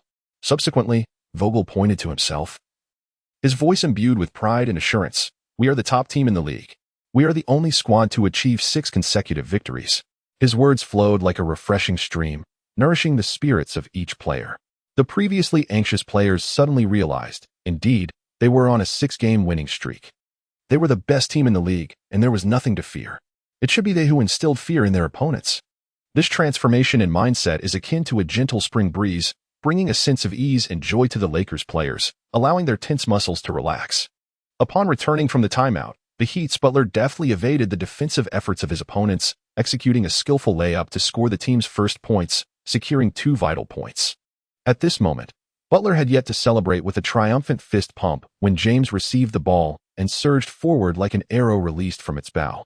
On the court, time seemed to stand still for a brief instant, with all eyes fixated on the Lakers' cornerstone player. James's speed was so extraordinary that his footfalls appeared nearly invisible as he dashed forward, charging into the front court with remarkable agility. Butler, well aware of his seasoned rival, rushed to intercept him. He knew that if James gained momentum, it would almost certainly culminate in a thunderous dunk. At this juncture, Butler closely shadowed James. His defensive maneuvers somewhat aggressive, yet the referees turned a blind eye, as many ambiguous fouls were often overlooked due to James's formidable physical prowess. Chapter 39. Heated battle. The other players of the Heat swiftly positioned themselves, their movements synchronized and poised to counter the Lakers' offensive onslaught. The atmosphere in the arena reached a crescendo, charged with tension and anticipation. Faced with Butler's tenacious defense and the Heat's rapid transition, James opted against a forced drive or a shot. Instead, he deftly passed the ball to Bradley, who had maneuvered into the corner, showcasing his acumen and composure as a facilitator. Upon receiving the ball, Bradley swiftly ignited the Lakers' response, as players immediately executed off-ball screens, their coordination fluid and seamless. Schroeder and Green slipped toward opposite corners, akin to agile foxes, ever ready to receive and shoot. Meanwhile, Davis made a decisive cut toward the basket, his presence akin to lightning, leaving opponents bewildered. After setting the screen, James retreated to the weak side, positioning himself beyond the arc at a 45-degree angle. This orchestrated movement created 4 distinct offensive threats on the court, each emanating a palpable aura of danger. The Heat players, wide-eyed, felt a wave of panic wash over them. They had not anticipated the Lakers' sudden tactical shift, which left them dazzled and uncertain, their defensive alignment in disarray. Unperturbed by the Heat's confusion, Bradley flicked his wrist and delivered the ball to James. Without the slightest hesitation, James launched a decisive 3-pointer. The basketball soared from his fingertips, tracing a high arc through the air before descending straight towards the hoop. Swish! The crisp sound reverberated throughout the arena as James executed flawlessly, securing the first 3-pointer of the match. The atmosphere ignited, with roars of applause and cheers echoing like thunder, while chants of MVP rang out across the venue. James demonstrated his prowess as the league's finest, astonishing all with both his individual skill and tactical execution. Coach Spoelstra stood momentarily stunned, completely taken aback by the Lakers' ability to complete the offensive maneuver in a mere 7 seconds. This is an unprecedented playing style, reminiscent of the Princeton system and the fast-paced offensive strategy, yet distinct from both. This style of play emphasizes teamwork, allowing each player to identify their role and contribute effectively. The players of the Lakers adeptly shift positions on the court, continuously seeking optimal shooting opportunities rather than relying solely on star players to dominate. Their remarkable synergy and trust in one another is breathtaking, as if each individual is an integral part of a cohesive whole. Moreover, the Lakers capitalized on their opponent's defensive weaknesses, seizing opportunities for 3-point shots with precision. This not only showcases their exceptional shooting skills, but also reflects the team's overall tactical acumen. As the game progressed, the Los Angeles Lakers, having established a lead, remained vigilant. They understood that basketball is a prolonged battle of both mental fortitude and physical endurance, where any moment of complacency could be exploited by the adversary. Thus, even with a favorable scoreline, the Lakers maintained an intense pace throughout the match. Under the meticulous guidance of their coach, they demonstrated remarkable execution and collaboration on the defensive end. Each player moved across the court like a cheetah, fiercely contesting every rebound to ensure that their opponents could not easily secure second-chance opportunities. In terms of offense, the Lakers were equally formidable, slicing through the opponent's defense with swift and fluid passes to uncover and create more scoring chances. This efficient offensive strategy not only depletes the opponent's stamina, but also inflicts a significant psychological blow. Each precise pass and successfully executed score elicits cheers from the spectators, simultaneously demonstrating to the adversary the qualities that define a truly formidable championship contender. For the Miami Heat, this match appeared particularly arduous. Especially in the face of the Lakers' formidable performance, their shooting touch seemed to have been frozen. Notably, Duncan Robinson, renowned for his accurate three-point shooting, encountered considerable difficulties today. Each time he endeavored to break free for that pivotal three-pointer, he was invariably met by the ever-looming presence of the defender, whose long arms disrupted every shot. It was evident that Vogel had devised a specific defensive strategy to counter this sharpshooter, deploying the quicker defender to assist in guarding him. In the first quarter, Robinson's three-point shooting was a mere 1 out of 5 attempts, a conversion rate that undoubtedly placed immense pressure on a shooter. The sharpshooter boasts an impressive three-point shooting percentage of 48, averaging 3.5 successful three-pointers per game, making it imperative not to underestimate him. After an intensely competitive first quarter, the Los Angeles Lakers established a commanding lead over the Miami Heat with a score of 35-21, securing a 14-point advantage. Coach Vogel, standing on the sidelines, nodded in satisfaction, pleased with the rest period he had granted the players 3 days prior. It was evident that this time off had positively contributed to the team's recovery. Despite having played the entirety of the first quarter, Sheng Ke found himself somewhat fatigued.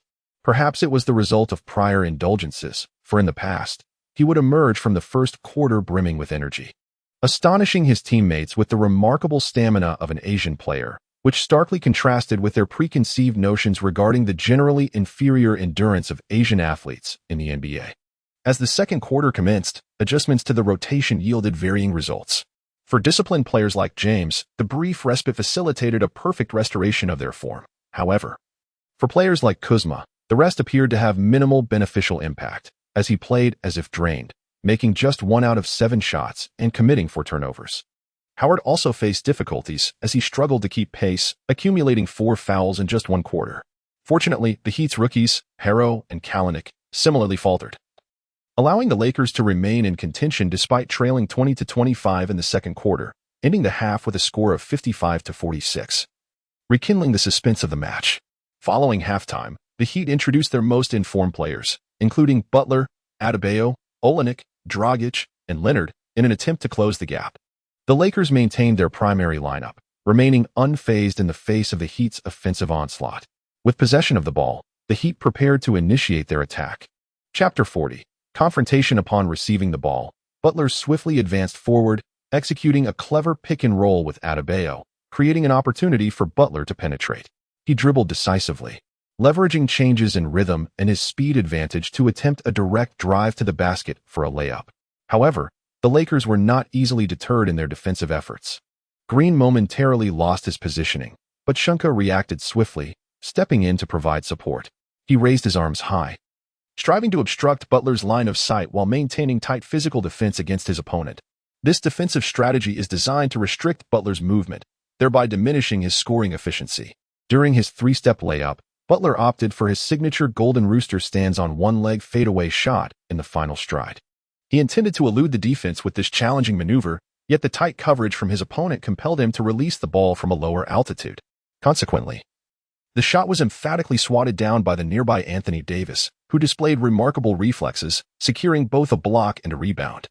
Davis then collected the rebound and passed it to LeBron James, wearing a smug smile as he mockingly gestured downward, indicating Butler's insufficient height, before swiftly transitioning back on defense. Meanwhile, Kelly Olynyk, unable to establish his position, glared at Davis with palpable displeasure. This moment was captured by Sheng, who remained inwardly vigilant. For he vividly recalled the incident in which Olynyk inflicted a severe injury upon Kevin Love during the playoffs. As the game transitioned into the second quarter, the Lakers began to recalibrate their offensive strategy to adapt to the evolving dynamics on the court and their opponent's defense. Given that their star player, Anthony Davis, was in excellent physical condition, the team resolved to have him primarily engage in one-on-one confrontations with Olynyk, while simultaneously utilizing pick-and-roll tactics with LeBron James. This tactic not only serves to maximize Davis's threat as a scorer, but also effectively alleviates the offensive pressure on his teammates, allowing them to concentrate their efforts more fully on defense. At this juncture, Davis remains the sharpshooter of mid-range shots. Each time he pivots away from the basket, he flawlessly executes a turnaround jumper, leaving his defender, Olynyk, with little recourse. Such a performance undoubtedly bestowed a significant advantage upon the Lakers. In contrast, the strategy of the Heat primarily revolved around Jimmy Butler and Bam Adebayo alternating in ball control to launch their offensive maneuvers. Although they achieved a commendable shooting accuracy of 50%, it paled in comparison to Davis's nearly flawless efficiency. As time progressed, the Lakers gradually extended their lead beyond 15 points, vividly illustrating their dominance in the match. Faced with an ever-widening gap in the score, the Heat clearly felt the mounting pressure. Their coach, Spoelstra, vocally urged Olynyk from the sidelines to intensify his physicality, attempting to curtail Davis's impact through increased contact.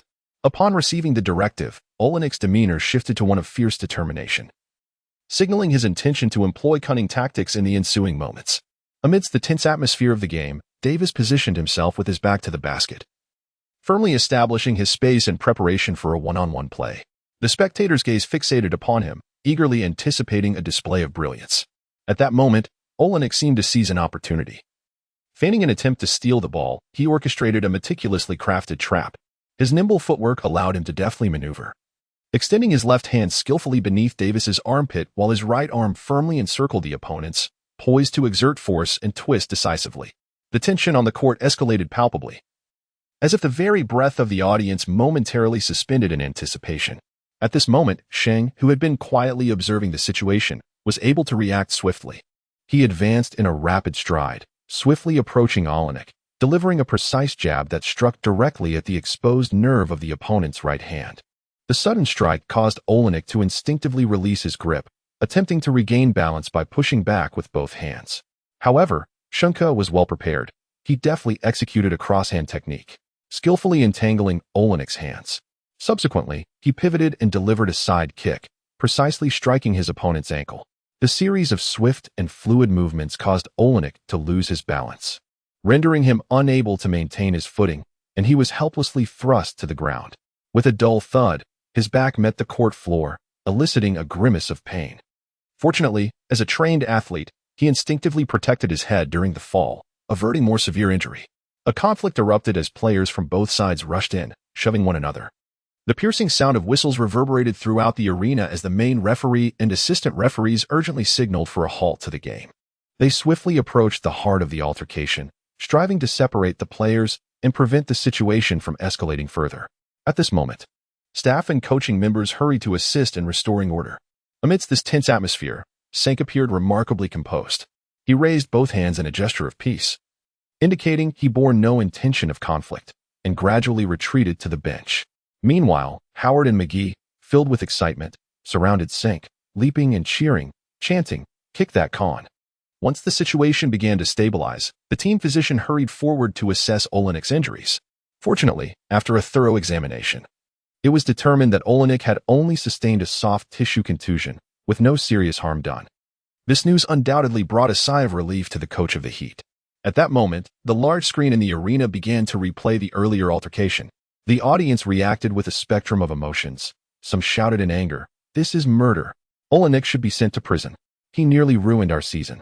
Meanwhile, others expressed their astonishment at the performance of the rookie Sheng, exclaiming, "The marvelous Kung Fu, Sheng is truly a gem of a player. We are fortunate to have him." Anthony Davis anxiously glanced up at the screen, which was replaying the heart-stopping moment. A wave of apprehension washed over him, accompanied by a profound sense of gratitude. He approached Sheng, sincerely stating, "Sheng, I am truly grateful for your presence on the court. Otherwise, I might have lost my arm." After the game concluded, he added, "Allow me to treat you to a lavish meal as a token of my appreciation." Sheng smiled and waved his hand dismissively, saying, "No need for such formality. We are teammates, and this is simply what we do." The referee solemnly announced the penalties. Both Olynyk and Sheng were ejected from the game due to consecutive technical fouls. Such a ruling implies that after the game, Olynyk's injurious actions may very well be subjected to an additional second-level technical foul, which would result in a more severe penalty for him. Meanwhile, Sheng Ke could only return to the locker room with a sense of resignation, continuing to monitor the game's progression on his mobile device. As Sheng Ke traversed the players' tunnel, the entire crowd rose in applause, their faces radiating support and admiration for this star athlete. Chapter 41. A memorable scene, a turbulent moment. Sheng Ke felt this fervor, waving his arms around and responding to the fans' cheers with a beaming smile. At that moment, the entire arena seemed to be captivated by his act of valor. For America venerates individual heroism. The ensuing match grew increasingly intense, with the Lakers' morale reaching its zenith. The defensive intensity of the Lakers on the court significantly escalated, each defensive maneuver imbued with strength and resolve. It appeared that they sought to reclaim justice through their formidable play. Meanwhile, the Heat appeared somewhat flustered, their coordination faltered, and each action bore the marks of hesitation and unease. In a matter of mere minutes, they executed a remarkable surge, leading their opponents by a score of 30-20. The gap widened to 19 points, a disparity that nearly foretold the outcome of the contest, much to the delight of the Lakers fans. As the final quarter's whistle echoed, both teams' players appeared somewhat distracted. Their gazes reflected a weariness and urgency, as if silently hoping for the game to conclude swiftly. During a transition between offense and defense, James received the ball near the baseline, leading to a dramatic moment. Seizing the opportunity while his counterpart Leonard was momentarily unsteady, he drove towards the basket along the baseline. At that instant, a violent collision occurred between him and the encroaching Leonard. The force of the impact sent Leonard hurtling out of bounds, landing directly in the spectator stands. The sudden turn of events left everyone present, including James himself, utterly astonished. Following the collision, James stood frozen for a moment, momentarily dazed. However, he swiftly regained his focus, charging towards the basket with a graceful finesse. The basketball sailed through the net with pinpoint precision, akin to threading a needle. After the successful shot, Leonard rose to his feet, casting a lingering, resentful glance at James. The scoring in this notable scene widened the gap to 25 points, heralding the match's descent into garbage time. Subsequently, both coaches opted to substitute their players, resulting in a loss of the fierce competition that had characterized the game, transforming it into a mere shooting practice. The fourth quarter concluded with the Lakers scoring 17 points and the Heat 14. Ultimately, the Lakers secured a resounding victory, finalizing the score at 102-80. This triumph not only represented a complete domination over their rivals, but also marked the Lakers' seventh consecutive win, elevating the team's spirits and filling the arena with the jubilant cheers of their fans. Due to an ejection during the game, Sheng's personal performance was not particularly remarkable, contributing merely 9 points and 7 rebounds.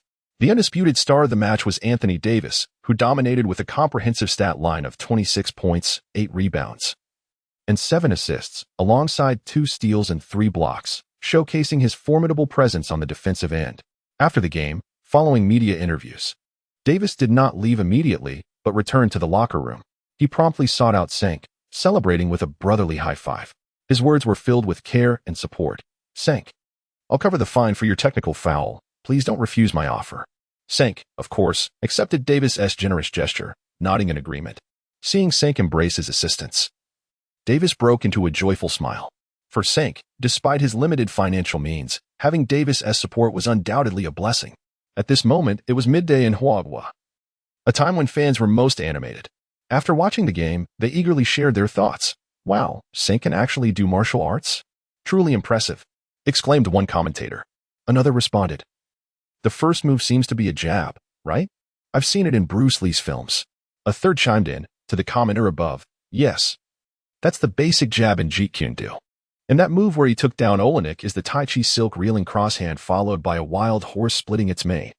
This user evidently possessed a profound understanding of martial arts. "That's quite professional," another remarked, "but hasn't he brought martial arts into the NBA? I've heard of Kung Fu football, but I never expected to see Kung Fu basketball. Aha." However, amidst the praise, a critic interjected, "Humph. learning the bad instead of the good. There are better ways to stop malicious behavior, yet they resort to violence. It's shameful for a proud Huagua person to act so violently, making us all appear barbaric in America.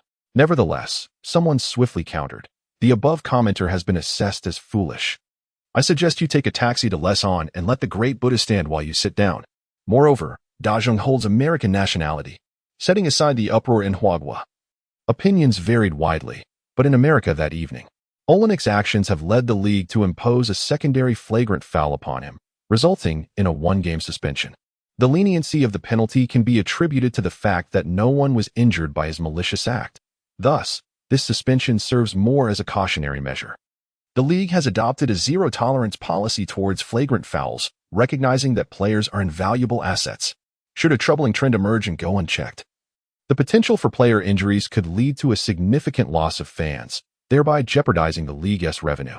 The following day, Vince Carter, currently with the Hawks, granted an interview to reporters. When asked about Olynyk's performance the previous day, Carter was queried if he considered Olynyk's actions to be dangerous. With a smile, he replied, "There is no doubt that this was an unsportsmanlike act. I believe the league's punishment was too lenient. Such malevolent behavior should warrant expulsion from the league. Nobody wishes to be injured, and when rules are violated, appropriate consequences should follow." Carter then expressed a hint of resignation, stating, "You know, I suffered a significant decline in my athletic abilities due to 2 instances of being undercut by Bowen, which affected my entire career. Therefore, I have a strong aversion to such conduct." When the reporter inquired about the Chinese player Sheng Ke, asking if he believed Sheng's defense was excessive, Carter responded, "Sheng Ke is a great buddy. Without him, Anthony might be in the hospital undergoing surgery right now. His actions were entirely justified. I even felt wronged for him receiving 2 technical fouls. The first was an effort to protect Anthony, and the subsequent actions were merely reactive defense. One cannot simply endure blows without retaliating." As Carter's interview reached the shores of China, the critics fell silent, and the fans who had previously argued with them felt vindicated. "Did you see that? Your beloved Vince Carter agrees with Sheng Ke. You're merely nitpicking," they proclaimed. Meanwhile, in the upper echelons of the basketball community, the rising star, Sheng, continued to excel. Fans began to wonder if the national team could naturalize him to compete in next year's Olympics. Preparing to rest, Sheng Ke lay in bed, bored, scrolling through his phone, when he stumbled upon this commentary and sat up in shock. "Oh my goodness. I have no desire to serve this group of esteemed gentlemen within the system. Should we win, the accolades are theirs. Should we lose, the blame falls upon me." The mere thought of this dilemma caused him considerable distress. Although he adored basketball, he did not wish to find himself ensnared in such predicaments. One need only look at Lee Kyle, who had to rise in the dead of night for team meetings and listen to the leaders' lectures. Initially, Lee Kyle had assumed he was being summoned for additional training and donned his sneakers, only to discover that it was merely a lecture from the higher-ups. He was the only player prepared in his training shoes, which was both amusing and frustrating. How then can basketball in China ever hope to rise? Thus, Sheng Ke will need to find a suitable reason to decline when the time comes. Chapter 42. Prejudice after experiencing this tumultuous episode. The respect for Sheng Ke among both the team members and management has significantly elevated. Previously, they regarded him merely as a key player capable of rotation during matches. However, they were pleasantly surprised to discover that this gentleman possesses the hidden attribute of a loyal guardian. This revelation has undoubtedly caused Sheng Ke's market value to soar. In truth, Sheng Ke's identity as an Asian has led him to face a degree of disdain from some of his teammates, given that this is America, a society predominantly led by white individuals, where racial discrimination is not uncommon. Fortunately, the current Sheng Ke embodies the spirit of his homeland and does not feel inferior or bullied because of his skin color. He has consistently dedicated himself to rigorous training and competition, focusing intently on his passions. In this so-called land of freedom, a hierarchy of disdain exists among different races. For instance, at the pinnacle of this hierarchy are the so-called blue-blooded wasps. The term wasp refers to families of white Anglo-Saxon Protestant descent that held significant prominence during the waves of colonization in the Americas. These families not only existed prior to the founding of America, but as the nation was established and developed, they further solidified their control over the political, economic, energy, and even media sectors. This influence has rendered them as aristocratic families, passed down through generations. However, as time progressed, the nation of America began to grapple with the issue of unequal wealth distribution. The gap between the affluent and the impoverished gradually widened, leading to increasingly pronounced social tensions. In an effort to curtail expenses, numerous companies commenced extensive layoffs, exacerbating the problem of unemployment. Against this backdrop, public discontent surged, with many individuals directing their ire towards the elite residing at the pinnacle of society, deeming them one of the primary culprits behind the prevailing predicament. Amidst this tense social atmosphere, dissenting voices among the marginalized began to emerge. These voices underscore the disparities in culture, complexion, and cognition among various groups, inciting those at the bottom to engage in mutual attacks rather than uniting against the genuine inequalities and exploitation they face. This phenomenon, to a certain extent, undermines the cohesion of society, rendering the resolution of profound issues increasingly arduous. Numerous white individuals from the middle and lower classes harbor biases against African Americans, perceiving them as impulsive, indolent, and lacking integrity. They believe that African Americans exploit their racial advantages to usurp employment opportunities and tax benefits, a perspective rooted in racial stereotypes. Conversely, African Americans harbor animosity towards whites, attributing their suffering to the historical legacy of the slave trade perpetrated by white ancestors, a painful remnant of history. Nonetheless, the issue of racial discrimination has not faded with the passage of time. Rather, it has, in certain instances, intensified. For instance, the unjust treatment of African Americans during law enforcement encounters occurs frequently, exacerbated by the actions of some white police officers, further straining interracial tensions. These events have instilled in the Negro community a sense of being inherent victims, a sentiment that has incited further discontent and conflict within society. Nonetheless, whether among Negroes or Caucasians, their disposition towards individuals of Asian descent remains less than amicable. The Asian community, characterized by their intelligence, eagerness to learn, and diligence, has become the subject of envy from other ethnic groups. This sentiment reflects society's varying expectations and evaluations of the capabilities and behaviors associated with different races, exposing the competition and misunderstandings that exist among them. Both African Americans and Caucasians uniformly believe that individuals of Asian descent have usurped a significant number of their job opportunities. From the lower echelons to the middle management and up to the executive level, Asian individuals have seemingly monopolized employment prospects across the board. On production lines, the diligence and skills of Asian workers render them more desirable during the hiring process. In middle management, their educational backgrounds and professional competencies afford them greater opportunities for advancement. As for executive positions, their decision-making abilities and strategic insights make them indispensable within corporations. Wealthy Asians, in particular, have become objects of resentment among others. In the realm of business, affluent Asians continually expand their financial empires through investment and innovation. Their success stories proliferate on social media, inciting jealousy and dissatisfaction among African Americans and Caucasians alike. They contend that these prosperous Asians have acquired their wealth through unscrupulous means rather than through sheer effort. In North America, due to the relatively small proportion of Asians, their impact on electoral outcomes is negligible, and their lack of unity further diminishes their influence, leading the political elite to often overlook such circumstances. The political elites understand that Asians constitute a minor demographic within the overall population, hence their limited sway in elections. Furthermore, they perceive a deficiency in cohesion and organizational capacity among Asian individuals, preventing the formation of a robust political force to advocate for their rights. Consequently, the North American leadership adopts a stance of indifference towards these experiences. After all, the electoral influence of African Americans continues to grow steadily. As African Americans ascend in societal standing within the United States, their share of the electorate increases year by year. This endows them with greater political clout, enabling the advancement of policies and legislation that align with their interests. In contrast, the voices of individuals of Asian descent appear trivial on the political stage. To return to the main topic, generally speaking, every team aspiring for the championship requires one or two players whose purpose transcends mere scoring and defense. They are tasked with safeguarding their star players from malicious fouls inflicted by opponents. These players are often referred to as enforcers for their readiness to step up in critical moments, employing various means to protect the team's interests. For instance, within the Los Angeles Lakers, there exists a player by the name of Dudley. Although he is no longer in the prime of his youth, he possesses remarkable basketball intelligence and physical prowess. More importantly, he exudes a formidable aura that intimidates adversaries, deterring them from targeting the Lakers' marquee stars, LeBron James and Anthony Davis. Additionally, Dudley is renowned as one of the most formidable fighters in NBA history, further solidifying his indispensable role within the team. Another illustrative example is Ron Harper from the Chicago Bulls during the era of Michael Jordan. As a seasoned guard, Harper not only contributed offensively but also applied pressure on opponents with his tenacious defense. Furthermore, Harper was a player of strong character, unhesitating to confront adversaries. Should anyone dare to lay a hand on Jordan, he would be the first to rush in for protection. It is precisely due to the presence of enforcers like Harper that Jordan could confidently showcase his abilities on the court, leading the Bulls to secure 6 championships.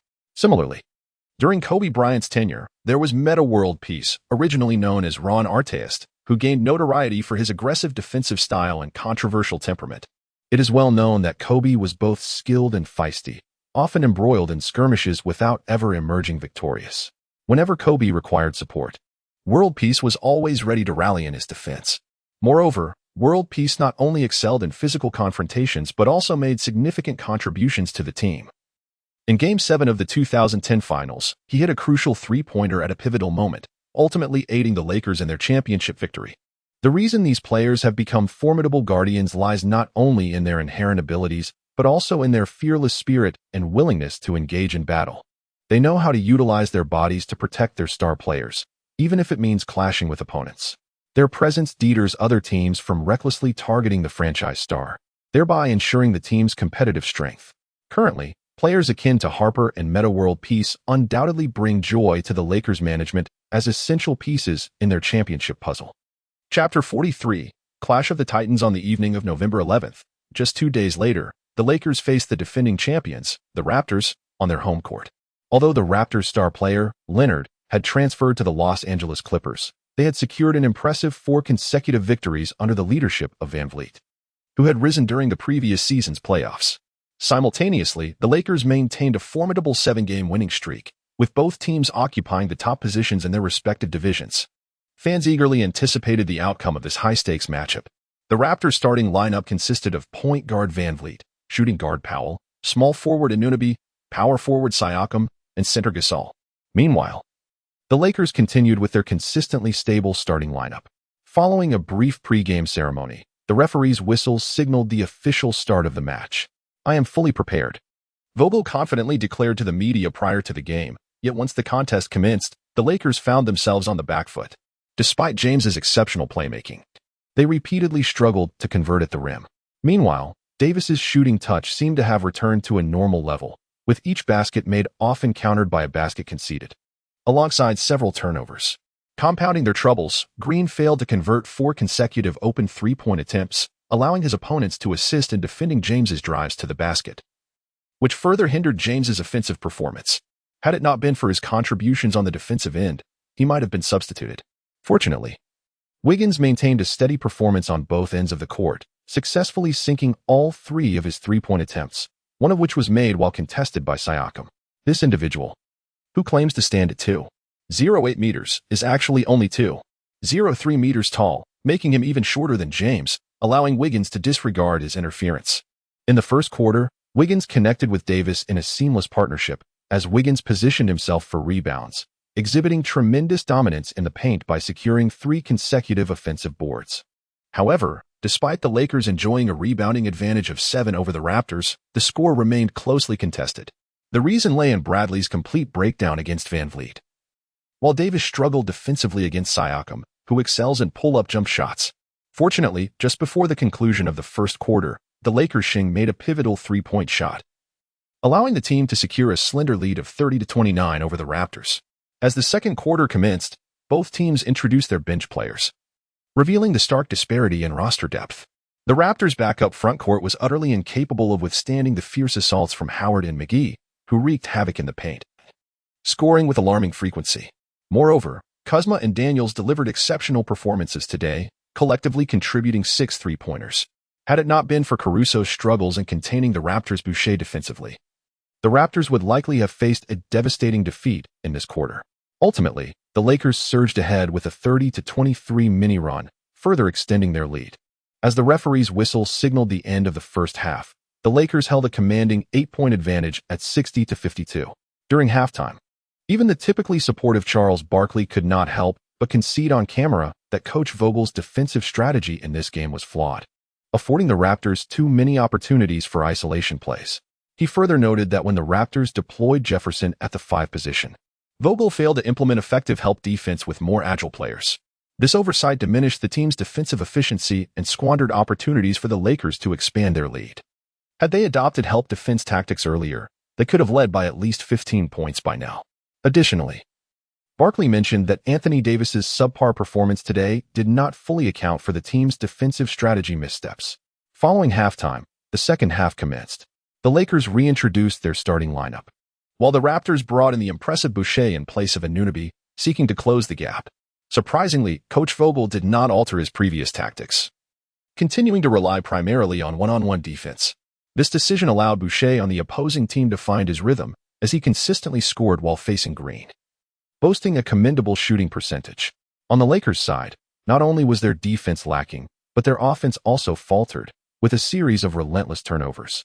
First, Davis mishandled a pass, sending the ball into the stands, followed by James overextending a pass intended for Sheng Ke. After Green missed an open three-pointer, he hesitated upon receiving the ball again. And in that moment of indecision, the defensive player had already closed in. Ultimately, he had no choice but to pass the ball to Sheng Ke, who, with the shot clock dwindling, was left to attempt a contested shot against Siakam.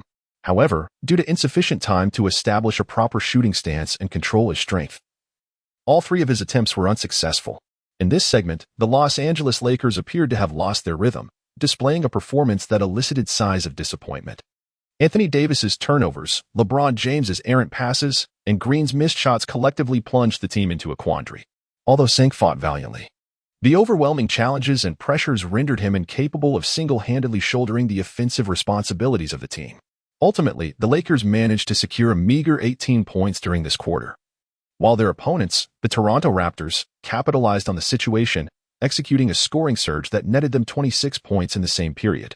By the conclusion of the third quarter, both teams found themselves in a deadlock at 78-78 as they entered the final quarter. As the pivotal fourth quarter commenced, Vogel finally made adjustments, reintroducing core players such as James and Davis, alongside the consistently performing Sheng Ke, Kuzma, and Daniels, in a bid to rectify the situation in the closing moments. At this juncture, every moment is of paramount significance, and the Lakers must exert every effort to secure victory.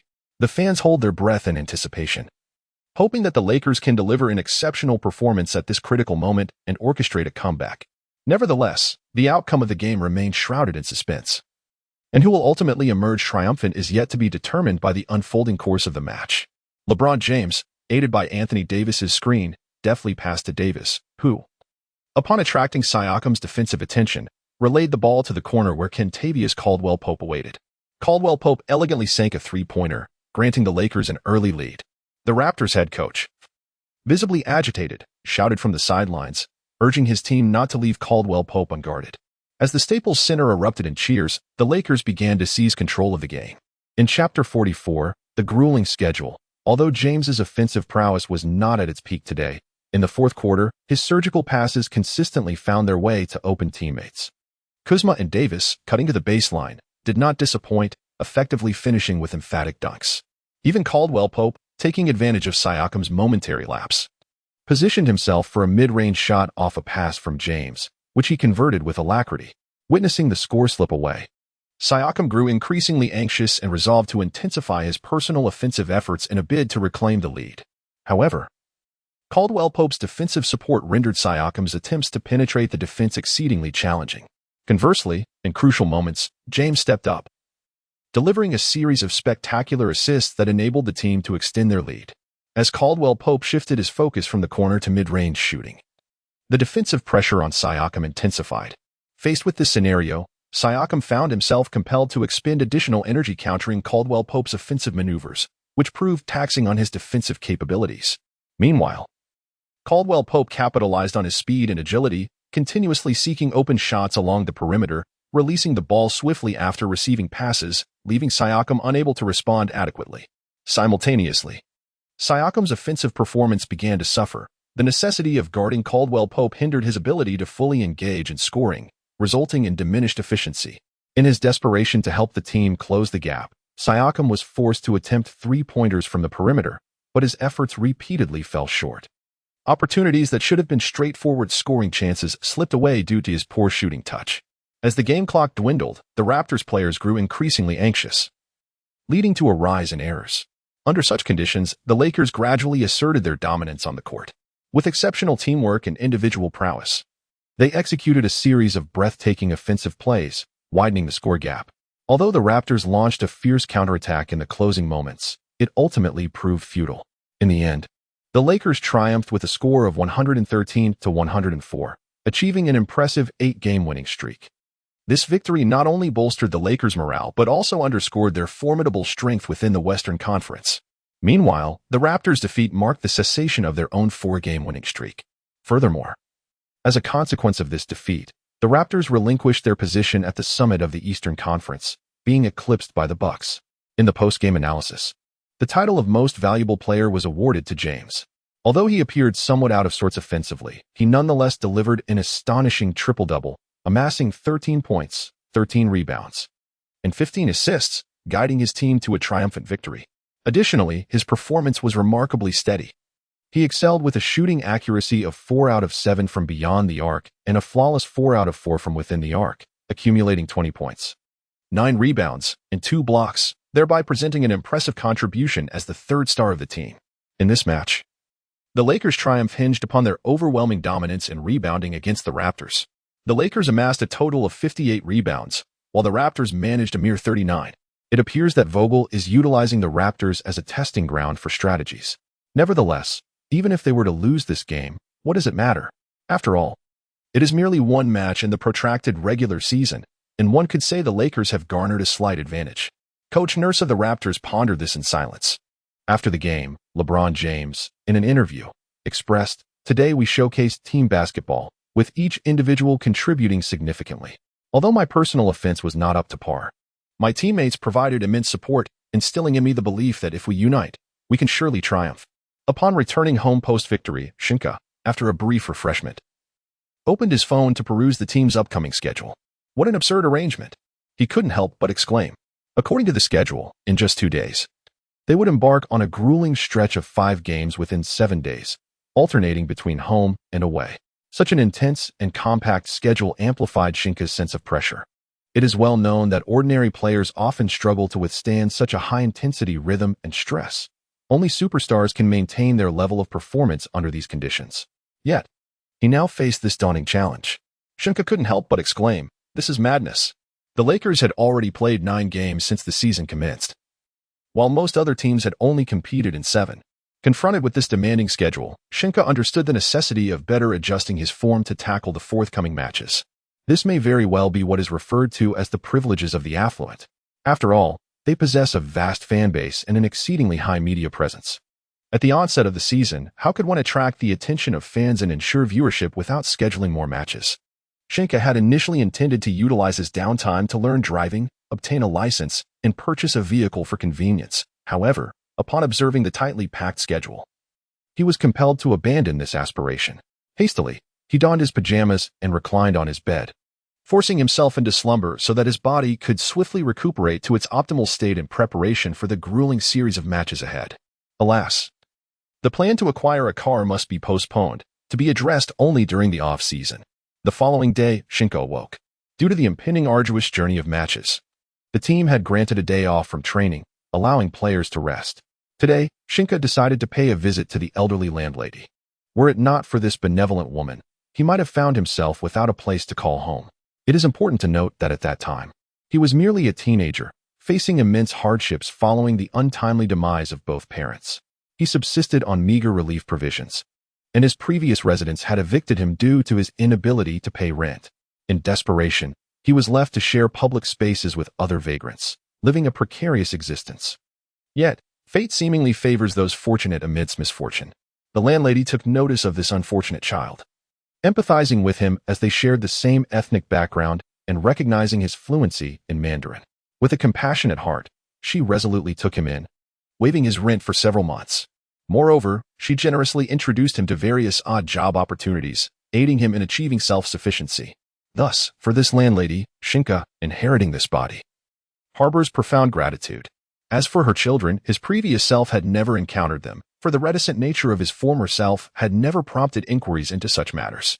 Now, bearing a token of appreciation, he procured a gift and hailed a taxi back to his former abode.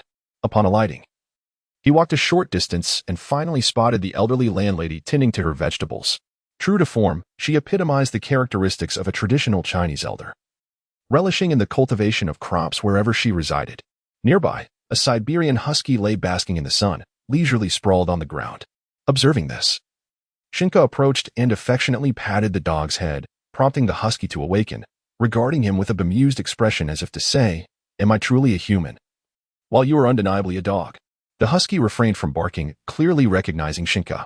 Hearing the commotion, the landlady turned and, upon seeing Sheng Ke, cheerfully exclaimed, "Oh, Sheng Ke, you've come." To which he replied with a smile, "Yes, dear lady. The team's commitments have been overwhelming lately, leaving me little time to visit you."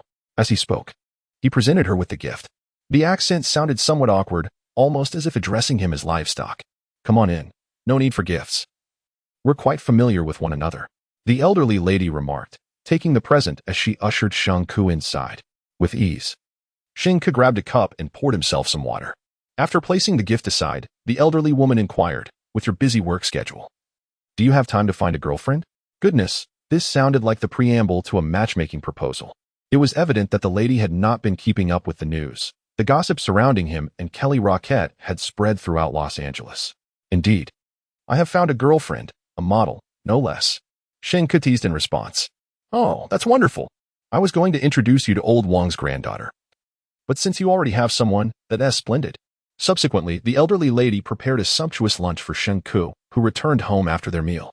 Chapter 45. Nonsense. January 13th, 2019. Phoenix City, Western Conference Arena. Here lies the home court of the Phoenix Suns, where the atmosphere is electric, and the audience eagerly awaits the commencement of the game. The residents of Phoenix believe that tonight presents an exceptional opportunity to bring an end to the Los Angeles Lakers winning streak. This belief stems from the emergence of the team's cornerstone, Devin Booker, who has been manifesting remarkable scoring prowess. Alongside him, the secondary player, Dario Saric, has been honing his shooting accuracy, thus providing formidable offensive support. Moreover, during the off-season, the team successfully acquired the seasoned point guard, Ricky Rubio, whose exceptional organizational skills and leadership have rendered the Suns' offense as coherent as a finely tuned engine. Previously, the Suns have celebrated 2 consecutive victories, fostering a positive chemical reaction within the team. In stark contrast, the Lakers struggled in their last match, narrowly securing a victory, indicating that they may be fatigued and their strength waning. Consequently, many fans and mainstream media in Phoenix opine that the Lakers will serve as a stepping stone for the Suns' youthful roster in this encounter. The Lakers' fortunes appear to have diminished. Although the Western world may not subscribe to the notion of fate, the sentiment remains akin, as the game is on the verge of commencing. A staff member approaches to inform that Hua Television has invited Sheng Ke for a brief interview, hosted by Yu, which leaves Sheng Ke somewhat astonished, as this is the official media from Hua, and he has never participated in such an interview before. "Great victory. I see that Hua fans affectionately call you that. May I address you in the same manner?" Yu initiates the conversation, smoothly employing Mandarin, evidently having prepared for the interview. Sheng Ke, feeling a tad nervous, strives to maintain his composure and responds somewhat awkwardly, "That's perfectly fine, teacher you." Yu chuckles, "Oh, you actually know me. That's wonderful. Now, please greet the audience and fans." Sheng Ke takes a deep breath, smiles at the camera, and proclaims, "Hello everyone. My name is Sheng Ke, and I am the starting center for the Los Angeles Lakers. I am immensely grateful for the support from our fans. Whenever I step onto the court, I will give it my all and not disappoint your expectations. All right, let us now proceed to the Q&A segment. The first question. It has come to my attention that you did not undergo systematic training prior to joining the NBA, yet since becoming a starter, your performance has been remarkably mature and stable. On behalf of aspiring Hua players wishing to enter the NBA, could you share some insights for their reference and learning? Upon hearing this question, Sheng Ke offers a slight smile and responds earnestly, "Of course, I'd be happy to share. In truth, the Lakers chose to sign me primarily due to my defensive attitude during training camp and my willingness to take on the dirty work. It is widely recognized that the NBA is a realm teeming with talent. If one is not prepared to humble themselves, it is likely that longevity on this stage will be a formidable challenge." Yu Jia then presses on. So, in your opinion, which aspects should Hwagwa players focus on to have a better chance of being selected by teams? In the NBA, there are no shortcuts. One must first master the fundamentals. Without a solid foundation, one's weaknesses will be magnified. For instance, my current ability to facilitate the ball and control it is lacking. When other teams see me receive the ball, they immediately anticipate a shot, and they rush to block me, unperturbed by any feigned moves like the triple threat. Shifting the conversation, Yu Jia posed a widely discussed question regarding Sheng. He mentioned that in a recent interview, the Suns' primary center, Sarek, remarked that your defense appears childlike to him, and he intends to toy with you by effortlessly shooting three-pointers in your face. I wonder if your coach has instructed you to guard him. If so, how would you respond? Sheng scratched his head and smiled awkwardly, stating honestly, there isn't much to respond to, as he is indeed a formidable player from the Suns. However, I believe that as long as I diligently work on my skills, there will come a day when I earn their respect. After all, the basketball court is a place where one's abilities speak volumes. Yu Jia nodded in agreement, affirming Sheng's perspective. Indeed, only by continuously enhancing one's skills can one earn the respect of others. However, many might feel anger or frustration in the face of such provocation, yet you remain so composed. This is truly commendable. Sheng humbly chuckled. Haha, I wouldn't say I'm entirely unfazed, but I believe that rather than wasting time on emotions, it's better to invest that time in training and self-improvement. Moreover, such provocations can serve as motivation, driving me to work harder towards my dreams. However, since he has provoked me, I would respond by ensuring he finds it impossible to score against me, and then I would sink three-pointers in his face, Sheng asserted with unwavering determination. Excellent response, Sheng. Your answer is truly impeccable. One final question on behalf of the fans. In your previous game against the Heat, you showcased your kung fu skills to assist your teammate Davis. Who did you train with? Yu Jia inquired curiously. Oh, I taught myself by following videos. My idol is Bruce Lee. I've admired everything about him since childhood, which led me to fall in love with kung fu. So, when I saw Davis in a precarious situation, I instinctively stepped in to help, Sheng explained with a smile. Thank you very much for this interview. And I wish you victory in your upcoming match for a 9-game winning streak, Yu Jia said with a smile.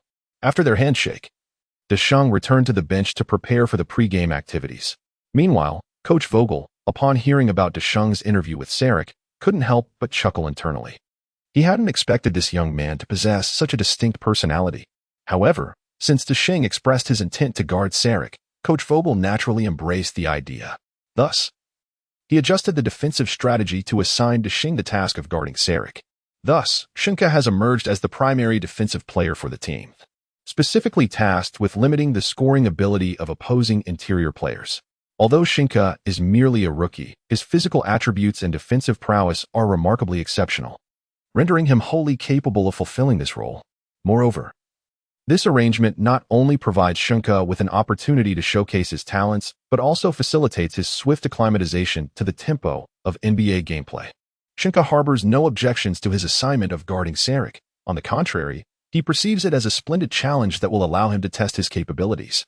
Naturally, Sheng Ke is aware that containing Sarek is no simple feat, considering Sarek is one of the Suns' key players, averaging over 20 points per game. However, Sheng Ke is resolute in his determination and will exert every effort to defend against Sarek, striving to prevent him from scoring with ease.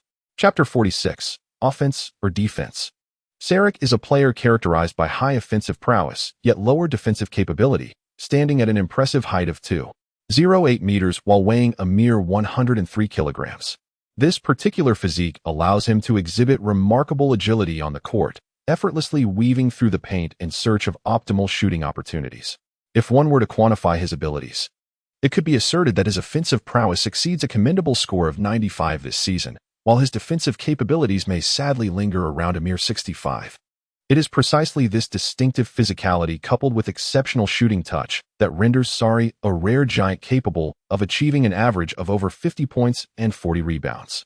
At this moment, Sarek cradles the basketball, adopting a quintessential triple threat stance. Standing before him, Sheng Ke does not flinch. Rather, he maintains a demeanor of calm and focus. The distance separating them is but a single step, yet he exhibits not an ounce of trepidation. Sheng Ke elevates his arms high, forming an impenetrable barrier, ever ready to disrupt Sarek's shot. His gaze is resolute and self-assured, as if conveying to his opponent, "Should you dare to shoot, I will unhesitatingly intervene." Sorry, observing Sheng Ke compels himself to remain composed, contemplating how to penetrate the opponent's defense. Sheng Ke's nimble footwork and long reach force Sorry to reassess his offensive strategy. Initially, he had intended to execute a direct attack on Sheng Ke, but that notion now seems impractical. Sorry opts to alter his tactics, initiating a dribble while executing a crossover move, simultaneously shifting to Sheng Ke's weaker side. Recognizing his opponent's intentions, Sheng Ke is compelled to incessantly adjust his footing, gradually retreating while maintaining vigilance against Sorry. However, due to his apprehension of being bypassed, he hesitates to commit to a steal. Sorry, keenly observing Sheng Ke's defensive posture, seizes the moment to perform a sudden step-back dribble. Swiftly rising to attempt a three-pointer, Sheng Ke realizes he can no longer reposition himself in time to contest the shot, and decisively reaches out to disrupt Sorry's line of sight. This defensive maneuver mirrors the strategy employed by Battier when guarding Kobe in years past. It is evident that Sorry has not undergone training for shooting without a clear line of sight. Confronted with Sheng Ke's unexpected interference, he appears somewhat flustered. Ultimately, his three-point attempt clangs off the rim, resulting in a failed offensive effort. In response, Sheng Ke sprints along the baseline to set a screen away from the ball. Seeking another opportunity, Sorry closely shadows him, denying any easy shot. Upon receiving the ball, Sheng Ke deftly utilizes his agile footwork and remarkable athleticism to execute a mid-range turnaround jumper. Sorry, refusing to be outdone, closely follows suit, leaping in an attempt to obstruct Sheng Ke's line of sight. Yet, Sheng Ke, aided by his exceptional shooting skills, manages to score with precision even without a direct view of the basket, executing the shot in a backward lean. After successfully making the basket, Sheng Ke remains in position, holding his shooting form as he casts a derisive smile towards Sorry. This scene allowed the spectators on the sidelines to feel the palpable confidence and provocation emanating from the player, eliciting a chorus of resounding boos. At this moment, the head coach of the Suns felt the weight of pressure and hastily called for a timeout. He had not anticipated that so soon after the commencement of the game, his team would find themselves in a vulnerable position, particularly as they trailed the Lakers 1-8 on their home court. Even more astonishing was the fact that all 8 points had been scored by a single rookie from the Lakers, illustrating that the two stars of the team had yet to unleash their full potential while still securing a lead. For Monty Williams, the head coach of the Phoenix Suns, the current predicament appeared particularly challenging. He was acutely aware that in the realm of basketball, experience often holds greater significance than mere talent. Thus, in the face of seasoned veterans like LeBron James and Anthony Davis from the Los Angeles Lakers, despite their formidable prowess that could instill fear, the prospect of being outperformed by a fledgling rookie was an affront that Monty found exceedingly difficult to accept. This matter transcends the mere outcome of a single match. It profoundly impacts the morale of the team and the reputation of its members among peers. Consequently, the visible unease and anxiety felt when witnessing the opposing rookie shine on the court as a stepping stone is quite apparent.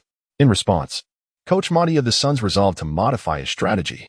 He instructed his players to make defensive adjustments, particularly targeting the standout rookie. The directive was clear. Upon recognizing the rookie receiving the ball, they were to promptly implement a double team, utilizing the combined strength of two players to obstruct his offensive pathways, thereby rendering him ineffective on the offensive front. Simultaneously, he took care to reassure veteran Dario Saric, urging him to remain composed as the ultimate victory holds far greater significance than individual statistics. Following the timeout, the Suns appeared to recapture the rhythm of the game. Under the orchestration of Ricky Rubio, the team's offense transformed into a coherent and fluid entity, significantly elevating its efficiency. Notably, Devin Booker excelled in mid-range jump shots, consistently sinking crucial baskets during pivotal moments. This posed quite a headache for Danny Green, who was tasked with monitoring him. Unlike typical defensive assignments, Booker did not rely on drives or long-range shots. Rather, he excelled at scoring through sudden mid-range jump shots. This approach poses a significant challenge for Green, who hails from the San Antonio Spurs, as he is accustomed to contending with players renowned for their ability to penetrate and shoot from beyond the arc. A common trait among Spurs alumni. During an offensive play for the Lakers, one could distinctly perceive the defensive pressure exerted by the Suns. Faced with the opponent's staunch man-to-man coverage, he refrained from forcibly demanding the ball for isolation plays. Instead, he adeptly employed his offensive prowess to support his teammates. He proactively set screens for his teammates without the ball and utilized his nimble movements to attack the basket, diligently vying for offensive rebounds. This tactical shift plunged the Suns' defensive line into disarray, rendering them incapable of addressing all points of threat simultaneously. It was within this context that LeBron James and Anthony Davis seized the opportunity presented by their adversaries' confusion, frequently finding the net. Through this silent yet significant contribution, they markedly enhanced the team's offensive efficiency, reflecting his remarkable basketball intelligence. The commentator UGL lauded this series of astute performances, asserting that his wise choices during the match were pivotal to the team's triumph. As the first quarter concluded, although neither side had completely stifled the other's scoring, the Lakers successfully maintained a 10-point lead over the Suns, finishing at 39-29. This segment of the match showcased how the Lakers adeptly countered their opponents' defensive strategies through tactical adjustments and harmonious teamwork among players. As the game transitioned into the second quarter, both teams commenced frequent rotations of their players. The Suns endeavored to compensate for their defensive shortcomings with offensive maneuvers. Yet the Lakers bench exhibited remarkable performance, with Kuzma and Howard consistently responding to the Suns' scoring efforts. The Lakers not only showcased a hot hand from beyond the arc, but also dominated inside, securing a greater number of rebounds, which consequently increased their offensive possessions. By the conclusion of the first half, the Lakers held a 15-point lead over the Suns, 73-58. The atmosphere in the respective locker rooms at halftime was starkly contrasting.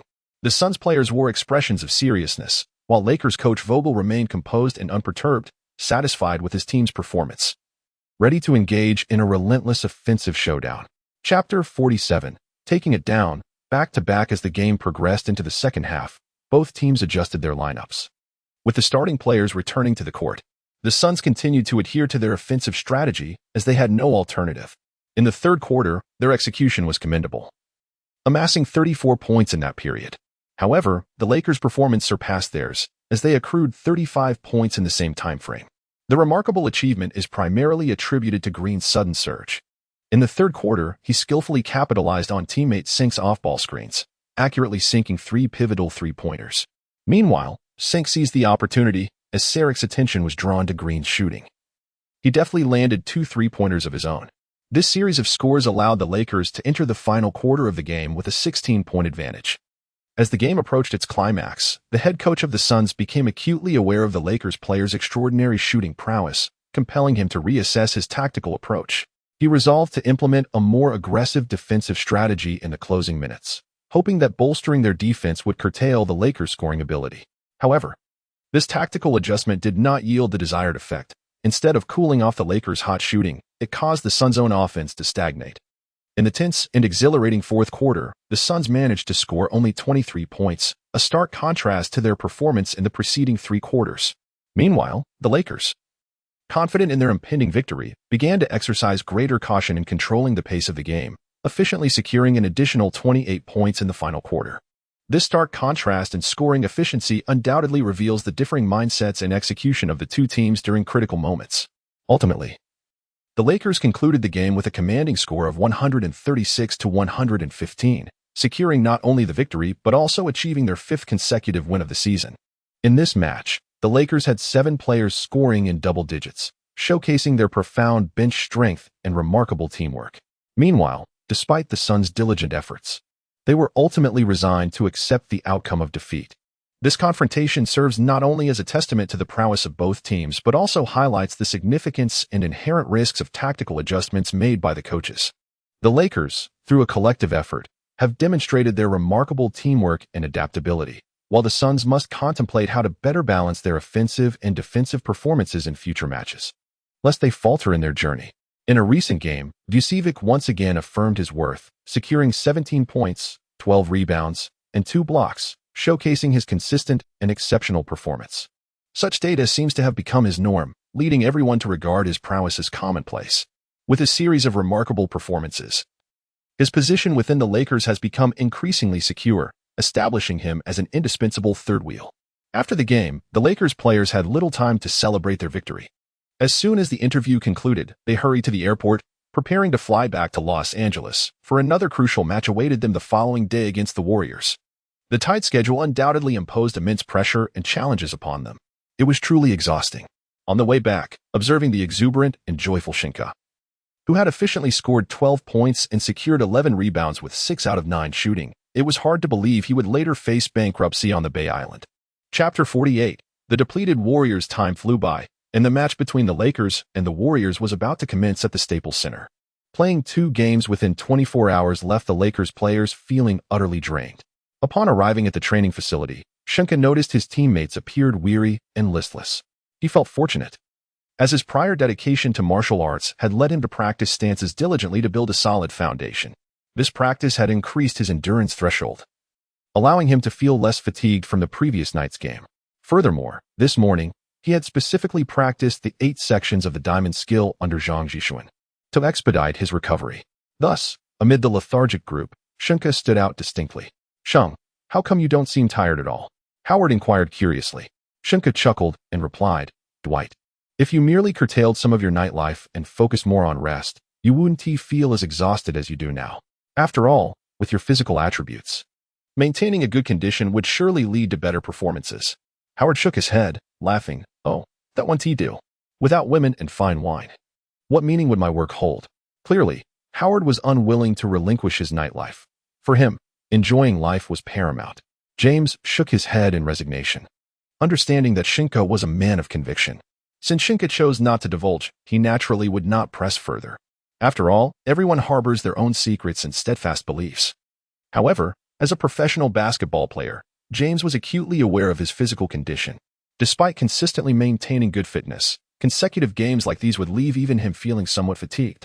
Only during his peak years, equipped with unparalleled physical capabilities and recovery abilities, could he easily manage such a schedule. Now, with age encroaching, he no longer possessed such advantages. Thus, a sense of curiosity and bewilderment stirred within James regarding Sheng's remarkable ability to recover rapidly from fatigue. Yet, he chose not to voice these inquiries.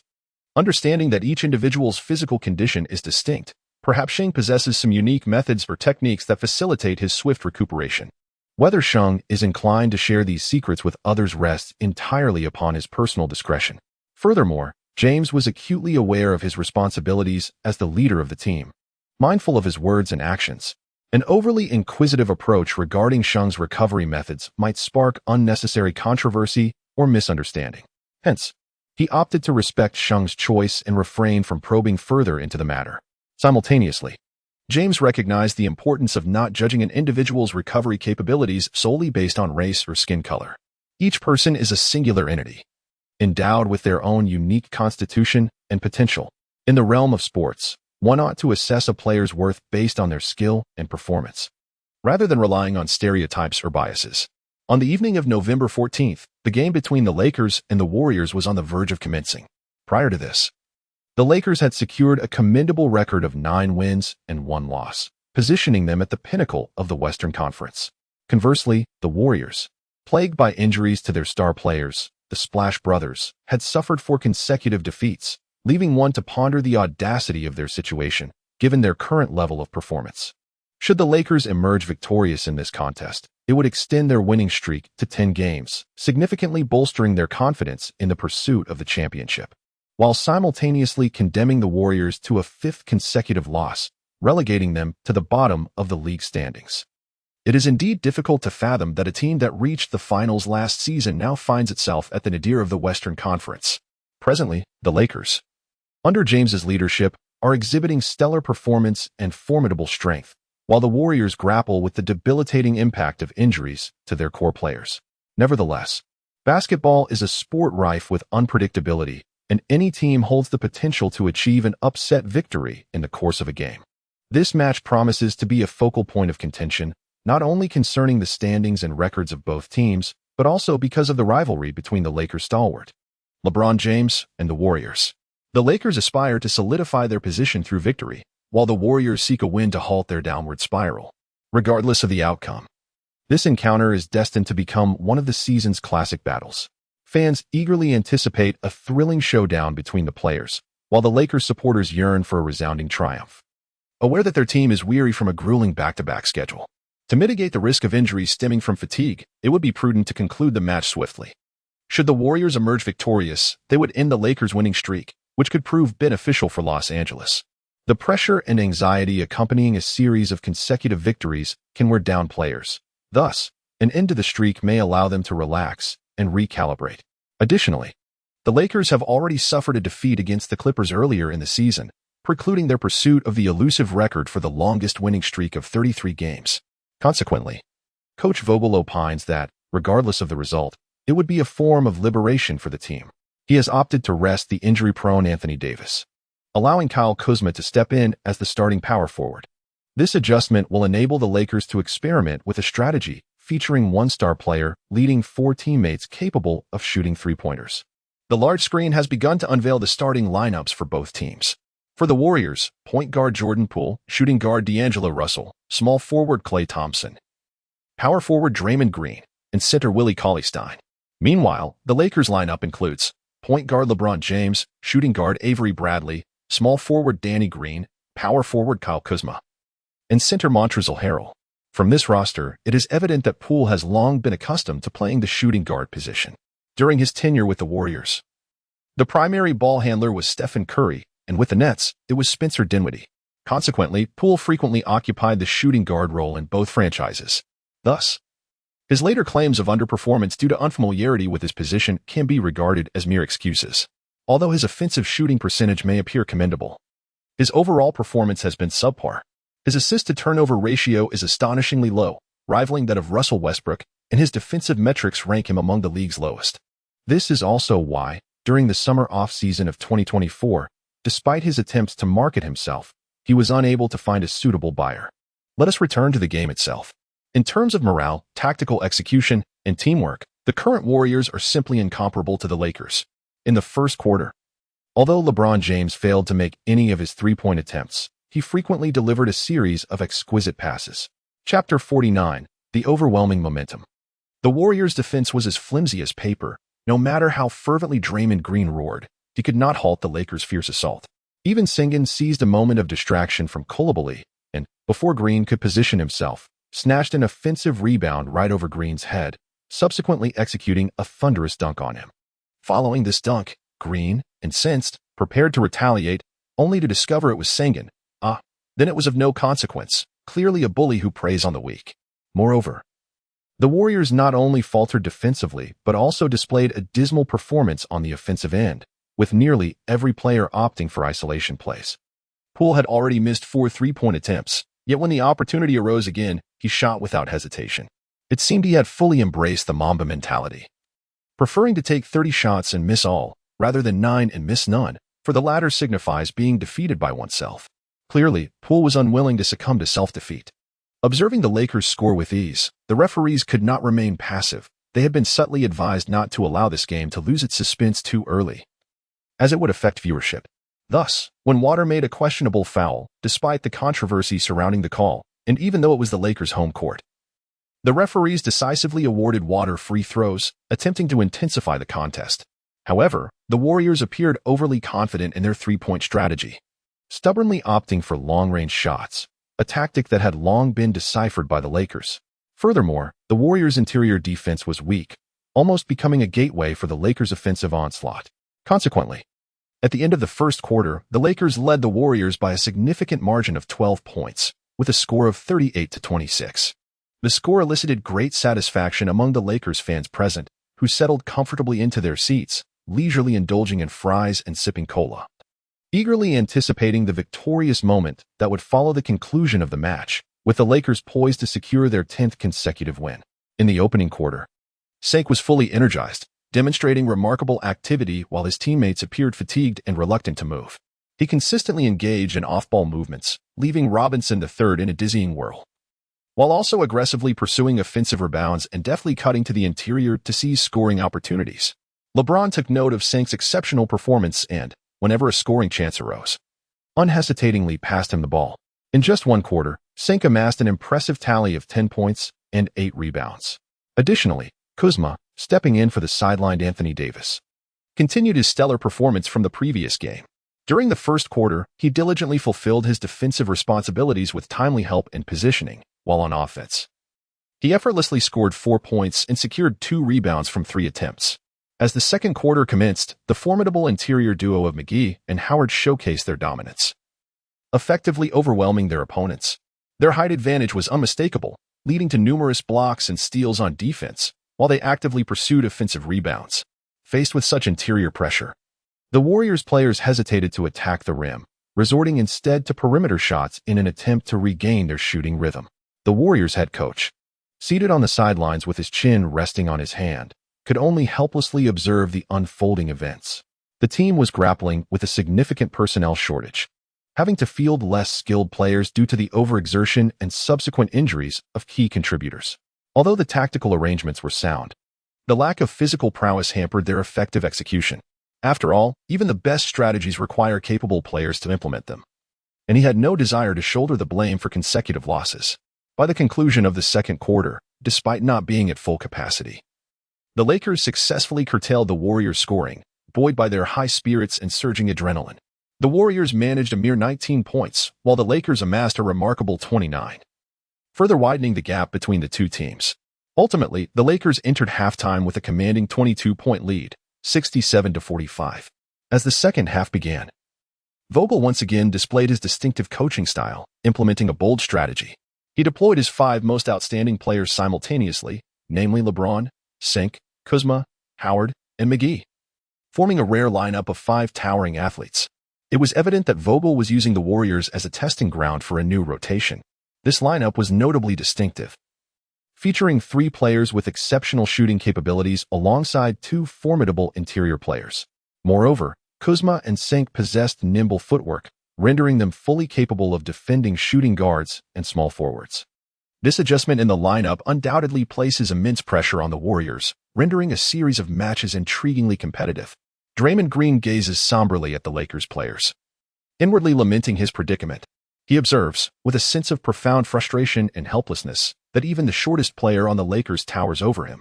The Warriors have always been a relatively undersized team. Facing such opponents, how can they effectively defend themselves? Compounding their woes, the Warriors' shooting from beyond the arc is dismal today, failing to showcase their true potential. In a moment of despair, Green muses, "It's just a game. Give me the ball. I want to go home." As Green anticipated, the Warriors' offense encounters severe obstruction. Whenever they attempt to penetrate the rim, they are effortlessly thwarted by the Lakers players. Every mid-range shot and three-pointer inexplicably clangs off the rim. Meanwhile, on the defensive end, the Warriors find themselves ensnared in difficulties. They are utterly incapable of effectively guarding the Lakers' center, each time the Lakers execute a pick-and-roll and cut to receive the ball for an alley-oop. The undersized Warriors defenders can only watch helplessly as their opponents effortlessly score over them. Is this the second city of alley-oops in Los Angeles? In the first 6 minutes of the third quarter, the Lakers unleash a staggering 20-5 run, abruptly widening the score gap. Warriors head coach Steve Kerr repeatedly calls for timeouts and attempts to adjust tactics, yet no substitutions can alter their fate. This towering lineup seems to have become a nightmare for the Warriors, leaving them at a loss for how to respond. This lineup has brought basketball back to its fundamental principle. The closer one is to the basket, the higher the shooting percentage. If Larry Brown were to witness this game, he would undoubtedly regard Vogel as a kindred spirit. After all, his basketball philosophy emphasizes fewer three-point attempts and favors shots taken closer to the rim. Even A's three-point attempts would face harsh criticism. Chapter 50, The Vanished Splendor During an Official Timeout. The scoreboard revealed that the Lakers had established a lead of nearly 40 points, thrusting the game into garbage time prematurely. Observing this, Coach Vogel opted to substitute in the bench players, resting all the starters, including superstars like LeBron James and Anthony Davis. Given such a significant advantage, it was only reasonable to allow these core players some respite. Meanwhile, rotation players such as Kuzma, Howard, and McGee remained on the court, appearing quite exhilarated, as if they were eager for more play.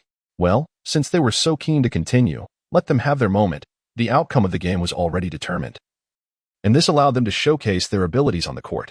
If someone were to inquire about Sheng, one might wonder, what about Sheng? He is the team's third option and a prized asset. Although on the surface it seemed Sheng had exerted little energy, Vogel understood that the toll on larger players could be considerably greater, particularly concerning their lower bodies, including the legs, ankles, and knees. These areas endure immense pressure, and without appropriate rest and care, injuries can easily arise. As an experienced coach, Vogel was acutely aware of this reality. Thus, despite Sheng appearing to be in good shape, he decided to grant him a rest, ensuring that he could maintain peak performance in subsequent games. This approach not only helped prevent Sheng from overexerting himself, but also minimized the risk of injury, while simultaneously providing other players with more opportunities to shine. Had Sheng Ke been privy to Vogel's thoughts, he would have likely interjected, "I possess a solid foundation in martial arts. My lower body is quite stable." Indeed, Sheng Ke's background in martial arts endowed him with remarkable agility, capable of matching the footwork of guards. Nevertheless, Vogel remained steadfast in his decision to rest Sheng Ke, recognizing that the protection of every player was crucial for the team's success throughout the lengthy season. As the final quarter unfolded, the effects of the back-to-back games became apparent. Kuzma, Howard, and McGee displayed signs of fatigue. Lacking stamina, the Lakers' signature sweeping defensive style faltered, resulting in slower footwork and reactions, allowing the Warriors to close the gap. However, the Warriors' defense struggled to contain the trio of tall players, leading to a mutual offensive exchange that characterized the concluding moments of the game. By the time the final buzzer sounded, those three players had thoroughly enjoyed their time on the court. In this match, Kuzma immediately showcased a fervent desire to score and an exceptional shooting touch. He actively moved around the court, relentlessly seeking opportunities for open shots. Whether executing a catch-and-shoot jumper or driving to the basket, Kuzma found success with remarkable consistency. In the end, during his 30 minutes of playing time, he achieved an impressive performance, shooting 7 out of 12 from the field, including 3 out of 6 from three-point range, efficiently accumulating 22 points, 5 rebounds, and 2 assists. Howard's performance was equally astonishing. In a mere 20 minutes on the court, he made 5 of 7 attempts and remarkably converted 5 of 6 free throws, despite his dismal free throw percentage of just 52 this season. With his outstanding display, Howard garnered 15 points, 8 rebounds, 3 assists, and 1 block. In contrast, McGee's performance was nothing short of extraordinary. The center exhibited a well-rounded skill set, successfully attacking the basket while also delivering several exceptional passes and blocks. In 28 minutes of play, he shot 8 of 12, racking up a lavish tally of 18 points, 17 rebounds, 2 assists, 3 steals, and 3 blocks. It can be asserted that McGee substantiated his worth through tangible actions, effectively usurping the title of the game's MVP from James, who accumulated 23 points, 6 rebounds, and 12 assists. Notably, James committed 4 turnovers during the match, which contributed to his failure to secure the MVP accolade. Victory was evident in the first quarter with remarkable performances. Yet upon realizing that the third quarter would involve testing the lineup, his emotions began to stabilize. He played for 18 minutes, scoring 13 points and grabbing 10 rebounds, delivering a performance that was competent but unremarkable. Ultimately, the Lakers triumphed over the Warriors with a resounding score of 133-94, establishing a staggering 39-point margin, which allowed the Lakers to maintain their winning streak. The Warriors, conversely, faced consecutive defeats, plummeting to the bottom of the league standings, prompting their management to contemplate a strategy for securing a top draft pick. Meanwhile, the Lakers, boasting a record of 10 wins and 1 loss, firmly held the top position in the Western Conference, with the players' morale soaring. As the game concluded and the adrenaline began to wane, waves of fatigue washed over the Lakers players. There was little time for celebration. After a quick refresh, they disbanded to return to their respective homes. The demands of back-to-back games are taxing on the body, necessitating immediate recovery. After all, in just 2 days, the Lakers would host the Kings, following a day of rest. The evening of the 16th arrived, and the Lakers prepared to face the challenge posed by the Kings. This match marks the third encounter in their 5th showdown within a span of 7 days, representing a formidable test of endurance for the Lakers players. The pinnacle of the Kings franchise can be traced back to 2002, when the team, led by the illustrious Chris Webber, garnered significant attention and was widely regarded as one of the most glorious periods in its history. That year, the Kings not only excelled in the regular season but also displayed championship-caliber prowess in the playoffs, albeit falling short against the Los Angeles Lakers in the decisive 7th game of the Western Conference Finals. Although they were unable to grasp the coveted NBA championship trophy, the Kings' performance in 2002 undoubtedly remains a luminous chapter in their storied legacy. Furthermore, the team gained renown during this era for its distinctive Princeton offense, showcasing a breathtaking style of basketball that has indelibly etched itself into the annals of the franchise's history. In 2005, a significant event transpired. The team's star player, Chris Webber, was traded to the Philadelphia 76ers. This news sent shockwaves throughout the NBA and marked the onset of a new phase of reconstruction for the Kings. With Webber's departure, The Princeton era officially came to a close. However, despite the Kings' continual efforts and attempts in the ensuing years, they consistently failed to achieve the desired results. In 2009, they selected the prodigious talent Tyreke Evans, followed by the acquisition of the formidable center DeMarcus Cousins in 2010. Subsequently, the Kings continued to draft several promising players, including Buddy Hield in 2016, De'Aaron Fox in 2017, and Marvin Bagley III in 2018.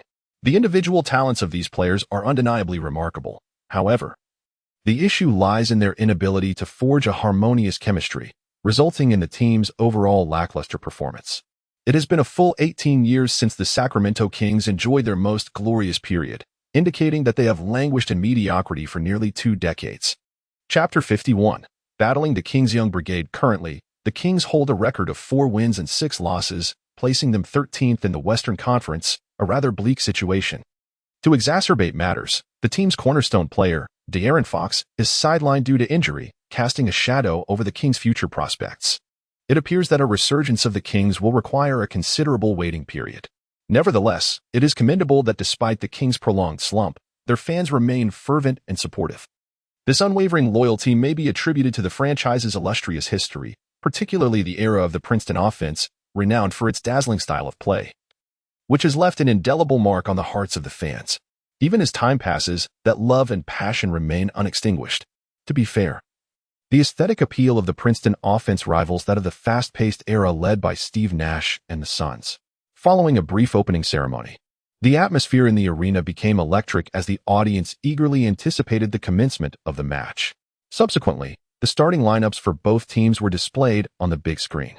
For the Kings, in the absence of their leader, they appointed rookie Joseph as the point guard, who performed adequately. The shooting guard position was filled by Hield, an exceptional 3-and-D player, excelling in three-point shooting and defense. The small forward was Barnes, a seasoned player with commendable skills. The power forward was Bichali, possessing a certain level of talent, and the center was Holmgren. While this lineup may not be flawless, the disparity in strength compared to the Lakers is quite apparent on paper. On the Lakers' side, LeBron James continues to command the point guard position, his leadership and all-around performance rendering him a formidable opponent. The shooting guard role was elevated for KCP, clearly an effort to bolster the team's defensive intensity. The small forward position was occupied by Green, whose defensive prowess is equally formidable. The power forward, Anthony Davis, showcases dominance in the paint and a versatile skill set that poses constant challenges for opponents, and the center position was manned by Sheng Ke. As the first quarter commenced, it seemed that the Lakers had exhausted all their shooting prowess from previous games. Green became a source of frustration, repeatedly missing shots and eliciting sighs from the audience. Davis's shooting percentage also dipped below 50, plunging the Lakers' offense into turmoil. Moreover, James struggled with his three-point shooting, consistently missing the mark. However, the Lakers did not crumble under pressure. Through exceptional teamwork and tenacious defense, they managed to stay close on the scoreboard. Meanwhile, the Kings displayed impressive strength. Their young brigade fought valiantly, fully committing themselves to the game, seemingly tireless in their pursuit of excellence. Within the narrative, Holmes's sudden mid-range jump shot has become a nightmare for the Lakers. Each of his attempts is as precise as an arrow, leaving spectators in awe. Meanwhile, the substitute Bogdan has remarkably struck 2 pivotal three-pointers, each one akin to a lethal bullet, piercing directly into the heart of the Lakers. Under such circumstances, the Lakers find themselves in an increasingly precarious position. However, they refuse to surrender. The shooting prowess of KCP and Sheng Ke emerges as their lifeline. Together, they manage to sink 4 three-pointers, providing a slight respite in the face of adversity. Yet, this proves to be merely a drop in the bucket, unable to alter the overarching decline of the team. At the conclusion of the first quarter, the Lakers trail the Kings by 5 points, with a score of 25-30. This match promises to be an intense contest, as the rivalry has only just begun. As the second quarter commences, it is customary for the Lakers to substitute their starters for the bench players.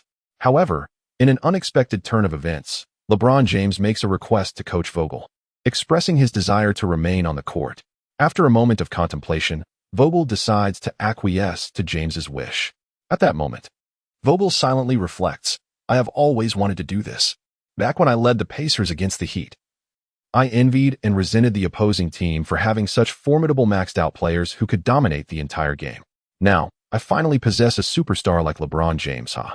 Under James's leadership, the Lakers bench displays remarkable strength, gaining a substantial advantage over the Kings' reserves. The Kings' second unit simply cannot withstand the prowess of this 35-year-old veteran.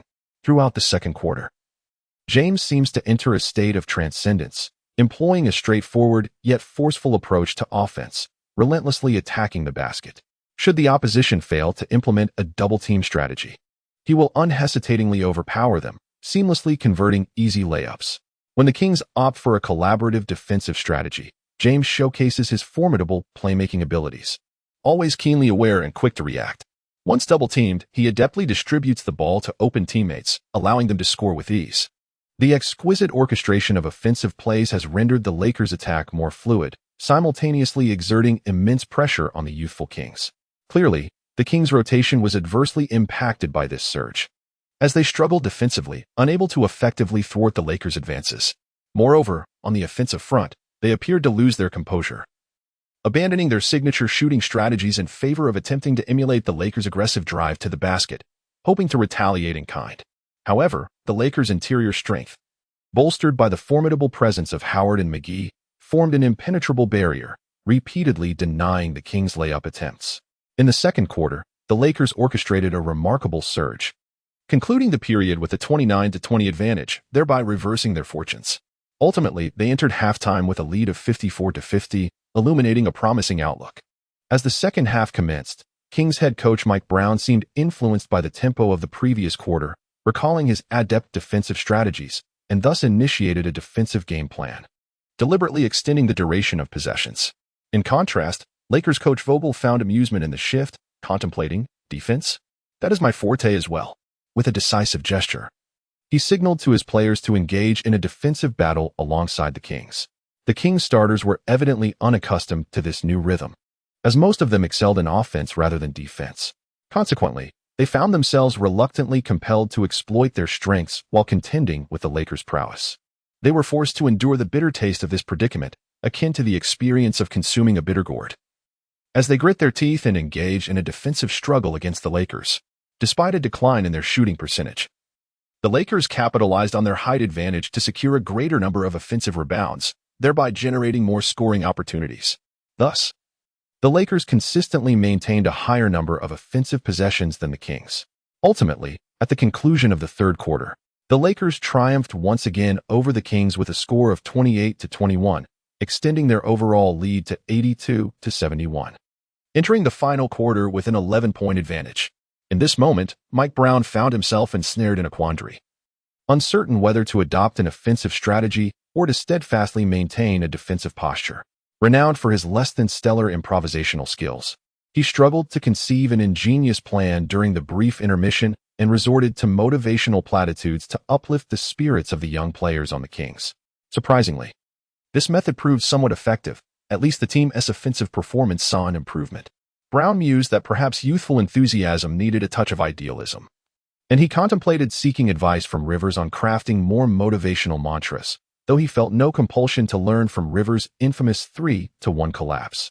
However, due to the stark disparity in capabilities between the two teams, the Kings found it exceedingly difficult to withstand the Lakers' relentless offensive onslaught. After all, the duo of LeBron James and Anthony Davis presented an insurmountable challenge. The offensive prowess of Davis could create space, allowing him to operate unencumbered by taller defenders, thereby unleashing his full potential in the paint.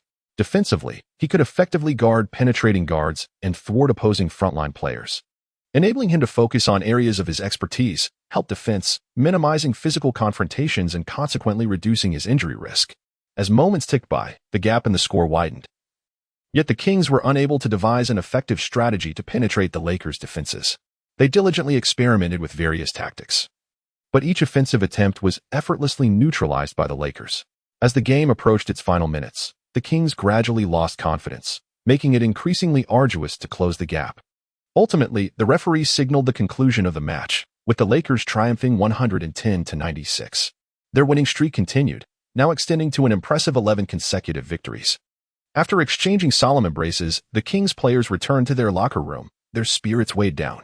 Despite the loss, the performance of their player, who scored 18 points, secured 15 rebounds, and recorded 3 blocks, remained commendable, His rebounding tally alongside Davis, Howard, and McGee even surpassed that of the entire Kings team. Nevertheless, the true star of the game was undoubtedly the seasoned LeBron James. This veteran luminary, akin to an Iron Man, played for 38 minutes, contributing 29 points, 4 rebounds, 11 assists, and 3 steals. In this fierce contest against the youthful squad, the Lakers stood as an impregnable fortress, showcasing their remarkable defensive prowess. They appeared to have discovered an exemplary strategy to counteract fatigue, with each defensive endeavor brimming with fervor and determination. As if to convey to their opponents, scoring against us will not come easily. Such a formidable defensive display not only exhilarated the fans, but also instilled a deep-seated confidence in the team's championship aspirations for the season. After all, everyone understands a fundamental truth.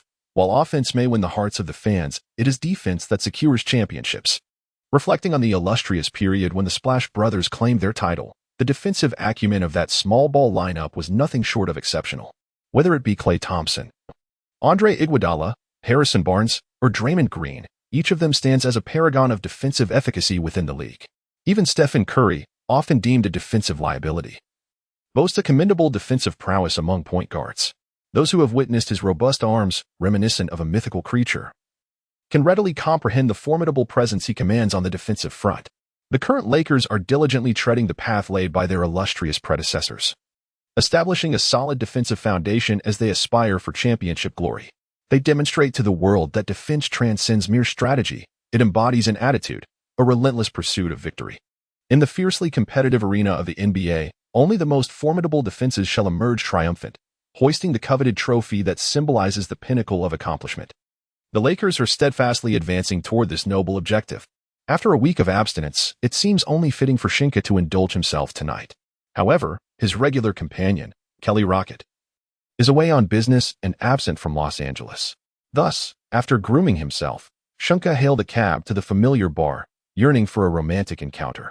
Upon entering, he settled into a secluded corner, ordered a margarita, and savored the rare moment of leisure.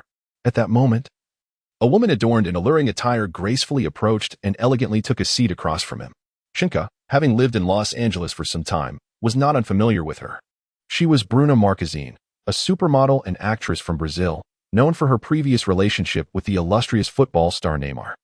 Bruna found herself captivated by Sheng Ke's athletic physique and distinctive charm. More significantly, his renown in the basketball realm as a dazzling new star of the Los Angeles Lakers rendered him a household name within the Los Angeles entertainment circuit. With a smile, Bruna greeted Sheng Ke and invited him to sit beside her. Their conversation flowed effortlessly, traversing topics from music and film to travel, revealing an astonishing rapport and shared interests. Bruna confided in Sheng Ke about her recent tumultuous breakup, explaining that she sought solace in the bar's ambience to momentarily escape her troubles. Sheng Ke's presence brought her warmth and comfort.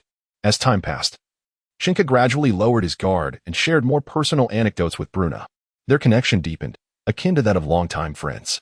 After enjoying several drinks together, Bruna suggested a stroll outside for some fresh air. Understanding her intent, Sheng Ke guided her out of the bar. As they continued their conversation, delighting in the enchanting evening, they found themselves standing before a hotel. With a knowing smile exchanged, they seemed to grasp each other's unspoken desires. Thus, they decided to enter the hotel together, embarking on an unforgettable night filled with promise. She possessed captivating eyes, a slender figure, and an exquisite hourglass shape. Her features were strikingly three-dimensional and exquisite, her skin fair and delicate, imparting an aura of refreshing elegance. Indeed, it was a case of mutual understanding and deep affection, a bond as inseparable as glue, supporting one another through thick and thin, with feelings profound and sincere. Truly, you know my depths as I comprehend yours. In perfect harmony, yet this sentiment is absent. Perhaps it could be suggested upon Kelly Rourke's return. Chapter 53. The weekend journey as dawn broke. A chill enveloped Los Angeles in mid-November, yet within the hotel room, the warmth was reminiscent of spring, oblivious to the harshness outside. Sheng Ke gradually awakened, lazily rubbing his eyes, which felt as though they were glued shut.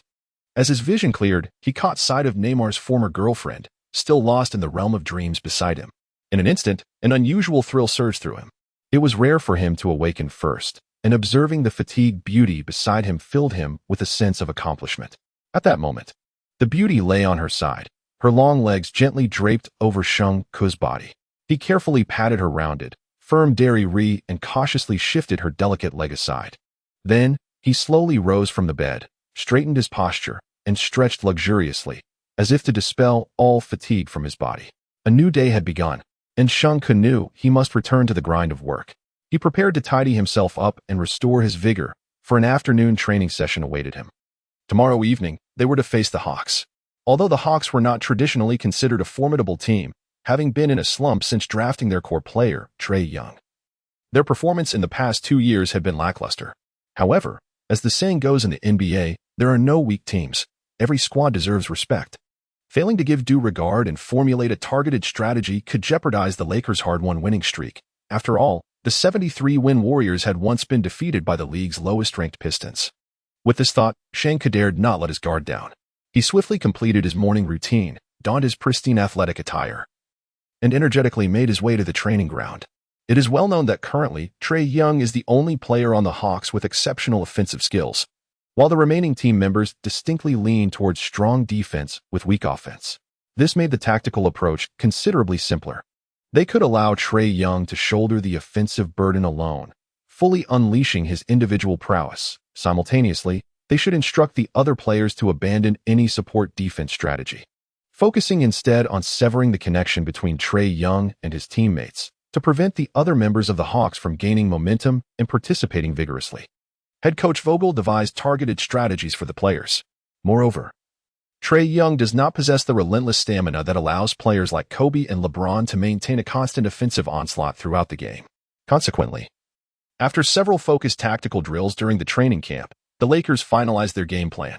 As the evening of November 18th approached, enthusiastic fans filled the arena, and players from both teams began to take the court. Following a simple yet solemn pregame ceremony, the atmosphere gradually intensified, with all eyes fixated on the enormous screen. As a tense melody resonated, the screen illuminated, revealing the starting lineup one by one. Sheng scrutinized the opposing starting roster, mentally assessing the opponent's strengths and characteristics. The first name to catch his attention was the Hawks starting point guard, Trae Young, renowned for his formidable offensive prowess, yet lacking in defensive capabilities. Additionally, his assist-to-turnover ratio was notably high, rendering his playmaking ability superficial, as he resembled more of a shooting guard in style. Next was shooting guard Kevin Huerter, an exceptional three-point shooter, albeit seemingly devoid of defensive skills. Despite possessing remarkable athleticism, his defensive actions were overly pristine, bordering on conservative, leading to a lack of blocks or steals in numerous games, with fouls occurring infrequently. At small forward, Jabari Parker stood out, a player who burst onto the scene only to fade away like a shooting star. He embodied a unique Mamba mentality. The more he missed, the more he yearned to shoot again, displaying an unwavering resolve and tenacity. Power forward Cam Reddish was solely focused on defensive duties, while his shooting technique fluctuated wildly between brilliance and inconsistency, rendering him quite unreliable.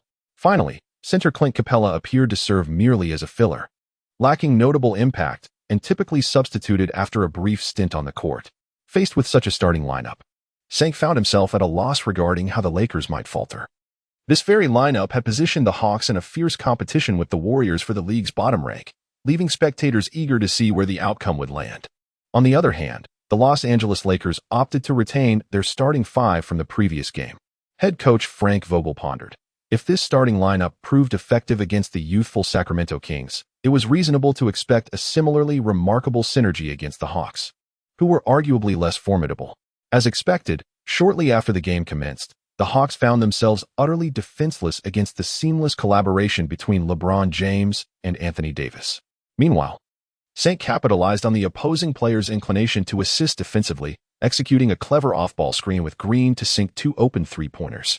The exhilaration of executing a stealthy maneuver is undeniably satisfying. Notably, throughout the entirety of the first quarter, the Los Angeles Lakers displayed astonishing shooting accuracy, achieving a remarkable shooting percentage exceeding 60%. Consequently, they surged through the first quarter, amassing an impressive 36 points.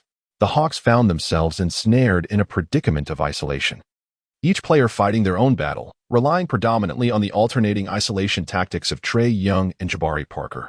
Assigned to guard Young was Kentavious Caldwell-Pope, renowned for his adeptness in defending shooting guards. Confronted with such suffocating pressure, Young was left with no choice but to hastily execute a pull-up jumper, Yet the relentless pursuit of Caldwell Pope rendered his shooting accuracy dubious at best.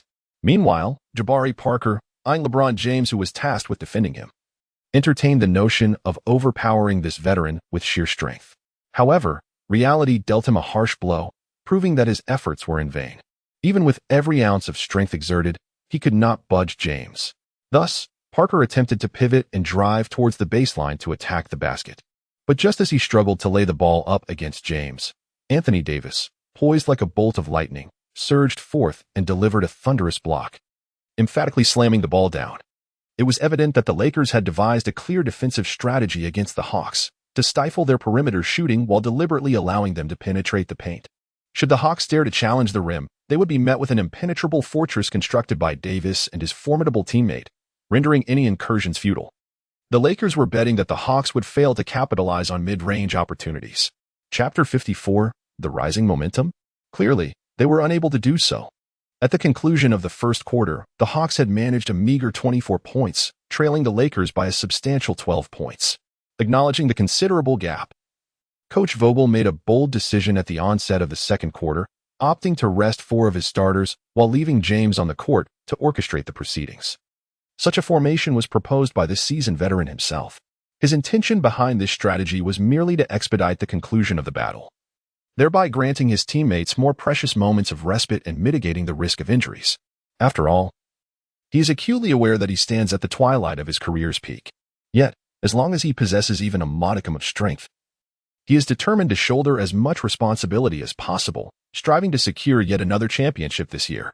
Indeed, at the onset of the second quarter, James assembled a formidable lineup alongside Rondo, Howard, McGee, and Kuzma. This lineup resembles a formidable sword, swiftly piercing through the defense of the Eagles, leaving their rotation in disarray. Offensively, they transformed into a city of aerial relay, with a dazzling array of spectacular dunks that captivated the spectators. Moreover, even the typically penetration-oriented LeBron showcased remarkable efficiency from beyond the arc today, achieving an impressive 6 out of 10 from three-point range. This truly presents a formidable challenge for the rotation players tasked with defending him, regardless of the defensive strategy employed. It seems impossible to effectively contain this veteran approaching the age of 35. If they opt for close, aggressive defense, he effortlessly maneuvers past them. If they choose to give him a little space, they can only watch as he effortlessly rises for a shot, boasting a commendable shooting percentage. Should they decide to implement a double team, it plays right into his hands, as he excels in such situations, skillfully identifying openings and delivering exquisite assists that orchestrate the entire team's play. However, the offensive capabilities of the Hawks rotation can only be described as peculiar. Among these 5 players, only Allen Crabbe possesses a modicum of shooting ability, while the other 4 are entirely inept at scoring from distance. Consequently, one can only imagine the dismal offensive efficiency this lineup would exhibit when confronted with the formidable interior defense constructed by Howard and McGee. In the second quarter, James, embodying the spirit of a warrior, led the Lakers in another scoring frenzy, amassing an impressive 33 points in just one quarter. In stark contrast, the Hawks, severely restricted by their own lineup, were left to rely on sporadic, luck-based shooting attempts to scrape together a mere 17 points. The considerable disparity in scores caused the gap between the two teams to widen to an astonishing 28 points, with the halftime score firmly established at 69-41. Should the head coach of the Hawks fail to devise an effective strategy to quell the Lakers' ferocious offensive onslaught in the second half, it is evident that the suspense of this match may have already dissipated, with the outcome all but assured. During the intermission, buoyed by their significant lead, Sheng Ke strode towards the locker room with a light-hearted gait. However, just as he was about to turn away, a fleeting glimpse of a figure seated at the sidelines captured his attention. Without hesitation, he altered his course and hastened towards the individual. Simultaneously, the astute team from Penguin Live took notice of Sheng Ke's unusual behavior. They swiftly reacted, with the live broadcast crew closely tailing him, intent on uncovering what was unfolding. The viewers' eyes in the streaming room converged on the enigmatic figure at the sidelines. It turned out that the person seated there was none other than the legendary talent of the Chinese music scene, the acclaimed and gifted singer, Xiao Jielun. At that moment, this superstar was quietly observing the events on the court. As a tall figure approached him, Xiao Jielun exhibited a hint of confusion and uncertainty. Sheng Ke stepped forward, shook Xiao Jielun's hand, and cheerfully exclaimed, Hello, Jeluan. I have been listening to your songs since childhood, and I am a devoted fan. Could you please sign my jersey? Of course, Jeluan replied, glancing at the affable giant before accepting the signature pin from his assistant to inscribe his name in a flourish on Sheng Ke's jersey. Jiegu. I am thrilled that you came to watch my game. I especially adore your catchy song about the sparrow, Sheng Ke excitedly remarked. I sing it every day while showering. The sparrow on the power line is quite the chatterbox. You stir this sun, creating a flavor of whimsical delight. Jeluan could only respond awkwardly. Oh, not bad. Fans in the streaming room chimed in with their comments. Big win, a fellow comrade. Stop singing. Jeluan charges for singing. You sing for your life. Nonsense. I think Big Sheng sings quite well. It resonates within me. Well, the talent up there is overwhelming. I can't stop laughing. In the distance, Vogel called out to Sheng Ke, prompting him to bid farewell to his idol and reluctantly return to the locker room, seemingly regretful for not being able to finish singing a song in front of his idol. After the halftime intermission, the game resumed, revealing a dramatic shift in the dynamics on the court. Vogel appeared to have made a bold decision, sending all rotation players onto the court, while the originally starting players were relegated to the bench, assuming the role of cheerleaders. This strategy allowed the starters ample rest while also testing the capabilities of the rotation lineup. Following a brief respite during halftime, the Hawks emerged in the second half, exhibiting a markedly different demeanor. Their offense became exceptionally fluid, as if they had discovered the key to victory. Particularly, the team's core player, Trae Young, was in remarkable form. Whether executing long-range three-pointers or mid-range jump shots, he hit every shot with precision. With his outstanding performance, Young single-handedly scored an astonishing 36 points for the Hawks in the third quarter. However, the Lakers' rotation players did not concede easily, though initially struggling to find their rhythm. Under the guidance of the seasoned Rajon Rondo, they gradually stabilized the situation and began to show improvement on the offensive end. Whenever the Hawks successfully scored, Rondo swiftly connected with Alex Caruso to counter, resulting in a back-and-forth exchange where neither team yielded. Meanwhile, defensively, the Lakers adopted a more conservative strategy, merely extending their arms symbolically to avoid injuries from intense confrontations. Thus, the Lakers also accumulated 27 points in the third quarter. As the third quarter concluded, the score stood at 96-77, with the Lakers entering the final quarter boasting a commanding 19-point lead. At this moment, the entire audience held their breath, as the game seemed to regain a hint of suspense. However, just as the game was nearing its conclusion, Vogel expressed his refusal to entertain any uncertainty. He issued orders for the experienced Rondo, renowned for his exceptional court management, to remain on the floor, leading the rotation once more into battle. In this manner, Rondo was able to fully leverage his advantages, shattering the Hawks' aspirations for a comeback. Predictably, events unfolded just as Vogel had anticipated. Confronted by the Lakers' impenetrable close guarding and relentless double-teaming strategies, Trae Young gradually succumbed to unprecedented pressure and challenges. Under such intense competition, his stamina rapidly dwindled. His once agile and nimble physique became increasingly burdensome, rendering each offensive attempt exceedingly arduous. This was starkly reflected in his dismal shooting accuracy, fatigued and devoid of strength. The basketball seemed to have lost its former enchantment, making it nearly impossible for him to score accurately, regardless of how precisely he aimed. Worse still, even when he managed to pass the ball out under duress, his teammates were similarly hindered by the fierce physical collisions, their muscles taut and rigid, leaving them incapable of seizing fleeting opportunities for crucial points. As the remaining time in the game dwindled and the score gap remained unbridged, Young had no option but to take desperate long-range shots. However, fate appeared to turn against them. After 2 consecutive missed three-point attempts, Young was ultimately substituted by the head coach.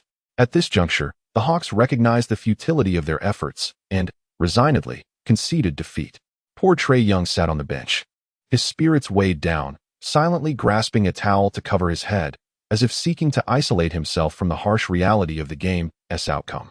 Meanwhile, the Lakers celebrated their victory with carefree exuberance, led by Howard in light-hearted revelry, much to the delight of their fans who relished the vibrant team atmosphere. In a mere 12 minutes of play, Davis had efficiently contributed 11 points and 5 rebounds before clocking out early. For him, personal statistics paled in comparison to the joy of aiding his team in securing victory.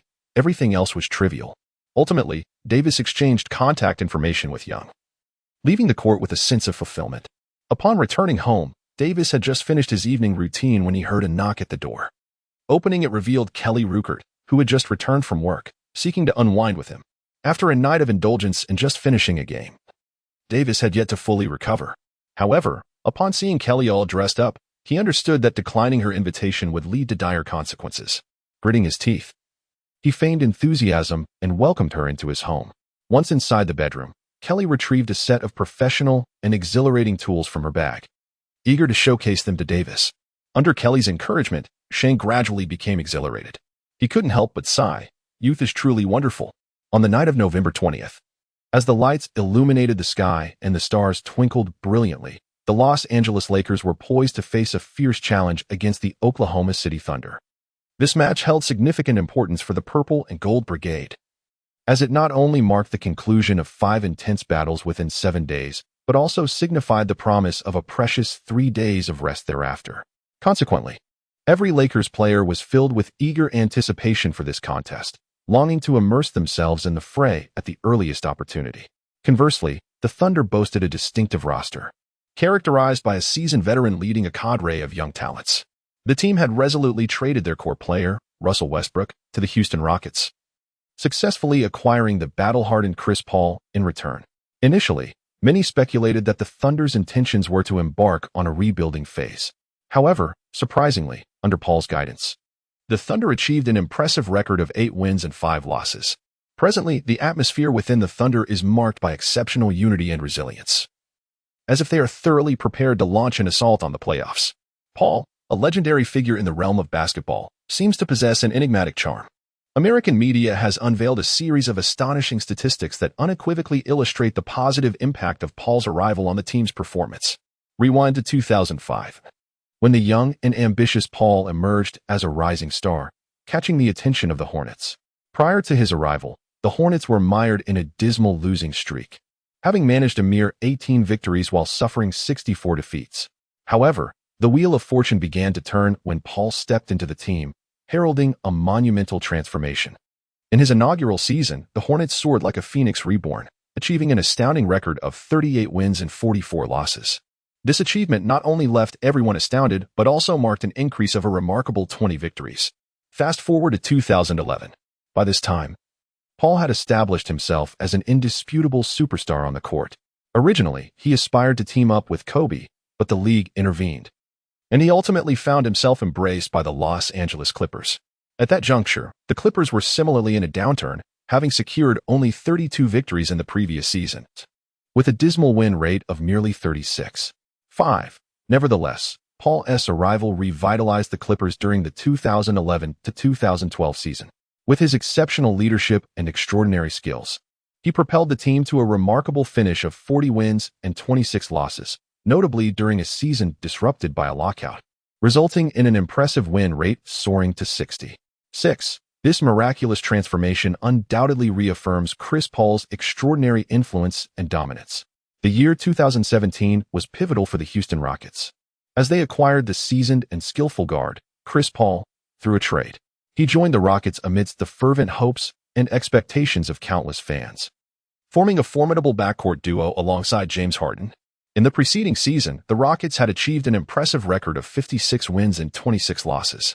However, with Paul's arrival, the team seemed to be infused with a renewed vigor, significantly enhancing their competitiveness. In the subsequent 2017 to 2018 season, Paul, with his exceptional leadership and basketball prowess, successfully propelled the Rockets to new heights. They amassed a remarkable 65 victories, suffering only 17 defeats throughout the season, and came perilously close to toppling the Golden State Warriors in the playoffs. Unfortunately, fate was unkind, as Paul sustained an injury in the 5th game, leading to the Rockets' painful defeat.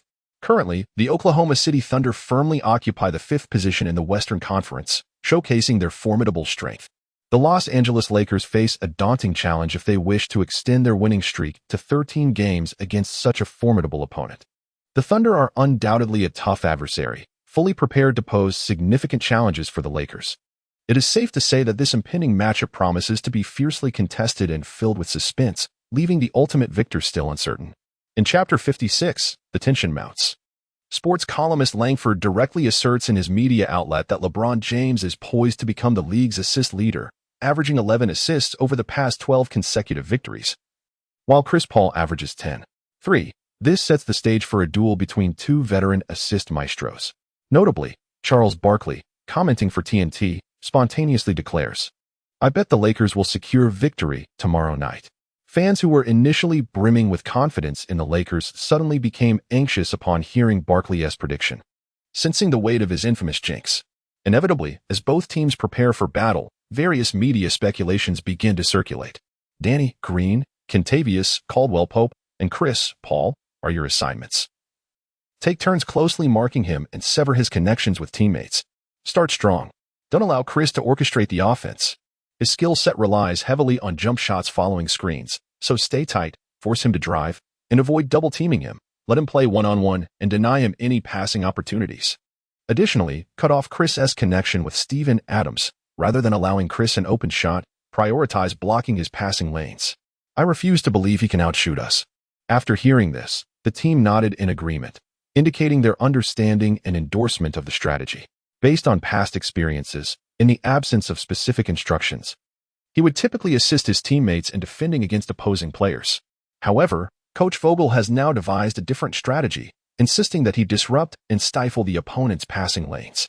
This task may not seem overly challenging, as it merely requires closely trailing Adams after executing a screen and firmly establishing his position. Clearly, Vogel's intentions are both explicit and straightforward. What, then, constitutes true defense? The answer is quite simple. It is the unwavering refusal to allow the opponent any opportunity for success. Regardless of their intentions, one must never concede a chance. If the adversary is rendered incapable of executing their skills freely or launching an offensive with ease, it signifies that one has already secured a 50% chance of victory in this contest. Yet, to achieve complete triumph, one must also invest the other half of their energy into offensive endeavors.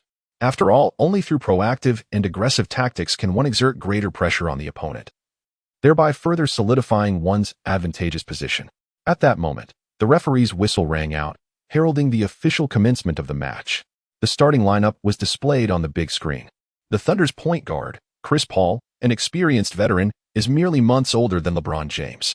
Meanwhile, the shooting guard, Shai Gilgeous-Alexander, possesses the potential to rank among the top 10 players in the league in the future. He not only exhibits outstanding offensive skills but also boasts comprehensive defensive capabilities. Having recently emerged under Paul's meticulous guidance, the small forward, Danilo Gallinari, is a pure shooter, yet he distinguishes himself with remarkable resilience against interference, often managing to score reliably even under tight defense. The power forward, Kamari Ferguson, while unremarkable on the offensive front, serves as a dedicated defensive role player. As for the center, Adams is celebrated as the premier center in the league. In recent years, he has consistently ranked among the best in offensive rebounds, and one can anticipate a fierce physical confrontation with his opponents in this match. Notably, the Thunder's bench is equally formidable. Among them, Dennis S.C. Charter, once the centerpiece of the Hawks, possesses exceptional offensive capabilities, though his defense leaves something to be desired. Additionally, there is Noel, who exhibits brilliance at times, but can also be inconsistent. Thus, this lineup appears quite formidable on paper. However, it is perplexing that the Thunder's management set a goal of tanking at the beginning of the season. Perhaps they did not anticipate that this motley crew of players would harbor such strong contrarian sentiments, unwilling to adhere to the management's directives. The Lakers' lineup remains unchanged, still featuring the familiar starting five. At this moment, a chant of victory is certain began to circulate among the Lakers fans. This slogan seems to possess a magical allure, as everyone firmly believes that as long as Sheng Ke is able to take the court, victory is assured for the team. Indeed, this belief has been substantiated, as they have now achieved an impressive streak of 12 consecutive victories, unstoppable and relentless. Although Adams is renowned worldwide for his exceptional jumping ability, boasting an astonishing jump ball win rate of 70 throughout his career, he finds himself at a distinct disadvantage when facing Sheng Ke directly. With his athletic physique and nimble movements, Sheng Ke swiftly seizes the opportunity, launching himself with greater speed to deftly tip the ball back to his own half, leading Adams by a half-hand's length. As the ball nears James, who is poised to capture it, the ever-cunning Paul is not one to concede easily. He quickly leans forward and sprints, attempting to snatch the ball while James is momentarily distracted. However, the vigilant Pope has anticipated this maneuver. This seasoned player recalls his coach's repeated admonitions before the game, maintaining a heightened sense of alertness. As Paul rushes past, Pope decisively employs his signature move, a deft nudge with his hip. This seemingly straightforward maneuver, though deceptively simplistic, was laden with sarcasm, causing Paul to lose his balance and fall awkwardly to the ground in a rather humiliating manner. Observing this, James reacted swiftly, seizing control of the basketball with deft precision. Infuriated and embarrassed, Paul sprang to his feet and lunged aggressively at Pope. However, rather than resorting to direct confrontation, he opted to press his robust chest firmly against Pope, adopting an intimidating stance in an attempt to provoke him into retaliation, thereby inciting a technical foul. Faced with Paul's menacing demeanor, Pope exhibited no signs of fear. Instead, he stood tall and resolute, looking down upon Paul while raising both hands to signify his unwillingness to instigate any conflict. The two remained locked in a tense standoff, the atmosphere thick with anticipation. Witnessing the escalating situation, the referee's expression shifted dramatically, prompting him to blow the whistle for a timeout without hesitation. He rushed into the fray, physically interposing himself between the two players in a bid to prevent the confrontation from spiraling out of control. Fortunately, despite the charged emotions, no actual blows were exchanged, merely some physical jostling. Consequently, the referee refrained from issuing any technical fouls and awarded the Lakers possession for the ensuing offensive play. As the game resumed, the atmosphere once again became charged with tension, particularly due to Paul's earlier antics, which had infused the match with an unmistakable sense of volatility from the outset. Chapter 57. Intensification. Fearlessly, Ferguson of the Thunder adopted a full-court press defense, closely trailing James from the backcourt to the frontcourt. Upon successfully advancing the ball, James did not hastily initiate an offensive attack. Instead, he calmly assessed the unfolding situation. At that moment, Davis, leveraging his considerable strength and skill, managed to secure a valuable low-post opportunity amidst a fierce physical contest with Adams. James, seizing this pivotal moment, executed a ground pass with remarkable intuition, delivering the basketball accurately into Davis's hands. Upon receiving the ball at the edge of the right side of the paint, Davis swiftly adjusted his stance, backing into Adams. He then exerted tremendous force, only to be astonished by Adams's unwavering stability, as he stood firm and unyielding. This individual was remarkably robust, akin to a mountain. Davis mused in silent admiration. However, the seasoned defensive player Davis remained unfazed. He promptly recalibrated his strategy. In an instant, he pivoted sharply to the left, feigning an intention to penetrate the baseline. This deceptive maneuver successfully misled Adams, compelling him to shift his position. At that moment, Davis executed a sudden pivot to the right, leaping back as he launched the basketball with the speed of lightning. The basketball gracefully arcs through the air, resembling a shooting star traversing the sky. Accompanied by a crisp swish, it effortlessly passes through the net, landing securely in the hoop. The entire motion flows seamlessly, akin to a river's current. Meanwhile, Sheng Ke, who has been intently observing the unfolding situation, darts towards the basket like an arrow released from its bow, eager to seize any potential offensive rebound. Although Gallinari, tasked with defending him, exerts every effort to impede Sheng Ke, he is ultimately powerless against Sheng Ke's formidable momentum. Nevertheless, upon witnessing the ball successfully enter the hoop, Sheng Ke remains undeterred. On the contrary, he joyfully approaches Davis for a celebratory high-five, conveying his congratulations. Subsequently, the two turn and return to their respective halves to position themselves for defense. Adams, a player endowed with exceptional physical attributes, boasts a robust physique, immense strength, and astonishing leaping ability. However, as the saying goes, no one is perfect. Adams has a conspicuous weakness. The burden of his considerable weight results in a relatively sluggish pace. It is worth noting that not everyone possesses the solid lower body strength that Sheng Ke does. This brings to mind another basketball giant renowned for his powerful lower body, Yao Ming. Despite his remarkable height, Yao also possesses an agility that is strikingly unmatched. A rarity indeed. In contrast, one might consider Boban, who, although inferior to Yao in both weight and height, still fails to match Yao's speed and agility.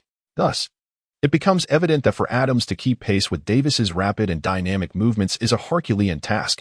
As the game progresses, this disparity becomes increasingly pronounced. After being successfully outmaneuvered by Davis multiple times, Adams is compelled to switch defensive assignments with Gallinari. Unfortunately, this proves to be an exercise in futility, as Gallinari, in terms of both height and weight, is unable to contend with Davis. Consequently, Davis thrives within the Thunder's paint, wreaking havoc. In just the first quarter, Davis attempts 6 shots from within the arc, making 4, and from beyond the three-point line, he converts 2 of 3 attempts, accumulating a staggering 18 points within the quarter. Such a formidable performance undoubtedly instills a sense of despair in the opposition. When faced with Gallinari's defense, Davis skillfully leverages his height advantage and timing to create shooting opportunities, successfully landing 2 three-pointers from the assist line. However, the situation soon shifts. When Adams assumes the task of defending Sheng Ke, despite Davis's dominant presence in the paint, Adams remains resolute, refusing to provide help defense and denying Sheng Ke any easy shooting opportunities. Each time Sheng Ke attempts to challenge for an offensive rebound, Adams positions himself firmly, leaving no room for maneuver. It is evident that Sheng Ke's previous performances have made other teams acutely aware that they must not allow him the luxury of an open shot. For this young man not only dares to shoot but also possesses the audacity to score. As the sole player in the league with an astonishing three-point shooting percentage of 80, which team would be foolish enough to grant him the opportunity to shoot? The fierce collisions between the two as they vie for position resonate throughout the arena. The thunderous sounds of their muscular confrontations seemingly capable of penetrating the very walls of the venue, echoing through the speakers and reaching every corner. The fans in attendance are profoundly captivated by this exhilarating display, their excitement reaching a crescendo as they are transported back to the passionate and powerful basketball rivalries of the 1990s. Due to his relentless entanglement with Adams in the latter half of the first quarter, Sheng Ke has managed to secure a meager total of merely 6 points and 3 rebounds. Meanwhile, the Thunder are equally determined on the offensive end. Unable to effectively thwart the Lakers' scoring, they resolve to take the initiative, opting for an aggressive strategy of attacking rather than defending. The teams trade blows, neither yielding an inch as the score oscillates, propelling the game into a fevered climax. Vogel's meticulously crafted pregame strategy is indeed yielding results. Each time Paul executes a pick-and-roll with an interior player, Pope unhesitatingly releases Paul, allowing him to slip past the defensive line, while he himself shadows closely behind, ready to pounce with defensive tenacity. Faced with such a scenario, Paul finds himself in a predicament. The palpable height disparity between the two teams means that a hasty jump shot could easily be thwarted by Pope's high leap from behind. Additionally, lurking near the basket are the formidable duo of Davis and Sheng Ke, poised to strike, presenting the constant threat of a double team should he falter. Just as Paul is racking his brain to find a way through the impasse, he suddenly realizes that all passing lanes appear to be tightly sealed by the opposition. With no other choice, he meticulously assesses the current situation on the court. After careful contemplation, he decides to employ an unexpected maneuver. He abruptly uses his solid frame to thrust his posterior forcefully against Pope, leveraging this momentum to create a slight gap between them. He then swiftly adjusts his posture, completing his shooting motion with a unique forward lean. However, to his dismay, the basketball fails to follow the anticipated trajectory, instead bouncing off the rim and away. Chapter 58, A Clash of Titans. After several fierce exchanges, the seasoned Paul is certainly not one to allow Vogel's schemes to succeed without a fight. He astutely recognized that the Lakers had concentrated their defensive efforts on him, the initiator of the offense, thereby entangling the team's fluidity. In light of this, he resolved to alter the strategy, relinquishing ball control and embracing an off-ball approach. Consequently, he decisively entrusted the ball to Alexander, transforming himself into the pivotal core of the game, tasked with orchestrating secondary plays. As Alexander began his isolation play, Paul swiftly sprang into action, cleverly evading his defender through off-ball screens, successfully creating an open opportunity for himself to receive and shoot the ball. In that fleeting moment, SGA intuitively delivered the ball into Paul's hands. Without any pause after receiving the pass while on the move, Paul executed a brilliant bounce pass, perfectly placing it before Gallinari on the baseline. Thus, Gallinari emerged as the final executor of this offensive play. Paul's decision not only rendered KCP incapable of implementing a comprehensive lockdown on him, but more importantly, he leveraged his own threat to invigorate the Thunder's offense, ensuring that every teammate was engaged, leading to heightened focus and enthusiasm. The former accolade of the league's premier point guard truly becomes more formidable with age. In the first quarter, although Paul managed only one successful shot out of 4 attempts, his exceptional ability to facilitate play earned him an impressive 4 assists. Moreover, when James endeavored to penetrate the basket, Paul, with his keen awareness and swift reflexes, capitalized on James's elevated center of gravity during dribbling to execute 2 timely steals, swiftly converting these opportunities into points on the counterattack. This seasoned veteran still possesses plenty of fuel in his tank, despite the Thunder's high-caliber offensive performance in the first quarter. The Lakers maintained a slight edge, leading 33-28, thanks to the remarkable display by Davis. As the second quarter commenced, it seemed as if the coaches were in perfect harmony, opting to grant their starters a brief respite while deploying their bench players. However, for Caruso, this quarter morphed into a veritable nightmare. His previously commendable defensive prowess crumbled against the offensive artistry of SC Charter, rendering him as vulnerable as a toddler taking its first steps. SC Charter, with his low center of gravity and rapid first step, effortlessly breached Caruso's defenses, gliding through the court as if traversing an empty street at dawn, while his elusive hesitation dribbles left Caruso utterly bewildered. Today, SC Charter's offensive performance resembled a player invigorated by a potent elixir. His fervor for scoring was insatiable. Within a mere half-quarter, he astonishingly racked up 12 points, leaving spectators in awe. Simultaneously, Noel emerged as a persistent source of agitation for Howard and McGee. His offensive style, characterized by a penchant for mid-range shooting, oscillated between erratic and divine. Unfortunately for the Lakers, they encountered Noel during one of his transcendent moments. The infectious rhythm of the game seemed to amplify, as SC Charger's fiery touch ignited Noel, who, in a brief span, converted all 3 of his attempts, 2 mid-range shots and 1 three-pointer, effortlessly accumulating 7 points. Faced with such adversity, the Lakers' meticulously orchestrated tall lineup failed to counter the Thunder's small ball strategy. Under the leadership of SC Charter and Noel, the Thunder surged ahead, extending their lead to a significant 5 points. As the score began to widen alarmingly, Vogel, in desperation, summoned his starters back into the fray, hoping they could stabilize the situation and reverse the tide. Upon the Lakers' return to their starting lineup, the dynamics shifted dramatically. Noel, who had previously perplexed Howard and McGee, found himself firmly contained by Sengun. No matter how adeptly Noel maneuvered to shake off Sengun's relentless pursuit, he could not elude the latter's shadow, whose agility and speed rivaled that of James. It is worth noting that during his defensive tenure, James had been selected for the all-defensive team 4 times. Thus, it was improbable for Noel to shake him off. Simultaneously, Davis was able to provide timely assistance against SC Charter when McGee struggled to contain him, effectively stifling the Thunder's offensive onslaught. Furthermore, on the offensive end, the Thunder found themselves equally at a loss against the Lakers' defense, especially Pop, who seemed to have discovered the switch to his rhythm, consecutively sank 3 pivotal three-pointers, akin to 3 swords piercing the heart of the adversary. In this manner, the Lakers successfully executed a comeback, entering the halftime break with a commanding lead. However, in the latter half of the second quarter, Singh did not contribute to his scoring tally. This was not due to a loss of shooting accuracy or a waning desire to attack, but rather because he devoted all his energy to defense. He either closely shadowed Noel, denying him even a moment's respite, or swiftly assisted his teammates, filling in the gaps that other Thunder players might exploit. Coupled with Davis's exceptional help defense, the Lakers' interior became an impenetrable fortress, instilling fear in the Thunder, rendering them powerless. Ultimately, as the first half concluded, the Lakers led by a solid 10 points, establishing a robust foundation for the second half.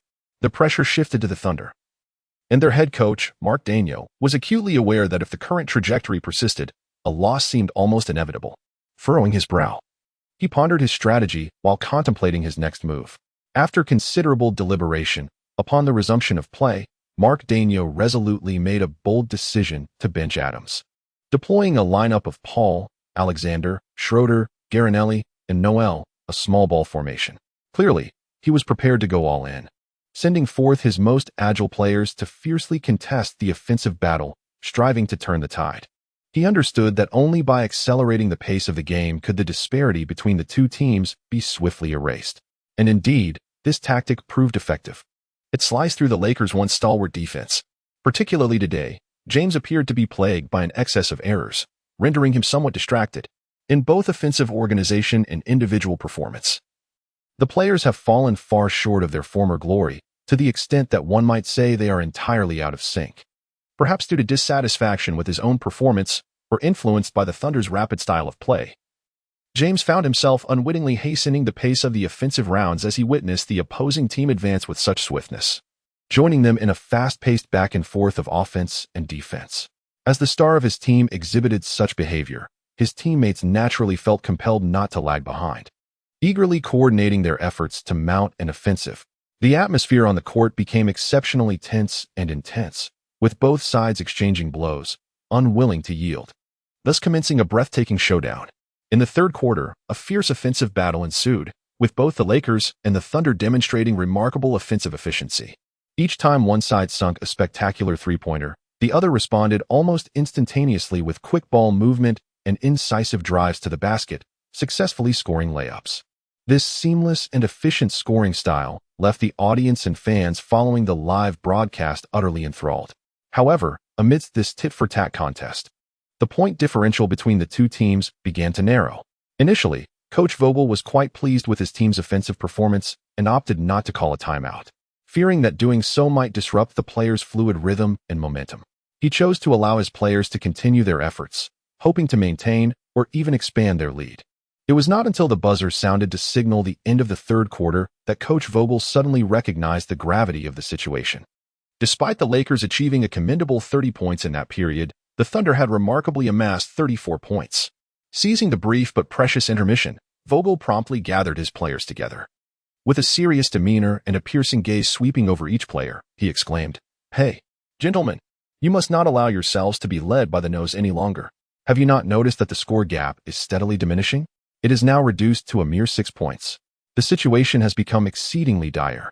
Then, Vogel turned his attention to the team's linchpin, LeBron James, speaking with unwavering conviction. "LeBron, these young men cannot sustain your pace in the final quarter. You must heed my strategy. In the ensuing final period, we must strive to extend the duration of each offensive possession and play methodically. After all, we possess a distinct height advantage, and as long as we leverage this strength, they will be unable to withstand our formidable assault. This scoring method will also help conserve our energy." Upon hearing the coach's words, James felt a jolt within, instinctively nodding in agreement. Deep down, he was acutely aware that his impulsiveness and impatience during the previous third quarter had placed the team in a precarious situation. He silently admonished himself to remain composed, resolving not to succumb to frustration again. Following a brief intermission, the match resumed. While fans yearned to relish the exhilarating exchange of offensives, the dynamics on the court shifted due to the Lakers' strategic adjustments. The two teams, which had thrived on a bombardment strategy in the first two quarters, unexpectedly opted for a more tedious and methodical approach during this pivotal fourth quarter. Each offensive possession was prolonged, with players appearing unusually cautious. Nearly every shot was taken in haste as the 24-second shot clock neared expiration. The Lakers were evidently intent on slowing the pace of the game. Recognizing that their advantage in fast breaks had diminished, they decisively altered their strategy, focusing on ball control and patiently orchestrating plays to uncover easier scoring opportunities. Although this transformation diminished the spectacle of the match, it was a sagacious tactical decision. However, the circumstances for the Thunder were somewhat different. As the score tightened, they yearned to enhance their offensive efficiency in hopes of surmounting their opponents. Regrettably, their aspirations were thwarted as they confronted the Lakers' stringent defensive system, particularly the strategy of swiftly switching and providing support upon the occurrence of a pick-and-roll. This made it exceedingly challenging for the Thunder to secure effortless shooting opportunities.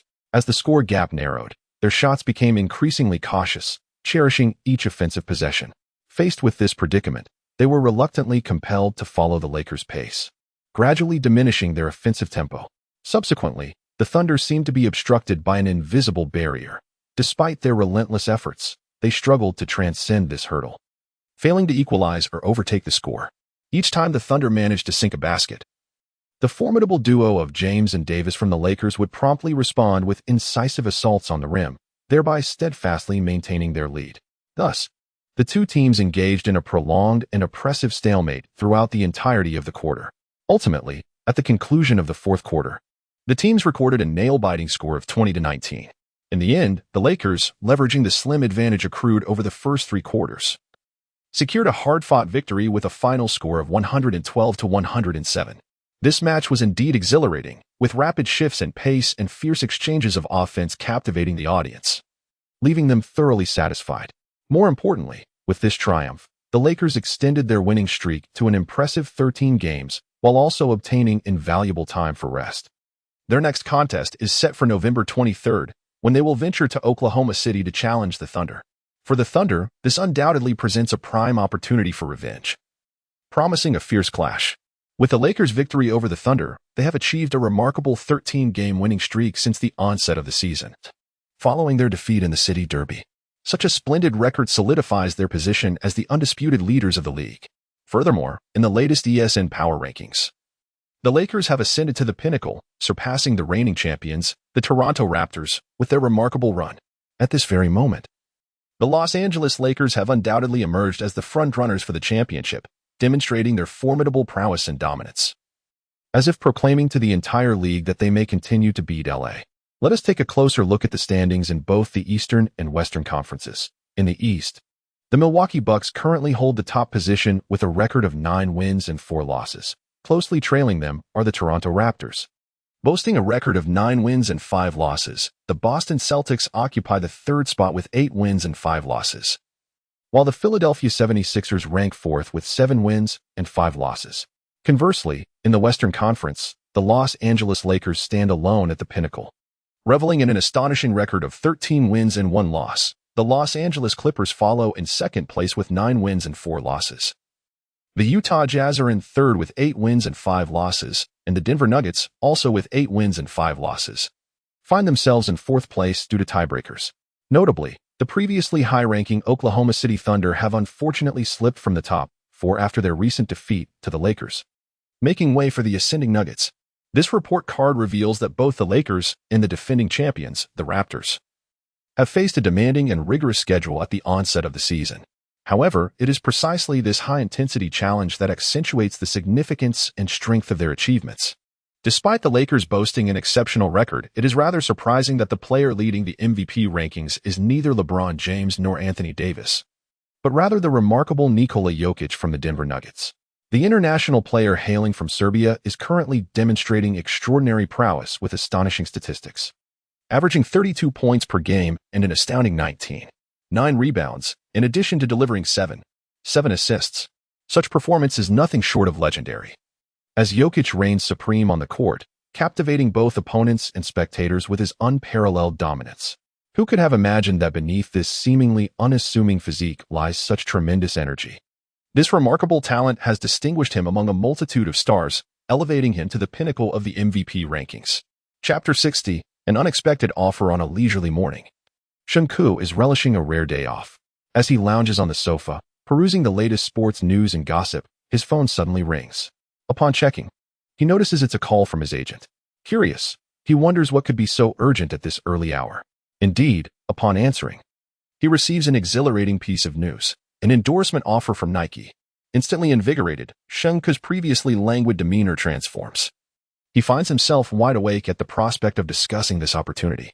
Such a serendipitous chance is a rare gift from the heavens, and he straightens up, seated attentively, eager not to miss a single detail as he listens intently to his agent's every word. It must be noted that the agent, recommended by LeBron's agency, proves to be remarkably reliable. Every proposed contract term and requisite right is meticulously addressed, leaving nothing to chance. Typically, a player like Sheng Ke, positioned as a center, might not possess significant market potential for sneaker endorsements. For example, the future standout, Zion Williamson, signed a 6-year, $60 million deal with 361 degrees, primarily due to his championship accolades.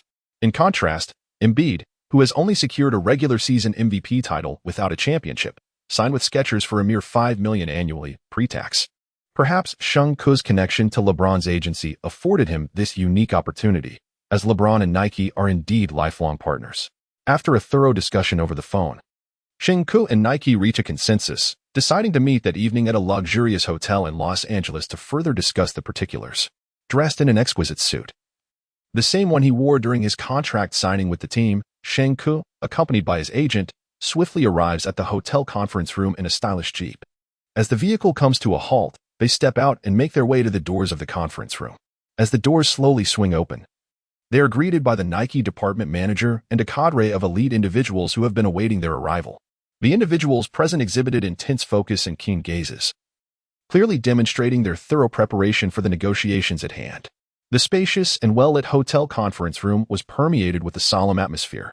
Following their seating arrangements, The respective negotiating teams swiftly immersed themselves in a rigorous and fervent discussion concerning the intricate details and specific terms of the contract. At times, they exchanged opinions in hushed tones. At other moments, they engaged passionately, articulating their arguments with conviction. Each clause was meticulously scrutinized in an effort to achieve the most impeccable agreement. Meanwhile, Wu Gu appeared remarkably relaxed, comfortably reclined in his chair, a warm cup of tea in hand, listening with keen interest to the various offers being presented. After 2 hours of relentless back and forth, the contract was finally solidified at an impressive total of $19 million over 4 years. For a player of his caliber, this was undoubtedly a noteworthy figure. However, Nike had carefully embedded several implicit clauses within the agreement, should the stipulated conditions not be met. They retained the right to decide whether to uphold the contract over the following 3 seasons. Specifically, these conditions included the following requirements. 1. The player must not miss more than 100 games in the first 2 years of their career. 2. The average points per game must not fall below 10. 3. The player must be selected for the all-rookie team in the first year. 4. The average playing time over the next 3 years must not be less than 20 minutes per game. 5. Successfully selling personal signature shoes worth up to $8 million within the first 2 years. At least on the surface, such conditions appeared quite reasonable. In reality, Nike's willingness to offer such a substantial sum was influenced by multiple considerations. Firstly, from a technical standpoint, Sheng Ke's demonstrated abilities and style on the offensive end inclined him towards the role of shooting guard, SG, while simultaneously boasting impressive speed and agility, rendering him a unique SG with the functional prowess of a center, C. Secondly, and perhaps most critically, Sheng Ke's Chinese heritage played a pivotal role in Nike's decision to invest. They recognized that China, as the world's leading economy, harbors immense market potential and untapped commercial opportunities. Thus, by forging a partnership with this athlete of distinctive background, Nike aimed to further expand its business presence in China and enhance its brand influence and recognition. As the protracted negotiations drew to a close, a smile could not be suppressed from the corners of Sheng Ke's mouth as he confidently inscribed his resounding name on the electronic contract. Subsequently, he could hardly contain his excitement as he reached out his right hand in a gesture of sincere congratulations, exclaiming, "Here's to a fruitful collaboration." In response to the eager NBA player before him, the Nike manager promptly reciprocated, extending his own hand in a warm handshake, replying, "Here's to a successful partnership." On the morning of November 21st, the weather was splendid and the sun shone brightly. However, for Sheng Ke, it was more radiant than ever. This was due to the astonishing efficiency and speed exhibited by Nike, as the first substantial signing fee was deposited into Sheng Ke's bank account. After meticulous calculations and the deduction of various intricate expenses, Sheng Ke officially stepped into the realm of millionaires in RMB. Simultaneously, a more magnificent spectacle was unfolding. That afternoon, an enormous truck drove directly to the base of Sheng Ke's residence, laden with an impressive 3 full loads of Nike sneakers and jerseys, stacked high like a small mountain. Sheng Ke, not one to be complacent, swiftly sprang into action, diligently collaborating with the staff to ensure the proper arrangement of the goods. Finally, once everything was meticulously organized, he let out a long sigh of relief, ready to indulge in the well-deserved moments of leisure that lay ahead. At that moment, he felt as though he were floating above the clouds, fully embracing the sense of fulfillment and happiness that financial freedom bestowed upon him. Pondering how best to allocate his newfound wealth, after a leisurely 3 days of enjoying the delightful seaweed at home, Sheng Ke, revitalized and free from hunger, returned to his true self, joining the team as they boarded the plane en route to Oklahoma. Chapter 61, A Second Encounter with the Thunder. Once again, they are set to clash with their familiar adversaries, the Thunder. Will the Lakers continue their triumphant streak, achieving a remarkable 14 consecutive victories? Or will the Thunder avenge their previous defeat? Both the media and fervent fans brim with anticipation for this encounter, as night falls and the lights illuminate the arena. Around 7 o'clock, Chesapeake Energy Arena begins to buzz with excitement. Enthusiastic fans flood into this grand sports temple like a relentless tide, each face radiating exhilaration, eager to cheer for their beloved team or admired stars. In the vibrant culture of Oklahoma City, as long as the team maintains their spirit, the fans will unwaveringly rally behind them.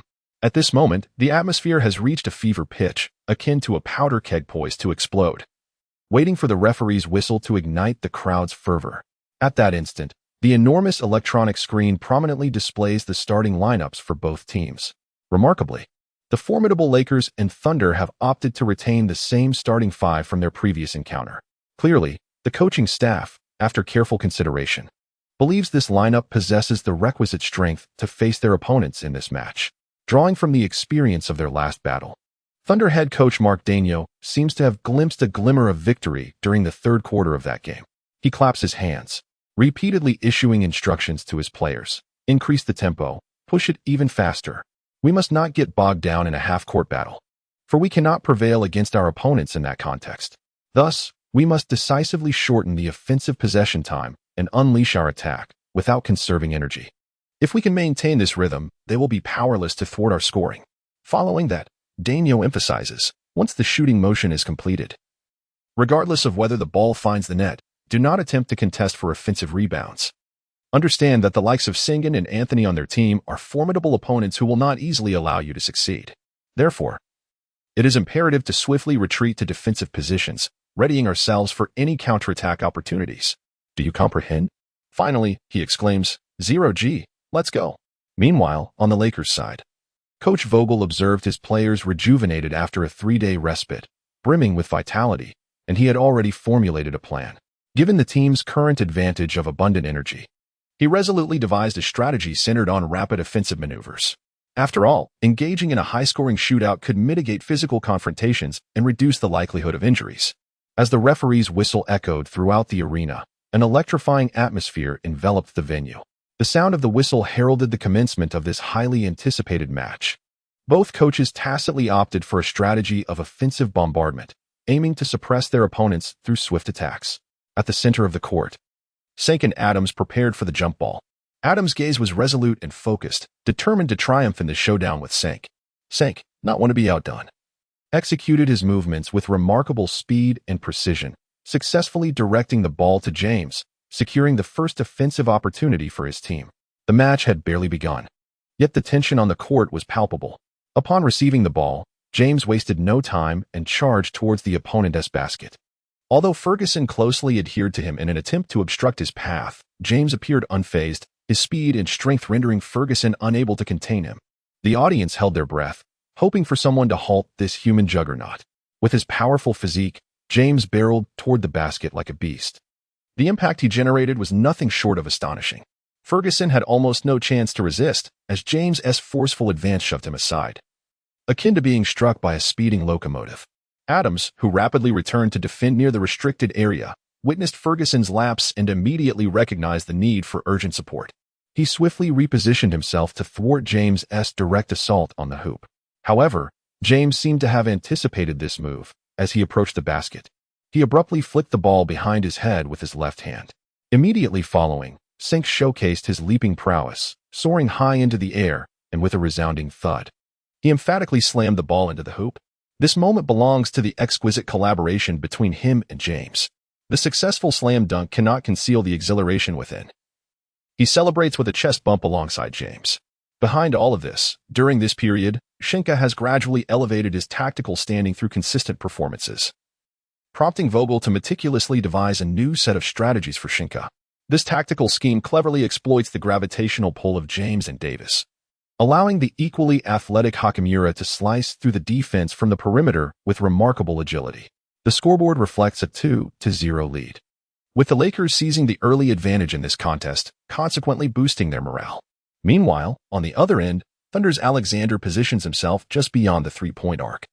As Paul delivers a precise pass, Alexander swiftly executes a probing dribble, adopting an assertive stance as if preparing to launch a formidable drive. This maneuver caused Green, who was tasked with defending him, to take a significant step back, as SGA's initial move had left a remarkable impression on him during the previous match. Observing Green being momentarily off balance, SGA wasted no time and effortlessly launched the ball from beyond the three-point arc, the motion fluid and seamless. Swish! The crisp sound of the net echoed as the basketball pierced through the Lakers' hoop like an arrow released from its bow. The recent three-point shot not only allowed the team to take the lead, but also served as a powerful retort to the opposing team's prior scoring. With the score swiftly changing to 2-3, the ensuing pace of the game became increasingly rapid and intense. It seemed as though both teams had reached an unspoken understanding. As one team executed a beautiful offensive play, the other immediately responded with an even more aggressive counterattack. The offensive rhythm on the court was exceptionally fluid, with high efficiency, captivating the audience with every pass and shot. After 6 minutes of fierce competition, the sound of the whistle signaled an official timeout. Players from both sides returned to their benches, breathing heavily, their jerseys soaked with sweat.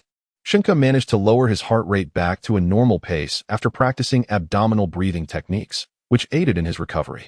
At that moment, the scoreboard displayed a tie at 21-21, as both teams had battled fiercely but were unable to determine a clear victor. Chapter 62. The battle. Today's match was extraordinarily thrilling, with both teams displaying remarkable form. On the Thunder's side, Alexander and Adams stood out. Alexander showcased his exceptional shooting prowess by sinking 2 consecutive long-range three-pointers, demonstrating both his accuracy and stable mindset during the game. Meanwhile, Adams, despite Sheng Ke's tight defense, managed to score 3 consecutive baskets with his little hook shots, clearly in top form today. Although Sheng Ke was proactive in his defense, he could only disrupt his opponent's shots, as his one-on-one blocking ability was not particularly outstanding, especially when faced with an opponent in peak form. His cautious jumping during defensive plays stemmed from a fear of being outmaneuvered, a hesitance that placed him at a disadvantage in direct confrontations, reflecting a lack of defensive awareness and experience typical of a self-taught street ball player. This was particularly evident when the opposing team employed techniques such as fadeaway jump shots or hook shots, which were challenging for him to counter effectively. Moreover, Adams' robust physique was an advantage in physical confrontations. He was unafraid of direct contact with Sheng Ke, enabling him to execute his offensive maneuvers with greater decisiveness and effectiveness. Fortunately, Sheng Ke was still on a path of continuous improvement. The live commentators lauded the match as a visual feast, showcasing high-level basketball performance. They noted that it was precisely this high-efficiency scoring that drew the attention of numerous fans, infusing the game with passion and unpredictability. After a brief pause, the match resumed, with Coach Vogel opting not to alter the strategy or make substitutions, wishing to preserve the chemistry that had developed and avoiding unnecessary complications. As the thrilling back and forth continued, the Thunder made a bold adjustment by bringing Schroeder, who had performed admirably in the previous game, onto the court. This substitution strategy evidently signifies a tactical transformation for the Thunder, as they chose to temporarily abandon defense in favor of an all-out offensive approach. The entrusted Schroeder rose to the occasion, seizing every scoring opportunity through adept off-ball movement, aided by Paul's exquisite passes. His succession of precise mid-range shots contributed invaluable points to the team, rendering Green, who was tasked with defending him, utterly incapable of keeping pace, behaving almost like a younger sibling in comparison. However, the Lakers remained unfazed by the Thunder's offensive onslaught. Although their shooting touch was not as scorching as before, they maintained their composure amidst a series of missed attempts, promptly adjusting their offensive strategy to leverage their interior advantage. After all, possessing 4 sharpshooters granted the Lakers ample space to maneuver within the paint. Under this strategic framework, Davis once again showcased his astonishing prowess, seemingly replicating his unanswerable performance from the previous game, continuing to wreak havoc and score within the Thunder's interior. With Schroeder's entry, Adams was compelled to extend his defensive range, even sprinting to the corner to closely follow Sheng Ke, as he alone among the Thunder possessed sufficient height to provide any semblance of disruption. Previous attempts to confine Davis to the paint with Adams had resulted in Sheng Ke sinking 2 out of 3 three-pointers, particularly when a matchup occurred between Sheng Ke and Adams, forming an amusing height disparity between the 185-meter player and the towering 210-meter figure. Without hesitation, upon receiving the ball, Sheng Ke disregarded Schroeder's interference and rose to shoot, feeling as though his defender was shorter than 185 meters, perhaps even more diminutive than Paul. Consequently, Adams refrained from switching defensive assignments with his teammates and diligently shadowed Sheng Ke. Thunder players assigned to defend Davis attempted to gamble on predicting his passing routes, aiming to intercept or disrupt his throws. Yet, Davis's agile footwork coupled with James's pinpoint passing delivered a vivid lesson in aerial connection that left them bewildered. Witnessing Davis dominate in their interior, Adams felt an overwhelming sense of anxiety within. Occasionally, he contemplated assisting in the paint, only to be swiftly reminded by Davis of his guard origins, as Davis effortlessly distributed the ball to the open Sheng Ke upon his arrival for help. Sheng Ke, of course, would not squander such a rare opportunity, releasing the ball smoothly along the assist line. The delightful sound of the basketball meeting the net was a melody that one could never tire of hearing. In that moment, Adams fell silent, closely shadowing Sheng Ke, for indeed, 3 is greater than 2. Soon after, seeing the opportunity, Davis showcased the fundamental skills he once possessed as a point guard, just as Adams approached to provide help defense. Davis, with remarkable swiftness, accurately delivered the basketball to the open Sheng. A surge of joy filled Sheng's heart. How could he let such a perfect opportunity for an open shot slip away? He swiftly adjusted his stance, gripping the basketball firmly with both hands, akin to a seasoned marksman, and confidently launched the ball along the guiding line. In an instant, a crisp swish echoed, as the ball soared through the air like a flash of lightning, seamlessly passing through the net, producing a delightful sound. The enchanting sound of the goal reverberates with an enchanting magic, rendering it perpetually delightful to the ears. At this moment, the previously restless Adams settled down, reflecting on the coach's admonitions regarding the formidable prowess of Sheng Ke, and he closely followed in Sheng Ke's footsteps, not daring to slacken his efforts. After all, the score stood at a precarious 3-2 in their favor. The two teams engage in an intense offensive duel, exchanging blows and showcasing their exceptional athletic prowess and teamwork. As the first quarter concluded, the Lakers held a slender lead over the Thunder, the score frozen at 34-33. Sheng Ke's performance in this quarter was nothing short of spectacular, with 2 emphatic dunks and 3 exquisite three-pointers. He amassed 13 points and secured 2 rebounds. Both teams exhibited remarkably high shooting percentages today, resulting in a relatively low number of rebounds. As the second quarter commenced, both teams opted to rotate some players to maintain their vigor and competitiveness.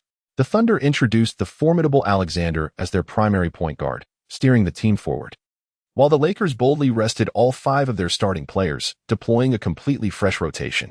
Who could blame them for their depth on the bench? During the second quarter, both teams persisted in their relentless exchanges, maintaining an offensive posture. Under the tutelage of the seasoned Paul, the young Alexander exhibited remarkable organizational talent. It was as if he possessed a discerning eye capable of perceiving the game's dynamics, repeatedly identifying prime opportunities and gaps for passes, accurately delivering the basketball to his open teammates. The Thunder players, receiving such exquisite passes from Alexander, did not disappoint, confidently taking their shots and consistently finding the net. Meanwhile, Rondo of the Lakers equally demonstrated his mastery. He skillfully collaborated with McGee and Howard, transforming the Chesapeake Energy Arena into a veritable hub of alley-oops. Leveraging the Lakers' overall height advantage, Rondo orchestrated a variety of alley-oops, while Howard and McGee executed an array of spectacular dunks. As the Thunder continued to concede points in the paint, their defensive line instinctively began to contract.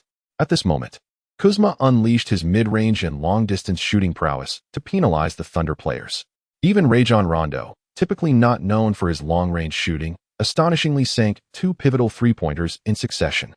At this juncture, both the Thunder and the Lakers exhibited a seamless offensive rhythm, akin to flowing water, with minimal elementary errors. This exhilarating exchange of offensive plays had the spectators on the edge of their seats, their hearts racing with excitement. However, as the saying goes, youth prevails. Despite the two teams appearing evenly matched, it was the more youthful and exuberant Thunder who ultimately triumphed. During this quarter, the Thunder amassed a total of 34 points, while the Lakers fell slightly short with only 32 points, as both Howard and McGee had aged. Thus, the Thunder successfully executed a comeback, taking the lead with a score of 67-66 over the Lakers. As this fierce contest escalated to a boiling point, the anticipation surrounding the outcome of the match was palpable among both the media and the fans present. Following a brief halftime intermission, both teams returned to the court, reintroducing their respective starting lineups. Each team harbored a shared ambition to decisively vanquish the other in the third quarter and seize control of the game. The exhaustive running in the previous 2 quarters had taken a toll on their stamina. Fortunately, both teams had enjoyed a 3-day respite, enabling them to cope with the ensuing challenges. Despite the Thunder maintaining their high offensive efficiency, with nearly every shot finding its mark, the Lakers' Green and Pope experienced a remarkable surge in performance during this quarter. They seemed to have been infused with the spirit of sharpshooters, collectively hitting 6 crucial three-pointers from beyond the arc, which rendered the Thunder's previously robust defensive scheme riddled with vulnerabilities. Recognizing this shift, the Lakers, having gained the upper hand, abandoned their relentless pursuit of long-range three-pointers and cleverly exploited the Thunder's weakened defense.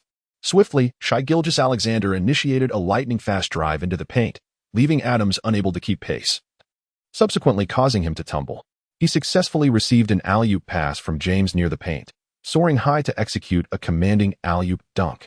After establishing himself as an offensive threat, Sheng Ke began to leverage his advantages to disrupt the Thunder's defense, facilitating effortless scoring opportunities for his teammates. For instance, he feigned an inward cut only to set screens for both Pope and Green away from the ball. Throughout the third quarter, the Lakers seemed to have rediscovered their shooting precision, boasting an astonishing shooting percentage of 80, amassing a staggering 40 points in that single period. Meanwhile, the Thunder maintained their elevated level of performance with contributions from Alexander and Ferguson, who combined for 3 three-pointers that kept the score tightly contested. Paul and Schroeder's mid-range shooting left defenders Green and Pope scrambling, while even Adams managed to score with successive soft hooks over Sheng Ke's defense. Ultimately, the Thunder garnered 36 points in this quarter, yet still trailed the Lakers by 4 points. Thus, propelled by their remarkable performance, the Lakers entered the final quarter with a slender lead of 106-103. Surprisingly, Vogel resorted once again to that infuriating tactic. He resolutely employed the same strategy as in the previous game, demanding that the Lakers prolong each possession while intensifying their defense and physicality. Opting for a battle of defensive stalemates, this tactic bears a striking resemblance to the strategy employed by the Pistons during their championship season in 2004, wherein they would meander through the first 3 quarters, only to engage in fierce competition in the final quarter, forsaking offense and relying on their extensive experience in rebounding to vanquish their opponents. It is essential to recognize that when LeBron James enters a state of calm, even a cunning player like Chris Paul finds it challenging to draw him into the desired tempo of the game, especially given LeBron's opulent statistics thus far. It is well known that LeBron is most amenable when his performance is stellar, if one can assist him in securing victory while simultaneously enhancing his impressive stats. He will readily heed your commands. Conversely, the Thunder's Paul and Schröder appear relentlessly determined to accelerate the pace of the game. From the moment of the inbound, they surge forward with lightning speed, completing sharp offensive maneuvers in less than 7 seconds. However, in the face of such a relentless onslaught, LeBron remains remarkably composed and adept. Regardless of whether the opposing side succeeds in scoring, he meticulously controls possession, leisurely consuming the entire 8 seconds before advancing to the front court. Only when a mere 10 seconds remain on the shot clock does he engage in a pick-and-roll with Anthony Davis. Subsequently, in the last 3 seconds, he makes his move toward the basket, potentially drawing a foul if fortune favors him, the only downside being the toll it takes on his stamina. After releasing the ball, he unhesitatingly relinquishes the pursuit of the offensive rebound, swiftly transitioning to defense. Thus, this methodical approach, centered on enhancing success rates, acts as a razor-sharp double-edged sword, rendering the Thunder team ensnared in a state of profound distress and helplessness. Despite their fervent efforts to devise a counter-strategy, they ultimately find themselves in vain. As time quietly elapses, the final buzzer sounds, and the Thunder, akin to a frog gradually boiled in warm water, are gradually worn down by the Lakers. Ultimately, the final quarter concluded with a tie of 24-24, resulting in a narrow victory for the Lakers at 130-127 in this exhilarating showdown. At first glance, this score may suggest that the Lakers barely scraped by. However, the tempo of the entire match was firmly under Vogel's control. Thus, it can be said that this was a victory characterized by excitement, yet devoid of peril, a calm triumph. Both contests were narrowly contested, leaving the Thunder's coach in a state of frustration. The Lakers seemed to be their nemesis, prompting a need for the management to pursue trades for agile, tall players to better contend with the Lakers in future encounters. Chapter 64. Turmoil. In this spectacular match, James dazzled with a remarkable 23 points and delivered 14 exquisite assists, while Davis, equally formidable, shone brightly with an impressive performance of 33 points, 11 rebounds, and 7 assists. Sheng Ke also made a noteworthy contribution, successfully securing 21 points and 7 rebounds, undoubtedly solidifying his place among the league's finest rookies. Following this triumph, the Lakers surged forward with an impressive streak of 14 consecutive victories. As a member of the team, Sheng could hardly contain his joy. What a clinging to the stars. Winning consistently is the paramount achievement. Recently, after signing a new endorsement deal, Sheng has come to deeply appreciate the abundant rewards that victory brings. At this moment, he sincerely reflected, indeed, only through relentless winning can one ensure a steady influx of wealth. Upon the conclusion of the interview, before he could celebrate the victory with his teammates, Sheng received an urgent notification from the coaching staff, instructing him to head to the airport immediately to catch a flight. Tomorrow, They would face a back-to-back away game against the Memphis Grizzlies, led by the league's emerging talent, the Mavericks, to ensure the players maintain peak performance. It was imperative to arrive in Memphis early and rest adequately, preparing to confront the forthcoming challenges. Thus, the immediate priority was to board the plane without delay. Faced with this grueling schedule, Sheng couldn't help but mutter a curse. This is utterly exhausting. Despite his slight dissatisfaction, he quickly packed his belongings and joined the team on their journey. Though reluctant to be swept up in the hustle, he recognized his identity as a professional athlete. As the saying goes, one must love their craft. The Lakers, a team under the spotlight, often receive special consideration from the league regarding their schedule. For those in supporting roles, feelings of ambivalence abound. On one hand, they harbor resentment towards such a demanding timetable, given their relatively modest skill levels. Fatigue can easily lead to fluctuations in performance. Moreover, under the relentless glare of the spotlight, even the slightest mistake can invite a deluge of criticism and reproach. An overwhelming pressure beyond imagination. Those with somewhat fragile mental fortitude may find themselves ensnared in difficulties, their skills declining, reminiscent of Kwame Brown alongside Jordan in his prime. On the other hand, these role players cherish the opportunity they have, for as long as they can endure the immense pressure and contribute, however minutely, to the team's victories. Their merits will garner admiration and accolades. Consequently, their market value will rise, and wealth will flow into their coffers. Much like the fortunes enjoyed by players such as Delhi and Mozgov who have thrived alongside James. At this moment, Sheng has set foot on Canadian soil for the first time. As night descended upon Memphis, the temperature plummeted, heralding the arrival of winter with a mere 6°C. Sheng Ke settled into his airplane seat, reclining the backrest to a nearly horizontal position, enveloped in a thick down jacket and draped with a warm blanket. Gradually, he closed his eyes, surrendering to the embrace of slumber. A practitioner of martial arts, he excelled in mastering the state of his own body. On the evening of the 24th, as darkness enveloped the city, Sheng Ke followed in the footsteps of his team, stepping into the FedEx Forum. A battleground brimming with passion and challenge. This visit marked the second of 3 grueling contests for the Lakers within 4 days. Just the day prior, they had engaged in a nail-biting clash against the Thunder, a battle that stretched to its very limits. Within a mere 24 hours, they had crossed borders into Memphis, Canada, to commence yet another fierce competition. Such an intense schedule left most of the rotation players appearing somewhat fatigued, as if shrouded by an invisible weight. However, Sheng Ke remained untroubled by this fatigue. During the flight, he had peacefully succumbed to sleep, indulging in a delightful period of rest. The quality of sleep attained after high-intensity exercise is unparalleled. In the morning, he proficiently practiced a set of 8-section brocade exercises in his hotel room. After a brief afternoon nap, he resumed his training with a longevity routine. Through this rigorous practice, he felt increasingly invigorated, his energy surging like a mighty torrent. His roommate, McGee, observed Sheng Ke's peculiar movements with curiosity, yet chose not to delve deeper. To him, it seemed merely a unique pre-game ritual stemming from Sheng Ke's personal beliefs. Noticing Sheng Ke's radiant demeanor and spirited presence, McGee attributed it to Sheng Ke's unique ability, Kung Fu. Such self-justifying thoughts only deepened McGee's respect for Sheng Ke.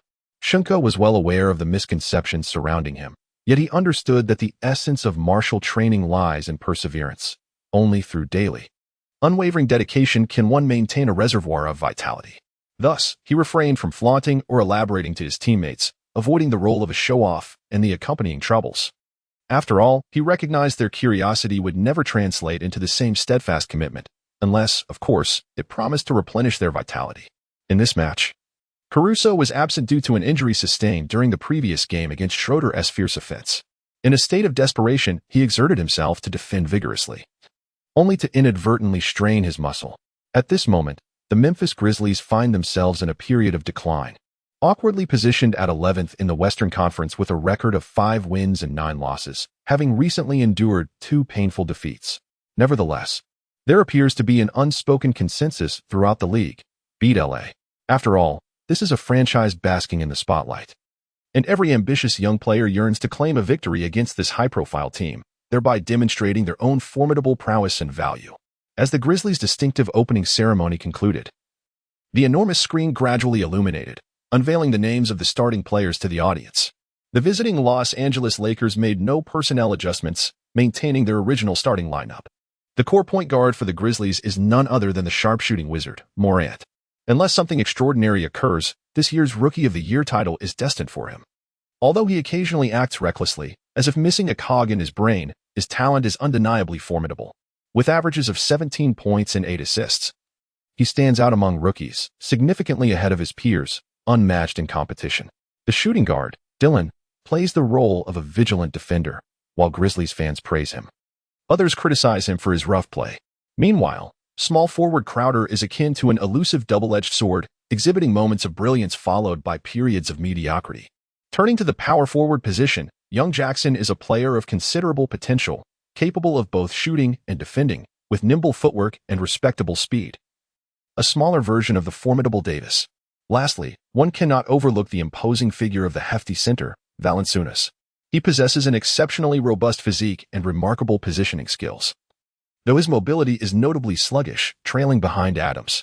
Tonight, he will likely be tasked with defending against the formidable Anthony Davis. After all, should he attempt to match up against Davis, he might find himself outmaneuvered with ease. As the clock struck 7, this highly anticipated matchup finally commenced. With the sharp sound of the referee's whistle, players from both teams stepped onto the court center to prepare for the tip-off. It was evident as Davis effortlessly leaped above the towering Valanciunas to secure the ball. Valanciunas' clumsiness hindered his jumping success, reminiscent of the legendary Yao Ming. Curiously, since Davis began participating in tip-offs, he has never faced defeat, maintaining an astonishing 100% success rate to this day.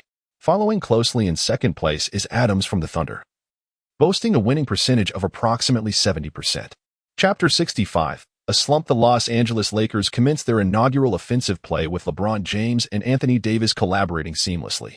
The duo deftly executed a pick-and-roll strategy, with Davis swiftly rolling to the basket as James, with remarkable speed and precision, delivered the ball into Davis's hands. However, unexpectedly, this exquisite pass was thwarted by Valanciunas, who emerged to intercept the play. Faced with such adversity, Davis had to adapt, skillfully pivoting and launching a jump shot. Unfortunately, the basketball merely grazed the rim before bouncing out of bounds. Subsequent mid-range attempts by Davis also fell short, as his shooting touch was evidently not at its finest today. Due to Davis's lackluster performance on the offensive end, the Memphis Grizzlies found themselves unburdened, allowing them to extend their defensive coverage without reservation. Jaren Jackson, tasked with guarding Davis, utilized his considerable height and agile footwork to restrict Davis's opportunities for quality shots. The Lakers found themselves in a scoring drought. While it was the Memphis Grizzlies who struck first, star player Ja Morant sank a stunning three-pointer from the perimeter shortly thereafter. He successfully connected with teammates Crowder and Dillon Brooks, who followed suit by landing their own long-range shots. Thus, the Grizzlies established a magnificent lead with a score of 11-4, compelling the Lakers to call a timeout to reassess their strategy. Sensing the dire situation, Lakers head coach Frank Vogel astutely recognized Davis's struggle with shooting accuracy today. After careful consideration, he decisively opted to modify their original tactics, continuing to center the pick-and-roll around the James-Davis duo, while simultaneously entrusting more responsibilities to Wiggins to cut in from the baseline and attack the rim, thereby alleviating the significant pressure on both James and Davis in their offensive endeavors. Upon the resumption of the game, the strategies implemented by Vogel immediately bore fruit. Although Jackson's stature was comparable to Wiggins, his strength paled in comparison, rendering him ineffective against Wiggins's aggressive drives.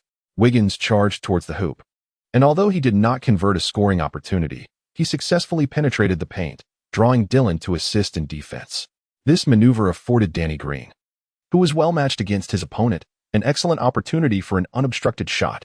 In a crucial moment, LeBron, with remarkable swiftness, passed the ball to Green. Without hesitation, Green elevated and executed a precise three-point shot, the ball swishing through the net. However, the favorable moment was fleeting, immediately following the Lakers' score. The agile Jackson at the baseline swiftly delivered the ball to Morant. Like a wild stallion, Morant surged towards the Lakers' basket, finishing with a layup over KCP. The defender, KCP, was utterly powerless against this onslaught.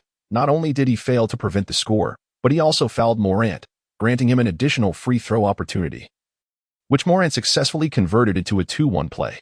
Subsequently, the Lakers continued to employ the classic pick-and-roll between LeBron and Davis, allowing Davis to cut into the paint. However, this time, the help defense came from Valanciunas, inadvertently providing Davis with a prime opportunity near the free throw line. Faced with such a rare chance, Davis attempted a mid-range shot, but fortune was not on his side, as the ball failed to find the net. Valanciunas, emboldened, continued to sag off, essentially inviting Davis to shoot. During this interval, Jackson of the Grizzlies seized upon Davis's inability to recover in time, decisively launching a three-pointer from the perimeter, which he sank with ease. The deficit appeared poised to widen further. At this juncture, Davis hesitated to attempt another shot. Thus, he swiftly altered his strategy, positioning himself at the free throw line to assist in orchestrating the offense, with KCP handling the ball, demonstrating his adeptness in off-ball screens. KCP successfully maneuvered Valanciunas away from the paint. In that instant, LeBron, akin to a sleek cheetah, keenly recognized the opportunity. Synchronizing with Davis as they both cut in from either side, adeptly receiving the pass from Davis and scoring effortlessly. Davis, showcasing his exceptional skills, feigned a pass before surging towards the basket, executing a breathtaking layup to score once more. This fluid sequence of offensive plays resembled a magnificent performance, not only delivering a 6-0 scoring run against the Grizzlies but also compelling them to call a timeout to stabilize the escalating tension on the court, nearly bringing the score to a tie. However, upon returning from the timeout, the Grizzlies appeared largely unfazed. Their shooting touch from the perimeter remained scorching. Particularly, Crowder and Jackson seemed endowed with extraordinary prowess, consistently sinking pivotal three-pointers. The two lethal three-pointers struck the heart of the Lakers like twin swords, compelling them to call for a timeout once more. Confronted with such adversity, Coach Vogel had no alternative but to promptly substitute Kuzma into the game, assigning him the task of closely marking the young Jackson, while allowing the underperforming Davis a brief respite. Upon his return to the court, Vogel urged Sheng to shoulder a greater offensive responsibility, emphasizing the necessity of timely shots whenever opportunities arose from the perimeter, for he was currently the Lakers' sole reliable shooter. Sheng nodded in agreement, inwardly lamenting that despite his modest salary of $1 million, he was expected to perform at the level of a $30 million player. As the first quarter drew to a close, both teams continued to battle fiercely. It was disheartening for Lakers fans to witness LeBron committing a series of basic errors following Davis' exit, which the Grizzlies capitalized on to convert into points, consequently boosting their morale. With the deficit swelling to 15 points, Sheng, after receiving assistance from Kuzma to momentarily hinder Jackson's defense, swiftly turned and shot upon receiving a pass from LeBron, the ball striking the rim and cascading through the net. The gap diminished to 12 points. Sheng exhaled, relieved that the shot had found its mark. Young Jackson, perplexed, wondered how Sheng could still score despite his best efforts to obstruct his vision, pondering if this yellow-skinned player was perhaps a product of the Mamba mentality. Subsequently, Sheng set a screen for Kuzma, who, emulating a well-practiced routine, sank another three-pointer. These two shots significantly alleviated the pressure on the Lakers. However, throughout this back-and-forth struggle, the Grizzlies consistently maintained a double-digit lead. Their youthful players, seemingly invigorated, exhibited an astonishing shooting accuracy, were it not for Sheng and Kuzma stepping up in the critical moments to hit essential three-pointers. The gap between the two teams would likely have widened further, as the first quarter concluded with LeBron's buzzer beater clanging off the rim. The Grizzlies led the Lakers 35-25. In the third chapter, the Lakers returned with a fierce resurgence. Sheng sliced through the defense without the ball, receiving a pass from LeBron and scoring effortlessly. Shortly thereafter, the dynamic duo of LeBron and Davis, refusing to be outdone, aggressively attacked the rim. Simultaneously, the previously struggling Pope seemed to have suddenly found his rhythm, nailing two consecutive three-pointers that narrowed the once significant deficit to a mere 2 points. Meanwhile, the newly dubbed Iron Forest, Danny Green, also found his shooting touch, successfully converting an open three-pointer from the perimeter. In a mere 3 minutes, the Lakers unleashed a formidable offensive surge, scoring 11 points to 2, successfully overturning the score. Faced with the Lakers' relentless onslaught, the Grizzlies were compelled to call a timeout to recalibrate their strategy. However, upon resuming play, the dynamics on the court did not significantly shift. The Grizzlies' head coach, in fact, did not seek to adjust tactics, but rather aimed to cool down the fiery momentum of the Lakers players with a brief respite. The Lakers, in their resplendent form, had their coach Vogel reluctant to implement any changes, for who would willingly be the architect of their own downfall. Thus, both teams were once again embroiled in a fierce exchange of attacks. Following the timeout, the Grizzlies' Dillon and Crowder each netted crucial three-pointers, helping their team regain the lead and reverse their earlier slump. Even the likes of LeBron James and Anthony Davis found themselves at a loss against these unpredictable sharpshooters. The reason was simple. These two players, though standing a considerable distance from the three-point line, would receive the ball and, without hesitation, launch their shots, often with remarkable success. Such capricious play left their opponents in a state of helplessness. Yet, at that moment, Lakers Pope confidently sank a pivotal three-pointer, narrowing the scoring gap. As time progressed into the latter half of the third quarter, the atmosphere on the court grew increasingly tense. It seemed that James was provoked by Crowder's audacious play, leading him to respond with two audaciously long-range three-pointers, swiftly turning the tide and allowing his team to reclaim the lead. The Grizzlies, however, did not remain passive. As the Lakers' defense began to extend outward, they rapidly adjusted their strategy, focusing their attacks on the basket. Morant and Jaren Jackson relentlessly attacked the rim, scoring frequently with their deft layup techniques. Clark of the Grizzlies further embellished the effort with a spectacular putback, contributing to a 6-0 run that flipped the score once again. Observing the Grizzlies gaining momentum, Lakers coach Vogel decisively called another timeout to afford his players some invaluable time to regroup and re-strategize. In truth, the previous possession had presented an opportunity for a collaborative defensive strategy. Yet, due to Valanciunas demonstrating exceptional shooting touch from mid-range, having successfully converted two difficult shots prior, Vogel was understandably hesitant to leave this burly man unguarded. Moreover, Davis was stationed near the paint, adding to the complexity of the situation. Unexpectedly, today's Anthony Davis seemed overly fixated on blocking his opponents, which allowed the cunning Grizzlies to exploit his weaknesses, effortlessly evading his interference with a swift movement. After readjusting his focus, Davis gradually regained his rhythm and began to frequently attempt long-range three-point shots. Upon receiving the ball pass by LeBron James, he shot without hesitation, the basketball tracing a beautiful arc in the air before flawlessly swishing through the net. This remarkable three-pointer enabled his team to reclaim the lead. Although his mid-range performance was somewhat lacking today, his ability to shoot from a distance remained reliable. With this shot, Davis had already made 3 three-pointers in the game, boasting an impressive shooting percentage of 50. However, the Grizzlies were clearly unwilling to relinquish their lead without a fight.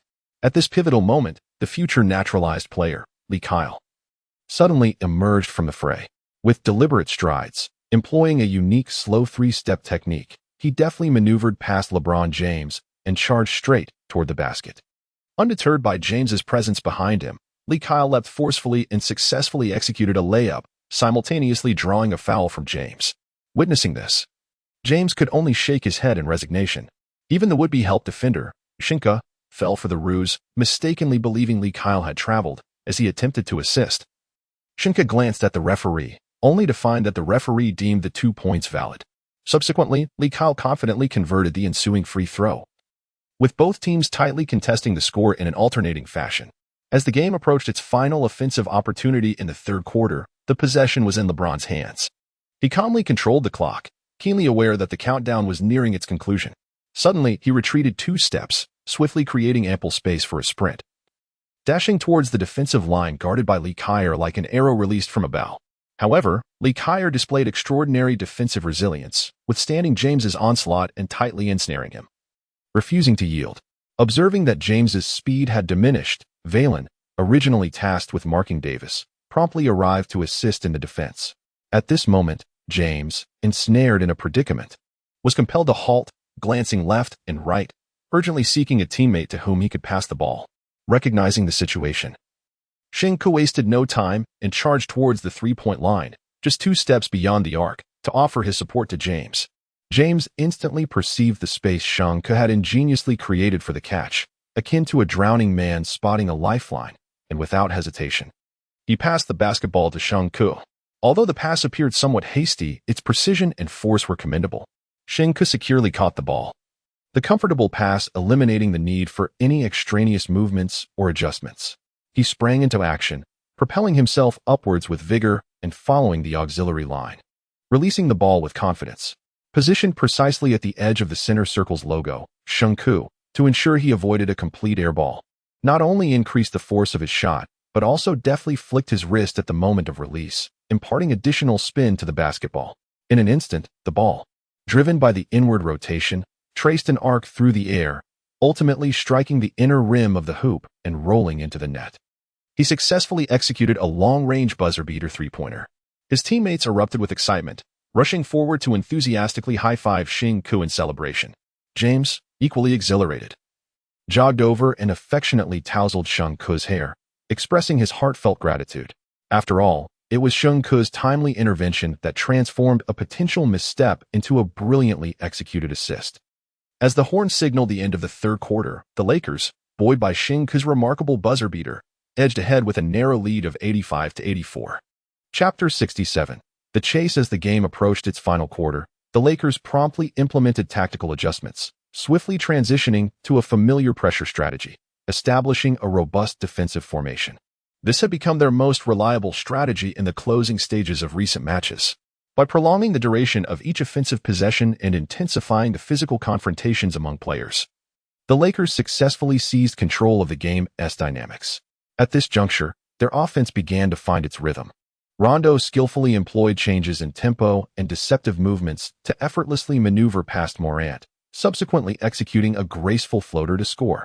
Conversely, Morant, unwilling to be outdone, attempted to break through Rondo with a similar feint, only to be thwarted by Rondo's long arms, which executed a merciless interception and steal. Subsequently, Kuzma, in a swift advance, confidently received the pass from Rondo and decisively sank a mid-range shot. Thus, the collaboration between Rondo and Kuzma yielded a precious 4 points, widening the score gap to 5. Observing the Lakers' burgeoning momentum, the Grizzlies were compelled to call a timeout to reassess their strategic arrangements. After the pause, the Lakers began substituting their starting lineup. As the game resumed, Morant of the Grizzlies attempted to force his way past KCP for a layup, but at that critical moment, Victory sprang into action, providing timely assistance on defense and successfully disrupting Morant's offensive attempt. It was then the Lakers' turn to launch an offensive. KCP, receiving the ball on the perimeter, did not hesitate to strike suddenly, delivering a precise three-point shot that rendered Morant merely a backdrop. Next, Valanciunas fixed his sharp gaze upon the steadfast Sheng Ke, internally strategizing for a low-post play. He inhaled deeply and charged forward with force, yet surprisingly, Sheng Ke stood firm like an impregnable fortress, with Valanciunas' 2 attempts to dislodge him proving futile. Witnessing this, Valanciunas swiftly altered his approach, pivoting to execute a hook shot. However, at that moment, the keen-eyed Davis, like a bolt of lightning, rushed in, extending his long arm to cleanly swat the ball away. In an instant, James, who had been lurking nearby, darted forward like a leopard, swiftly retrieving the loose ball and launching a fast-break counterattack. He surged towards the basket with blazing speed, breaking through with ease and successfully overpowering Morant for a layup. With this basket, the score gap widened once more, and the Lakers' advantage became increasingly apparent. Just as everyone believed the outcome of the game was no longer in doubt, the unpredictable Crowder emerged once again as the Grizzlies' savior. He first unleashed a decisive shot from beyond the three-point arc, the basketball slicing through the air like a precision-guided missile and swishing through the net. Immediately after, Crowder showcased his keen off-ball movement, cleverly cutting into the paint. Despite facing the formidable defensive James, he fearlessly leapt for a layup, drawing a foul and earning an additional free throw.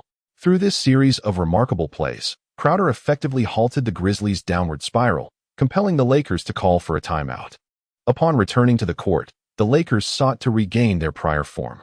However, contrary to their intentions, Davis and Green committed a series of elementary errors, providing the Grizzlies with excellent opportunities for counterattacks. The Grizzlies, seizing such a splendid opportunity, unleashed a fierce offensive surge, orchestrating a swift 6-0 run that allowed them to take the lead. In the face of this daunting predicament, Lakers head coach Vogel refrained from hastily calling a timeout, instead choosing to place his faith in the players' ability to self-adjust on the court. At this moment, LeBron James stepped forward, embracing the mantle of offensive responsibility. Receiving the ball at mid-range, he backed down against Crowder, skillfully utilizing his physical strength to press against him while seeking the perfect moment to release his shot. At last, James discovered an opening. He pivoted sharply, leaped backward, and with a flick of his wrist, launched the basketball high into the air. Alas, perhaps due to an excess of force, the ball veered slightly off course and struck the backboard with a resounding thud, bouncing back out. However, fortune seemed to still favor the Lakers as the ball soared towards Wiggins. In a pivotal moment, Wiggins excelled, managing to carve out space from the towering Jackson, leaping high to emphatically slam the ball through the hoop over the head of the bewildered Valanciunas. This emphatic dunk not only halted the Lakers' bleeding, but also shattered their prolonged scoring drought, significantly uplifting the team's morale. As the game approached its final moments in the fourth quarter, despite the Lakers narrowing the deficit with a powerful dunk, the Grizzlies maintained a 5-point lead. In this critical juncture, Kentavious Caldwell-Pope rose to the occasion. He adeptly drew a foul from Morant, calmly sinking 2 free throws shortly thereafter. He utilized his experience to successfully block Morant's reverse layup, swiftly assisting LeBron James in launching a fast break that culminated in a score. Meanwhile, Anthony Davis capitalized on his speed, evading Valanciunas' tight defense to execute 2 spectacular cuts to the basket, netting 4 points in a flash. Thus, the trio ignited a fierce 6-0 run, effecting a remarkable turnaround in the score. Faced with this precarious situation, the Grizzlies head coach promptly called for a timeout to devise a subsequent offensive strategy. Upon returning from the break, Dillon Brooks and Jay Crowder emerged like reinforcements, their shooting prowess igniting as they landed 2 pivotal three-pointers, reclaiming the lead. At this moment, only 2.5 minutes remained in the game. Vogel refrained from calling a timeout, opting instead to trust his players. The Lakers had but 1 timeout left, and this was not yet a critical moment. The familiar pick-and-roll strategy was employed once more by LeBron and Davis, who successfully created a switch opportunity. However, in an unexpected turn of events, Davis, who was poised to cut towards the basket, instead moved decisively towards the 3-point line. Simultaneously, James, with impeccable timing, delivered the ball with precision into Davis's hands. Upon receiving the pass, Davis did not hastily take a shot. Instead, he executed a convincing pump fake, as if preparing for an immediate jump shot. This maneuver left Claude, responsible for the defensive rotation, utterly astonished, for in the course of the match that very day, Davis's 3-point shooting percentage had soared to an astonishing 50. Witnessing this, Claude dared not exhibit the slightest negligence. He hastily leaped in an attempt to block the shot. However, he was unaware that this was merely a ruse orchestrated by Davis. Having successfully faked Claude and deftly glided past him while he was still airborne, Davis found himself with a clear path ahead, maintaining his formidable momentum as he advanced. At this moment, Jackson, tasked with guarding Sheng Ke, could no longer restrain his anxiety. He abandoned his vigilance over Sheng Ke and rushed to provide support against Davis's impending drive to the basket. After all, with the score difference reduced to a mere point, allowing Davis an open shot would almost guarantee a reversal of fortune. In contrast, Jackson preferred to gamble on Sheng Ke's composure under pressure. Upon noticing Jackson's approach, Davis decisively passed the ball to the unmarked Sheng Ke. Having practiced basketball for a mere 2.5 months, Sheng Ke took a deep breath, slightly adjusted his rhythm, and then confidently raised his arm, executing a clean and precise shooting motion that sent the ball through the hoop, simultaneously drawing a foul from Morant, who had rushed in to defend. If Sheng Ke had been privy to Jackson's thoughts, he would have surely laughed at him. How could he dare to underestimate him when he had achieved a flawless 4 for 4 from 3-point range that day? This 3-pointer propelled the Lakers ahead by 2 points, accompanied by an additional free throw opportunity. At the charity stripe, Sheng took a deep breath, steadied himself, and with a focused exhale, he successfully converted the shot, extending the lead to 3 points. At that moment, possession shifted to the Grizzlies, and all eyes were fixated on Morant. It was well known that this Mambo-esque player would undoubtedly trust in his abilities during critical moments. Like a cheetah, he sprang into action, breaching Pop's defense with astonishing speed. Following this, a deft hesitation move caught Pop off guard. He leaped high, his body tilting slightly backward in midair as he released the ball, which traced a beautiful arc before gracefully swishing through the net. With a mid-range fadeaway jumper, the Memphis Grizzlies narrowed the score to just a single point. On the opposing end, LeBron James advanced the ball up the court. After a brief exchange of passes, the basketball returned to his grasp, and he held it firmly as the game progressed. As the clock ticked down and the shot clock neared expiration, James unexpectedly launched a swift 3-point attempt. Unfortunately, the shot missed its mark, ricocheting off the rim. Following the defensive rebound by the Grizzlies, they promptly called a timeout. At this juncture, only 15 seconds remained in the game, and a palpable tension enveloped the arena. Despite a lackluster performance from beyond the arc, where he made only 2 of 9 attempts, James still managed to secure the game as highest score of 30 points. Remarkably, such a high tally came without a single trip to the free throw line. This scenario is not uncommon for James. Ever since his decision, he has often received preferential treatment from referees. Fouls that might be deemed flagrant for other players are frequently ruled as mere ordinary fouls when it comes to him. After a brief respite, the Grizzlies returned to the court, unveiling their meticulously devised strategy. Ja Morant would control the pace while consuming precious seconds, with Valanciunas stepping forward to set screens. Utilizing Valanciunas' S-screen, Morant exploited his speed advantage, darting towards the basket like an arrow released from a bow. In an instant, he launched himself skyward, preparing for a layup. However, at the peak of his jump, he astutely sensed Anthony Davis closing in for a block. Without hesitation, he lowered his head and executed a deft evasive maneuver, successfully avoiding Davis' attempt to swat the shot and aimed to score with a reverse layup. However, Sheng Ke had been observing him closely, and as Morant charged towards the basket, Sheng Ke shadowed him to the baseline. Just as Morant attempted his reverse layup, Sheng Ke, who was lying in wait on the opposite baseline, swiftly brought Morant and the ball crashing down to the floor.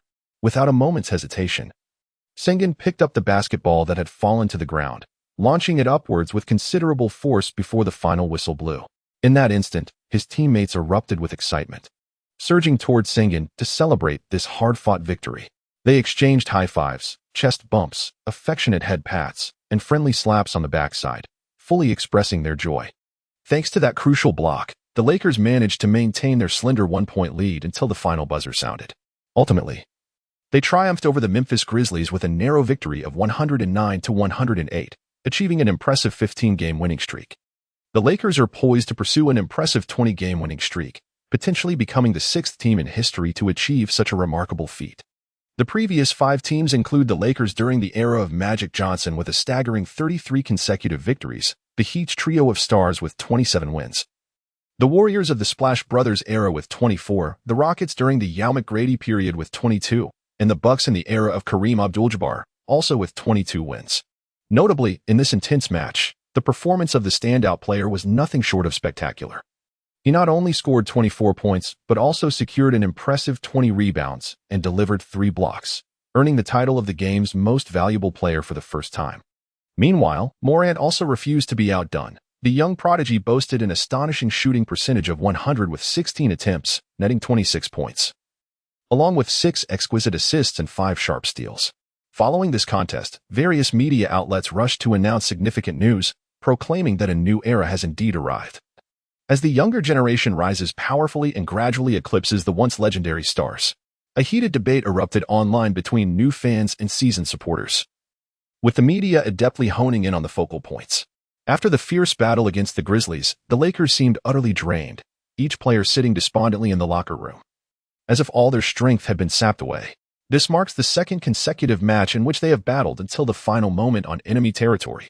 Yet, it appears that Lady Luck has smiled upon this team, as both arduous contests culminated in triumph.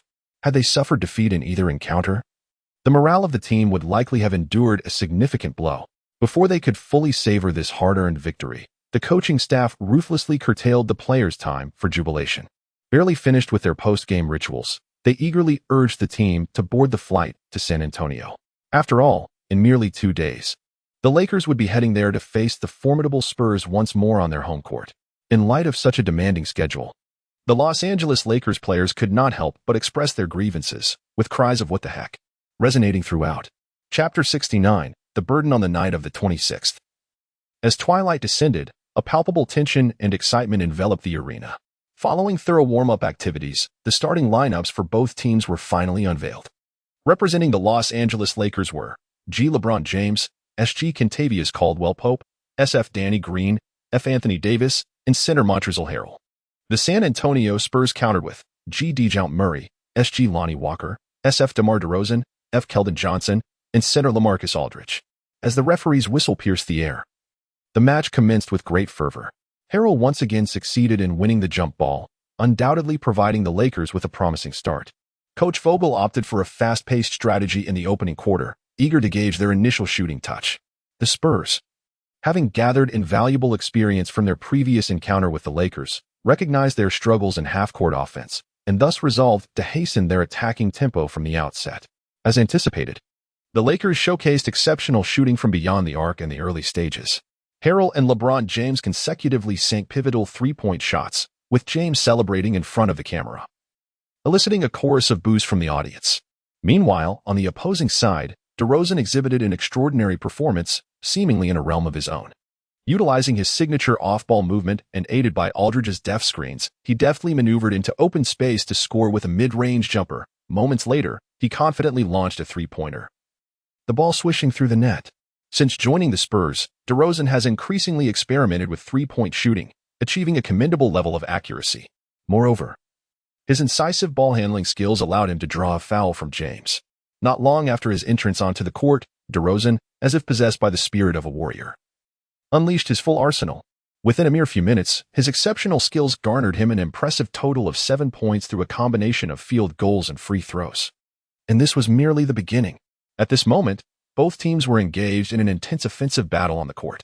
Murray, witnessing DeRozan's impressive performance, was equally unwilling to be outdone, showcasing his own remarkable talent. He executed a breathtaking reverse dunk, reminiscent of a crescent moon slicing through the air, as if to ignite the entire arena. As the game progressed, the first quarter silently approached its midpoint. Despite the commendable shooting touch from LeBron James beyond the arc, the rest of the Lakers squad displayed a lackluster performance. Consequently, the Spurs maintained their advantage, leading the Los Angeles Lakers by a score of 20-17. Observing the unfolding situation, Lakers head coach Frank Vogel decisively called for a timeout. With a serious demeanor, Coach Vogel approached his players to swiftly outline a strategic plan. He initiated a personnel change, substituting the underperforming Danny Green with Kyle Kuzma. Echoing recent games, Vogel once again extended Kuzma's playing time, aiming to further refine the newly constructed 4-high lineup. At that moment, after Vogel had completed the round of substitutions, the unexpected voice of LeBron broke the silence. This statement left the members of the Lakers utterly astonished. It is well known that the atmosphere within the team has always been harmonious, with most players possessing gentle temperaments, each diligently fulfilling their roles while remaining focused on the game, under the overarching guidance of Coach Vogel. Even the team as cornerstone, LeBron James, rarely interfered with the coach's decisions and directives during their winning streak. Consequently, during timeout periods, not only was it uncommon for players to take the tactical board into their own hands to devise strategies, but even raising questions was a rarity. However, Vogel's approach toward Schlink was markedly different. After all, Schlink was a player he had personally brought into the fold, akin to his protege, and he had always held a particular fondness for him. Thus, upon noticing Schlink had something to articulate, Vogel did not hesitate to extend his hand, encouraging him to express his thoughts freely. Furthermore, after a period of observation and collaboration, Vogel had come to recognize Schlink's capabilities with considerable esteem. With a calm demeanor, Schlink elaborated, "The Spurs possess an advantage in their youthfulness and vitality, allowing them to run at remarkable speeds. However, they also exhibit a notable weakness, as their style is relatively one-dimensional, relying almost exclusively on scoring through shooting. Therefore, I believe that if we adopt a strategy focused on half-court play, we will gain a significant advantage." In just a few sentences, Schlink articulated his insights with clarity and precision. This was indeed a very wise and correct line of thought. No sooner had Schlink finished speaking than Vogel's voice of agreement resonated. It was not that Vogel lacked insight, rather, he sought to minimize the risk of injuries by avoiding intense physical confrontations. After all, the ultimate goal of their season was to secure the championship. However, if the entire team were to lose its previously established winning momentum merely to evade the issues of injuries, it would be a matter of deep regret in the future. Should one remain obstinately oblivious, the tears shed later would be but the water that filled one's head in the present. Subsequently, after a brief tactical arrangement, Vogel decisively decided to bring Rondo onto the court, substituting him for KCP, thereby implementing a dual point guard strategy to launch a siege-style offense. As the moment to step onto the court approached, Vogel could not restrain himself from gently patting Senk's shoulder, his gaze imbued with profound significance and expectation. In prior observations of the matches, Senk had demonstrated a commendable offensive efficiency. The coaching staff had previously suggested formulating specific offensive strategies for him to further enhance his shooting opportunities. However, due to the Lakers' recent grueling schedule, the majority of perimeter shooting responsibilities had fallen to KCP and Green. Consequently, with these two now off the court, Senk stood as the sole player left in the Lakers lineup tasked with long-range shooting beyond the arc. Meanwhile, Kuzma at this stage had shifted his focus more towards mid-range shots and aggressive drives to the basket. Now, the moment of truth for Senk had arrived. Should he successfully seize the opportunity to excel in outside shooting, he could create offensive space akin to Curry, thereby significantly elevating his market value.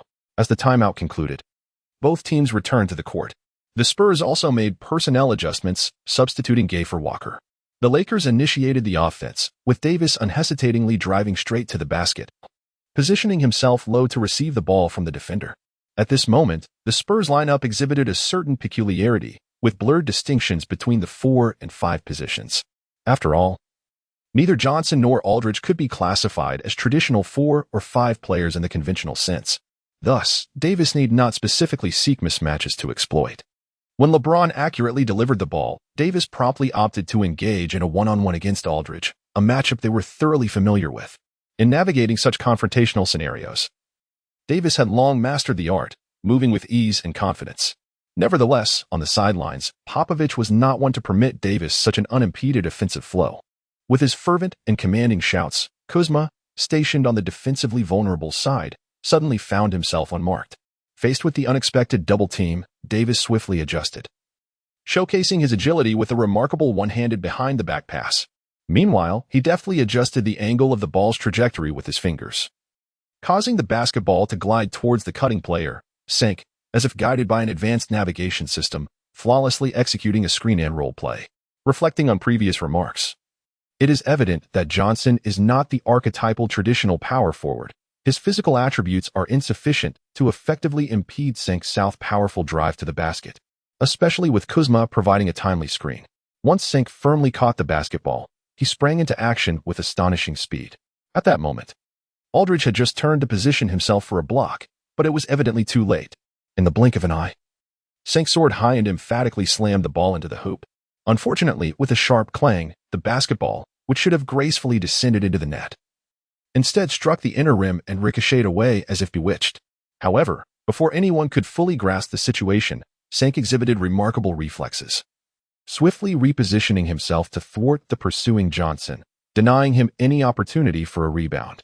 He then leapt once more, just a slight elevation, and successfully converted the rebounding ball into the basket.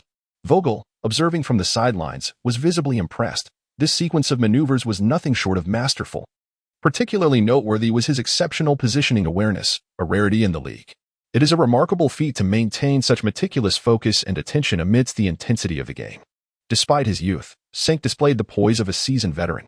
Witnessing his daily progress feels like discovering a hidden treasure. A hint of regret lingered, pondering why a mere 2-year contract was signed initially. Meanwhile, the Spurs initiated a new offensive round.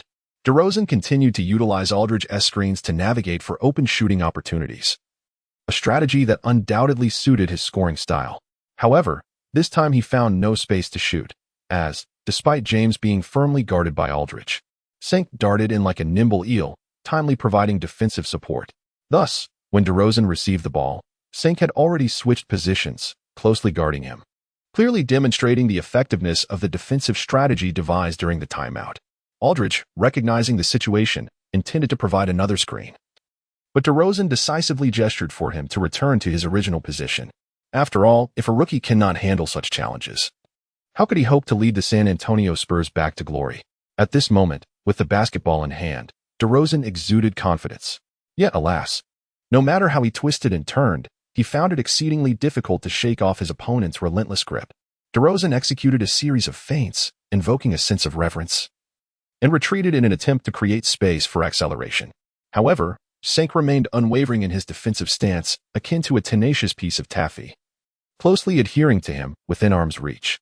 His supportive hand occasionally intervened, leaving DeRozan with scant room to dribble, thus amplifying the pressure of the defense. Observing from a distance, LeBron James could not help but feel a twinge of anxiety for DeRozan, silently expressing sympathy and hoping that this seasoned rival's struggles with depression would not intensify. It is crucial to note that Sheng Ke is an exceptionally robust player, his physique resembling that of a small mountain, completely enveloping DeRozan. Furthermore, the length of his outstretched arm surpasses ordinary expectations, endowing him with a distinct advantage in defense, enabling him to effortlessly cover a broader area. DeRozan's playing style, which relies on rhythm rather than explosive movements, faces a formidable challenge when juxtaposed with Sheng Ke's speed and power. As the game reached a pivotal moment, the clock dwindled ominously. DeRozan, filled with urgency yet feeling powerless, ultimately had to rely on his teammates to set screens for a collaborative offensive effort. With agility, he maneuvered his body, creating a fleeting opportunity for a shot. However, Sheng Ke, with his remarkable reflexes, swiftly reached from behind and decisively intercepted the ball. The block was executed with remarkable stealth, More importantly, the referee did not blow the whistle for a foul, clearly indicating that the block was clean and undisputed. In an instant, the arena erupted with boos and sighs as the fans expressed their disappointment with DeRozan's offensive attempt. It is noteworthy that prior to this moment, he had successfully curtailed the efforts of the league's premier point guard, Curry. Since then, he had become Vogel's chosen player for crucial moments, greatly favored by the coaching staff. James was the first to seize the ball's trajectory and, in a flash, initiated a counterattack. Following his successful block, he sprinted down the court with astonishing speed. LeBron James, hailed as the league's foremost fast-break maestro, was equally determined, racing forward like a bolt of lightning. Together, they formed a perfect V formation, hurtling towards the opposing basket. At this moment, the Spurs seemed caught off guard, unable to mount a defense in time. Only Murray managed to return to his defensive position. Yet he appeared bewildered, not knowing whom to guard against the dual assault. As they advanced into the front court, James executed a masterful fake, pretending to pass toward the sideline, instantly confusing Murray's gaze. Then, with a sudden burst of speed, James effortlessly breezed past Murray's defense, leaping into the air without hesitation. With a resounding thud, he completed a signature one-handed slam dunk. Although his leap may have lacked a bit of elevation, the sheer force was enough to invigorate his team's spirit. Well, it may have been a futile sprint, but scoring is what truly matters, as Sheng Ke approached James to celebrate with an enthusiastic high five. Chapter 71. Advantage. Though the previous effort may have seemed in vain, as long as they could score, it was all worthwhile. DeRozan swiftly traversed the front court, demanding the ball from his teammates. Just before the game, he had confidently proclaimed his intent to personally end the Lakers' winning streak. Yet at this moment, he found himself outplayed by the rookie, hearing the jeers from his own fans, which fueled his desire to reclaim the moment. Subsequently, DeRozan and Johnson executed a defensive breakdown with remarkable synergy, successfully drawing Sheng Ke to face them. However, he soon tasted the bitter fruit of his efforts. No matter how he attempted to use his skills to shake Sheng Ke, the latter followed him like an immovable rock. Who is this guy that the Lakers have found? DeRozan pondered in astonishment, shocked by Sheng Ke's ability to maintain such close and persistent defense. Such a physique, coupled with remarkable speed and agility, presents a formidable challenge. Although the defense may appear somewhat rigid, the footwork is impressively swift, allowing for a rapid recovery even after a fleeting lapse in positioning. It becomes evident that Sheng Ke had thoroughly prepared prior to the match. Through meticulous analysis of DeRozan's recent performances, he astutely discerned certain habitual movements and tactical preferences of the player. For instance, DeRozan has shown a tendency to veer left for his drives in recent games, and his shooting technique is relatively straightforward, predominantly characterized by vertical motions. Drawing upon these observations and analyses, Sheng Ke adeptly tailored his defensive strategy, consciously directing DeRozan towards the right side, thereby effectively constraining DeRozan's operational space. For DeRozan, this experience felt akin to being ensnared in a quagmire. Despite his relentless efforts to break through on the left, he found himself repeatedly thwarted by Sheng Ke's preemptive positioning, leaving him unfulfilled in his pursuits. Time and again, he attempted to penetrate the defense, yet the outcome remained frustratingly fruitless. This sense of helplessness resurfaced as he confronted that man, who, despite having bested him on numerous occasions in the playoffs, did not exert an overwhelming pressure on the defensive end. Ultimately, with precious few seconds remaining on the shot clock, he was compelled to signal for assistance from Johnson, seeking to create an opportunity for a shot without shifting blame to his teammates. Once the pick and roll was successfully executed, DeRozan wasted no time in launching a jump shot. However, Sheng Ke astonishingly carved a path through the screen, lunging towards DeRozan with remarkable speed, providing an immense disruption. A sharp and resonant impact echoed through the arena. Clang. DeRozan's attempt once again veered away from the basket, failing to find its mark. The rebound soared far, characterized by its long trajectory. LeBron James leapt into the air, effortlessly securing the ball. Immediately, he bent forward, darting down the court like an arrow released from a bow, eager to launch another fast break. Following the ear-splitting roar of Coach Popovich, the Spurs displayed a noticeable improvement in their defensive transition speed. As James approached the three-point line in the front court, he found the paint congested with defenders, rendering a direct assault on the basket improbable.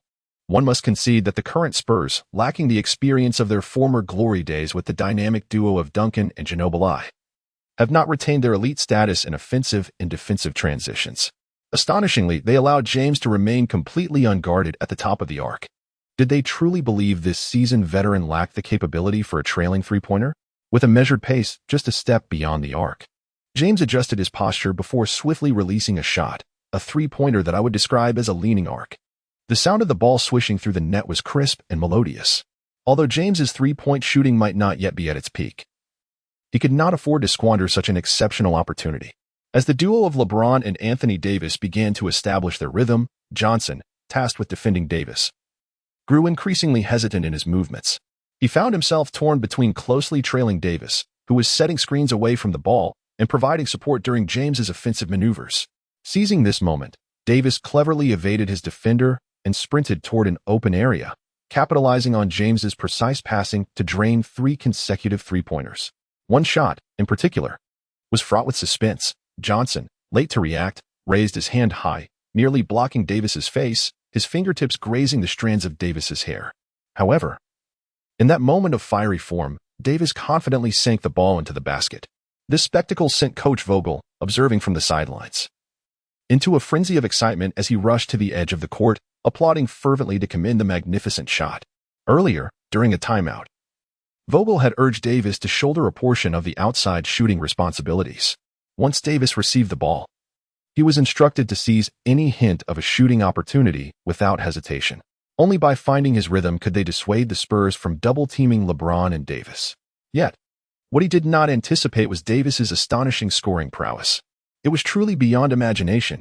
After failing to find success in his individual practice, DeRozan decided to switch his training partner, engaging in an intense duel with Kuzma. It is essential to note that Kuzma possesses a significant physical advantage as a forward, and his agility is equally impressive. At this moment, DeRozan closely adhered to the screen set by Aldridge, desperately sprinting to find an open opportunity to receive the ball and launch an attack. Yet, no matter how he maneuvered, he could not shake off the relentless Kuzma, who, witnessing the resurgence of his rival, felt a surge of competitive spirit. Although loath to admit it, DeRozan found the once inconspicuous figure before him to be a formidable challenge. Fortunately, unlike Kobe, who might have pressed on despite the circumstances, DeRozan quickly recognized the absence of an ideal shooting opportunity and swiftly passed the ball back to Aldridge, entrusting him to initiate the offensive. Aldridge launched a vigorous assault in the paint, utilizing his robust physique and deft post moves to engage in a one-on-one against the formidable Anthony Davis.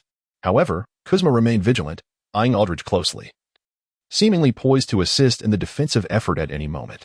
This situation rendered Aldridge somewhat hesitant during his offensive plays. After all, the Spurs' other interior player lacked shooting prowess. If he attempted to back down his opponent, he would likely find himself ensnared by double coverage upon turning to face the basket. Moreover, a delicate layup was not his forte. Despite Aldridge's remarkable one-on-one skills, he often opted for a more conservative approach in the face of potential help defense, executing a half-turn, straight-arm, fadeaway jump shot. This strategy not only minimized excessive physical contact with his adversary, but also leveraged his height to create shooting space. Unfortunately, on this occasion, luck was not on Aldridge's side. A sharp clang echoed as the basketball struck the rim forcefully and ricocheted away. Chapter 72. New Orleans Wings? It turned out that Davis's long arms provided timely and effective interference, causing Aldridge's shot to lose its accuracy. Swiftly, Westbrook secured the defensive rebound and unhesitatingly passed the ball to the ever-patient James. Upon receiving the ball, James assumed a posture indicative of launching a fast break. However, the Spurs had already established their defensive formation, standing ready and denying the Lakers any opportunities. Reluctantly, the Lakers' fast break plan was rendered futile.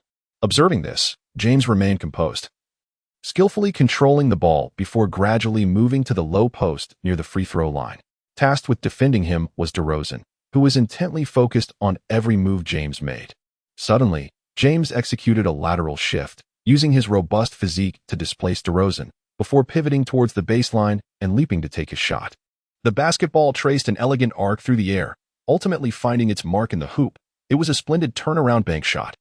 One could not help but admire this veteran's touch, so remarkably soft. Turning back, the increasingly frustrated DeRozan resembled a fierce beast, once again launching an aggressive assault on Kuzma.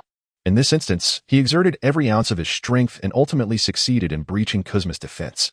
However, just as he was poised to send the ball into the hoop, he was thwarted by the long arms of the assisting defender, Anthony Davis, who disrupted his shot, resulting in a merciless block from the rim.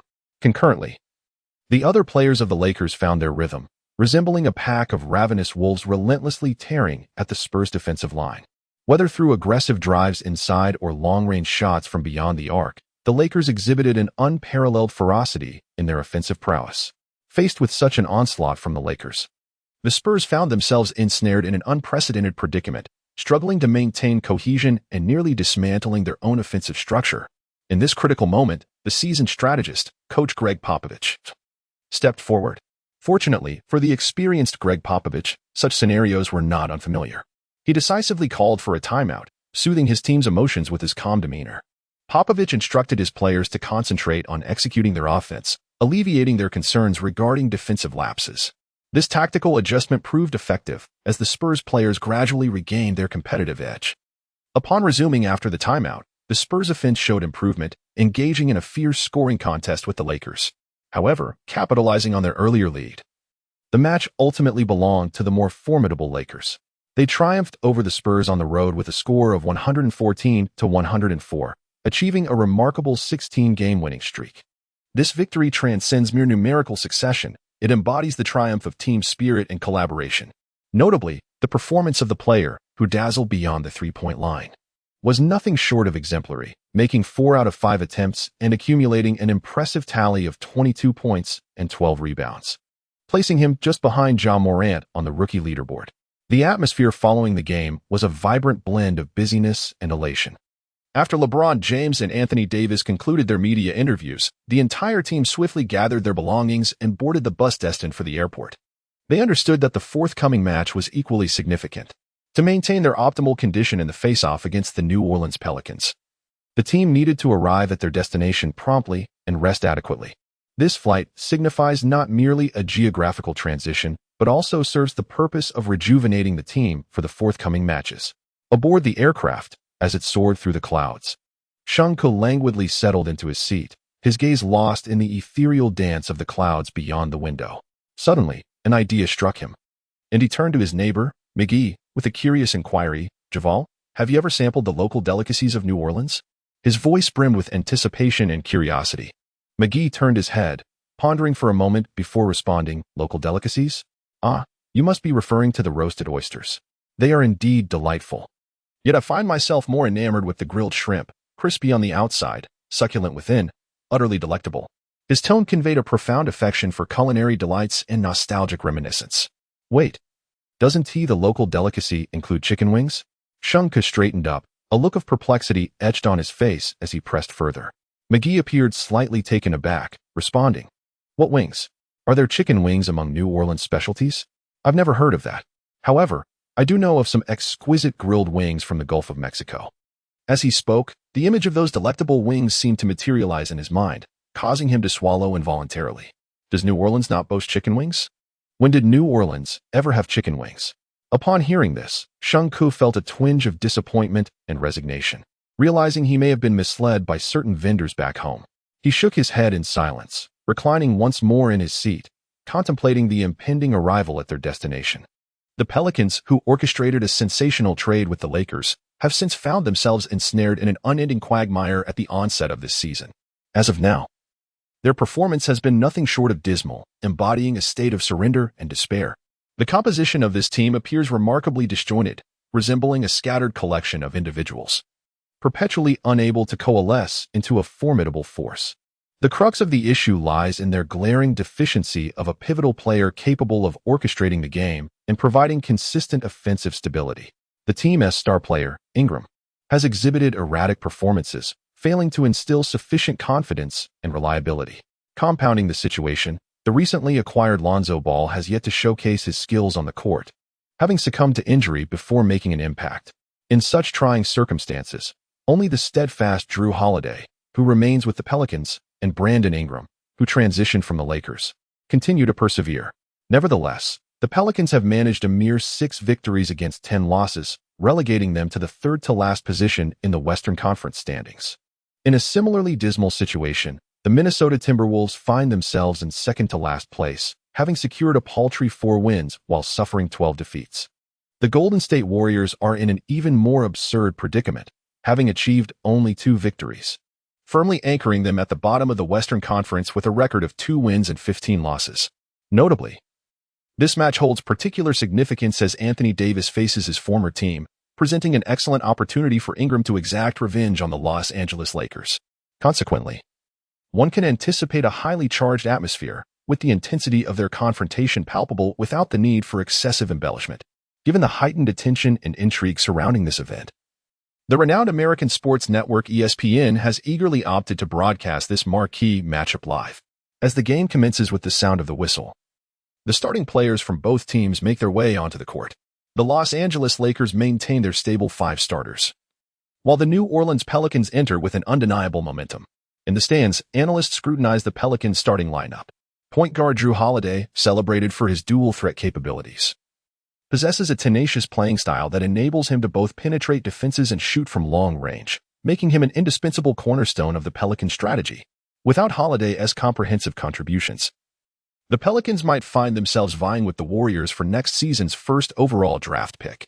Next, the focus shifts to shooting guard J.J. Redick. Renowned for his precise three-point shooting, he consistently identifies optimal shooting opportunities on the court, maintaining a high-scoring efficiency even against tight defenses. However, Redick's weaknesses are equally apparent. He lacks defensive prowess and struggles in physical confrontations. Determined, the analyst resolves to exert every effort to restrict this controversial player's impact on the game. Though clad in foreign attire, my heart remains steadfastly loyal to my homeland. As I observed, Sheng Ke's gaze grew increasingly fierce, startling Meiji beside him. Meiji, feeling a surge of anxiety, could not help but inquire, "Sheng, do you harbor a grudge against that lad?" Sheng Ke promptly reverted to his usual demeanor, offering a nonchalant smile as he dismissively replied, "No, I simply find him displeasing." This response left Meiji somewhat perplexed. He then compared the physiques of Ingram and Kenrich Williams. Ingram, a small forward, exhibited a lanky and somewhat unstable form on the court. However, his explosive agility and nimbleness left a lasting impression, akin to a blade poised to strike. On the other hand, power forward Kenrich Williams, standing at 198 centimeters and weighing 95 kilograms, with an impressive wingspan of 201 centimeters, distinguished himself among shorter players in the paint, securing his starting position with his precise shooting ability. Sheng Ke mused that if this fellow were to defend against him tonight, he would certainly showcase his prowess. Finally, his gaze settled on center Hayes. The 8th overall pick this year, Hayes boasted exceptional athleticism, although his initial performances were modest. He gradually began to reveal his potential and skill, now achieving a remarkable finishing rate of over 60 near the basket. The moment the whistle blew, the atmosphere in the arena shifted to one of palpable tension. Sheng Ke deftly flicked the ball over Hayes' head back to his half of the court, granting the Lakers an opportunity to seize the initiative. Hayes shook his head but quickly recalibrated, closely trailing Sheng Ke. It appeared that the Pelicans had not made the mistake of assigning a shorter defender to Sheng Ke. Instead, they opted for Hayes' imposing stature to shadow him. Once the game commenced, the Lakers' strategy was evidently distinct from their previous approaches. This time, the focus of the offense did not rest upon LeBron James, but rather shifted to Anthony Davis. It is evident that Coach Vogel has discerned the defensive vulnerabilities of the opposing team. Hayes was drawn to the baseline, leaving only the diminutive Kenrich Williams in the paint, allowing the tall and long-armed Davis to dominate the interior at will. For Davis, this presented an exceptional opportunity to showcase his prowess. In previous games, he faced off against robust and towering opponents, making offensive play challenging. Now, confronted by a shorter and physically weaker adversary, he could unleash his frustrations and energy freely. The Pelicans appeared somewhat helpless defensively, as they could only deploy Kenrich to contend with Davis. Although Brandon Ingram possesses a more imposing physique, placing him against Davis would undoubtedly diminish his effectiveness on the offensive end. Faced with 2 formidable threats, the Pelicans opted to confront Davis. Thus, observing the Pelicans' defensive setup at the outset, centering the offense around Davis emerged as the Lakers' most viable strategy to penetrate the opposition's defense. Davis stood beyond the arc, his gaze resolute and focused. When LeBron delivered the ball with precision, all eyes in the arena were upon him. Subsequently, with a deft fake pass, he sent the eager Hayes retreating, instantly shattering the opponent's help defense plan. Hayes intended to advance for support, but Davis's maneuver compelled him to revert to his original position. At that moment, Kenrich remained alert, not falling prey to Davis's feint. However, his slight shift in balance betrayed an inner hesitation and uncertainty. Yet, for a player of Davis's caliber, such a minor lapse was sufficient. Seizing this fleeting opportunity, Davis launched an attack toward Kenrich's weak side, initiating a series of skillful spins as he approached the basket, each rotation infused with finesse and power. He ultimately opted for a deft little hook shot. Kenrich, having been unsettled by earlier movements, struggled to adjust his timing for the jump. In that instant, swish. The basketball sailed through the net, landing perfectly. The exquisite amalgamation of his height, physique, and technique rendered Kenrich utterly defenseless. The Lakers claimed the first score.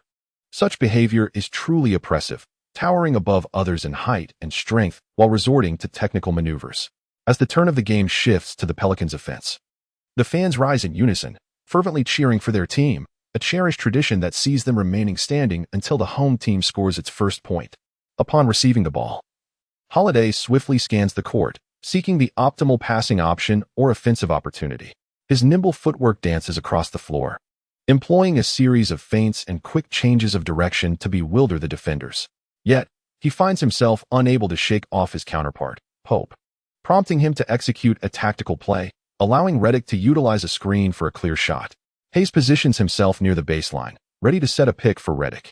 Meanwhile, Sheng Ke, tasked with guarding Hayes, keenly observes the unfolding events, a cunning thought flickering in his mind. He recognizes that the referee's attention is captivated by Holiday's actions, presenting a prime opportunity for him to make his move. As Holiday passes by, Sheng Ke feigns an attempt to secure a favorable position, all the while discreetly employing a subtle yet forceful shoulder check. The seemingly inadvertent shoulder check concealed a latent power. Redick, taken by surprise by this sudden assault, let out a cry as his body lost balance in midair, ultimately crashing onto the soft padding beneath the basket. Fortunately, the court was equipped with adequate safety measures, and the presence of the padding mitigated the impact of the collision. Nevertheless, Redick experienced an acute pain, lying on the ground while clutching his ribs, his anguished expression palpable to all onlookers. For a moment, he was rendered speechless. Initially, the referees perceived this as a mere act of feigned falling. Hence they did not pay it much heed. However, as seconds ticked by and Redick remained on the ground with no intention of rising, they began to sense that something was amiss. They swiftly signaled for a temporary halt and hurried to Redick's side. The two referees formed a circle around him, anxiously observing his condition in an attempt to comprehend his plight. In response to their concerned inquiries, Redick, overwhelmed by excruciating pain, could scarcely utter a word. His shoulders trembled incessantly, as if bearing the weight of immense suffering. Realizing the gravity of the situation, the referees promptly summoned the team physician, hoping to swiftly ascertain Redick's injuries and provide the necessary assistance. After a thorough examination, the physician concluded that Redick would be unable to continue participating in the match. The news left all present in a state of shock. The referee promptly announced that Redick needed to exit the game urgently for medical attention, prioritizing his health and safety. Although the Pelicans head coach was taken aback by this outcome, he had no choice but to reluctantly substitute Redick, bringing in another player, Hart, who had previously played for the Lakers. At that moment, the large screen in the arena began to replay the incident that had just occurred. The footage clearly depicted Redick sprinting with all his might, attempting to maneuver past Sheng Ke. Meanwhile, Sheng Ke slightly turned his body, seemingly aiming for a better position, without exhibiting any overt signs of force. Nevertheless, Redick appeared to be violently propelled away by an invisible yet formidable force, colliding heavily with the rim. All the fans and players in attendance were left speechless, their astonishment palpable as they collectively gasped in disbelief. What astonishing power lies within this tall figure of yellow skin? It is simply beyond imagination. While none have witnessed the glorious era of O'Neal's dominance on the basketball court, they possess some understanding of the formidable prowess of LeBron James in today's league. However, even he may find it difficult to be compared to this giant. Whose subordinate is this? Meanwhile, in the live broadcast room of Huagua, there is a palpable disdain for this individual. What a splendid victory! It would be best to see this insulting figure of disgrace brought to ruin. I have long asserted that Redick is nothing but a scoundrel, initially. You all doubted me until he insulted our nation. As the timeout concluded, the referee blew the whistle, solemnly declaring a foul not arising from a basketball maneuver, awarding the Pelicans a free throw. Ingram approached the free throw line, took a deep breath, and with determination, launched the basketball. Clang! The shot failed to find its mark. The game continued to unfold in an orderly manner, with possession still firmly in the hands of the Pelicans. In this instance, the Pelicans once again opted to implement a strategy of off-ball movement, albeit with a deliberate effort to avoid any potential physical contact with Sheng Ke. It appears that the recent events have left them with a psychological shadow.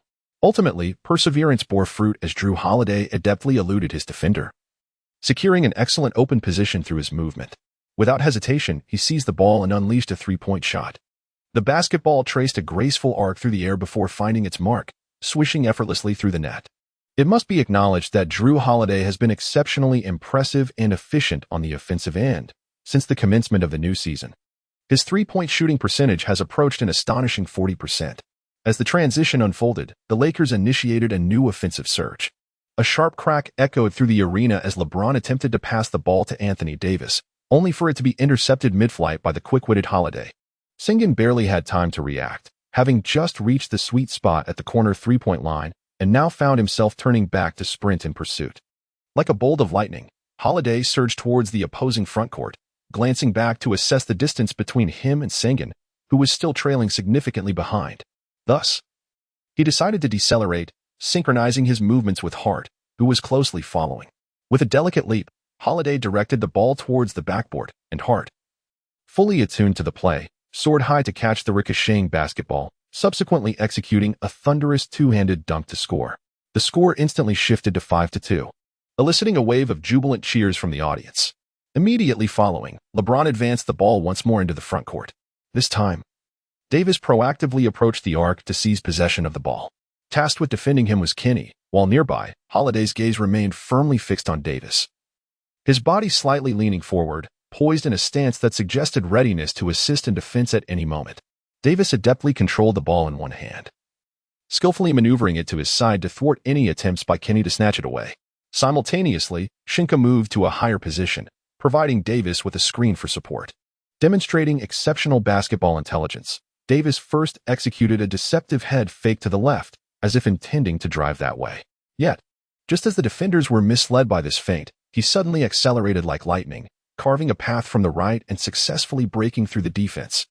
In an unexpected turn of events, Davis chose not to utilize Sheng Ke's screen, but instead relied on his own discernment to make this astonishing reverse decision. In a moment of sheer brilliance, he deftly outmaneuvered his counterpart, Kenway, leaving him utterly unprepared. In the blink of an eye, Davis surged towards the free-throw line. Fully aware of Davis's exceptional skill in executing precise stop-and-pop shots, Kenway was not the only one desperately chasing him from behind. Hayes also approached with utmost urgency to provide support. At this critical juncture, Davis showcased his former prowess as a point guard with a masterful bounce pass that accurately hit the court and reached the middle of the lane. Meanwhile, Sheng Ke, who had been keenly observing Davis's movements, did not remain stationary like a mere statue. Instead, he astutely recognized the opportunity and, after completing a pick-and-roll, decisively drove towards the basket, ready to receive a pass. The ball soared perfectly into Sheng Ke's grasp. Just as quickly, Sheng Ke secured the ball and took a significant step forward. A resounding thud echoed through the arena as Sheng Ke leaped high, executing a breathtaking two-handed slam dunk with all his might. Upon landing, Sheng Ke swiftly turned to transition back on defense, unable to contain his exhilaration as he exchanged high-fives with Davis in celebration of their splendid collaboration. This remarkable scene did not go unnoticed by Coach Vogel, who was observing from the sidelines. His eyes lit up, and he promptly retrieved a pen and notebook from his pocket to document the moment. Clearly, he was highly impressed with this intricate interplay of internal passing tactics, believing it held immense potential for further development and integration into the team's regular offensive strategy. Chapter 75, Accelerated Shooting. Meanwhile, Holiday skillfully dribbled the ball into the front court and unhesitatingly passed it to Ingram. Upon receiving the ball, Ingram immediately executed a pick-and-roll with his teammate Hayes, relying on his acceleration to successfully breach Sheng Ke's defense. However, rather than charging directly to the basket, Ingram utilized his back to shield Sheng Ke, gradually maneuvering towards the hoop, attempting a three-step layup to draw a defensive foul from Sheng Ke. It must be said that Ingram is indeed a clever player.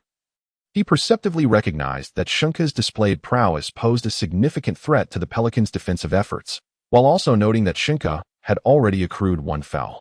Thus, he devised a strategy. By creating contact, he aimed to force Sheng Ke out of the game, thereby alleviating the pressure on the Pelicans' interior defense and potentially turning the tide. However, just as he began his ascent to complete the layup, Davis emerged before him like an impenetrable fortress. Davis swiftly adjusted his footwork, expertly positioning himself to obstruct Ingram's path while exerting pressure with his robust physique. Faced with such staunch defense, Ingram's movements were visibly hindered, compelling him to come to a halt. On the precipice of committing a traveling violation, he exerted every ounce of effort to leap. But having lost his initial momentum and rhythm, his shot appeared forced. With a resounding thud, Sheng Ke leapt high, forcefully swatting the ball down with his palm. A look of helplessness adorned his face. Initially, he had no intention of jumping to block the shot. After all, Inga's shooting speed was rather sluggish, almost pausing momentarily in midair. Seeing the basketball so tantalizingly close, how could he let such a delectable opportunity slip away?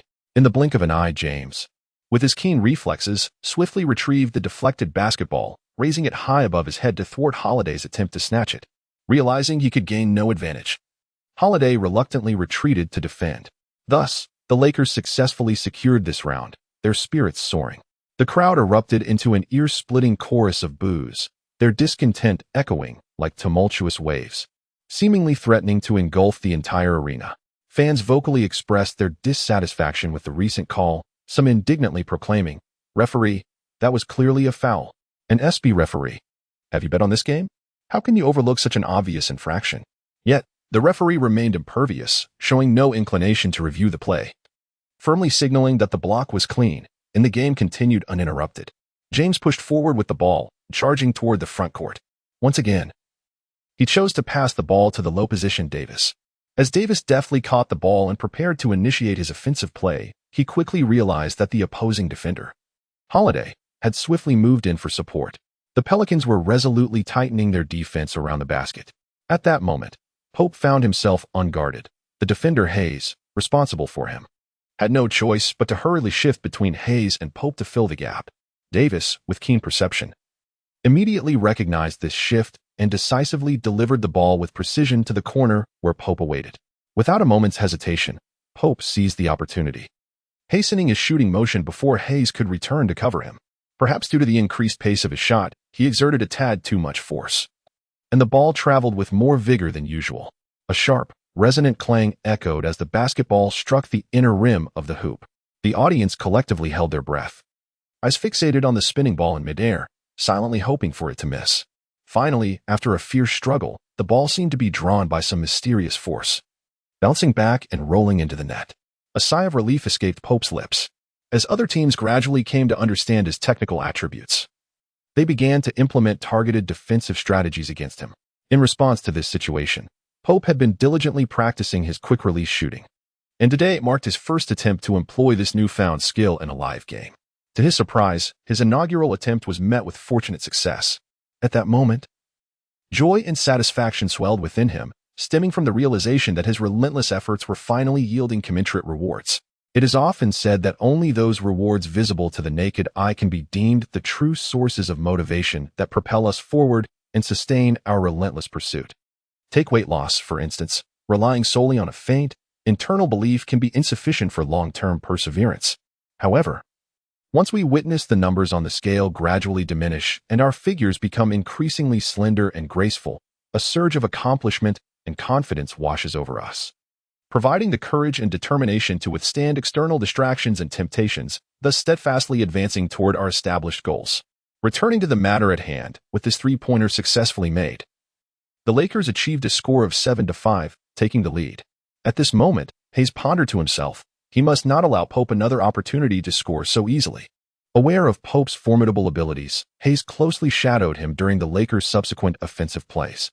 This tactical adjustment by Hayes granted the Lakers a broader scope to execute their strategies. The stage was soon set for the Pelicans to launch their offense. Ingram swiftly received the ball, leveraging a momentary lapse in time to surge towards the basket, fending off James' defense. However, unlike previous instances, he exhibited an exceptional basketball IQ this time.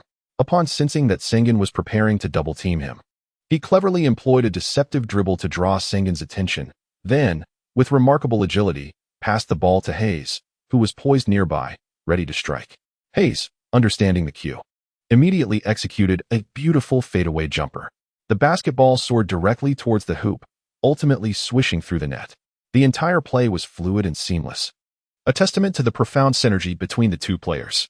Unfortunately, just then, the referee blew the whistle sharply, indicating that Ingram had committed a traveling violation.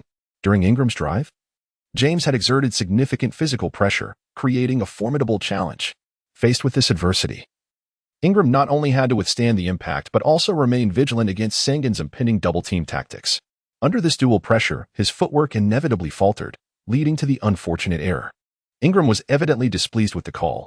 He leaped up in an attempt to explain the situation to the referee, but regrettably, his appeals went unheard. From an objective standpoint, the instant replay on the big screen clearly showcased Ingram's traveling violation, which was indeed quite evident, and even though they were in the Pelicans' home arena, the truth could not be altered. Chapter 76, an unfavorable start turning back to the game. The Lakers embarked on a new offensive round. This time, the spotlight was on the team's two star players, James and Davis, executing a pick-and-roll strategy. Davis's dazzling performance at the outset made the Pelicans wary. They hesitated to switch their defensive assignments against the pick-and-roll between James and Davis. James, ever perceptive, seized upon this fleeting opportunity, charging toward the opponent's paint like a fierce tiger. He then swiftly pivoted, akin to an agile top, delicately lifting the basketball and sending it into the hoop. A crisp swish echoed as the ball flawlessly passed through the net. Traditionally perceived as somewhat unrefined in his technique, James displayed an unexpectedly delicate finesse in finishing at the rim. At this juncture, the score had reached 9-5, with the Lakers gradually asserting their dominance. Faced with this predicament, the Pelicans found themselves deeply troubled. With the offensive prowess of the Lakers' three core players, James, Davis, and Sengun, ignited, the Pelicans were left in a state of confusion defensively, uncertain of whom to prioritize in their coverage. The fans of the Pelicans could not help but feel a sense of foreboding. Was this game destined to slip away? Yet, at that moment, a dramatic turn of events unfolded. As the fans of the Pelicans were engulfed in anxiety, Holiday unexpectedly received the ball beyond the arc, unhesitatingly launching a shot against Pope's defense, resulting in an impeccably accurate three-pointer. The familiar swish resonated through the arena, igniting a fervor among the spectators. Holiday's remarkable shot provided a much-needed boost to the morale of the Pelicans players. In that moment, the outcome of the game became increasingly enigmatic. Turning the focus back to the court, one could observe Davis attempting to assert himself in the low post, facing a formidable double team from the Pelicans defenders. In this critical juncture, Davis devised a strategy to pass the ball to the ever-watchful James. However, at this precise moment, Holiday emerged like a specter, executing an astonishing steal with lightning speed, prompting the Pelicans to launch a swift counterattack. Notably, Holiday's movement displayed remarkable acumen. Instead of barreling straight towards the basket, he decisively opted to dart toward the three-point line on the wing. Upon reaching his destination, he rose effortlessly to release a trailing three-pointer. Observing this, Pope rushed forward in a desperate attempt to disrupt the shot. Yet, a crisp and melodious swish echoed once more as the basketball found its way through the net, with Holiday once again scoring a three-pointer despite Pope's tight defense. Within a mere minute, Holiday had achieved the extraordinary feat of sinking two crucial three-pointers, significantly altering the score to 9-11, thereby allowing the Pelicans to take the lead. Following this, as the teams transitioned back to defense, Holiday exhibited exceptional leadership, meticulously orchestrating the team's defensive strategy. Consequently, the Pelicans' defensive formation began to take on a distinctly layered structure. Each time Davis received a pass in the low post, he found himself besieged by double or even triple coverage from the opposing team. In a state of desperation, Davis was compelled to distribute the ball, either to Green or to Pope. Meanwhile, Holiday, alongside Hart, showcased their impressive speed in retreating on defense, enabling them to effectively disrupt or block the Lakers' perimeter shooting attempts. This defensive strategy appears to be an insurmountable challenge. However, it is essential to recognize that there are no weaklings in the NBA.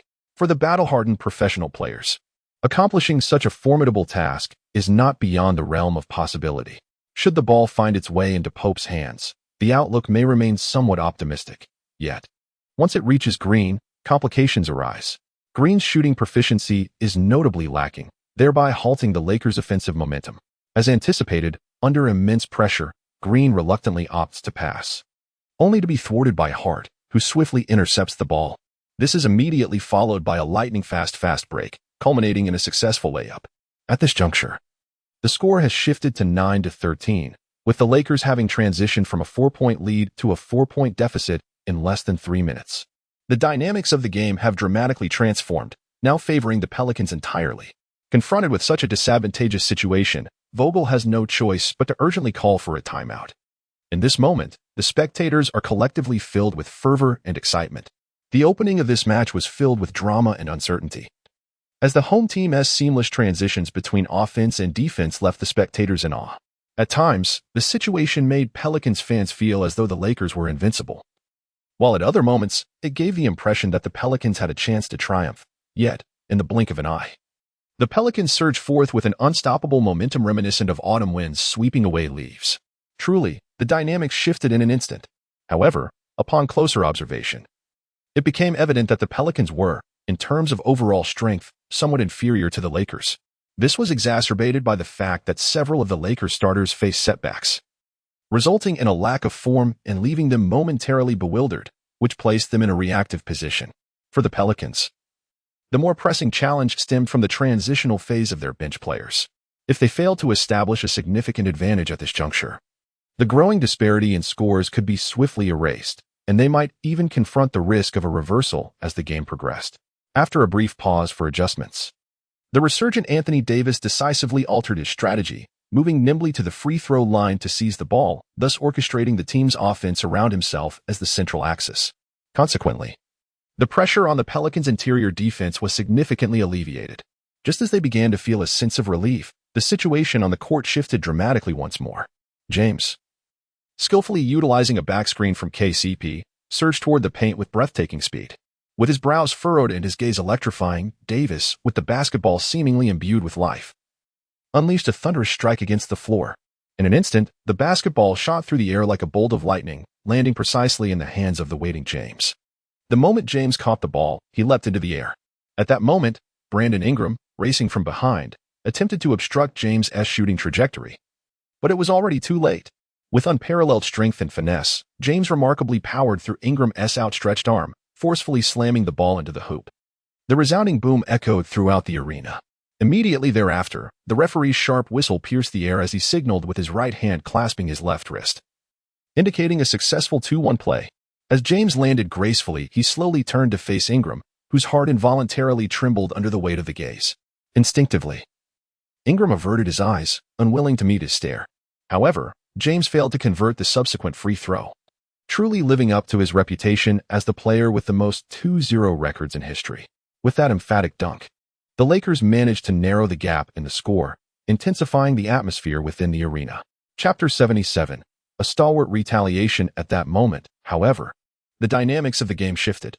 Perhaps the referee sensed the mounting pressure from the raucous crowd as he began to show favoritism towards the Pelicans, who relished the leniency of the officiating. The Pelicans players, astutely aware of the alteration in the referee's standards, surged towards the basket with fervor. Whether it was Ingram, Hart, or any other member of the Pelicans, any attempt to penetrate the paint was met with unwavering whistles for fouls against the Lakers. Gradually, it seemed that the goddess of victory was retreating from the Lakers. Both Davis and James were forced to sit out for brief respites after accruing 2 fouls. Even SCA Charger was prematurely substituted after committing 2 fouls within just a minute. In a mere span of 6 minutes, the Pelicans unleashed a tempest, orchestrating a remarkable 21-8 run. As the first quarter came to a close, the score stood at 25-38, with the Lakers trailing by a staggering 13 points. Confronted with such an adverse situation, Lakers head coach Vogel could no longer contain his fury. He vociferously protested to the head referee, only to be met with cold indifference. This action utterly infuriated Vogel. During the intermission, his face darkened with intensity as he bellowed at the players poised to enter the game. "I no longer expect to win this match, but you will unleash your wrath upon those guys, elevating your physical confrontations to the utmost. Do not concern yourselves with fouls, even if you all accumulate 5 fouls. I will not substitute you. Let them understand that we are not to be trifled with." The 5 players preparing to take the court nodded vigorously in response. At that moment, the atmosphere within the Lakers was remarkably harmonious. Witnessing the starters being benched due to trivial fouls had left them feeling frustrated and disheartened. However, after receiving such a resolute and powerful commitment from Coach Vogel, it felt as though they had swallowed a calming pill, freeing them to unleash their full potential without hesitation. The players sensed Vogel's fury, their gazes transforming into determined and fierce stares. As the referee signaled the commencement of the second quarter, the Lakers swiftly adjusted their lineup, introducing Kuzma, Howard, McGee, Rondo, and Caruso. Surprisingly, not a single starter was among them. Yet, this seemingly unremarkable ensemble displayed astonishing tenacity and spirit once on the court. Each player wore an intimidating glare, fixated on their respective opponents, as if intent on devouring them whole. Inevitably, just as Vogel had predicted, when the Pelicans prepared for the inbound pass, Rondo shadowed more like a specter. His long and nimble hands frequently reached out to disrupt the ball, aiming to unsettle the opponent's rhythm and provoke errors. This aggressive defensive approach instantaneously placed immense pressure on Moore, leaving him somewhat flustered. As he observed the Lakers' ferocious demeanor, he steeled himself with utmost vigilance. He recognized the necessity of treating each dribble with caution, acutely aware that a moment's lapse could result in a turnover. Thus, Moore focused intently on the basketball in his hands, not daring to let his guard down. Nevertheless, he could not shake the relentless pressure emanating from Rondo, who prowled like a cheetah, fixated on the prey in Moore's possession, affording him no respite. Moore exerted every ounce of effort to narrowly evade a direct steal from Rondo, yet simultaneously found himself beleaguered by Rondo's relentless full-court press, making progress exceedingly arduous. After navigating through a series of formidable challenges, Moore finally managed to advance the ball to the front court, and without hesitation, he passed it forth. Concurrently, the other members of the Lakers were closely adhering to their defensive assignments, relentlessly constricting their opponent's space and striving to drive them towards the perimeter. The Lakers' suffocating defense did not alter the referee's officiating standards. Within the span of merely half a quarter, both McGee and Howard had accumulated 3 fouls apiece, while other players had likewise incurred various fouls. Whenever a Pelicans player endeavored to penetrate the basket, the referee would decisively blow the whistle as customary.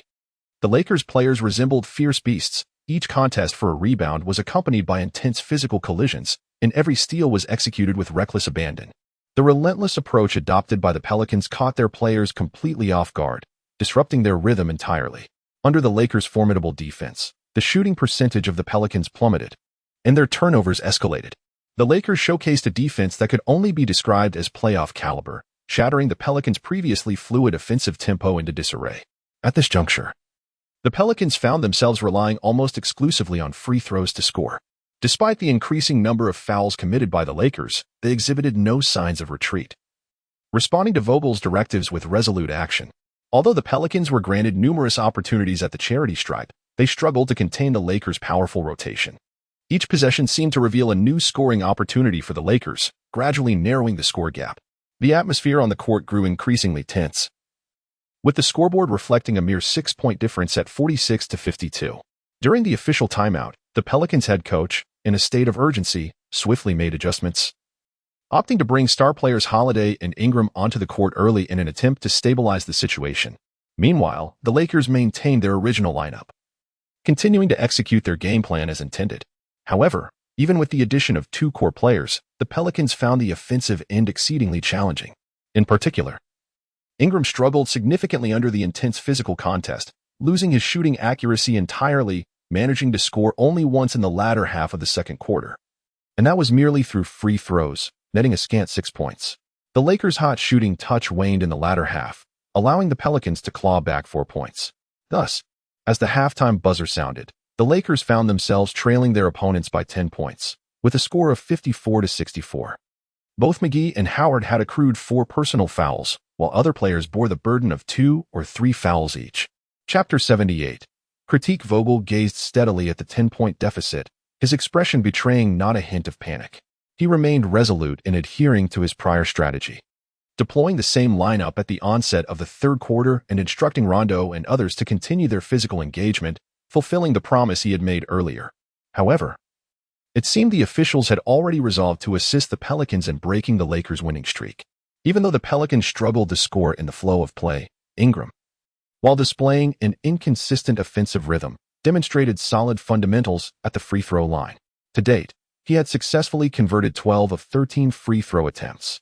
Thanks to the numerous opportunities granted by the referees, by the time the official timeout whistle blew in the third quarter, the Pelicans had extended their lead to a staggering 15 points.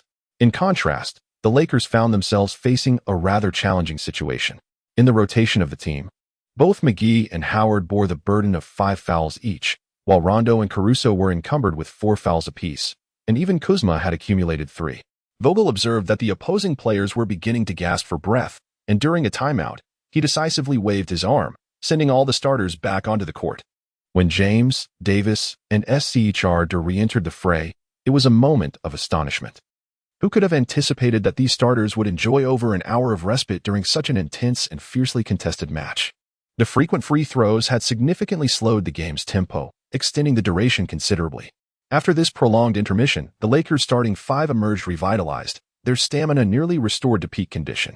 In stark contrast stood the Pelicans starting lineup, who, having endured a prolonged period of fierce competition, now exhibited signs of fatigue. However, the Pelicans' head coach, upon observing the score differential between the two teams, realized it remained precariously close. He pondered in silence, should he rashly substitute his starters and the replacements falter? Resulting in the Lakers overturning the situation, the consequences would be dire. Thus, despite being acutely aware of his starters' dwindling energy, the coach resolved to maintain his course, relying on these stalwarts to endure. As the game progressed, the fatigue of the Pelicans starters became increasingly pronounced, particularly on the defensive end, where their movements grew heavy and sluggish, making it progressively difficult to keep pace with the Lakers' offensive rhythm. This transformation could not escape the discerning eyes of James, the strategist on the court. He promptly detected the vulnerabilities in the opposing team and immediately signaled his teammates through a series of gestures, urging them to accelerate the pace of their offensive and defensive transitions. Particularly, Sheng Ke posed a significant threat, unless Hayes could prevent him from penetrating the paint. A thunderous dunk was inevitable. Amidst this intense and exhilarating atmosphere, even though the referees continued to favor the Pelicans in the second half with several advantageous calls, the Lakers displayed relentless determination and exquisite teamwork, successfully narrowing the gap by 5 points. Ultimately, as the third quarter concluded, the Lakers found themselves trailing by 10. With a score of 79-89, entering the crucial final quarter with this disadvantage. During the intermission, Vogel passionately exclaimed, "Gentlemen, do you see those guys over there? They are panting and struggling to move. This indicates that our strategy in the latter half has been remarkably effective. In the final quarter, let us continue with this approach."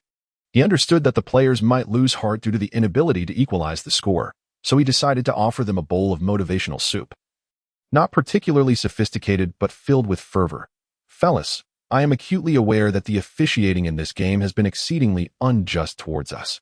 However, we must not be swayed by these external factors. We must fight with all our might in our own way, seize the ultimate victory, and make those wretched referees taste defeat." As his words resonated, Vogel extended his palm, and the Lakers players followed suit, stacking their hands together, then unitedly shouted, "Come on. 1, 2, 3, go, go, go." As the final quarter commenced, the starting five of the Lakers took the court, invigorated as if they had received a shot of adrenaline. With their morale soaring, Hayes, not known for his exceptional stamina, found it increasingly difficult to keep pace with Sheng Ke. In a moment of brilliance, Sheng Ke executed a simple yet effective off-ball screen with Green, leaving Hayes far behind. Hayes' defensive lapses were alarming. Whenever faced with a pick-and-roll, he would thoughtlessly abandon his assignment. As a result, Sheng Ke, akin to a dragon in water, seized multiple excellent open shooting opportunities. As a seasoned and competent facilitator, James could not overlook the open Sheng Ke. With remarkable swiftness, he delivered the basketball with precision into Sheng Ke's hands.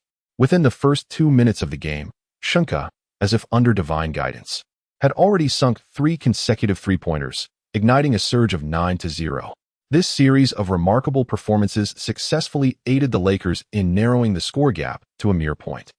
At this juncture, the Pelicans players, having exhausted their energy, had lost their fervor and motivation to attack the basket, opting instead for shooting strategies. Unfortunately, contrary to their hopes, their first 3 shooting attempts in the final quarter missed the mark. It is worth noting that even the most impartial referees would not absurdly call a foul on every shot taken. Just as the Lakers were poised to make their third three-pointer, the newly appointed head coach of the Pelicans, Willie Green, anxiously called for a timeout. However, the crux of the issue lay not in tactical differences, but in the evident disparity in player abilities between the two teams. Even with timely adjustments, it would be a formidable challenge to turn the tide. Once the timeout concluded, the game resumed, and the dynamics on the court shifted dramatically. The Pelicans evidently intensified their approach towards attacking the rim, striving to break the deadlock and reverse their fortunes through a relentless onslaught. Regrettably, their efforts were in vain. Prolonged high-intensity confrontations led to a significant decline in stamina, resulting in numerous basic errors from the Pelicans players or a sluggish execution during their shots. thereby presenting the Lakers with excellent opportunities. Particularly, Davis and Sheng Ke, with their remarkable physical prowess and keen judgment, repeatedly succeeded in directly disrupting or blocking the opponent's shots.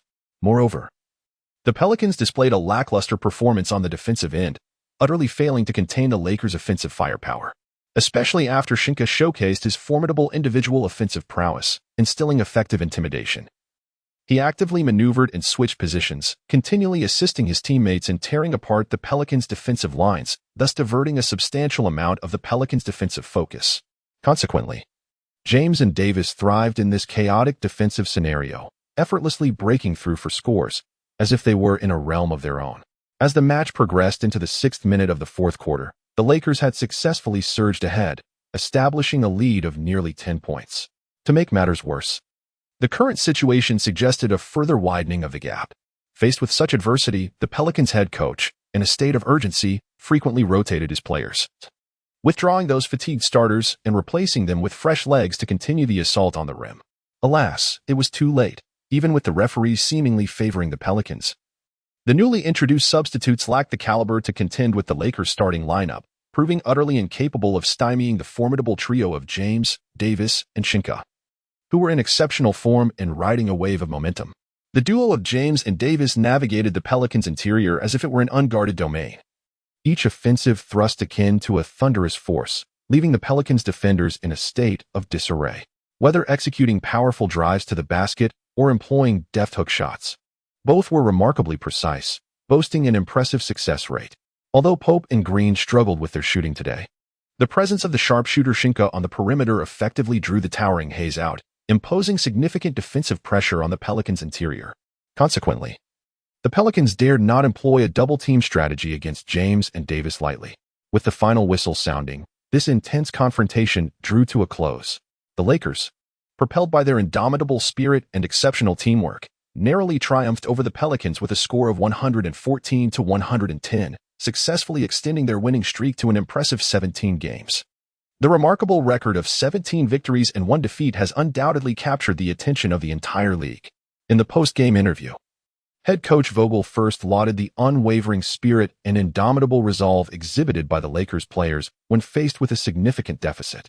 He passionately expressed, "Our players possess the true essence of champions. Regardless of the challenges and adversities they encounter, they consistently maintain their fervent determination and steadfast belief. This spirit of unity and relentless pursuit is our most invaluable asset on the journey towards the championship." However, he then pivoted sharply to vehemently criticize the officiating in this match, asserting that the referee's decisions lacked fairness. Angrily, he remarked, "The officiating crew repeatedly sent Ingram to the free throw line, with several calls being utterly unjust, resulting in our team suffering considerable inequity. I strongly urge the league to conduct a thorough investigation into this referee's potential involvement in any illicit activities, including match fixing." In response to Vogel's bold condemnation of the officials, the league swiftly issued a stern warning, imposing a hefty fine of $15,000. Yet, this did not quell the public skepticism regarding the controversial officiating. Rather, it ignited even greater scrutiny and discussion among fans and media alike. Following Vogel's impassioned denunciation, the referees officiating subsequent Lakers games approached their duties with utmost caution, treading carefully. It is noteworthy that once subjected to public scrutiny, their professional image in the eyes of the public could be severely tarnished, necessitating the preparation of detailed officiating reports for review by league executives. This indicates that Vogel's public rebuke had indeed proven effective. Having just completed a fierce battle against the Pelicans, the Lakers scarcely had a moment to catch their breath before embarking on their journey to the eastern city of Washington. In just 2 days, they are set to face off against the Wizards in a much-anticipated showdown. Fortunately, the Wizards do not possess formidable strength. Currently, their star player is Bradley Beal, who is primarily known for his offensive prowess, while their defensive capabilities can be likened to a mere shadow of the former Rockets team. In the past, the core member of the dynamic duo, John Wall, saw his fortunes wane after being traded to the Rockets, plunging that team into a dismal state of decline. As of now, the Wizards have managed to secure a meager 6 victories while suffering 12 defeats, placing them at the bottom of the Eastern Conference standings, in a disheartening third-to-last position. While waiting for takeoff in the airplane, McGee, feeling rather bored, was idly scrolling through his phone when he suddenly erupted with an exclamation, as if he had uncovered a monumental revelation. His unexpected outburst instantly drew the attention of everyone around him. With a look of astonishment, McGee exclaimed, "Wong Defa. We need to stock up on masks for our families." He continued, "Do you remember just 2 months ago when that health organization mentioned an outbreak of pneumonia of unknown origin? Who could have anticipated that over 1,000 people would be infected in such a short span? And tragically, 15 lives have already been lost." As he spoke, he fervently waved his phone, seemingly eager for those nearby to see the alarming statistics displayed on the screen. Indeed, it has been reported that every state is in a frenzy, scrambling to purchase masks, someone affirmed. Upon hearing this, a palpable stir arose in the previously calm cabin, as passengers began to whisper among themselves, voicing their concerns. Some wore expressions of worry, quietly murmuring about the future. Others appeared flustered, hastily retrieving their phones to frantically browse news reports related to the outbreak. Observing the growing anxiety among the players, a member of the coaching staff promptly stepped in to assuage their fears. With a steady and reassuring tone, they said, "Everyone, please remain calm and do not panic. Our team has anticipated such a situation and has already prepared a sufficient supply of masks to meet everyone's needs. There is no need for excessive worry." This comforting reassurance acted as a balm, easing the unease of the previously restless players.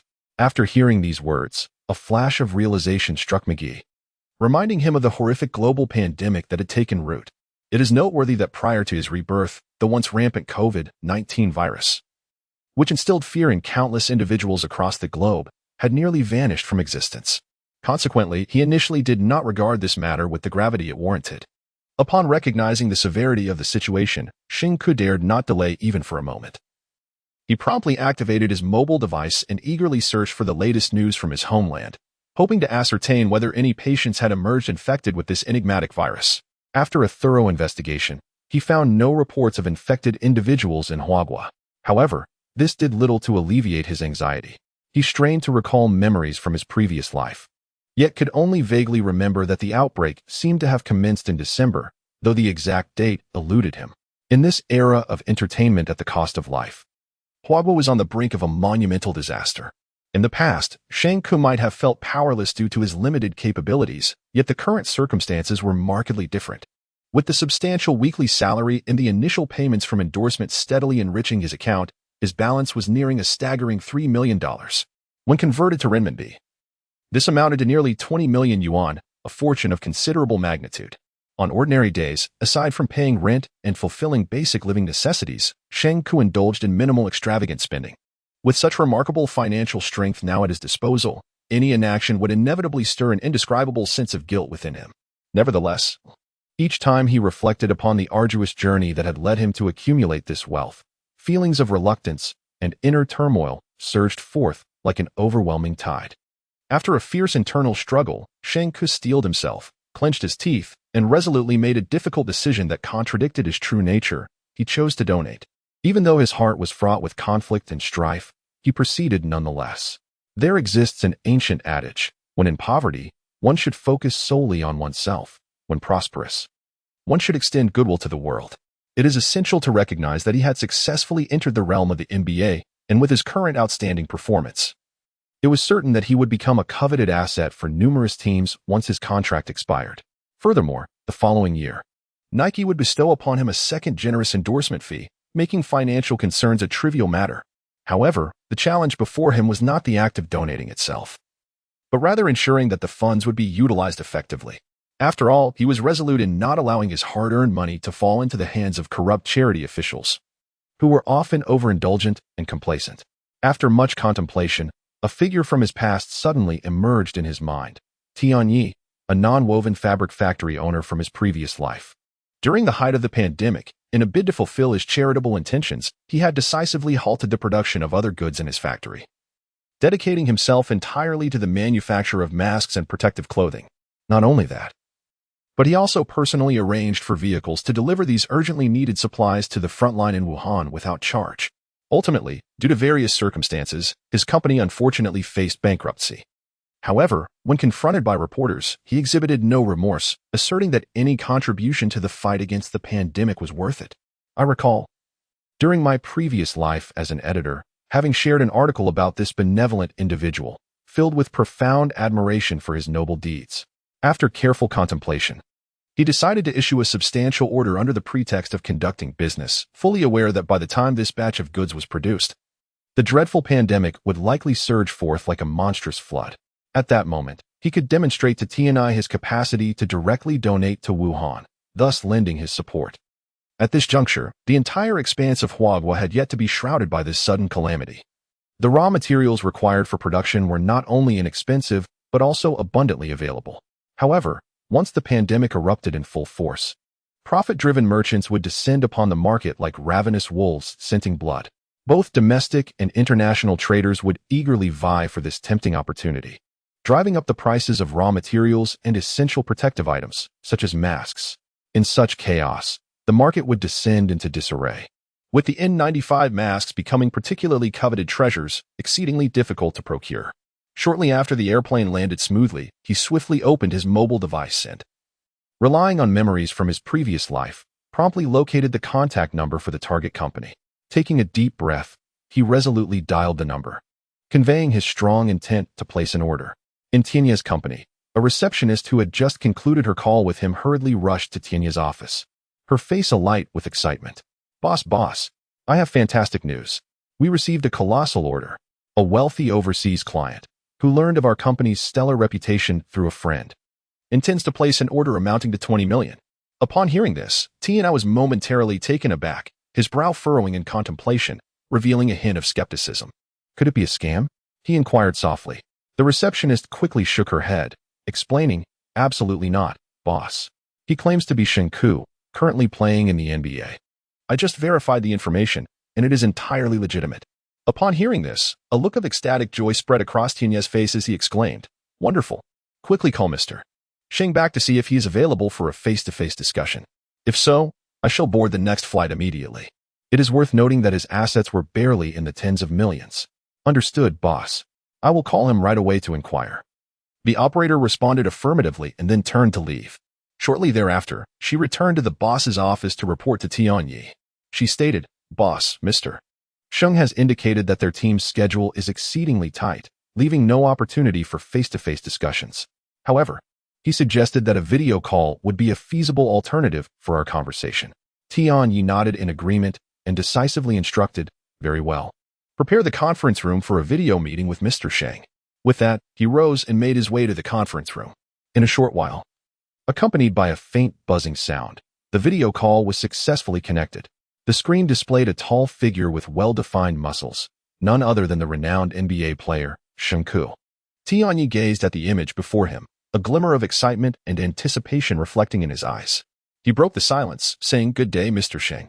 I am Tianya, the head of Snail Company. It is a great honor to communicate with you.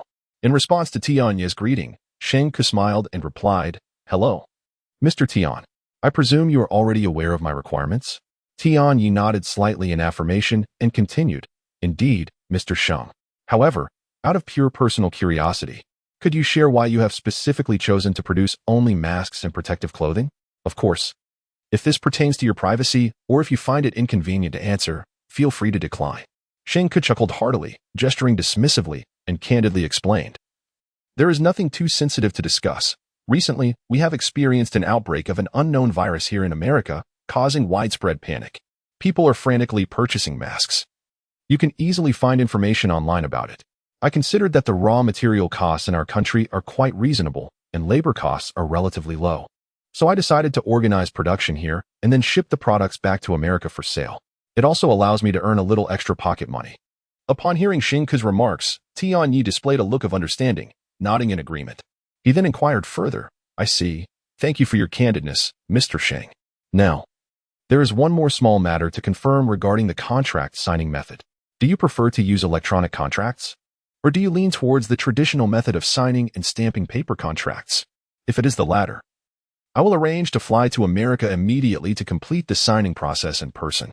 No need to make a special trip. We are both quite busy. We can simply use the convenience of electronic contracts. Once you have prepared the contract on your end and sent it to me, I will sign it and promptly transfer the funds to your company's account. Understood, Mr. Sheng. May our collaboration be smooth and pleasant. Wishing us both a successful partnership. Upon successfully signing the electronic contract and completing the transfer operations, he exhaled a long sigh of relief, as if a great weight had been lifted from his shoulders. However, when his gaze fell upon the dwindling balance of his account, an indescribable sense of emptiness surged within him. Chapter 81. Rookie Rankings. As time progressed, the new season advanced steadily, and various rankings within the major leagues became the focal point of public attention. Undoubtedly, the most captivating of these was the win-loss record chart, reflecting the team's performances. Yet, alongside this, individual player statistics also garnered significant interest, particularly the newly established rookie rankings tailored for newcomers to the league. Some may find this somewhat tedious, yet the reality is that ESPN indeed ranks these rookies in real time based on their actual performances on the court. And this ranking is limited to the top 10. Just yesterday, the most recent rookie rankings were updated. 1. Ja Morant, averaging 17. 7 points, 7 assists, and 5 rebounds, with a shooting percentage of 49. 1 and a three-point percentage of 36. 7. 2. Sheng Ke, averaging 16. 8 points, 8 rebounds, and 8 blocks, with a shooting percentage of 78. 3 and a three-point percentage of 82. 5. 3. Zion Williamson, averaging 22. 5 points, with a shooting percentage of 58. 3 and a three-point percentage of 42. 9. 4. RJ Barrett, averaging 14. 3 points, with an effective field goal percentage of 47. 9. 5. Darius Garland, averaging 12. 3 points, 9 rebounds, and 9 assists, with a shooting percentage of 40. 1 and a three-point percentage of 35. 5. 6. Rui Hachimura, 7. Jalen Washington, 8. Kobe White, 9. Cam Reddish, 10. Eric Paschall. Today's matchup features the second-ranked Sheng Ke against the sixth-ranked Rui Hachimura. Ja Morant, as the undeniable leader of the Memphis Grizzlies, firmly holds the top position in the rankings due to his exceptional leadership abilities and outstanding skills. Sheng Ke's recent performance has also been quite impressive, showcasing a steady upward trend, thus securing the second spot. As for Zion Williamson, despite his limited appearances due to injury, his statistics are nothing short of extravagant, ultimately placing him in third. Should Zion manage to maintain his health, the top position would undoubtedly belong to him. As time flies, November draws to a close, and alongside the eye-catching rankings, the topic of the monthly Rookie of the Month award has once again taken center stage. Currently, the league's regulations stipulate that the selection mechanism for the Rookie of the Month mirrors that of the Player of the Month. Each month, 2 coveted spots are designated, one for the Eastern Conference and the other for the Western Conference. Given the current circumstances, RJ Barrett from the East has a substantial likelihood of being honored as the best Rookie of the Month. However, the true intrigue lies within the Western Conference. Initially, Ja Morant possessed an unrestricted capacity to score, boasting statistics that overwhelmingly surpassed his competitors. Yet, as the Los Angeles Lakers have achieved an astonishing 17-game winning streak, the entire scenario has become shrouded in uncertainty. Ultimately, this is due to the Memphis Grizzlies' less-than-stellar performance in the opening month. The forthcoming week will witness fierce competition for the title of best player for the season's first month. In just one day, a showdown will occur as the Lakers travel to challenge the Washington Wizards on their home turf. At this moment, the Wizards find themselves in disarray. Some players have opted to depart in search of better opportunities, while numerous others are sidelined by injuries. Even the management appears to have resolved to abandon this season, adopting a strategy of resignation. As a result, the players' approach to the upcoming game resembles a mere formality, akin to clocking in for work. Despite facing a high-profile adversary like the Los Angeles Lakers, they exhibit a lackadaisical demeanor, seemingly indifferent to the occasion. After all, in their view, when it comes to L.A., whoever wishes to beat them can do so. As the game commenced, the Lakers retained their established starting lineup from their winning streak. Meanwhile, the Wizards fielded a lineup led by the diminutive yet formidable point guard, Isaiah Thomas, alongside the scoring prowess of Bradley Beal, who firmly holds the title of team leader. The small forward position featured Brown, while the power forward role was occupied by the Japanese player Rui Hachimura, with Bryant, not to be confused with Kobe Bryant, manning the center. The whistle sounded, signaling the official start of the match. From the outset, the Wizards concentrated their defensive efforts on the Lakers' 2 pivotal figures, LeBron James and Anthony Davis. It is understandable, as these superstars have consistently been the focal point of media attention. Observing this defensive strategy, James adeptly leveraged his formidable offensive presence, continuously crafting exceptional passing opportunities for his teammates. Meanwhile, Davis seized these chances, sinking a series of three-pointers, with Green also landing a three-point shot, rendering the Lakers' offense unstoppable. The task of defending Davis fell to Hachimura, who exhibited noticeable deficiencies in defensive technique. Despite his imposing stature and strength, he often appeared distracted. Each time James prepared to drive towards the basket, Hachimura couldn't help but glance sideways, his expression betraying a desperate eagerness to bring James down to the floor. This is quite understandable, as it is natural for a fledgling player to feel a sense of anxiety and the urge to perform in the face of such an intense competitive atmosphere and formidable opponents. Chapter 82. Torn Asunder. The Lakers successfully turned the tide, launching a fierce 9-0 offensive surge that swiftly altered the course of the game. However, the initial misfortunes did not dishearten Beal. Rather, he resolutely shifted into a mode of complete control over the game. With the basketball in hand, he vocally called for his teammate to provide a screen, switching matchups to Smith, and then unhesitatingly initiated a personal offensive. In the subsequent offensive possessions, Beal attempted 3 consecutive solo plays, managing to draw a foul from Smith only once, resulting in 2 points from free throws. The other 2 attempts, pressured by Smith, regrettably went awry. The Lakers did not relent, pressing on to expand their lead to 13-2, firmly seizing the momentum on the court. Amidst this dire situation, a fierce confrontation nearly erupted between Thomas and Beal. Despite the tumultuous journey of Thomas's career, his unquenchable desire to win remained steadfast. Witnessing Beal's solitary struggles leading to repeated failures, Thomas felt an urgency akin to desperation. At this juncture, Wizards coach Scott, left with no choice, called for a timeout. During this brief respite, Lakers coach Vogel astutely observed the conflict brewing between the 2 starting guards of the opposing team, and a clever plan took shape in his mind. He emphatically stressed 2 crucial points to his players.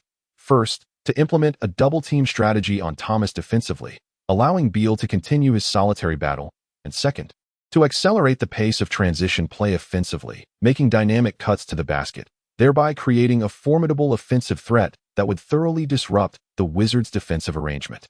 Having savored the finest delicacies, how could one willingly return to meager fare, given the Wizards' evident frailty? It would be preferable to allow the 2 core players of the Lakers to revel in the opportunity to elevate their statistics. When the game resumed, Coach Scott made a personnel change, substituting the visibly agitated Thomas with Kalanag Smith. Unexpectedly, the Lakers' strategy to trap Thomas was thwarted by his substitution. Nevertheless, Vogel signaled for his players to continue the double-team strategy against Smith, allowing Beal to operate in isolation. At this moment, Beal stood at the arc, firmly clutching the basketball. Yet, even so, the Wizards struggled to find ideal offensive opportunities. After all, the Lakers coach was renowned for his defensive prowess, and the meticulously crafted defensive strategy aimed at the currently struggling Beal was astutely targeted. This strategy resembled a precise sword, firmly gripping the vulnerable point of the Wizards, placing Beal in a dilemma. Either persist in scoring through his shooting touch or pivot his approach and seek alternative avenues. After considerable contemplation, Beal ultimately resolved to embrace the latter option. He swiftly executed a tactical gesture, passing the ball to his companion Smith before repositioning himself in the low post. His back pressed against Green, extending his arms to signal for the ball from his teammate. Smith promptly delivered the ball into the paint to Beal, who then darted towards the basket with an ethereal swiftness. This tactical approach, initiated by Beal's low ball handling, was already proven effective during the era of the Wizards' dynamic duo. In a moment of urgency, Smith successfully executed an incisive cut. At that critical juncture, Beal showcased his exquisite passing skills. Without even glancing in Smith's direction, he relied solely on his acute intuition to deliver a flawlessly precise bounce pass that traversed multiple layers of defense and landed perfectly in Smith's hands. Upon receiving the ball, Smith did not hesitate. He leapt into the air, and as the formidable Sheng attempted to block him, he performed a deft pull-up maneuver, sending the ball into the basket with an exceptionally cunning angle. This remarkable moment of scoring ignited the passion of the entire audience, with cheers and applause resonating throughout the arena. Meanwhile, Sheng turned back in disbelief, his gaze fixated on Smith. Damn. This is surely one of the top 5 plays of the day. I've inadvertently become a mere backdrop, he mused internally, reflecting on how a player like Karami could deliver such an astonishing performance. It seems one must never underestimate any athlete who manages to step onto the NBA stage. Although labeled a Karami in the NBA, he is still among the top 500 players in the world. Indeed, Beal is truly capable of anchoring the Wizards. No wonder they traded Wall to retain him. His exceptional playmaking ability is simply astounding. Whether positioned high or low, he exhibits extraordinary organizational talent and basketball intelligence. Just moments ago, his exquisite synergy with teammates reignited the fervor of the Wizards fans. However, the score at that moment stood at 13-4, with nearly a 10-point gap between the teams. Next, it was James's turn to seize control of the ball and initiate an attack. Sheng prepared to cut in for an opportunity, but Beal, quick as a flash, rushed forward to assist in the defense, effectively sandwiching James. James attempted to provoke a foul. Yet the referee's whistle remained silent, and the ball was snatched away by Beal in a lightning-quick maneuver. After being stripped of the ball, James immediately raised his hands in protest to the referee, expressing his dissatisfaction. Nevertheless, the Wizards cared little for his grievances and swiftly launched a sharp counterattack. At that moment, Sheng was too far from the basket to return in time for defense, while James, instead of sprinting back, was still arguing with the referee. Seizing the opportunity, Smith raced in like a whirlwind, effortlessly completing a spectacular fast-break dunk, adding 2 points to the scoreboard. The score now read 13-6. One must commend Scott for the effectiveness of his timeout. The results were immediate. In contrast, Vogel's strategies appeared yet to bear fruit. Just as the situation teetered on a knife's edge, it was Sheng who emerged to turn the tide once more. He swiftly cut towards the basket, and in perfect synchronicity, James delivered the ball right into Sheng's hands. In the blink of an eye, Sheng, with the small defender clinging to him, forcefully slammed the basketball into the hoop. Not only did he secure 2 points, but he also earned a valuable opportunity for an additional free throw. In that instant, the entire arena seemed to freeze. Sheng's jersey had torn amidst the fierce contest, yet he paid it no mind, instead showcasing his robust biceps upon landing, resembling James in his display. The small defender could not help but marvel silently, thinking, "This guy's strength is utterly terrifying." My desperate grip on his jersey proved futile. Upon witnessing the scene, the referee decisively blew the whistle for a temporary pause and signaled for Sheng Ke to head to the locker room to change his jersey. Simultaneously, the breathtaking replay of the stunning goal seemed to mute the entire audience, transforming the previously raucous arena into a hushed silence. Everyone was ensnared in this unparalleled moment of brilliance, unable to extricate themselves. Shortly thereafter, Sheng Ke completed the change and returned to the court. He then confidently sank the free throw, expanding the score difference to a staggering double-digit lead. At this juncture, the Lakers were ahead 16-6, a solid 10 points above their opponents. Chapter 83, a disparity in strength. The Wizards commenced their offensive possession, with Beal steadfastly positioned in the low post, leaning against Green, prepared to execute his signature playmaking strategy. Meanwhile, the Lakers had evidently recalled Coach Vogel's earlier admonitions, maintaining vigilant awareness of Beal's passing lanes. Unwilling to afford even a moment of complacency, the Lakers tightened their defensive formation, denying Beal any opportunity to exploit. From his position in the low post, Beal surveyed his surroundings and noted that Smith was the only perimeter player capable of reliably sinking a three-pointer. Regrettably, at that moment, Smith was closely guarded and unable to shake off the tenacious defense of Pope. Confronted with this predicament, coupled with the constraints of the 5-second back-to-the-basket rule, Beal understood the urgency of the situation. Observing that his teammates lacked viable shooting opportunities, he decisively gestured for them to create space. In swift succession, he pivoted and transformed into an attacking mode towards the basket. Green, tasked with defending Beal, shadowed him like a specter, relentlessly pressuring him and leaving no room for Beal to penetrate the paint. With the shot clock winding down, Beal, in a moment of resignation, took a small step towards the free throw line, abruptly halted, leaned back, and executed a challenging mid-range fadeaway jump shot in an attempt to score. At that precise moment, Green exhibited exceptional skills and interference, causing Beal's shot to veer off course, ultimately ricocheting off the rim. Meanwhile, Sheng Ke adeptly positioned himself to box out both Hachimura and Bryant, preventing them from jumping. In the same instance, Davis effortlessly secured the rebound. Shortly thereafter, James regained control of the ball and once again confronted Brown. This time, he deliberately cast a glance at Beal, as if to remain vigilant against this fellow's threat of stealing the ball. James slowly raised his hand, executing an incredibly lifelike feint of a sudden jump shot. In that fleeting moment, Brown, as if under a spell, leaped into the air without hesitation.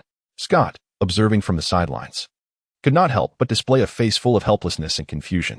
After all, James was not endowed with the immaculate shooting prowess of someone like Curry. Why was Brown reacting with such panic and over-exaggeration? A mere interference on James's shot would suffice. Why leap like a madman? At the very instant Brown soared into the air, James had already bent low, dribbling the ball, and swiftly charged into the paint from the side of the free throw line. Suddenly, a thunderous crash resounded. Denying Bryant even a moment's assistance on defense, James broke through to the basket like a tempest, and with a powerful, gravity-defying one-handed dunk, he forcefully slammed the ball through the hoop.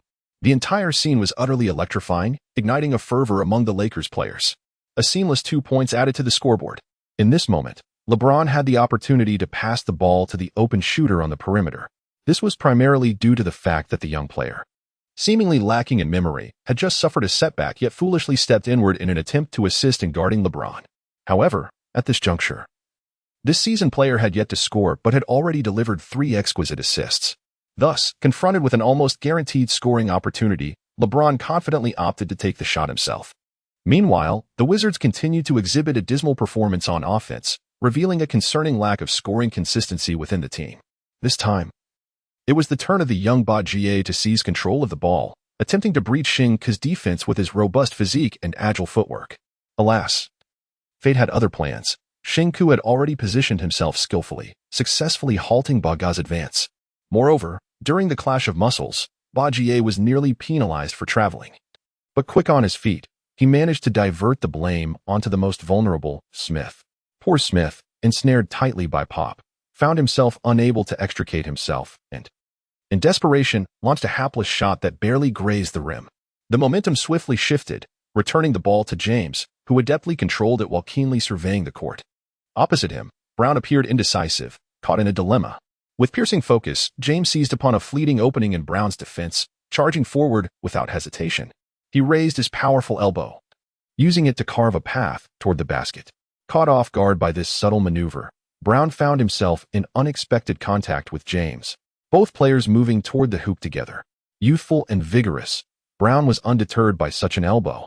However, as they arrived beneath the basket, James executed a masterful spin, while Brown, hindered by his own momentum, could not keep pace. In an instant, Brown was sent sprawling out of bounds like a toppled top. James, of course, would not squander such a splendid scoring opportunity. After completing his turn, he firmly used his non-shooting arm to brace against the approaching Bryant, and then executed a deft layup. The basketball arched gracefully through the air, spinning slightly before kissing the backboard and dropping into the net. Swish! The crisp sound of the ball finding its mark echoed, as James scored once more, extending the Lakers' lead to a substantial 14 points. Scott, with a look of resignation, called for a timeout, contemplating the necessary adjustments to reverse this predicament. After a brief respite, the game resumed. Scott decisively laid out a strategy, assigning the relatively strong and agile Ba-Jie to guard James, while the towering Brown, at 2 meters and 1 centimeter, was tasked with matching up against Sheng Ke. Chapter 84. Domination faced with Brown's defense. Sheng Ke felt a surge of confidence. How could such height hinder him? He instantly recognized this as a prime opportunity to showcase his penetrating skills. Without hesitation, he launched himself toward the basket like a bolt of lightning. Sheng Ke's speed and explosiveness threw the Wizards' defense into disarray, forcing them to scramble in an attempt to thwart his advance. Simultaneously, Bryant, originally responsible for guarding Davis, was drawn into the effort to contain Sheng Ke's onslaught. Thus, Davis gained ample freedom, allowing him to fully showcase his exquisite mid-range shooting prowess. Whenever Bryant became slightly distracted, Davis seized the opportunity, delivering precise mid-range shots that struck heavily against the opposing team. As the score gap widened, nearing 20 points, the Lakers collectively succumbed to a bout of complacency. First, James committed a fundamental error, followed by mistakes from Green and Pope. The Wizards capitalized on this, launching a counterattack and steadily closing the score gap. Nevertheless, the Lakers maintained a substantial lead, finishing the first quarter ahead of their opponents by 14 points, with a score of 37-23. During the intense game, the brief intermission between quarters proved invaluable. At this moment, Lakers coach Vogel, with a serious demeanor, imparted crucial instructions to the incoming rotation players. There must be no hint of relaxation. They were to remain in a state of heightened focus at all times. The veteran Rondo, who was substituted in, instantly grasped Vogel's intentions. Clearly, the coach aimed to secure victory by intensifying their offensive efforts. As expected, Rondo entered the game and unleashed a torrent of scoring, sinking 3 consecutive three-pointers, thereby extending the score gap to over 20 points. However, when he prepared to attempt a fourth three-pointer, the Wizards defenders, belatedly aware, closely guarded him, preventing the shot from finding the basket. This, however, did not diminish Rondo's remarkable performance. In the ensuing plays, he expertly utilized his passing skills, creating exceptional scoring opportunities for Howard and McGee in the paint. The two powerful players did not disappoint, frequently executing spectacular dunks. As victory seemed imminent, the game appeared to tilt overwhelmingly in favor of the Lakers, prompting the referees to take center stage, awarding the Wizards several controversial free throws in an attempt to maintain equilibrium on the court and preserve the suspense of the match.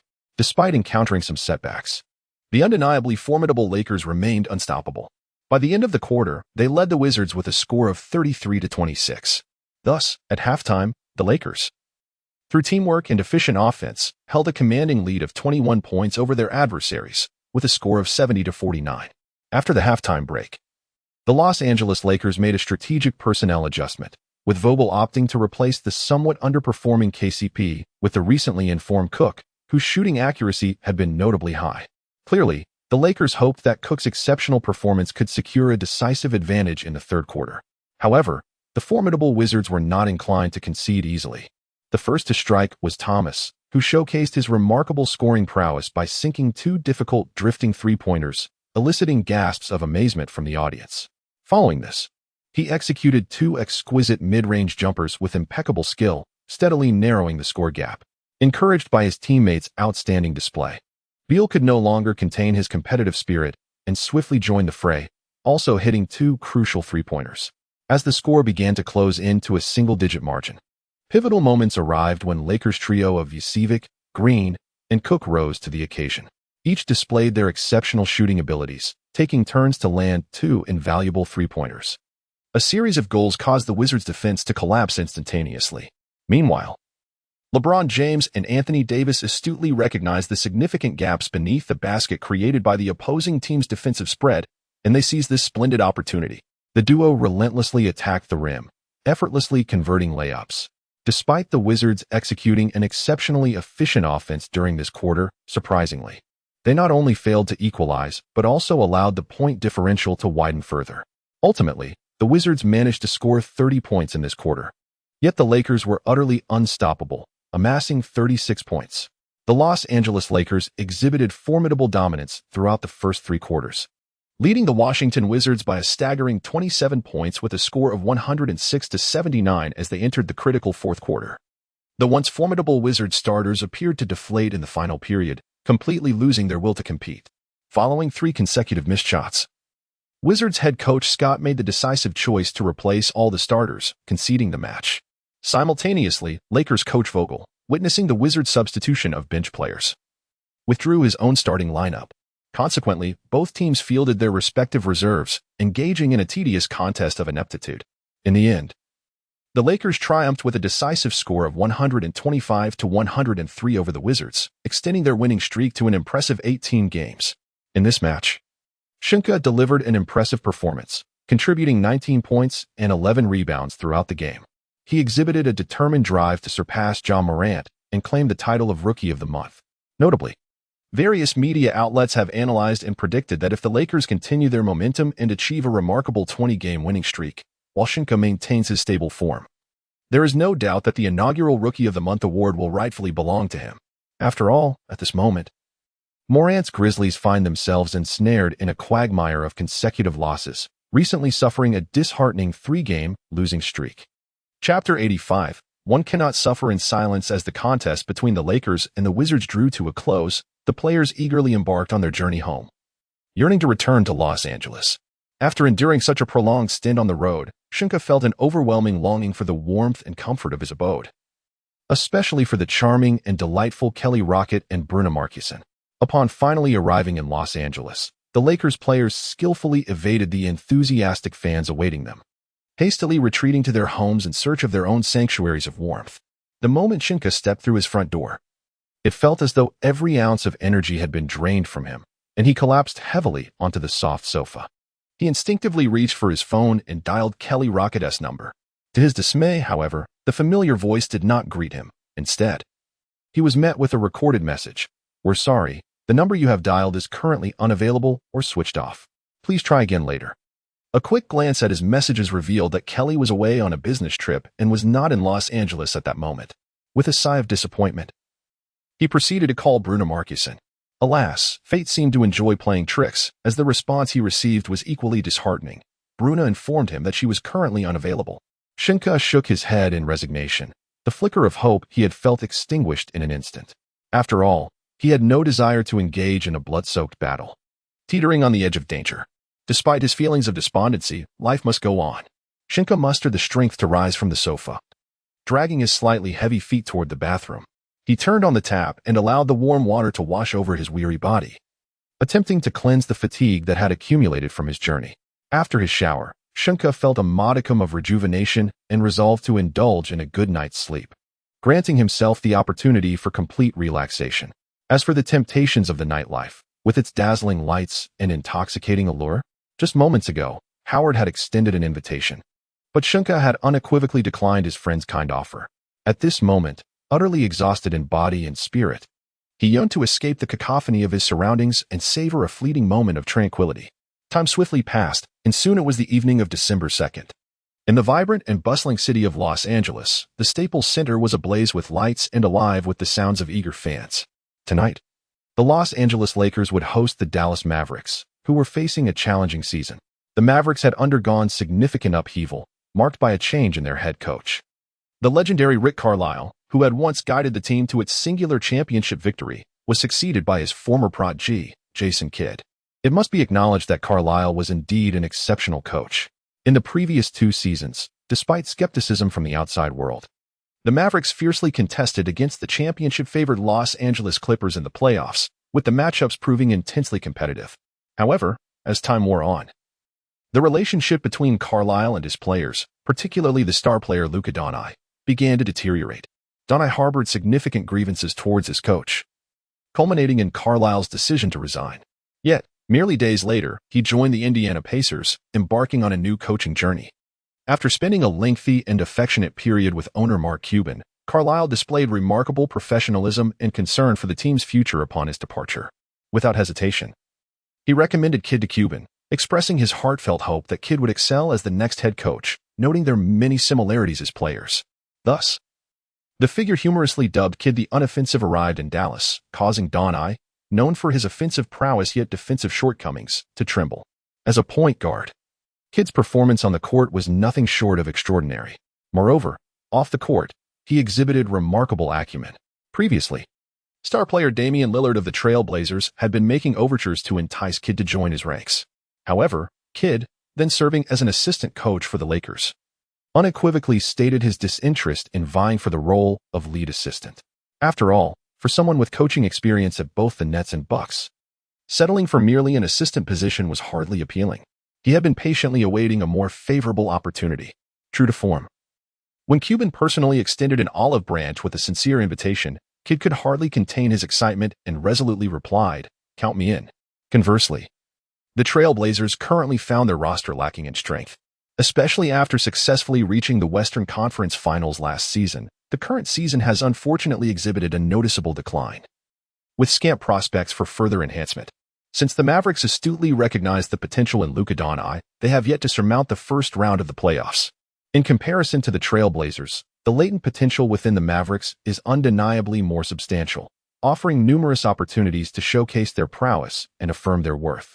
Furthermore, it is noteworthy that when the Mavericks clinched the championship, Sheng Ke was a pivotal member of that team, thereby allowing him to effortlessly establish an unassailable authority within the squad, even in the presence of the exceptionally gifted Doncic. As the architect of the franchise's inaugural championship trophy, Kidd swiftly implemented a series of effective measures to bolster his stature, launching a sweeping transformation with resolute determination. Perhaps due to his remarkable wisdom and acumen, or the complexity of his tactical planning, the players under his command found themselves bewildered and only partially grasping his advocated philosophy of ball sharing. This scenario translates onto the court, manifesting as a state of chaos and disorder for the entire team, both offensively and defensively. Consequently, the Mavericks find themselves teetering on the brink of playoff contention. Perhaps it is prudent to afford Kidd more time and patience, for any transformative endeavor necessitates a gradual process. However, given the current roster of the Mavericks. Relying solely on their existing lineup to effectuate adjustments may prove to be an arduous task. Despite Kidd's meticulous crafting of a tailored strategy for Porzingis and the successful unearthing of the promising talent in Brunson, the ultimate results have been less than satisfactory. As if the situation has reverted to its starting point. Once, Porzingis shone like a brilliant star, with extraordinary physical gifts and superb skills that positioned him on the cusp of superstardom. Yet, due to injuries, he is no longer the formidable force he once was. Moreover, he is bound by a contract worth an astonishing $158 million over 5 years, which undeniably constrains the Mavericks management in terms of operational flexibility. It is undeniable that Porzingis still possesses a measure of competitive prowess. However, as the team's secondary option in today's league, the significance of centers is waning, and he has gradually lost his former glory and importance. Coupled with his fragile physique, akin to that of a delicate piece of glass, he is ill-equipped to endure the rigors of physical confrontation, leaving him emotionally drained. Chapter 86. Kidd's concerns offensively. Porzingis now only dares to attempt a few long-range shots. Defensively, he has become a glaring weakness, easily overwhelmed by robust and aggressive opponents. In light of such predicaments, one might consider that trading could alter the course of events.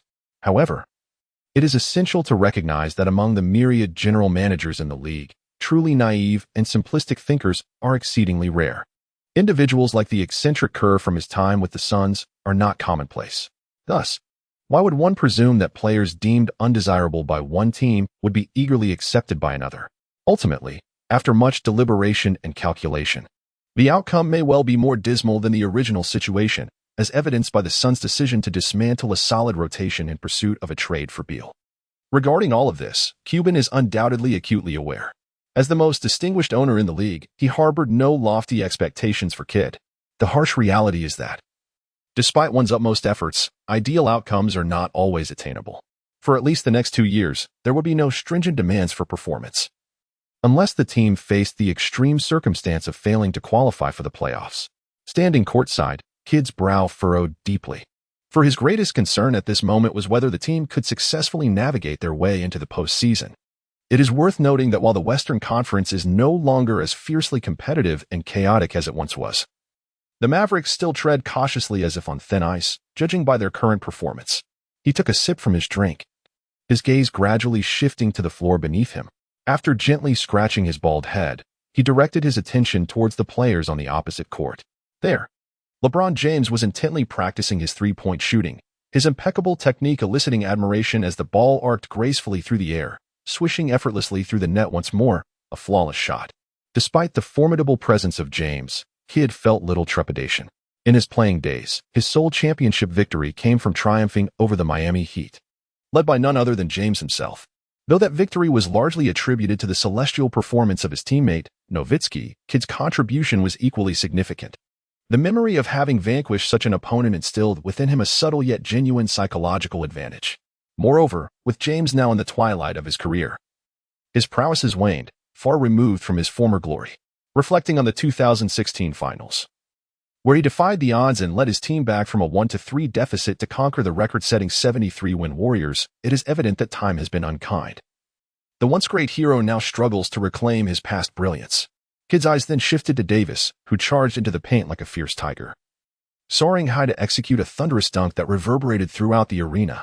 The remarkable performance elicited enthusiastic cheers from the audience, yet Kidd displayed little overt concern.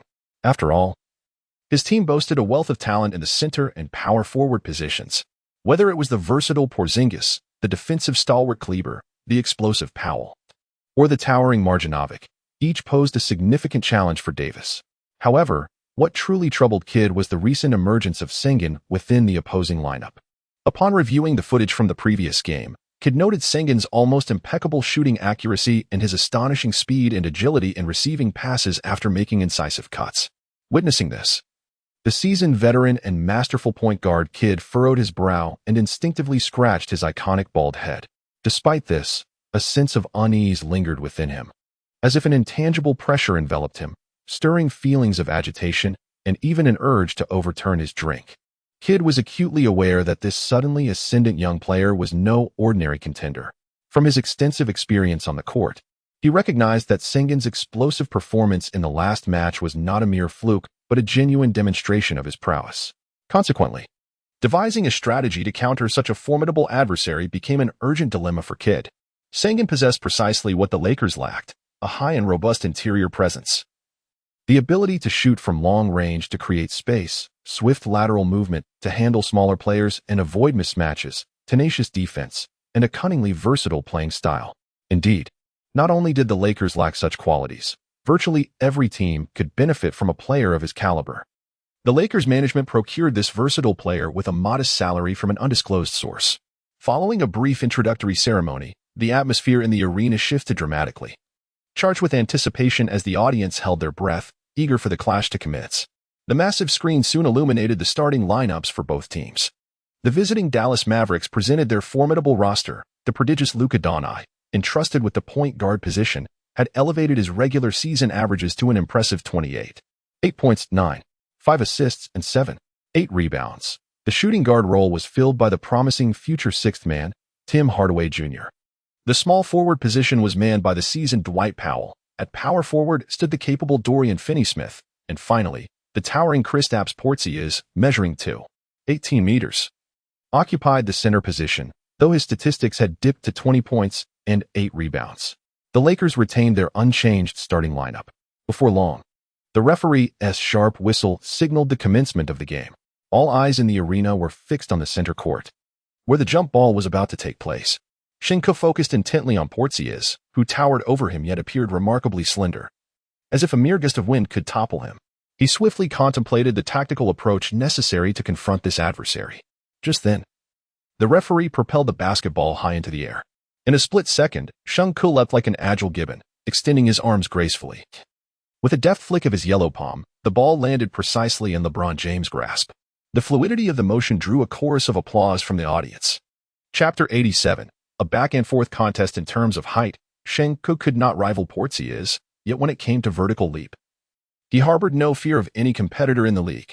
LeBron James charged forward like a wild stallion, the ball in hand, executing a screen-and roll with Kentavious Caldwell-Pope, successfully creating a mismatch. Faced with Doncic, he took a deliberate dribble step forward, momentarily fixating on the basketball, and then suddenly unleashed a swift and unexpected shot. Doncic, caught off guard, failed to even attempt a defensive reach, clearly entrapped by James' exaggerated feint. With a resounding swish, the opening three-pointer found its mark. Though the feint was almost comical, its precision was undeniable, and from this play, it was evident that LeBron's long-range shooting touch was remarkably on point today. Soon, it was the Mavericks' turn to launch an offensive. Doncic, with masterful control of the basketball, swiftly traversed the half-court. At that moment, Hardaway made a timely appearance, providing a lateral screen. Doncic deftly twisted his robust frame, seamlessly executing a pullback move after a breakthrough, followed by a step-back three-pointer that flowed with grace. As the basketball swished through the net, both teams engaged in a fierce exchange, with their star players matching each other shot for shot, reminiscent of a duel between masters. The cheers of the fans crescendoed, creating an increasingly electric atmosphere. As a rising star in the league, Doncic had every reason to respond with fervor. Upon returning to the defensive zone, his gaze remained fixed on James, as if conveying an invisible pressure and challenge. Over the past 2 years in the league, his performance and statistics had even eclipsed those of LeBron James. Despite repeatedly reminding himself to remain calm and not to be overly concerned with such accolades, he found it difficult to quell the turmoil within. After all, James was a legendary figure who had stood atop the league for 18 seasons. His accomplishments and prowess far beyond what Doncic could currently claim. Yet, once on the court, he could not help but exude a sense of provocation. In contrast, James appeared remarkably composed, his demeanor unruffled. He continued to execute a pick-and-roll with his teammate, Pope. Just a few steps from the free-throw line, he thundered toward the basket, executing a powerful layup that seemed capable of tearing the very fabric of the arena apart. At that moment, Porzingis, known as the Unicorn, was preoccupied with Sheng Ke, unable to return to the paint to assist in defense. Consequently, the Mavericks' interior defense became alarmingly vulnerable, practically non-existent. The core players from both teams seemed to share an unspoken connection, igniting a whirlwind of fast breaks reminiscent of the once popular run-and-gun style, paying homage to its legacy. One player attacked the rim to educate the opposing interior, while another utilized rhythm to train Green and Pope in succession. As the saying goes, the most formidable defense is a powerful offense. And who truly cared about defense anyway? In the preceding plays, Sengun had been in a constant state of motion, yet had not recorded any effective statistics. However, he remained undeterred. Knowing that the veteran's stamina could not sustain such intensity throughout the game, Vogel, feeling quite dissatisfied, contemplated tactical adjustments but decided against them, as James was in a hot streak and riding the momentum. Meanwhile, Kidd, equally displeased, promptly called for a timeout and advised Donich, "One must learn to share the ball. It is imperative not to allow teammates to lose their enthusiasm for the game." After the pause, the Mavericks swiftly altered their strategy, embracing a style of team basketball. The focal points on the court shifted continuously, leaving spectators in awe. However, this promising momentum was short-lived as they struggled with their shooting accuracy, particularly Porzingis, who found it challenging to maintain his standard techniques against the relentless defense of Sengun. In contrast, the Lakers witnessed a transformation in LeBron, whose initial fervor had cooled, allowing reason to reclaim its dominance. He began to leverage his formidable offensive prowess, frequently creating scoring opportunities for his teammates. Clearly, Porzingis had conducted prior research on Sengun's technical attributes, closely marking him during perimeter defense. Yet, Sengun exhibited remarkable adaptability, skillfully utilizing his speed advantage to exploit timing discrepancies and penetrate the paint with ease. Subsequently, he received 2 exquisite assists from LeBron, culminating in spectacular alley-oop dunks that filled Sengun with exhilaration. As the score gap began to widen, Kidd made a decisive move, opting for a substitution by introducing 2 formidable reserves, Wright and Jackson. Upon their entrance onto the court, the 2 individuals made an immediate impact, each sinking 2 impeccably accurate three-pointers during the latter half of the quarter, effectively aiding the Mavericks and closely trailing the score. As the final whistle of the first quarter echoed, the Lakers maintained a slender lead over the Mavericks, with a score of 30-25, a mere 5-point advantage. At the commencement of the second quarter, the Lakers opted to substitute all of their starting players, bringing forth a cadre of rotation players. In contrast, Donich's fervent competitive spirit remained unquenched, yearning for greater fulfillment. In the first quarter, Donich was evidently dissatisfied with his performance and thus unhesitatingly chose to return to the fray in the second quarter. The defensively adept Rondo seemed at a loss against Donich, a formidable, heavy-set shooting guard.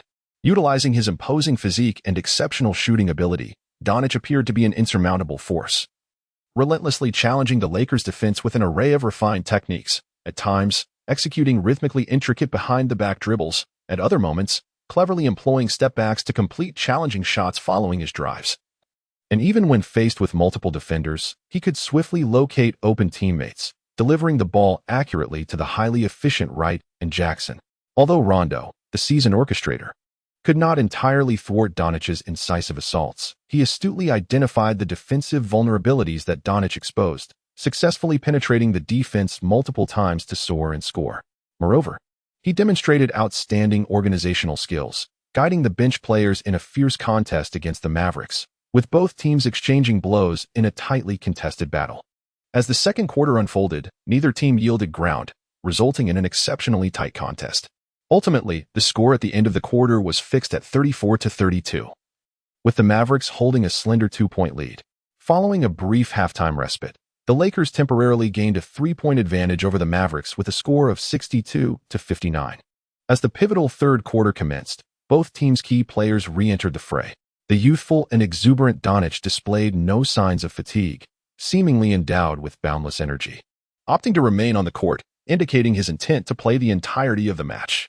Shortly after the third quarter began, Porzingis, having struggled to succeed in a series of forced one-on-one attempts, adjusted his strategy to avoid direct confrontations. He adeptly utilized pick-and-roll tactics and off-ball screens to create open shooting opportunities. This strategy proved effective, enabling him to successfully land 3 three-point shots. However, Donich appeared to possess an inexhaustible supply of stamina, tirelessly employing a distinctive rhythm to teach the Lakers' forward and guard lines a valuable lesson. Even with James, a 5-time all-defensive team member, personally assigned to defend him, he found it exceedingly difficult to gain any advantage, merely watching as Donich deftly maneuvered past him with varying speeds. For the Lakers, the failures on the defensive end might have been somewhat tolerable, but what was truly unexpected was their sudden offensive stagnation, akin to a sudden power outage. Initially, James committed 2 egregiously simple turnovers, granting the Mavericks opportunities for fast break points. At that moment, James could not help but feel a twinge of frustration. Silently lamenting the harsh reality, youth indeed poses a formidable challenge. Reflecting on the adversaries he has triumphed over throughout his journey, he instinctively felt the urge to relinquish his defense when confronted with the current predicament of offensive setbacks. Subsequently, the esteemed Anthony Davis suddenly lost his shooting accuracy, failing to make 3 consecutive mid-range attempts. When he attempted to forcefully penetrate the paint, he was ruthlessly denied by the rim. In the blink of an eye, the Lakers found themselves on the receiving end of a fierce 17-2 offensive surge from the Mavericks, resulting not only in a successful lead change but also in a widening gap of a full 12 points. Vogel, furrowing his brow, keenly observed the subdued state of his 2 star players. Acting decisively, he promptly called for a timeout and set about re-strategizing the team's approach. During this brief interlude, Vogel turned his attention to Sengun, speaking with a grave tone. Sengun, both LeBron and AD are in dire need of support on the offensive end. The team is counting on you to step up. Hearing his coach's words, Sengun felt a flicker of doubt within, yet nodded in agreement. It is worth noting that anyone who has endured a half of relentless running would hardly be in high spirits. As the timeout concluded, the game resumed. Upon their return to the court, the Lakers exhibited a marked transformation in their offensive strategy. Sengun actively engaged in cutting movements, persistently seeking optimal scoring opportunities. Simultaneously, LeBron moderated his previous erratic style, adopting a more composed demeanor. When he sensed Sengun successfully creating space, he would unhesitatingly deliver precise passes, embodying his role as the team's facilitator. As the game progressed into the latter part of the third quarter, the Lakers' offense began to flourish. Despite their continued inability to effectively contain the Mavericks' sharp shooting, Luka Doncic, standing 2 meters beyond the three-point line, defied all logic with a sudden shot that seemed almost enchanted, gracefully finding its way into the basket. Faced with such extraordinary prowess, what recourse did Sengun have? Through teamwork, the Lakers managed to narrow the gap to 85-94, entering the tense and exhilarating final quarter with a margin of less than 10 points. As the game progressed into its last segment, Luka Doncic and Kristaps Porzingis, who is often dubbed as fragile, began to reveal their vulnerabilities after having played the entire match without a moment's respite. Most notably, Doncic attempted another 3-point shot from an extraordinary distance. But fortune did not smile upon him this time, as the ball veered off target by a mere fraction. Meanwhile, due to a drastic decline in stamina, Porzingis' enthusiasm on the court diminished significantly. He appeared sluggish even in executing basic movements. Upon noticing Porzingis' condition, his opponent seized the opportunity to engage in relentless physical confrontation, aiming to further deplete the little energy Porzingis had left. At this moment, Porzingis was utterly exhausted, lacking the will to move in search of a better position on offense, let alone contemplate defense. Just as Porzingis let his guard down, his adversary astutely capitalized on the moment. Taking charge of the game in the opening phase of the fourth quarter, he deftly maneuvered along the baseline to the corner beyond the 3-point line, receiving a pass from LeBron James, and resolutely launched 3 exquisite 3-pointers, instantly leveling the score. The series of spectacular performances left Kidd, who was anxiously spectating from the sidelines, in a state of agitation, prompting him to call a timeout while casting a meaningful glance at Sheng Ke. Although they found themselves on equal footing once again, the momentum exhibited by those striving to overcome their disadvantage consistently surpassed that of the leading team, which was now at risk of being overtaken. Following the timeout, the Lakers resumed with an increasingly formidable presence, skillfully exploiting the waning stamina of Doncic and Porzingis. LeBron James and Anthony Davis took turns launching relentless back-to-the-basket assaults. Whenever they successfully received the ball in the low post, it felt as though every shot was destined to find its mark with ease. On the other hand, Sheng Ke, upon witnessing the duo's incursions into the paint, would charge into the key like a famished tiger, frantically battling for offensive rebounds. Throughout the arena, the only player capable of effectively challenging his position was Porzingis. Regrettably, he was now overwhelmed and lacking the vigor of earlier. Kidd shouted hoarsely from the sidelines, "Rebounds! Rebounds! Why are we still losing rebounds? Everyone, focus on boxing out. We must protect our boards. Do you hear me?" Even when Kidd replaced the fatigued Porzingis with the towering Boban at 7 feet 3 inches, it proved futile. In contrast to Boban, Sheng Ke appeared as if racing a sports car against a bicycle, as Boban could not keep pace with the nimble Sheng Ke, further widening the gap. Teams that rely on shooting often attract attention due to their unique tactical style and efficient scoring methods, yet they also face significant instability risks. This instability was vividly embodied in the Mavericks. As they entered the critical fourth quarter, it was as if they had fallen under a spell. Their previously functioning offensive system collapsed in an instant. At that moment, the hoop loomed before them like a chaste maiden, fiercely resistant to any contact from the players, who were met with the cacophony of clanging iron as shots repeatedly failed to find their way through the net. No matter how the players attempted, the ball simply would not descend into the basket. This unfortunate streak persisted until the end of the quarter, with the Mavericks managing a mere 16 points. In stark contrast, the Lakers thrived. At this pivotal moment that determined the outcome, the Los Angeles Lakers exhibited remarkable resilience and exceptional teamwork. Through their harmonious passing and steady attacking techniques, the Lakers amassed an impressive 32 points in this quarter, successfully turning the tide and maintaining their lead until the final buzzer.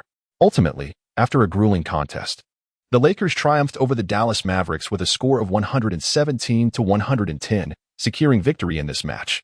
Following this game, the Lakers stand just one step away from setting a record of 20 consecutive wins. Notably, player Sheng Ke delivered a stunning performance, embodying the role of a savior and single-handedly rescuing the team. He scored a remarkable 28 points and secured 15 rebounds, including 5 crucial offensive rebounds, the majority of which were fiercely contested in the critical final quarter. It was his outstanding performance that enabled the Lakers to rise tenaciously from adversity and ultimately overcome the Mavericks. Major media outlets lauded Sheng Ke with high praise, and even some opportunistic reporters from rival teams clandestinely suggested that they might extend an offer to him by next summer, considering he is currently bound by a modest minimum salary contract. Following the loss, Luka Doncic was engulfed in frustration. As he approached the player tunnel to return to the locker room, an errant trash can obstructed his path. With pent-up anger boiling inside him, Doncic, in a fit of rage, kicked the trash can away with considerable force. This incident was fortuitously captured in its entirety by the media waiting nearby. Due to his youth and impetuosity, Doncic received an additional technical foul after the game for this impulsive act, incurring a significant fine as a consequence. Chapter 89.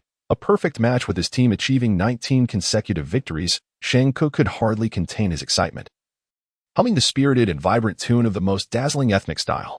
After the victory, as he journeyed home, his spirits soared. In that moment, his solitary home felt enveloped in warm sunlight. Even in the absence of a beloved companion, the comforting sensation lingered in his heart.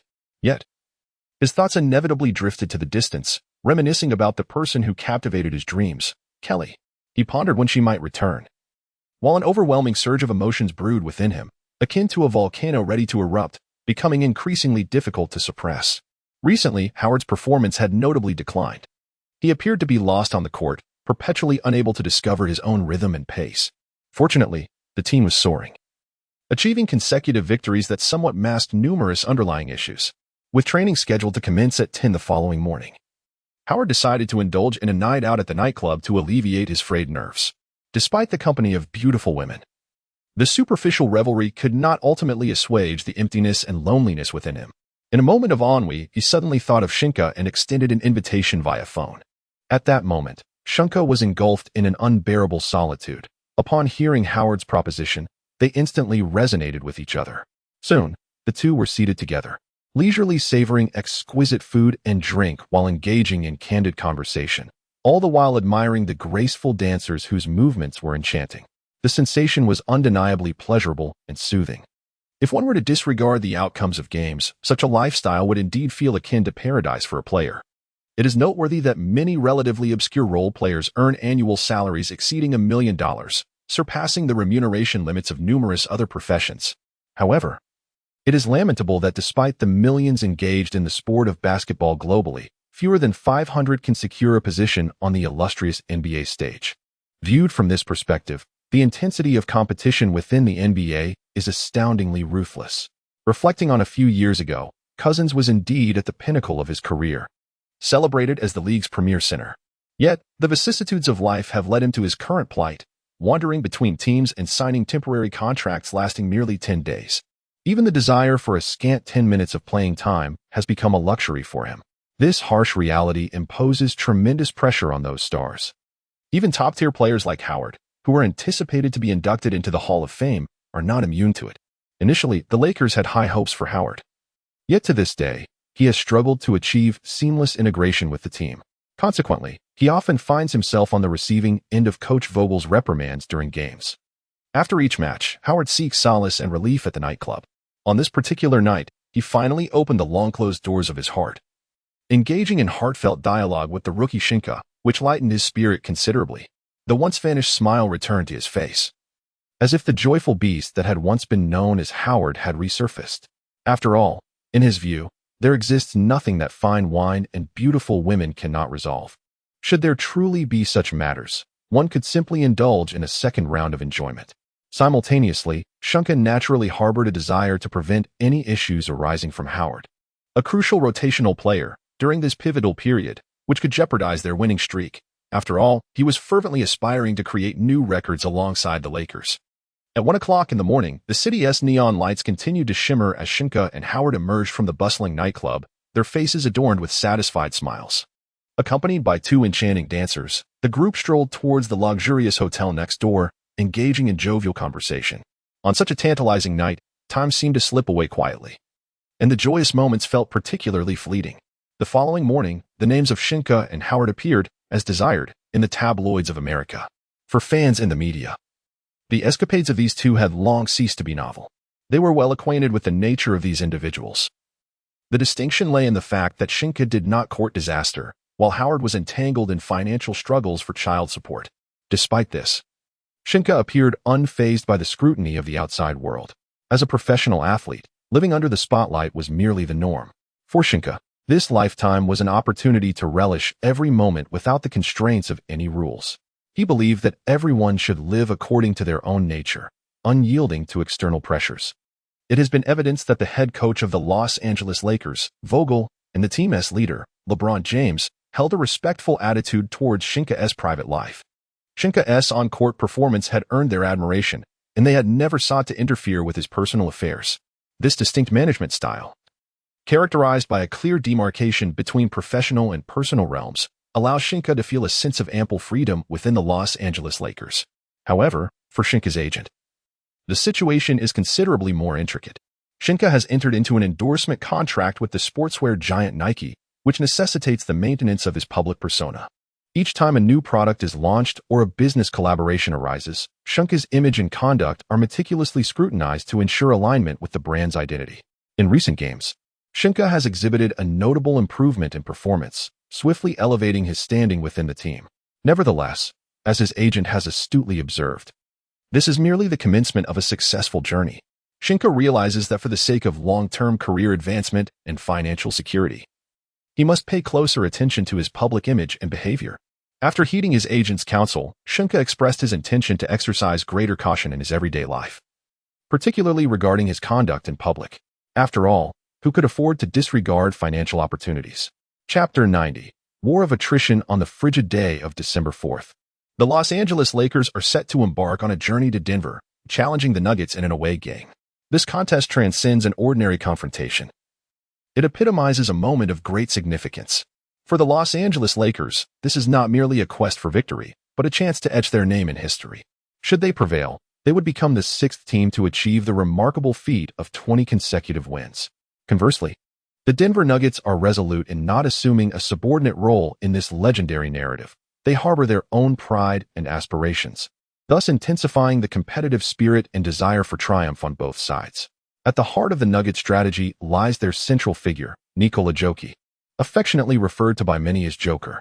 He is renowned in the league for his distinctive style, appearing unassuming yet consistently exhibiting extraordinary intellect and finesse during gameplay. Jokic possesses not only an exceptional court vision but also a comprehensive skill set. Whether executing a three-point shot or orchestrating intricate plays, he maneuvers with remarkable ease. For the Lakers, the pivotal task lies in curbing his influence, which has become the crux of their game plan. To this end, Coach Vogel has devised a clear strategy, insisting on high-intensity physical engagement from the outset, both offensively and defensively, with the aim of depleting his stamina. Containing Jokic would equate to securing half the battle for the Lakers. As the enormous screen gradually illuminates, the starting lineups for both teams are presented one by one. The Lakers' starting 5 remains unchanged, while the Nuggets have made some adjustments. Murray assumes the role of point guard, Barton takes shooting guard, Harris is positioned at small forward. Millsap occupies power forward, and Jokic stands as the center. Notably, although Millsap plays as power forward, his height is a modest 2.03 meters, rendering the Nuggets lineup reminiscent of a 1-to-4 configuration. Prior to the arrival of Gordon and Porter Jr., the Lakers posed a formidable challenge for the Nuggets, historically serving as their nemesis. As the game commenced, the scales of victory appeared to tilt in favor of the Lakers. The Lakers successfully seized control of the ball, eliciting an ear-splitting roar of disapproval from the home crowd, as if to uproot the very venue. The fans endeavored to exert maximum pressure on the Lakers through their fervent support. James found himself matched up against Harris. In truth, whether facing Harris or Millsap, James faced no significant challenge. After all, taller opponents often lack his agility, and those who can match his pace are seldom as robust. In that instant, James, like a bolt of lightning, executed a swift step, effortlessly maneuvering past Harris. Without losing momentum, he surged toward the basket, leaping high to complete a thunderous three-step dunk, securing the first point for the Lakers. At this moment, the atmosphere in the arena reached an electrifying crescendo. Sheng focused intently, exerting immense pressure on Jokic, fearing that even a moment's lapse would allow him to exploit an opportunity to double-team James. However, the Nuggets remained undeterred by this challenge, swiftly recalibrating their strategy to counter the situation. Millsap passed the ball to Jokic, who, upon receiving it, began to advance forward with determination. Initially poised to retreat to a defensive position, Sheng suddenly realized it was Jokic who was dribbling up the court. He surged forward like an arrow, closely shadowing Jokic from the front court and relentlessly applying pressure. In light of Sheng's tenacious defense, Jokic had no choice but to shield the basketball with his body, laboriously inching his way toward the front court. As seconds ticked away, with the shot clock nearing expiration, Jokic finally seized an opportunity, managing to pass the ball to Murray in the final moment. After completing the pass, Jokic lightly massaged his arm muscles, which had endured the fierce contest with Sheng, privately lamenting, "This rookie's muscles are impressively tough. They're causing me considerable discomfort." Due to the strenuous exertion from Sheng, Jokic found himself unable to engage in the team's initial offensive play. Consequently, the other Nuggets players dispersed, creating space for Murray to initiate a one-on-one confrontation with Pop. With remarkable agility, Murray broke through the defense, then executed a sudden stop, decisively launching a long two-pointer. The basketball arced gracefully through the air, finding its mark as it swished through the net. Clearly, Murray was in exceptional form today, displaying remarkable shooting touch. Now it was the Lakers' turn to mount their offensive. Today, James displayed an exceptionally intense desire to score. He patiently awaited the moment when Sheng Ke lured Jokic beyond the paint, then swiftly executed a step-through move with the aid of Davis's screen. Faced with the staunch defense of Millsap, James remained undaunted, forcefully driving to the basket and successfully hitting his target. Millsap even had his hand raised to James's face, yet still could not prevent this seasoned player from sending the basketball through the hoop. However, the referee, indifferent to the foul, chose not to blow the whistle. Observing this, James refrained from his usual gesture of raising his hands in protest, for he understood all too well that, based on the signs throughout this game, the league seemed reluctant to see them continue their winning streak. After scoring, he merely gestured to his teammates, leading them swiftly back to their defensive set. Next, it was the Nuggets' turn to initiate their offense.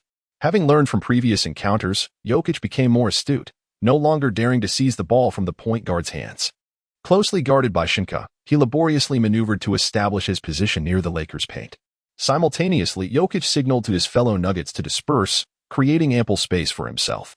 Clearly, Jokic intended to impart a lesson to the muscular rookie before him, demonstrating what it truly meant to dominate the paint. As Sheng Ke observed Jokic reaching for the ball, he aggressively pressed against him, attempting to push this formidable opponent away from the key. The atmosphere on the court grew tense, as both sides engaged in a thrilling battle for position. Ultimately, Jokic succeeded in receiving a pass from a teammate near the free throw line. Without hesitation, he turned, firmly backing into Sheng Ke. He then skillfully employed his unique footwork to pivot and maneuver. Despite his slightly stocky build, Jokic's footwork was remarkably agile, akin to a delicate butterfly dancing among flowers. Confronted with such a tenacious adversary, Sheng Ke dared not underestimate him, nor could he exert all his strength against him, fearing that a single misstep might cost him his defensive stance. Reluctantly, Sheng Ke followed Jokic's movements, slowly retreating. As the seconds ticked away, the urgency mounted, with only 5 seconds remaining for a back-to-the-basket play. In that moment, Jokic suddenly unleashed a dazzling series of spin moves. After turning, he feigned an impending low layup. Yet to his surprise, Sheng Ke remained steadfast, neither shaken nor attempting to leap for a block. At this juncture, Jokic found himself in a predicament, caught between advancing and retreating. In a moment of desperation, he braced himself against the interference of Sheng Ke, whose arms resembled those of a gibbon, and attempted a delicate hook shot. Although the ball traced a near-perfect arc, it ultimately cruelly ricocheted off the rim due to a significant miscalculation in angle. Sheng Ke, through his remarkable physicality and precise disruption, successfully thwarted Jokic's offensive endeavor. Chapter 91. A gradual attrition with a powerful leap, Davis secured the rebound, safeguarding his team's defensive board. He swiftly passed the ball to James, who instantly ignited a fast break. The Lakers hastily followed suit, creating an intriguing tableau on the court. Sheng Ke and Jokic stood in stark contrast.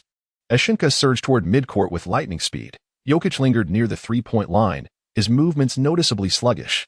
Faced with such a scenario, the Nuggets found themselves at a disadvantage. Outnumbered 4-5. Seizing the moment, Sheng Ke charged into the paint, weaving effortlessly through the Nuggets' defensive lineup, causing chaos within their restricted area. At that juncture, James cleverly executed a fake pass, deceiving his defender Harris, and then gracefully completed a low layup, successfully netting another 2 points. From the outset of the match, James became the focal point, single-handedly accounting for the team's first 6 points. Consequently, the Lakers took an early lead at 6-2, boosting the morale of the entire squad. Recognizing the dire situation, Nuggets head coach Malone understood that inaction would only exacerbate their plight. Without hesitation, he called for a timeout and made a personnel adjustment, substituting Plumlee for Harris to enhance the team's overall height. Following the timeout, the Nuggets resumed their offensive strategy. Plumlee's entry undoubtedly provided the team with added elevation while simultaneously liberating Millsap.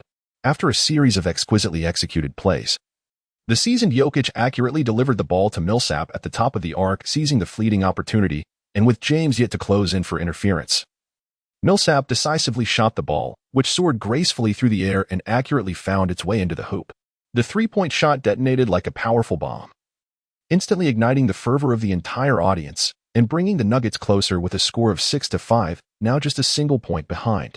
Sheng Ke, witnessing this spectacle, could not help but raise his right hand in frustration, acknowledging his responsibility for the play, as he had failed to apply sufficient pressure on Jokic, allowing him to distribute the ball with such ease.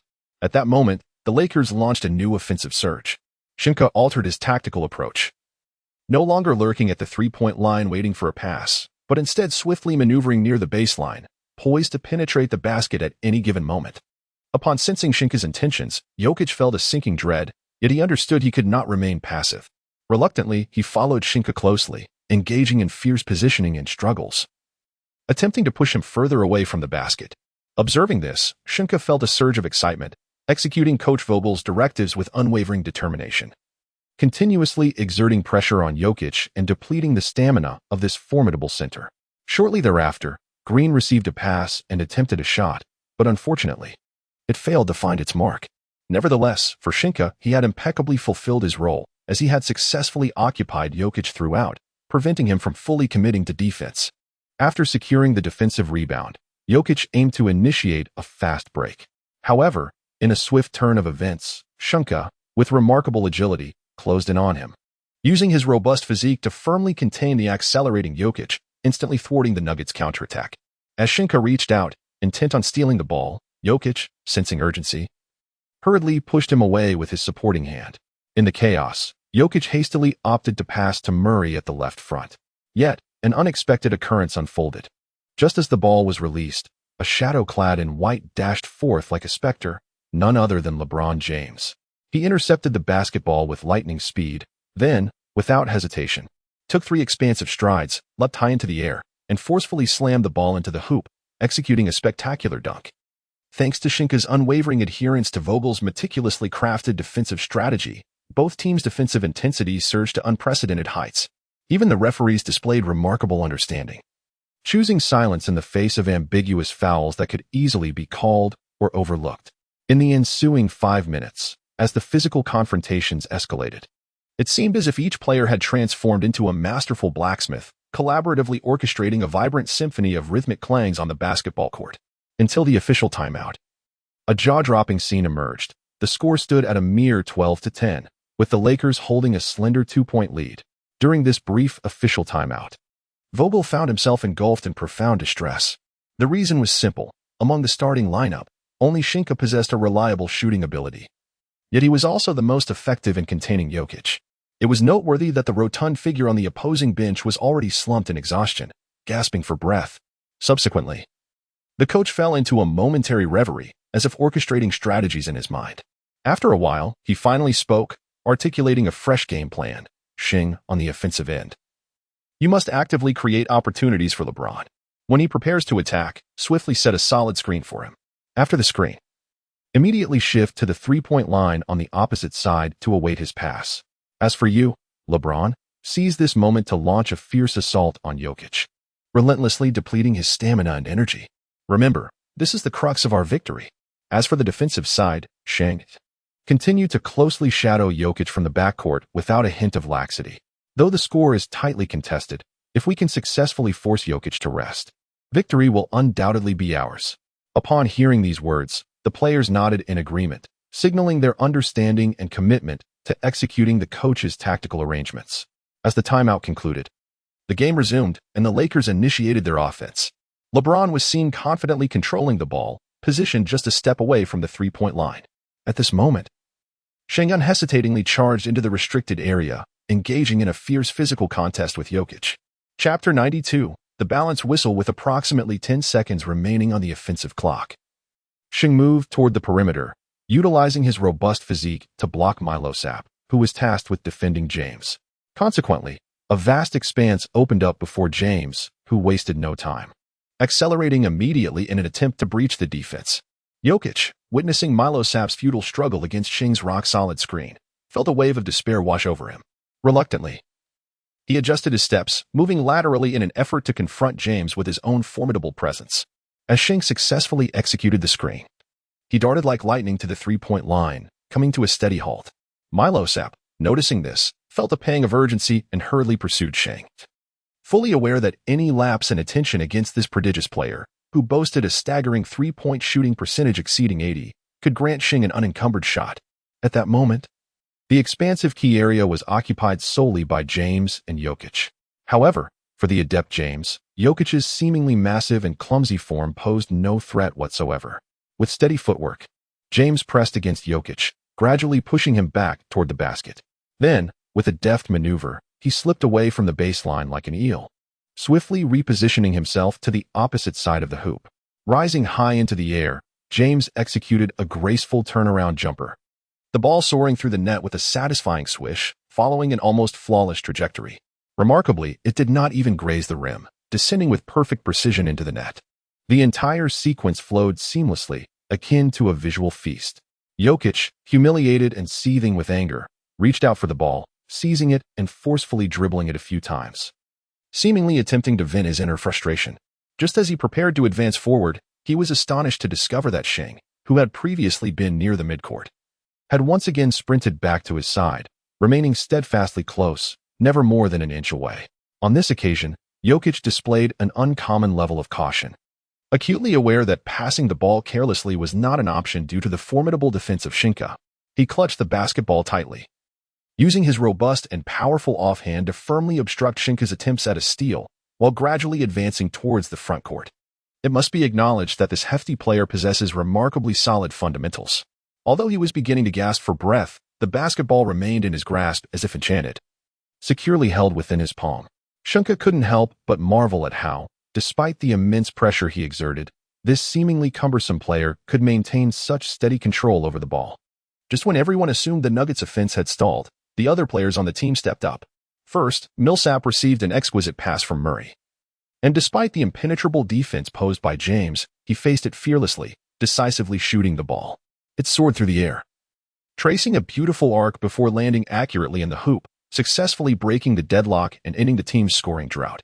Then, seizing a moment of oversight from James, Barton swiftly snatched the ball from behind like a phantom, launching a counterattack with remarkable swiftness, effortlessly scoring an additional 2 points.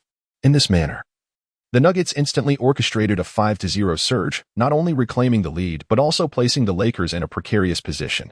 At this moment, the atmosphere on the court became increasingly tense and exhilarating. However, the Lakers showed no signs of weakness. They swiftly recalibrated their focus and responded immediately. Realizing that his own error had allowed the opponent to take the lead, LeBron James seized the initiative to make a crucial basket. With the basketball cradled in his arms like a bundle of dynamite, he charged fearlessly towards the Nuggets' interior, overpowering Millsap as he executed a soaring layup.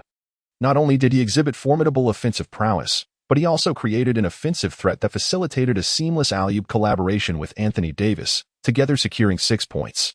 The intensity of the game escalated.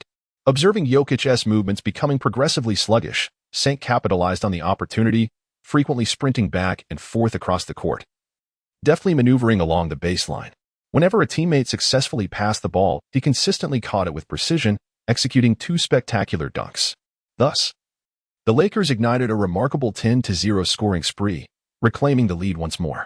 As the Nuggets faced a series of missed opportunities and impending adversity, Jokic decisively resolved to take matters into his own hands for the next play. He firmly established himself in the low post, tightly sealing off Sheng and demanding the ball. Confronted with this situation, Sheng spared no effort, using all his strength to firmly brace against Jokic's waist, gradually pushing the formidable opponent out of the restricted area. After a strenuous struggle, Jokic finally managed to receive the basketball, positioned just a step away from the free throw line.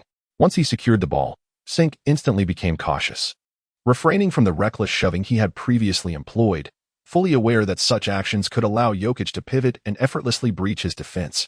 In that moment, Jokic displayed his remarkable interior skills, repeatedly using his body to bump against Sheng. Surprisingly, these 2 confrontations did not bring him closer to the basket. Rather, they pushed him further away. Consequently, Jokic swiftly reacted, executing a wide turn and cutting towards the baseline. Without hesitation, he initiated his 3-step layup technique. However, Sheng's footwork proved to be notably more agile and nimble than Jokic's. Just as Jokic was about to leap, Sheng positioned himself accurately in his path, successfully thwarting the attack. Faced with this predicament, Jokic had no choice but to grit his teeth and collide with Sheng. Following the impact, Jokic was propelled backward by Sheng's formidable strength. Surprisingly, Jokic did not concede defeat. Instead, he seized the moment to hurl the basketball forcefully while emitting a piercing cry of anguish, tightly clutching his right cheek. The sharp whistle of the referee pierced the air, signaling a foul. Sheng Ke raised his hands in disbelief, his expression one of utter shock as he gazed at the referee, seemingly unable to comprehend the ruling. He pointed to himself with his right index finger and inquired of the nearby official, "Sir, did I commit a foul?" I was standing still, not even disturbing a hair on his head. The referee, however, nodded firmly, affirming that Sheng Ke had indeed committed a foul.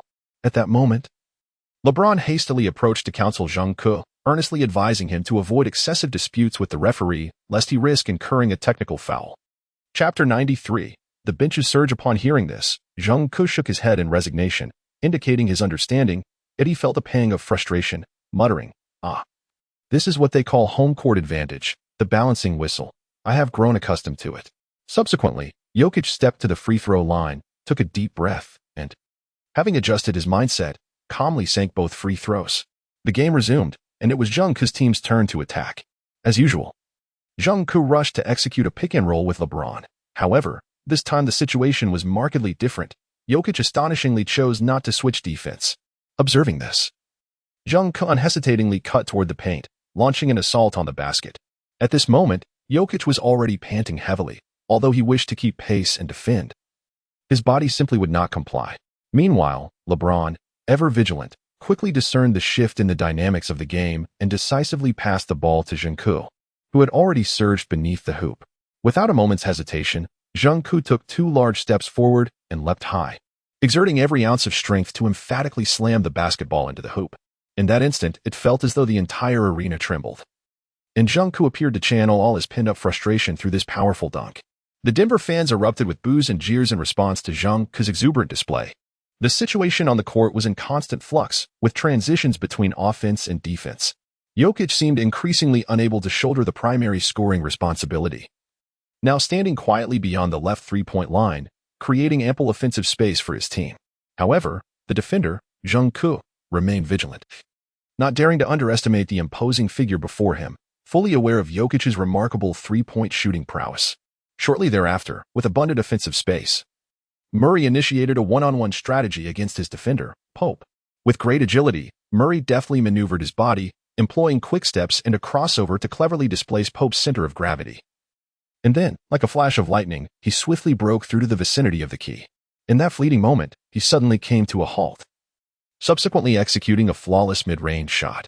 The basketball traced a graceful arc through the air, unerringly finding its way into the basket, scoring yet again. Faced with such an exceptional display of individual brilliance, Pop could not help but feel a sense of helplessness. After Murray's successful basket, James seized the opportunity to receive the inbound pass, aiming to initiate a rapid counterattack and catch the Nuggets off guard. Unfortunately, fate had other plans, as Plumlee, meticulously observing James's every move, had already anticipated this play. Plumlee stealthily crouched near the baseline, and as James exerted himself to push past Millsap and prepared to leap for a layup, Plumlee decisively intervened, effectively severing the basketball from James's grasp. Thus, James found himself adding yet another turnover to his record. However, it wasn't long before the Lakers showcased their formidable prowess. It was James who ignited the charge, receiving the ball just beyond the arc, making a brief adjustment, and then releasing it with conviction. The basketball soared through the air, tracing a perfect curve before landing squarely in the hoop, a remarkable long-range three-pointer. Following suit, Sheng Ke displayed his exceptional shooting touch by sinking a drifting three-pointer. Yet, just when spectators anticipated the Lakers to capitalize on this momentum and extend their lead, an unexpected turn of events unfolded. The Lakers' offense suddenly became stagnant, as if they had lost their previous synergy and firepower. Particularly, Davis and Green appeared to enter a mode of misfiring, unable to find the basket regardless of their attempts. Notably, Green, when James and Sheng Ke attracted the opposing defense's attention, was afforded multiple prime opportunities to shoot from a position of comfort, yet regrettably, he failed to convert on 3 consecutive attempts, embodying a dismal performance. Meanwhile, the Nuggets refused to remain passive. In a critical moment, it was once again Murray who stepped up. With his agile movements and adept breaking skills, he successfully maneuvered past Pop's staunch defense, executing a delicate low-handed layup that not only found the net but also drew a foul from Davis, who had come over to assist.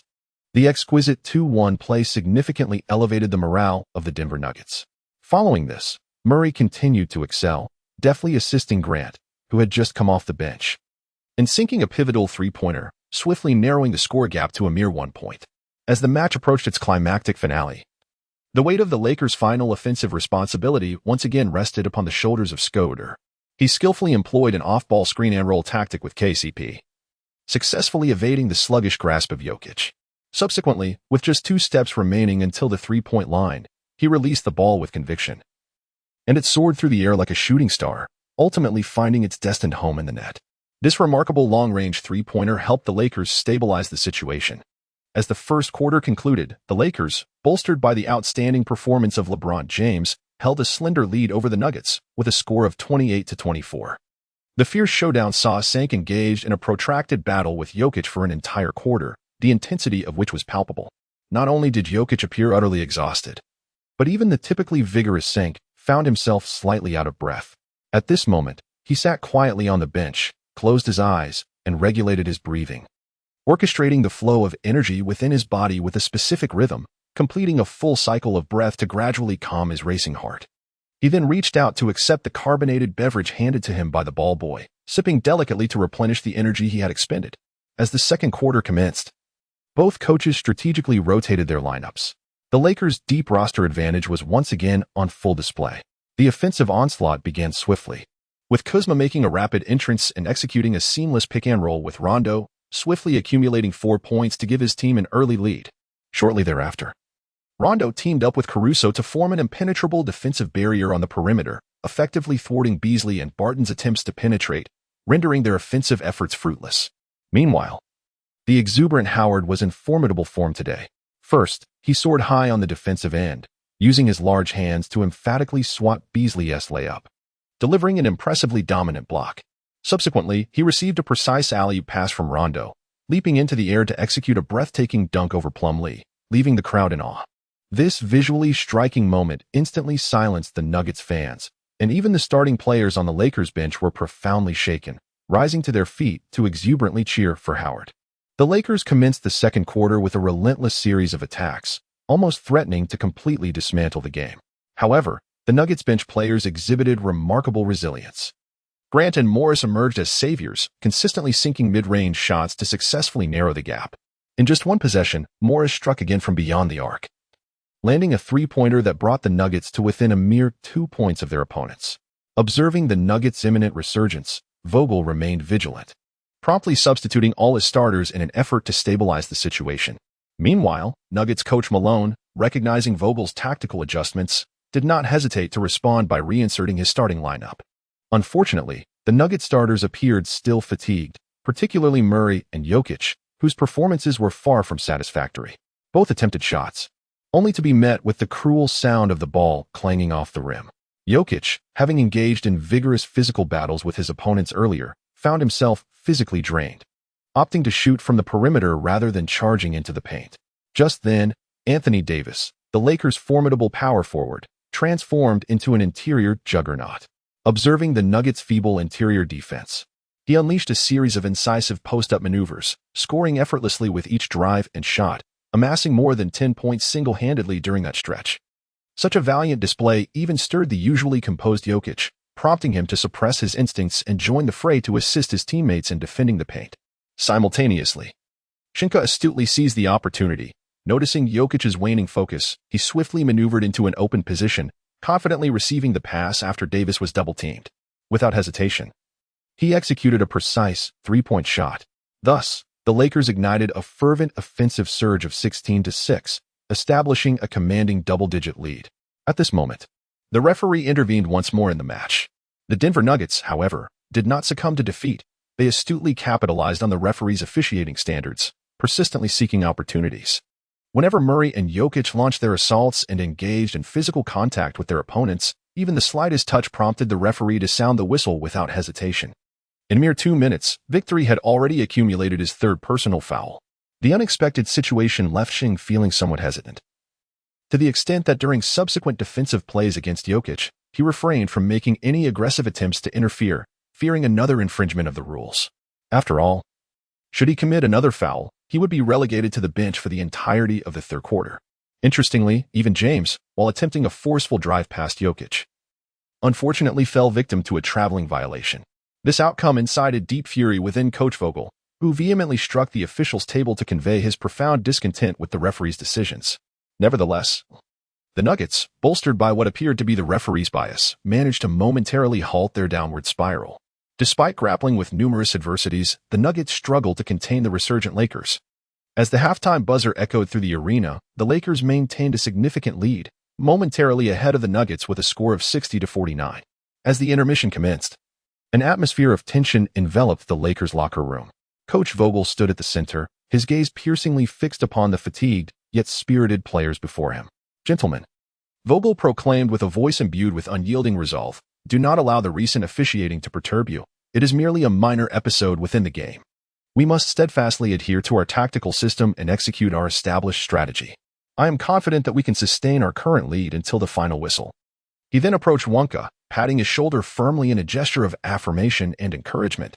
"Wong, you excelled in the first half, particularly against that formidable opponent. You made significant contributions both offensively and defensively. He is nearing exhaustion. Continue with this momentum in the second half and deliver a decisive blow." At this juncture, the team's two pivotal figures, James and Davis, stepped forward. As seasoned veterans, they understood the importance of galvanizing their teammates during crucial moments to elevate morale. James was the first to speak. "Brothers, we have traversed countless challenges together, overcoming each with success. This game is no different. As long as we unite and give our all, a 20-game winning streak shall be ours, and our names will be etched in NBA history." Davis quickly added, "Indeed, we must not relent in the slightest. Regardless of the circumstances, we must remain calm and confident. Remember, we are a formidable team, and nothing can impede our progress." Inspired by the words of their leaders, the Lakers' desire for victory was instantly ignited. After a brief respite, the game transitioned into the third quarter. With the Nuggets launching the first offensive play, Murray opted to challenge Pop single-handedly, skillfully dribbling past defenders before abruptly halting and leaping to execute a fadeaway shot. However, Wonka, who had been keenly observing the opponent's movements, had already anticipated his every action. At the very moment Murray released the ball, Sheng Ke swiftly maneuvered past Jokic's obstruction from the side, leaping to disrupt Murray's shot. Under this interference, Murray instinctively elevated the arc of his shot to evade Sheng Ke's block. However, the basketball veered off course after the impact, ultimately bouncing off the rim. Simultaneously, the quick-thinking James rapidly retreated to the basket, securely catching the rebounding ball and successfully maintaining his team's defensive line. In an instant, after seizing the rebound, James initiated a fast break. With the Lakers players fluidly passing the basketball, each pass executed with precision, leaving the defending Nuggets players bewildered. Eventually, the ball reached Davis near the free throw line, where he found himself unguarded, an exceptional opportunity. Without hesitation, Davis leaped and shot. The basketball traced an exquisite arc through the air, swishing effortlessly through the net. The Lakers broke the deadlock, securing the first points. However, the Nuggets would not concede easily. They immediately launched a counterattack, noticing that the interior line lacked suitable receiving opportunities. Jokic suddenly moved between the free throw line and the three-point arc, orchestrating the team's offense. At that moment, Barton seized the opportunity, taking advantage of Green's momentary distraction. He sprinted from beyond the arc, receiving Jokic's bounce pass with precision.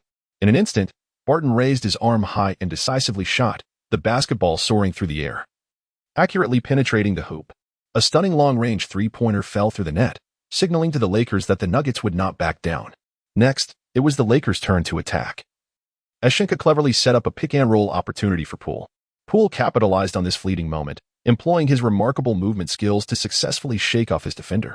Subsequently, he decisively shot from mid-range, the basketball darting into the hoop at lightning speed, adding 2 more points. At this juncture, the atmosphere on the court intensified, with both sides exchanging blows, neither yielding ground, igniting a high-efficiency offensive duel. Chapter 95. Resilience. Yet, at this moment, the situation underwent a startling transformation. The Nuggets' Murray and Harris surged forth like divine warriors, breaking through the defense in succession, executing skillful layups to score. Meanwhile, Jokic received favorable calls from the officials, drawing fouls from both Sheng Ke and Davis, even executing a spectacular 2-1 play. In stark contrast, the Lakers' overall efficiency plummeted.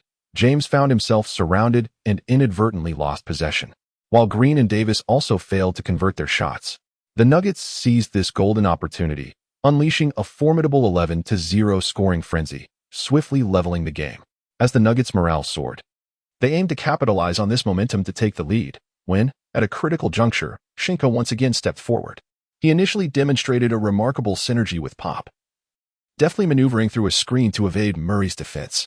Without hesitation, he unleashed a critical three-pointer over Murray's head. Subsequently, he swiftly cut along the baseline, receiving a precise bounce pass from James, and soared into the air, executing a powerful two-handed dunk. In this manner, he single-handedly secured 5 consecutive points, effectively stifling the Nuggets' fierce counterattack and widening the gap between the teams, granting the Lakers a momentary respite. As the game approached the end of the third quarter, the relentless Jokic of the Nuggets attempted to draw a foul on him. However, he displayed remarkable acuity, skillfully sidestepping Jokic's efforts as the latter prepared for a layup, avoiding any physical contact. This maneuver disrupted Jokic's rhythm, resulting in a missed shot, just when it seemed the game would continue at its previous tempo. An unexpected turn of events unfolded. The previously struggling Anthony Davis, akin to a phoenix rising from the ashes, rediscovered his long-lost shooting touch. Aware that entering the paint would invite a double team from the Nuggets, he altered his offensive strategy, unleashing a flurry of shots from just inside the arc, each one magically finding its mark. Within mere minutes, he netted 4 points, and alongside the offensive barrage from him and his teammate, they extended the lead to 8 points. As the referee's whistle signaled the end of the third quarter, the scoreboard revealed the Los Angeles Lakers leading the Denver Nuggets 84-76. Yet, the true battle was only just beginning. As the decisive fourth quarter commenced, the atmosphere on the court grew increasingly tense and fierce. At this juncture, the Lakers' superstar LeBron James stepped forward, showcasing unparalleled dominance. He adeptly utilized the solid screen set by Anthony Davis, bursting through the defense with lightning speed, and effortlessly scored with successive layups. These repeated successes not only elevated his team's morale but also inflicted significant psychological pressure on their opponents. He astutely observed that Jokic, his direct counterpart, was fatigued from the prolonged intensity of their matchup. Seizing this fleeting opportunity, he executed a swift cut, evading Jokic's grasp. Then, like a wraith, he sped along the baseline, confidently receiving a brilliant interior pass from Davis. Rising high, he delivered an awe-inspiring alley-oop dunk that ignited the Lakers' spirits. This exquisite series of fluid passes undoubtedly fortified the Los Angeles Lakers' hard-won lead, bringing them a step closer to victory. At this critical moment, it was Paul Millsap who emerged as the savior for the Denver Nuggets. With remarkable agility, he deftly navigated the court, expertly employing an off-ball screen to evade LeBron James' relentless pursuit. He swiftly found an open spot, confidently receiving the basketball from Nikola Jokic, and without hesitation, he released a shot that swished through the net, a three-pointer. This shot instantly pierced the Lakers' formidable defense.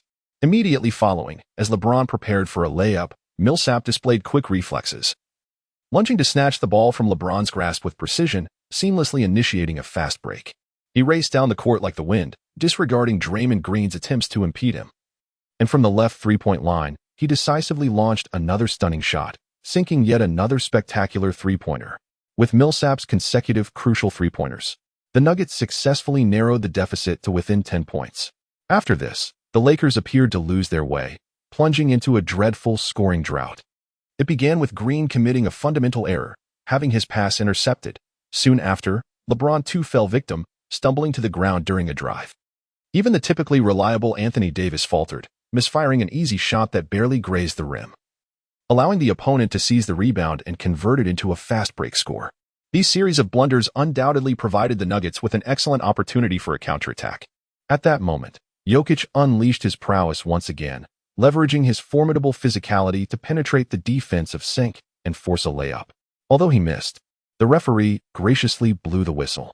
Standing at the free throw line, Jokic remained composed and converted both attempts flawlessly. With these 2 points, the Nuggets surged forth, igniting a mini-run of 8-2 that remarkably narrowed the previously substantial deficit to a mere single point. The atmosphere instantly grew tense. Recognizing the precarious situation, Coach Vogel swiftly called for a timeout. With a grave expression, he gathered his players and urged, "Everyone, let us take a moment to regroup. We cannot afford to continue in this manner. We must revitalize ourselves. Remember, we must remain vigilant at all times." After a brief intermission, the game resumed. Chapter 96, entering the record books. The Lakers initiated their offense. LeBron decided to take control of the game himself. The 35-year-old superstar, having surpassed the age of 30, engaged in a fierce battle that spanned 4 intense quarters. Remarkably, his stamina appeared as boundless as the fathomless ocean. Under the watchful gaze of the audience, LeBron James accelerated past his defender, Millsap, racing toward the basket and executing a series of thunderous dunks, each flawlessly finding its mark. Among these was a spectacular and one that was nothing short of perfection. At this critical juncture, his free throw routine remained impeccable, consistently sending the ball through the hoop.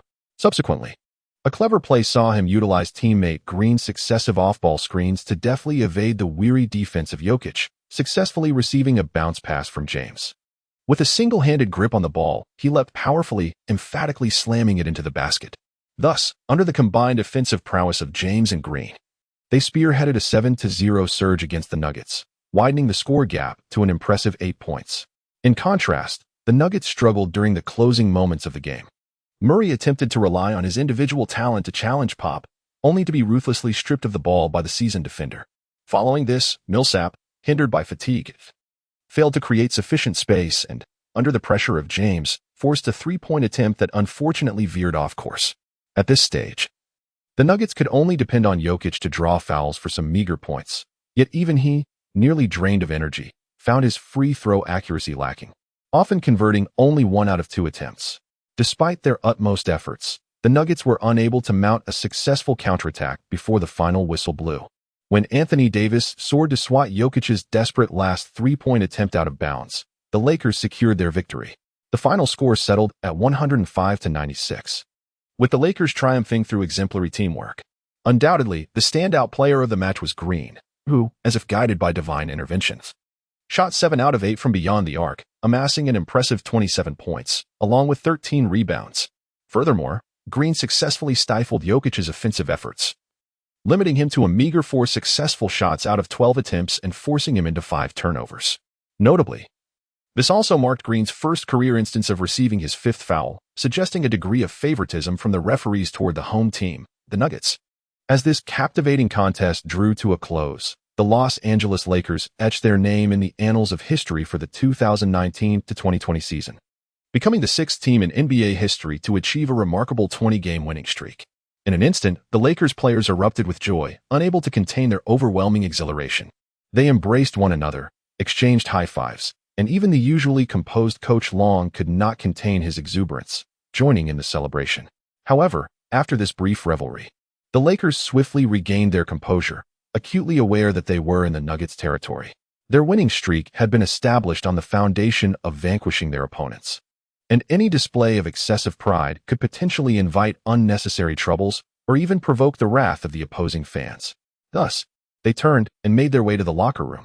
Following the official post-game interviews, the Lakers players scarcely had a moment to catch their breath before hastily embarking on their journey to the airport. At this moment, there was no time for them to indulge in the festivities of victory, for an important match awaited them, requiring them to travel to Utah to face the formidable Jazz in a back-to-back game. The once-renowned Utah Jazz, celebrated for their roster that was deemed a nemesis to the Rockets, has since undergone a challenging rebuilding phase after trading away their core players. Fortunately, in comparison to the similarly rebuilding Kings, the Jazz management has demonstrated remarkable foresight and insight. They have successfully unearthed and nurtured two immensely promising stars, Donovan Mitchell and Rudy Gobert. The rapid development of these two young players has become a pivotal factor in the rejuvenation of the Jazz. As of now, the team boasts an impressive record of 13 wins and 6 losses, firmly securing the third position in the Western Conference standings. This achievement ranks only behind the Los Angeles Lakers, who have recently secured a remarkable 20 consecutive victories, and the Denver Nuggets, who were just defeated by the Lakers. On the evening of December 5th, a solemn atmosphere enveloped the Utah Jazz's locker room. Head coach Quinn Snyder stood among his players, attempting to galvanize them in his unique manner. Known for his strict demeanor, he maintained a stoic expression, devoid of laughter. Yet, it was precisely this serious and earnest attitude that conveyed the gravity with which he regarded the upcoming game to each player. His distinctive method of encouragement ignited a fierce determination within the hearts of all the team members. In comparison to the Lakers, we are but a modest team, dwarfed by the star-studded lineup of the Lakers. They have already achieved 20 victories. Every match against them is a focal point. Do you not wish to be the ones to end their winning streak? What could be more enticing than rising to fame by toppling them? LeBron? Oh, that fellow has aged. Just look at him. He is no longer the formidable player he once was. Moreover, they have just endured a grueling match at high altitude in Denver, exhausted and weary. Our advantage is abundantly clear. We are young, vigorous, and full of energy. With a little extra effort tomorrow, we can surely leave them gasping for breath. Brothers, let us charge forward. As Snyder's impassioned words echoed, the players of the Jazz were filled with excitement, their eyes gleaming with the prospect of triumphing over the Lakers and achieving renown. At that moment, both teams began to take the court. LeBron strolled leisurely to the sidelines, gently blowing into his palms as if preparing for the impending spectacle. He then muttered incantations under his breath before seizing a handful of magnesium powder and, with a vigorous flourish, sent it soaring into the air. In an instant, the fine particles danced like petals cast by fairies, forming a beautiful and spectacular white arc against the sky. However, the Jazz players were not awed by this display. Rather, they silently observed this aging man, still reveling in his theatrics, their desire for victory only growing stronger. Chapter 97, A Web of Grudges? The game was about to commence. The atmosphere electric, and the audience brimming with excitement. At that moment, the large screen above the court began to showcase the starting lineups of both teams, eliciting a roar of excitement from the audience. The Lakers maintained the same lineup that had propelled them through a winning streak. The starting point guard for the Jazz was Mitchell, a young star renowned for his explosive scoring ability and tenacity. As a speedster, he effortlessly penetrated defenses to create scoring opportunities. Furthermore, his exceptional passing skills allowed him to assist his teammates effectively. The shooting guard, Bogdanovic, was a tall perimeter player with a remarkable three-point shooting technique. This season, he averaged 2 three-pointers per game with a shooting percentage exceeding 40%. However, his defensive performance was comparatively lacking. The small forward, Jeff Green, once one of the four horsemen of the Thunder, still maintained commendable form despite his advancing age. His experience and prowess remained formidable. The power forward was Ed Davis, whose name may evoke comparisons to Anthony Davis, yet their abilities were worlds apart. Ed Davis was merely an ordinary role player, and his starting position was a necessity rather than a choice. The center was the formidable Rudy Gobert, a future Defensive Player of the Year. However, apart from his defensive and rebounding skills, his offensive capabilities were somewhat limited. Nonetheless, the tenacious player thrived in matchups against such rugged opponents. As the referee's whistle pierced the air, the jump ball commenced. Sheng Ke and Gobert, both adept jumpers, stood on opposite sides of the center circle, their eyes filled with fierce determination, evoking a sense of a standoff. They fixated intently on the ball in the referee's hands, awaiting the sound of the whistle. When the referee blew the whistle and tossed the ball into the air, Gobert suddenly let out a fierce roar. Ha! This unexpected shout startled Sheng Ke, causing him to miss the crucial jump. Seizing the moment, Gobert deftly tipped the ball back to his teammates.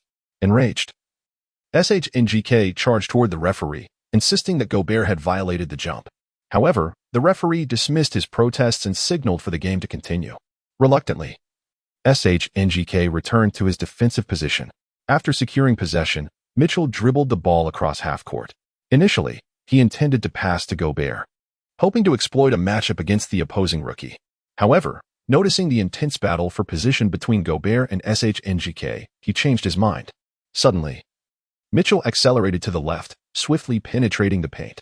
Pope was caught off guard by Mitchell's unexpected drive, as it had entirely taken him by surprise. Just moments before, Mitchell had appeared poised to pass. The Lakers' defensive formation was instantly thrown into disarray. In the blink of an eye, Mitchell dashed towards the basket. Now, Sheng Ke faced a dilemma. He could either attempt to contest Mitchell, thereby allowing Mitchell to pass to Gobert. The French center, though perhaps not romantic in nature, undeniably possesses a significant advantage in height and wingspan, allowing him to execute dunks with remarkable ease, often without the need for a jump. Alternatively, he might opt to forego defensive efforts, allowing Mitchell to face an open basket, anticipating a blunder on his part. Ultimately, however, he resolves to abandon his defense of Gobert, rushing to the basket to address the immediate threat. He harbors the belief that Davis may instinctively come to his aid. Regrettably, Mitchell does not afford them this opportunity. Upon noticing the impending assistance, he swiftly reacts, delivering a splendid behind-the-back pass to Gobert beneath the basket. Without hesitation, Gobert seizes the ball and executes a powerful two-handed dunk, securing the first points of the game. It appears that the anticipated synergy between him and Davis was not as profound as imagined. Just as Gobert approached the free throw line, he closely guarded his opponent, the intensity of their positioning escalating. James cast a discontented glance at Pope, a frown creasing his brow. He pondered to himself, what sort of abysmal defense is this? Prior to the game, Vogel had repeatedly emphasized Mitchell's remarkable speed, yet Pope was easily outmaneuvered. Unsurprisingly, Vogel on the sidelines harshly criticized Pope. The game resumed with the Lakers inbounding the ball. James dribbled past half-court, holding the ball at the arc. Davis and Gobert engaged in a physical tussle near the paint, seemingly vying for position. At this juncture, Gobert opted to defend Davis in the paint, leaving the task of guarding the center to Caruso. Davis had initially planned to make a quick cut in the paint, but was taken aback when Gobert clung closely to him as he approached the free throw line. The tension between them palpable. Davis intended only a fleeting presence in the paint, fully aware that James would not pass him the ball on the first play.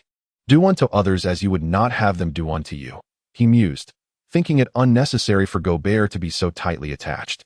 If Gobert insisted on such close proximity, Davis was determined to make his presence equally uncomfortable. Thus, he began to engage in a fierce struggle with Gobert, their movements growing increasingly vigorous. The referee's whistle pierced the air, signaling a foul against Gobert.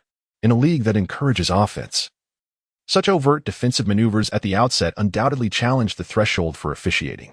Despite the fact that it was the Jazz's home court, the referee unhesitatingly called the foul on Gobert. The home crowd erupted in discontent, jeering in protest. What a biased officiating. How could our Gobert, defending so adeptly, possibly commit a foul? The referee summoned both players, gesturing for them to temper their actions. The other players on the court were left bewildered, unsure of the situation and how they might assist. As they returned to their positions under the basket, Gobert's lips curled into a disdainful smirk as he mockingly addressed Davis. You play like a coward, afraid to lay a finger on me. Upon hearing those words, the browed gentleman's eyes flickered with a trace of indignation. Yet he refrained from offering a direct retort, merely exhaling a cold huff. However, Gobert appeared undeterred, continuing his provocation. You coward, if you cannot satisfy your girlfriend, I can lend a hand. At last, the gentleman could no longer contain himself. He turned his head, parted his lips, and softly retorted, Fool. Having delivered this remark, he disregarded Gobert and redirected his focus to the game. The two continued to jockey for position, their physical confrontations exceedingly intense. As if striving to force one another off the court, their movements were imbued with power, each collision resonating with palpable tension and excitement. Such a spectacle was indeed rare, eliciting gasps of astonishment from the onlookers. Observing this scene, James silently pondered, what on earth is transpiring between these two? Such fierce opposition commenced even before the sideline ball was in play. Is this not a squander of energy? Could it be that a deep-seated enmity lies between them? Indeed. Both Davis and Gobert are acutely aware that this preemptive physical confrontation bears no tangible significance. It is merely a psychological battle. Nevertheless, neither is willing to concede momentum to the other, which fuels their relentless persistence. In the midst of the intense contest, Pope deftly executes an inbounds pass, while LeBron, akin to a cheetah, swiftly maneuvers through the clever off-ball screen set by Sengun, successfully casting off the closely following Green. Upon receiving the ball, he hesitates not a moment. Leaping from 2 meters within the left wing three-point line, his movements fluid and imbued with confidence, as he effortlessly sinks a precise mid-range jumper. Following this fierce exchange, both Davis and Gobert appear exceedingly fatigued, their jerseys drenched in perspiration, breaths coming in rapid succession, as if they have just completed a marathon. While there are many fiercely contested games, the like of which involve two players not merely vying for possession but fiercely battling for position, hips, waists, legs, and hands engaged in a vigorous struggle, are indeed unparalleled. Observing their obstinacy, the referees choose to overlook the escalating physicality. Had they enforced the rules strictly, both players would have been ejected by the end of the first quarter. When the Jazz's turn to attack arrives, Sengun watches in indignation as his teammate Davis is bullied by the imposing Gobert. Thus, as Gobert positions himself in the paint, Sengun fervently engages him in a battle of strength within the key. Each physical encounter is charged with power and determination, resonating with the spectators who can feel the indomitable spirit radiating from the court. Gobert distinctly senses Sengun's upper and lower body strength, a realization that weighs heavily upon him. He had initially perceived Sengun as a manageable adversary, yet it has become evident that he is far from it. In contrast, Davis appears relatively weaker, more susceptible to aggression and suppression. However, Sengun stands before Gobert as a formidable challenge, which complicates matters for him. Faced with this dilemma, Gobert resolves to adopt a strategy of cautious engagement, gradually retreating towards the free throw line.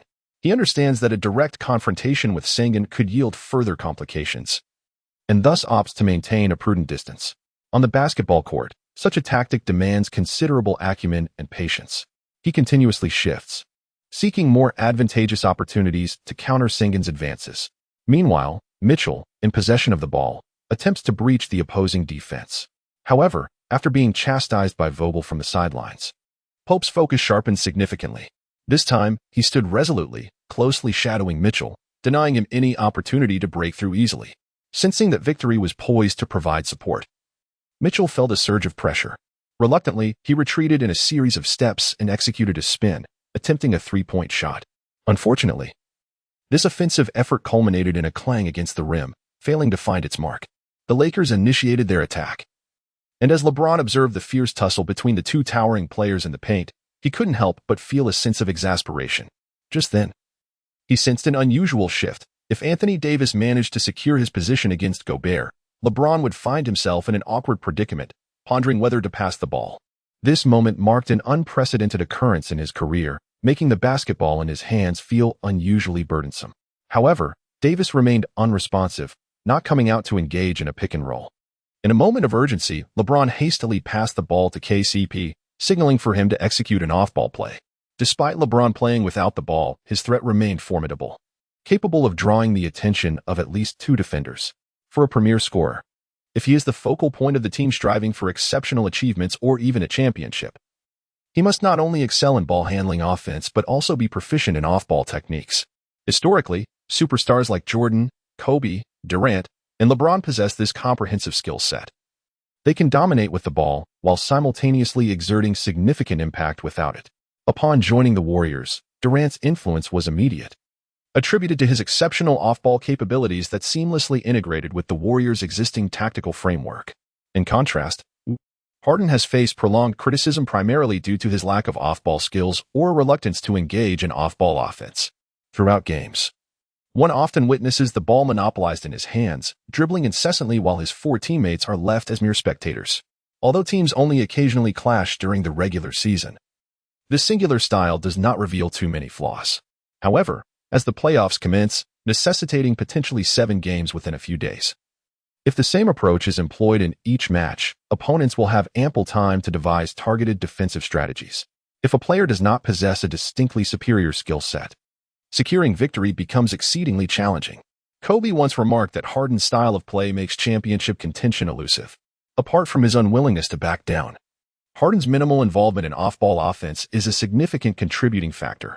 Meanwhile, Davis continued to engage in a fierce battle with Gobert. For reasons unknown, Davis appeared to be invigorated by some unseen stimulus, while Gobert relished the ongoing contest. In such moments, it was impossible for Pope, with the ball in hand, to pass it to his teammate. The fierce confrontation between Davis and Gobert in the paint rendered any pass unfeasible. Consequently, Pope had no choice but to face Mitchell in a one-on-one duel. However, Mitchell's defense was exceptionally adept, leaving Pope in a state of considerable difficulty. Pope attempted several feints to shake off Mitchell, yet none proved successful. As the clock ticked down on the shot clock, Pope urgently halted his movements, contemplating a pass. His gaze first fell upon James on the right, but he quickly realized that James was not prepared to receive the ball.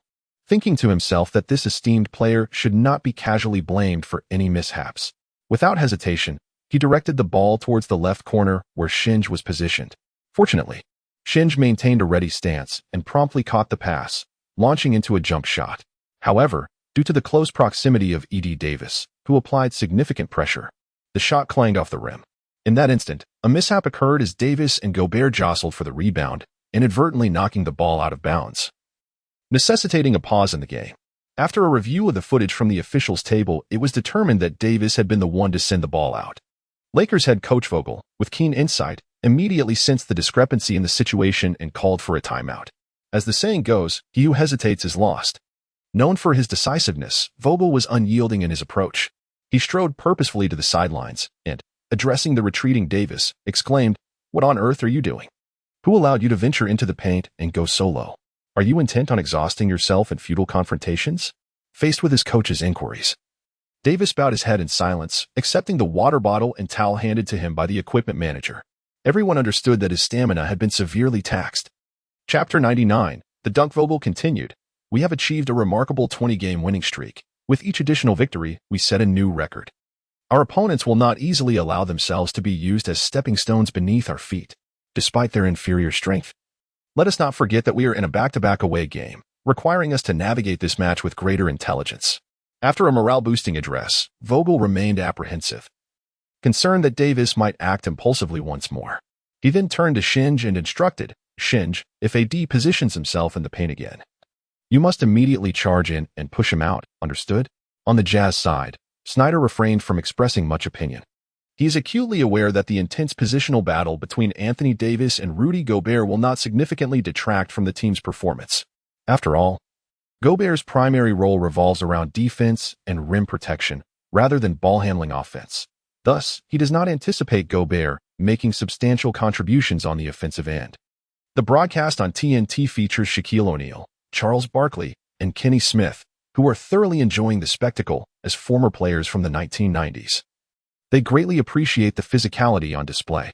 O'Neal asserts, "I would wager that Vogel will certainly awaken AD, making him realize how unwise it is to expend so much energy." Barkley opines, "Gobert intended to assert dominance over AD, yet he evidently underestimated AD's resilience. Wow, it appears AD has become considerably stronger, but in their tussle, he did not gain any advantage. Why is that?" Smith inquires, perplexed. Barkley chuckles heartily, "That is because Gobert has a strong posterior, much like myself." O'Neal interjects, "Indeed. Gobert knows how to effectively utilize his lower body strength, yet I still regard him as somewhat soft. He only dares to bully someone as unassuming as AD. When confronted with a true interior powerhouse, he wouldn't dare make a sound, as evidenced by his recent struggle with Sengun." He further adds, "Gobert hardly qualifies as a tough guy. Had he played in our era, I would have rendered him unrecognizable even to his mother." Back on the court, Anthony Davis secretly breathes a sigh of relief, thinking he has finally found a suitable excuse to extricate himself from entanglement with this brutish individual. On this occasion, he chose to position himself beyond the arc to receive the ball. Just as he caught it, Gobert immediately closed in, grinning as he taunted, "What's the matter, sweetheart? You're not back yet? I'm not done having my fun." At that moment, as Gobert spoke, Davis suddenly sprang into action. His explosive power was nothing short of extraordinary, and seizing the fleeting moment of Gobert's distraction, he pressed the accelerator with unwavering confidence, determined to glide past the towering defender. Although Gobert was capable of multitasking, he had not anticipated Davis' decisive move to drive towards the basket, resulting in a lapse in his defensive positioning. Defense invariably requires a reaction to the offensive player's actions, and more often than not, defenders like Gobert find themselves left behind, hoping to catch up in time to deliver a resounding block from behind. At this juncture, Davis faced no impediments, and the other Jazz players had grown accustomed to Gobert's steadfast containment of opposing players. None of them even considered assisting him in plugging this gap. As if it were a one-on-one duel fated to unfold. Sensing the hurried footsteps approaching from behind, a cold smirk crept across Davis's lips. His physical prowess was exceptional, a perfect amalgamation of speed and strength. Aware of Gobert's formidable shot-blocking ability, Davis took a quick step before leaping into the air. His vertical leap was undoubtedly among the league's elite, complemented by an astonishing wingspan that would make even his teammates' efforts seem futile against him. However, at that crucial moment, just as he had not yet reached his apex, an unexpected pressure bore down upon him, as if to crush him. Startled, his gaze shifted from the hoop to his hands, where he saw Gobert's massive palm enveloping the basketball. The ball was forcibly pushed down, as if an invisible barrier had emerged to thwart his offense. In this fierce encounter, he had never faced such a formidable challenge. He did not anticipate Gobert's remarkable speed, which allowed him to recover from his earlier misstep and keep pace. Davis was completely unprepared, and the ball flew away, while he stumbled awkwardly to the ground. Witnessing this unfold from the baseline, his teammate Sheng rushed over, retrieved the basketball behind Davis, and, with determination, leapt over Gobert, forcefully slamming the ball into the hoop. Upon landing, he utilized his momentum to nudge the sprawling Gobert, who tumbled to the ground. Gobert, having fallen, contemplated rising to confront Sheng. But memories of Sheng's past feats held him back. He recognized that he could not compete with Sheng in a real match, and could do nothing but watch as Sheng strode away triumphantly. Turning back, the Jazz team initiated their offensive. Sheng Ke fixed his gaze intently on the imposing figure of Gobert. Noticing his opponent's intention to lower himself into the restricted area, he decisively pressed forward, using his chest to assertively encroach upon Gobert, as if to envelop him entirely. Gobert, feeling the overwhelming force of Sheng Ke bearing down upon him, attempted to struggle free, but soon realized he was being pushed further away from the hoop, gradually succumbing to a sense of helplessness. "Come on, softy. Why don't you keep going toe-to-toe?" Sheng Ke taunted, recalling how Gobert had just been having a spirited exchange with AD. Gobert dared not respond, muttering a few words under his breath before retreating obediently to the three-point line. Meanwhile, Anthony Davis observed the scene with a sense of satisfaction, secretly reveling in the moment, his gaze towards Sheng Ke filled with gratitude. Mitchell, witnessing the bullying of Gobert, felt a surge of indignation swell within him. Resolute in his decision to assist his teammate, he dribbled the ball forward, calling for Gobert to set a screen. Although Gobert had struggled offensively, his fundamentals and work ethic were commendable. He swiftly moved to position himself, effectively blocking Pop and creating space for Mitchell to accelerate. Like a gust of wind, Mitchell surged towards the basket. However, just a few steps in, Sheng Ke quickly closed in, compressing Mitchell's offensive space near the free throw line. Mitchell was taken aback by the astounding speed of this rookie with yellow skin, who could even match his own explosive movements. Yet, without hesitation, he executed a bounce pass. In that moment, Gobert had already completed the screen and rolled toward the basket. Mitchell's timing was impeccable, the ball landing precisely a step ahead of Gobert. As Gobert caught the ball and saw Sheng Ke's back turned towards him, a blaze of fury ignited within him. The humiliation from being dunked on earlier resurfaced, and he felt his pride was at stake. A desire for revenge surged within him, and he resolved to show Sheng Ke a thing or two. Gobert took a step back before preparing to leap. Simultaneously, his supporting hand reached forward, attempting to press down on the back of Sheng Ke to facilitate the impending attack. However, Sheng Ke had already anticipated that Mitchell would pass him the ball. At that moment, he swiftly pivoted, locking eyes with Gobert. Rather than retreating in the face of Gobert's advance, Sheng Ke boldly stepped forward. When Gobert's descending hand made contact, Sheng Ke exhibited no fear. Instead, he chose to confront him. He firmly braced against the descending hand and leapt with all his might, closely following Gobert's ascent. Within the paint, an astonishing scene unfolded. A towering player held the ball in his right hand while pressing down on another equally tall player with his left, attempting to dunk the basketball. The other player, undeterred, braced against the incoming hand, and leapt in unison. In that fleeting moment, a fierce confrontation unfolded in midair between the two athletes. However, a dramatic turn of events ensued. As Gobert ascended to his zenith, poised for descent, the opposing Sheng Ke continued to rise. Witnessing Sheng Ke's relentless ascent, Gobert's face betrayed a look of terror. Yet, in the air, failing to release the ball would constitute a violation, compelling him to grit his teeth, bend his body, and grasp the basketball with one hand, forcefully aiming to strike the basket. Nevertheless, Sheng Ke, in mid-flight, astutely discerned the correct trajectory and, without hesitation, extended his right hand to emphatically swat at the basketball.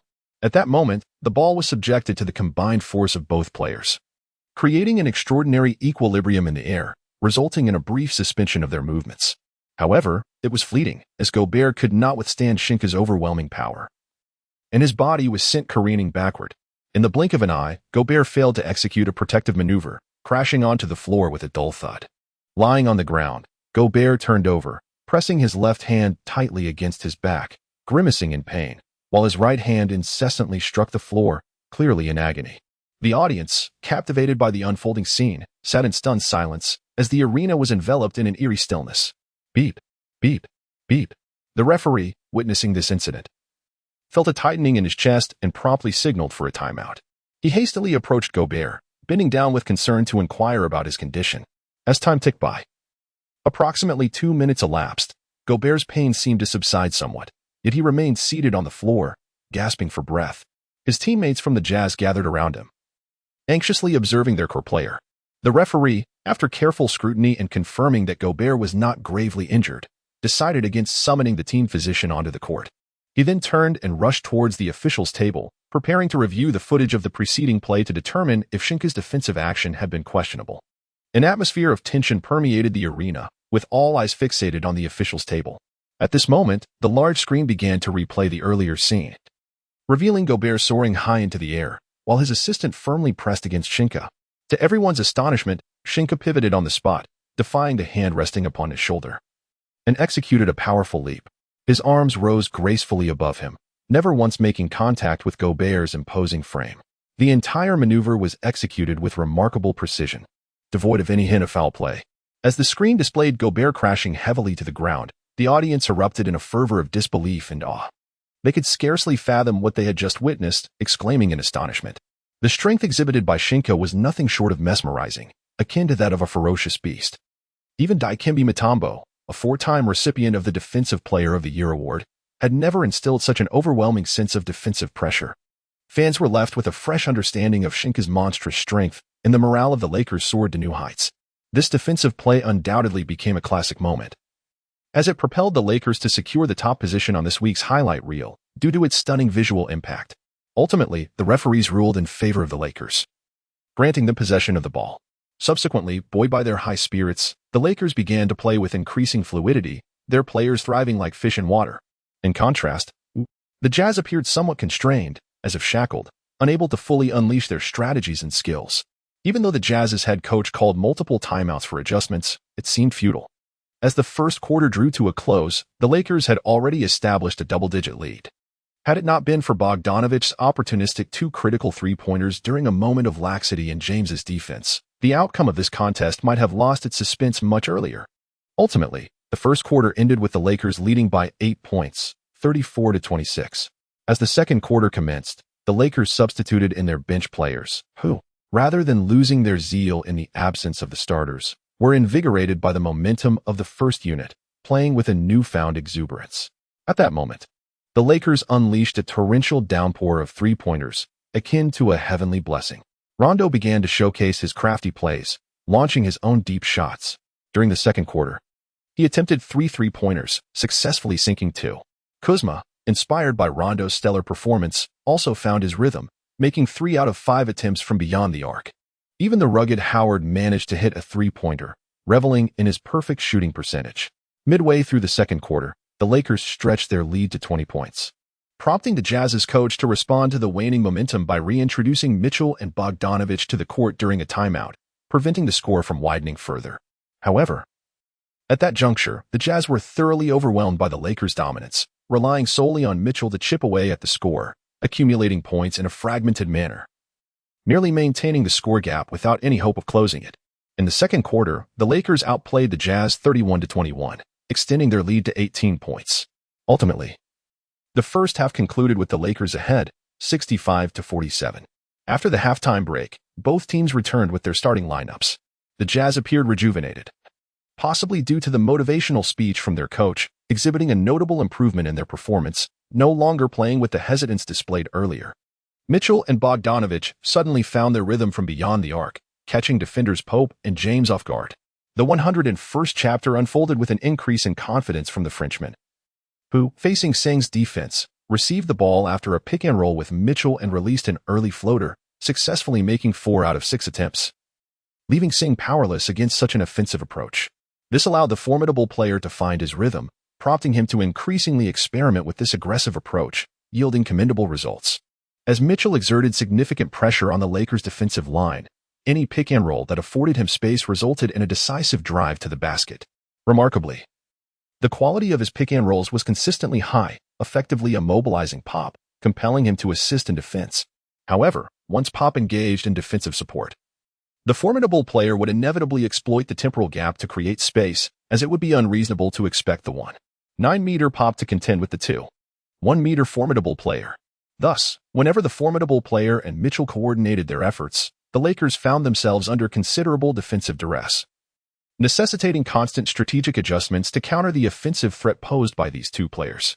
Meanwhile, the Lakers struggled to make any significant impact on the offensive end, as LeBron, in his eagerness to conclude the game with 3-point shots, failed to connect on his first 4 attempts, allowing Bogdan to focus on defending against him. Media commentators voiced their concerns regarding LeBron's shooting selections, suggesting that his reliance on 3-pointers to finish the game was ill-advised. The Lakers required more tactical synergy and player cohesion to break the impasse.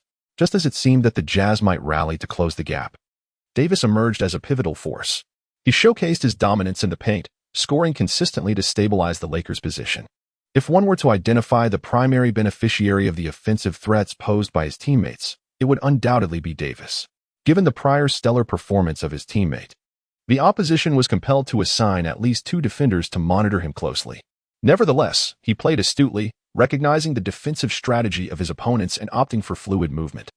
On one hand, he actively set off-ball screens for Green, while on the other, he deftly created additional scoring opportunities for Davis. Consequently, after executing a pick-and-roll with his teammate, Davis found himself with ample offensive space, liberated from the formidable player's coverage, allowing him to showcase his interior skills. In the third quarter, Davis exhibited an astonishing shooting percentage, making 8 of his 9 attempts and adding 4 points from the free throw line, amassing a remarkable 20 points in the quarter and successfully halting the Lakers' downward trend. Despite the Jazz's commendable performance, fueled by Davis's explosive display, the Lakers edged ahead of the Jazz by a single point in the third quarter, leading 29-28 and widening the gap to 19 points. Faced with such a scenario, the Jazz players felt dejected, as the morale they had recently gathered appeared on the verge of dissipating. Ultimately, the Lakers entered the final quarter with a commanding 94-75 advantage. As the final quarter commenced, the Jazz, as previously mentioned, found themselves in disarray. Their offense lacked direction, and the players scurried about like headless chickens. Mitchell endeavored to penetrate the formidable interior defense established by Sengun and Davis, yet he was thwarted on each occasion by their collective prowess. Gobert, renowned for his aptitude in securing offensive rebounds, found his capabilities stifled under Sengun's vigilant oversight, as the latter consistently undertook the arduous tasks. Sengun often single-handedly occupied 2 opposing players, thereby allowing Davis to effortlessly safeguard the defensive boards. It can be asserted that Davis's remarkable ability to participate in 20 consecutive games without injury is largely attributable to Sengun's presence. The latter's contributions significantly alleviated the pressure on Davis during gameplay, thus averting excessive physical confrontations. When the Jazz found themselves in disarray, Sengun seized the moment, sprinting to receive a pass from James and subsequently sinking 2 consecutive 3-pointers, which widened the scoring gap to nearly 30 points and utterly dismantled the Jazz's resolve. The atmosphere reached a crescendo when Sengun netted the final 3-pointer. However, at that precise moment, the official timeout was called. Lakers head coach Vogel, displaying decisiveness, opted to substitute all starting players, allowing the bench unit to take the floor. This action unequivocally conveyed the message that victory was within reach, and it was time to hone their skills. After all, the Lakers held a commanding lead of 30 points, firmly controlling the game and maintaining a stable situation. Meanwhile, the head coach of the Jazz observed his starting players appearing dejected and low in morale, prompting him to make a similar decision. He gestured to substitute all the starters, thus signaling the Jazz's official concession of the match. In the ensuing moments, the fringe players and benchwarmers from both teams took to the court, engaging in a rather lackluster display of talent. Each player yearned to showcase their abilities within the limited opportunities presented, yet the overall quality remained subpar. As the final buzzer sounded, the Lakers triumphed over the Jazz with a score of 121-96. This victory not only secured their consecutive wins, but, more importantly, extended their winning streak to an impressive 21 games. Notably, Sheng's performance in this match was remarkable. He seemingly found his rhythm in shot blocking, contributing a total of 4 blocks. Furthermore, he delivered commendable statistics with 17 points and 11 rebounds. In truth, Sheng's progress can be attributed to the guidance of Anthony Davis. As Sheng consistently dedicated himself to assisting Davis with positioning, defense, and support, Davis frequently imparted defensive techniques during training, significantly enhancing Sheng's capabilities on the defensive end. With NBA superstars offering one-on-one mentorship, even the most novice players can experience improvement. Moreover, Sheng's physical attributes were exceptional, with only a need for refinement in defensive awareness and technical execution. Following the match, a fervent discourse erupted across the entirety of Hwagwa regarding Sheng Ke. Sheng Ke, the Lakers' third superstar. A representation of high performance on a minimum salary, Sheng Ke versus the French baguette, 1 million versus 40 million?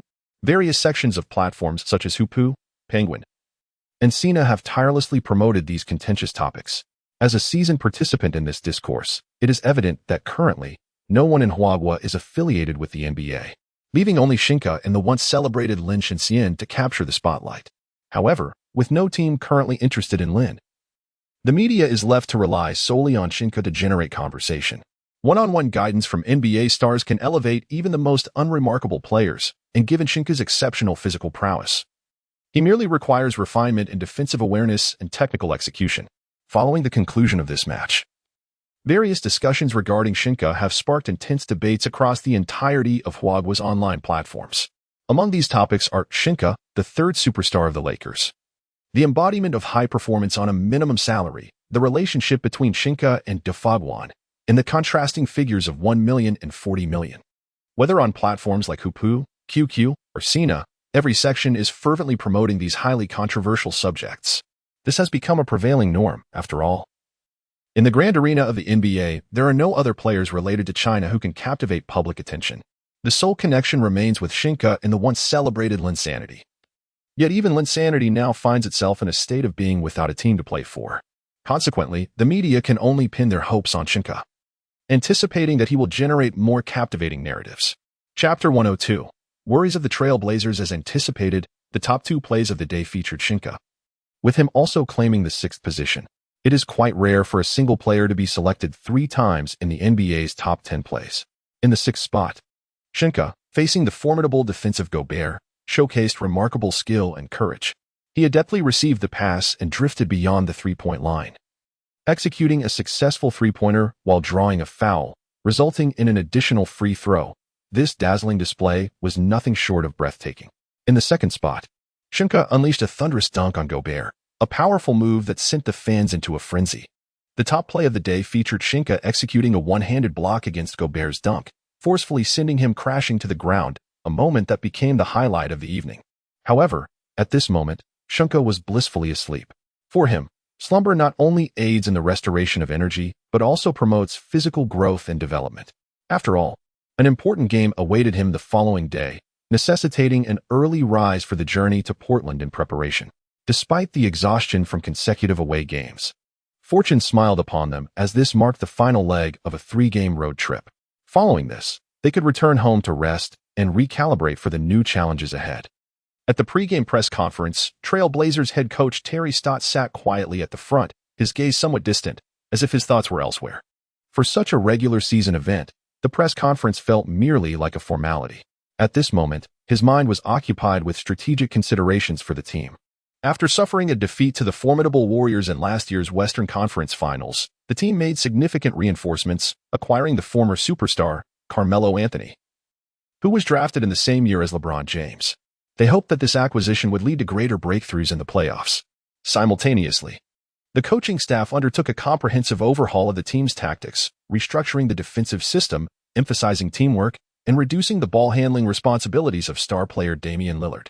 However, the team's performance plummeted, leaving Terry Stotts in a state of bewilderment. Lillard, the core player of the team, who had consistently supported the coach's decisions, now openly questioned him. This prompted Terry Stotts to reflect on whether it was Damian Lillard's inability to adapt to an off-ball style of play or if there were inherent flaws within his tactical system.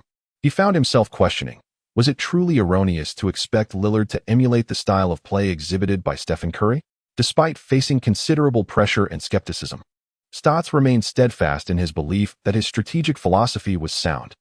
He held firm in the conviction that perseverance would ultimately lead the team to discover solutions to their dilemmas and restore their trajectory.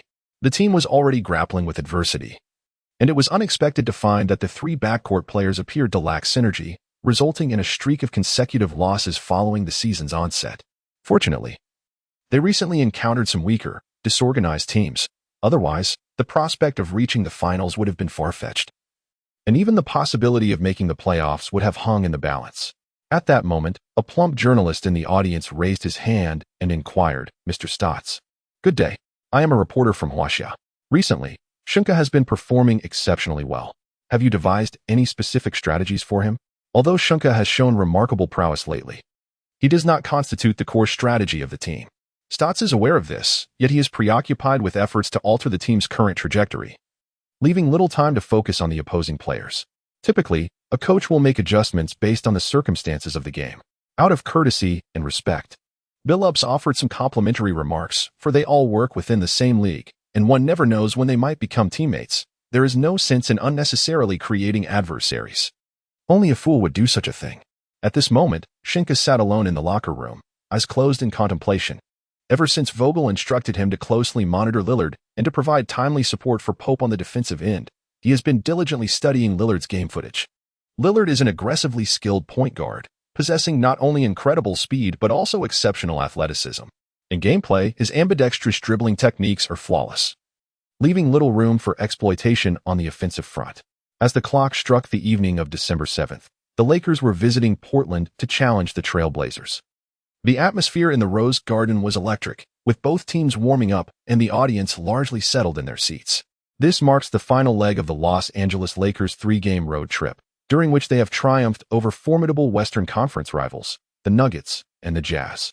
Meanwhile, the Trailblazers have experienced a resurgence, securing victories in 4 of their last 5 contests, bringing them perilously close to the top 8 in the West. In light of such an opponent, the Lakers must remain vigilant and not underestimate their adversaries. Furthermore, this game signifies a monumental night as it sees LeBron James and Carmelo Anthony share the court once more after a hiatus of 412 days, drawing the attention of countless fans. For both teams, this matchup represents a crucial battle in their pursuit of victory. This match is of paramount importance. Should the Lakers triumph, they will equal the Rockets' remarkable record of 22 consecutive victories. Conversely, for the Trailblazers, a victory over the formidable Lakers would enable them to re-enter the competitive landscape of the Western Conference playoffs, although there remains a considerable stretch before the conclusion of the regular season. Reclaiming a position within the top 8 would not only bolster the team's morale, but also alleviate tensions among teammates. In the realm of competitive sports, triumph often obscures all issues, while defeat may incite a myriad of doubts and criticisms. Amidst the fervent cheers of the fans, the large screen at the venue finally unveiled the starting lineups for both teams. The Los Angeles Lakers maintained their formidable starting lineup, ready to confront this pivotal clash. Conversely, the Portland Trailblazers featured Damian Lillard as their point guard, renowned for his offensive prowess, albeit with relative weaknesses in defense. CJ McCollum, occupying the shooting guard position, exhibited commendable shooting consistency, a testament to his capabilities that propelled the team to the Western Conference Finals last season. The small forward role was assumed by Carmelo Anthony, whose age has dulled his once vibrant performance, yet his experience and skill remain formidable. A peer of LeBron James, Anthony's current form may have waned, but his offensive presence continues to pose a threat to the Lakers. At power forward stood Rodney Hood, who is more suited for the small forward position. However, due to Anthony's reluctance to defend against the opposing big men, Hood was pressed into service in this role. The center position was occupied by Hassan Whiteside, who, despite his statistics, often falters defensively, frequently compromising his position in pursuit of a flashy block. As the referee's whistle pierced the air, the match commenced, with players gathering at center court for the tip-off. Following a previous game where the jump ball was unfairly contested, this time facing the towering Whiteside, the Lakers' Montrezl Harrell was particularly focused. Although Whiteside was a frequent victor in jump balls, Harrell's superior leaping ability and vertical speed set him apart. Ultimately, Harrell triumphed in the tip-off, directing the ball into LeBron's hands. LeBron swiftly traversed half-court, and upon reaching the right wing, executed a bounce pass to the positioned Anthony Davis in the low post.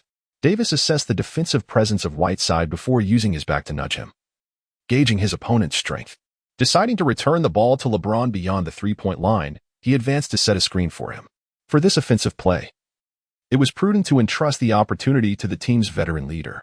Chapter 103, the offensive exchange. LeBron dribbled with his left hand, skillfully evading the defense of his adversary.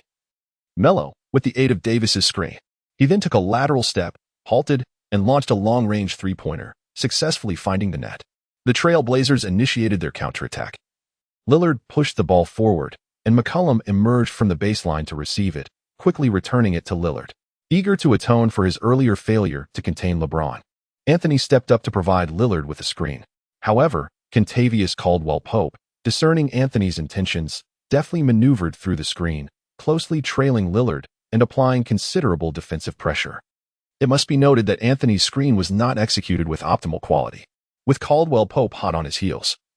Lillard feigned a shot but instead delivered a beautifully executed bounce pass to McCollum at the arc's summit.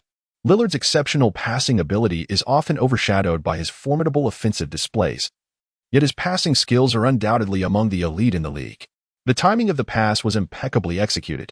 Upon receiving the ball, McCollum made no adjustments, rising effortlessly to launch a long-range three-pointer. The basketball traced a beautiful arc through the air, landing unerringly in the basket. This three-point shot by McCollum enabled the Trailblazers to equalize the score.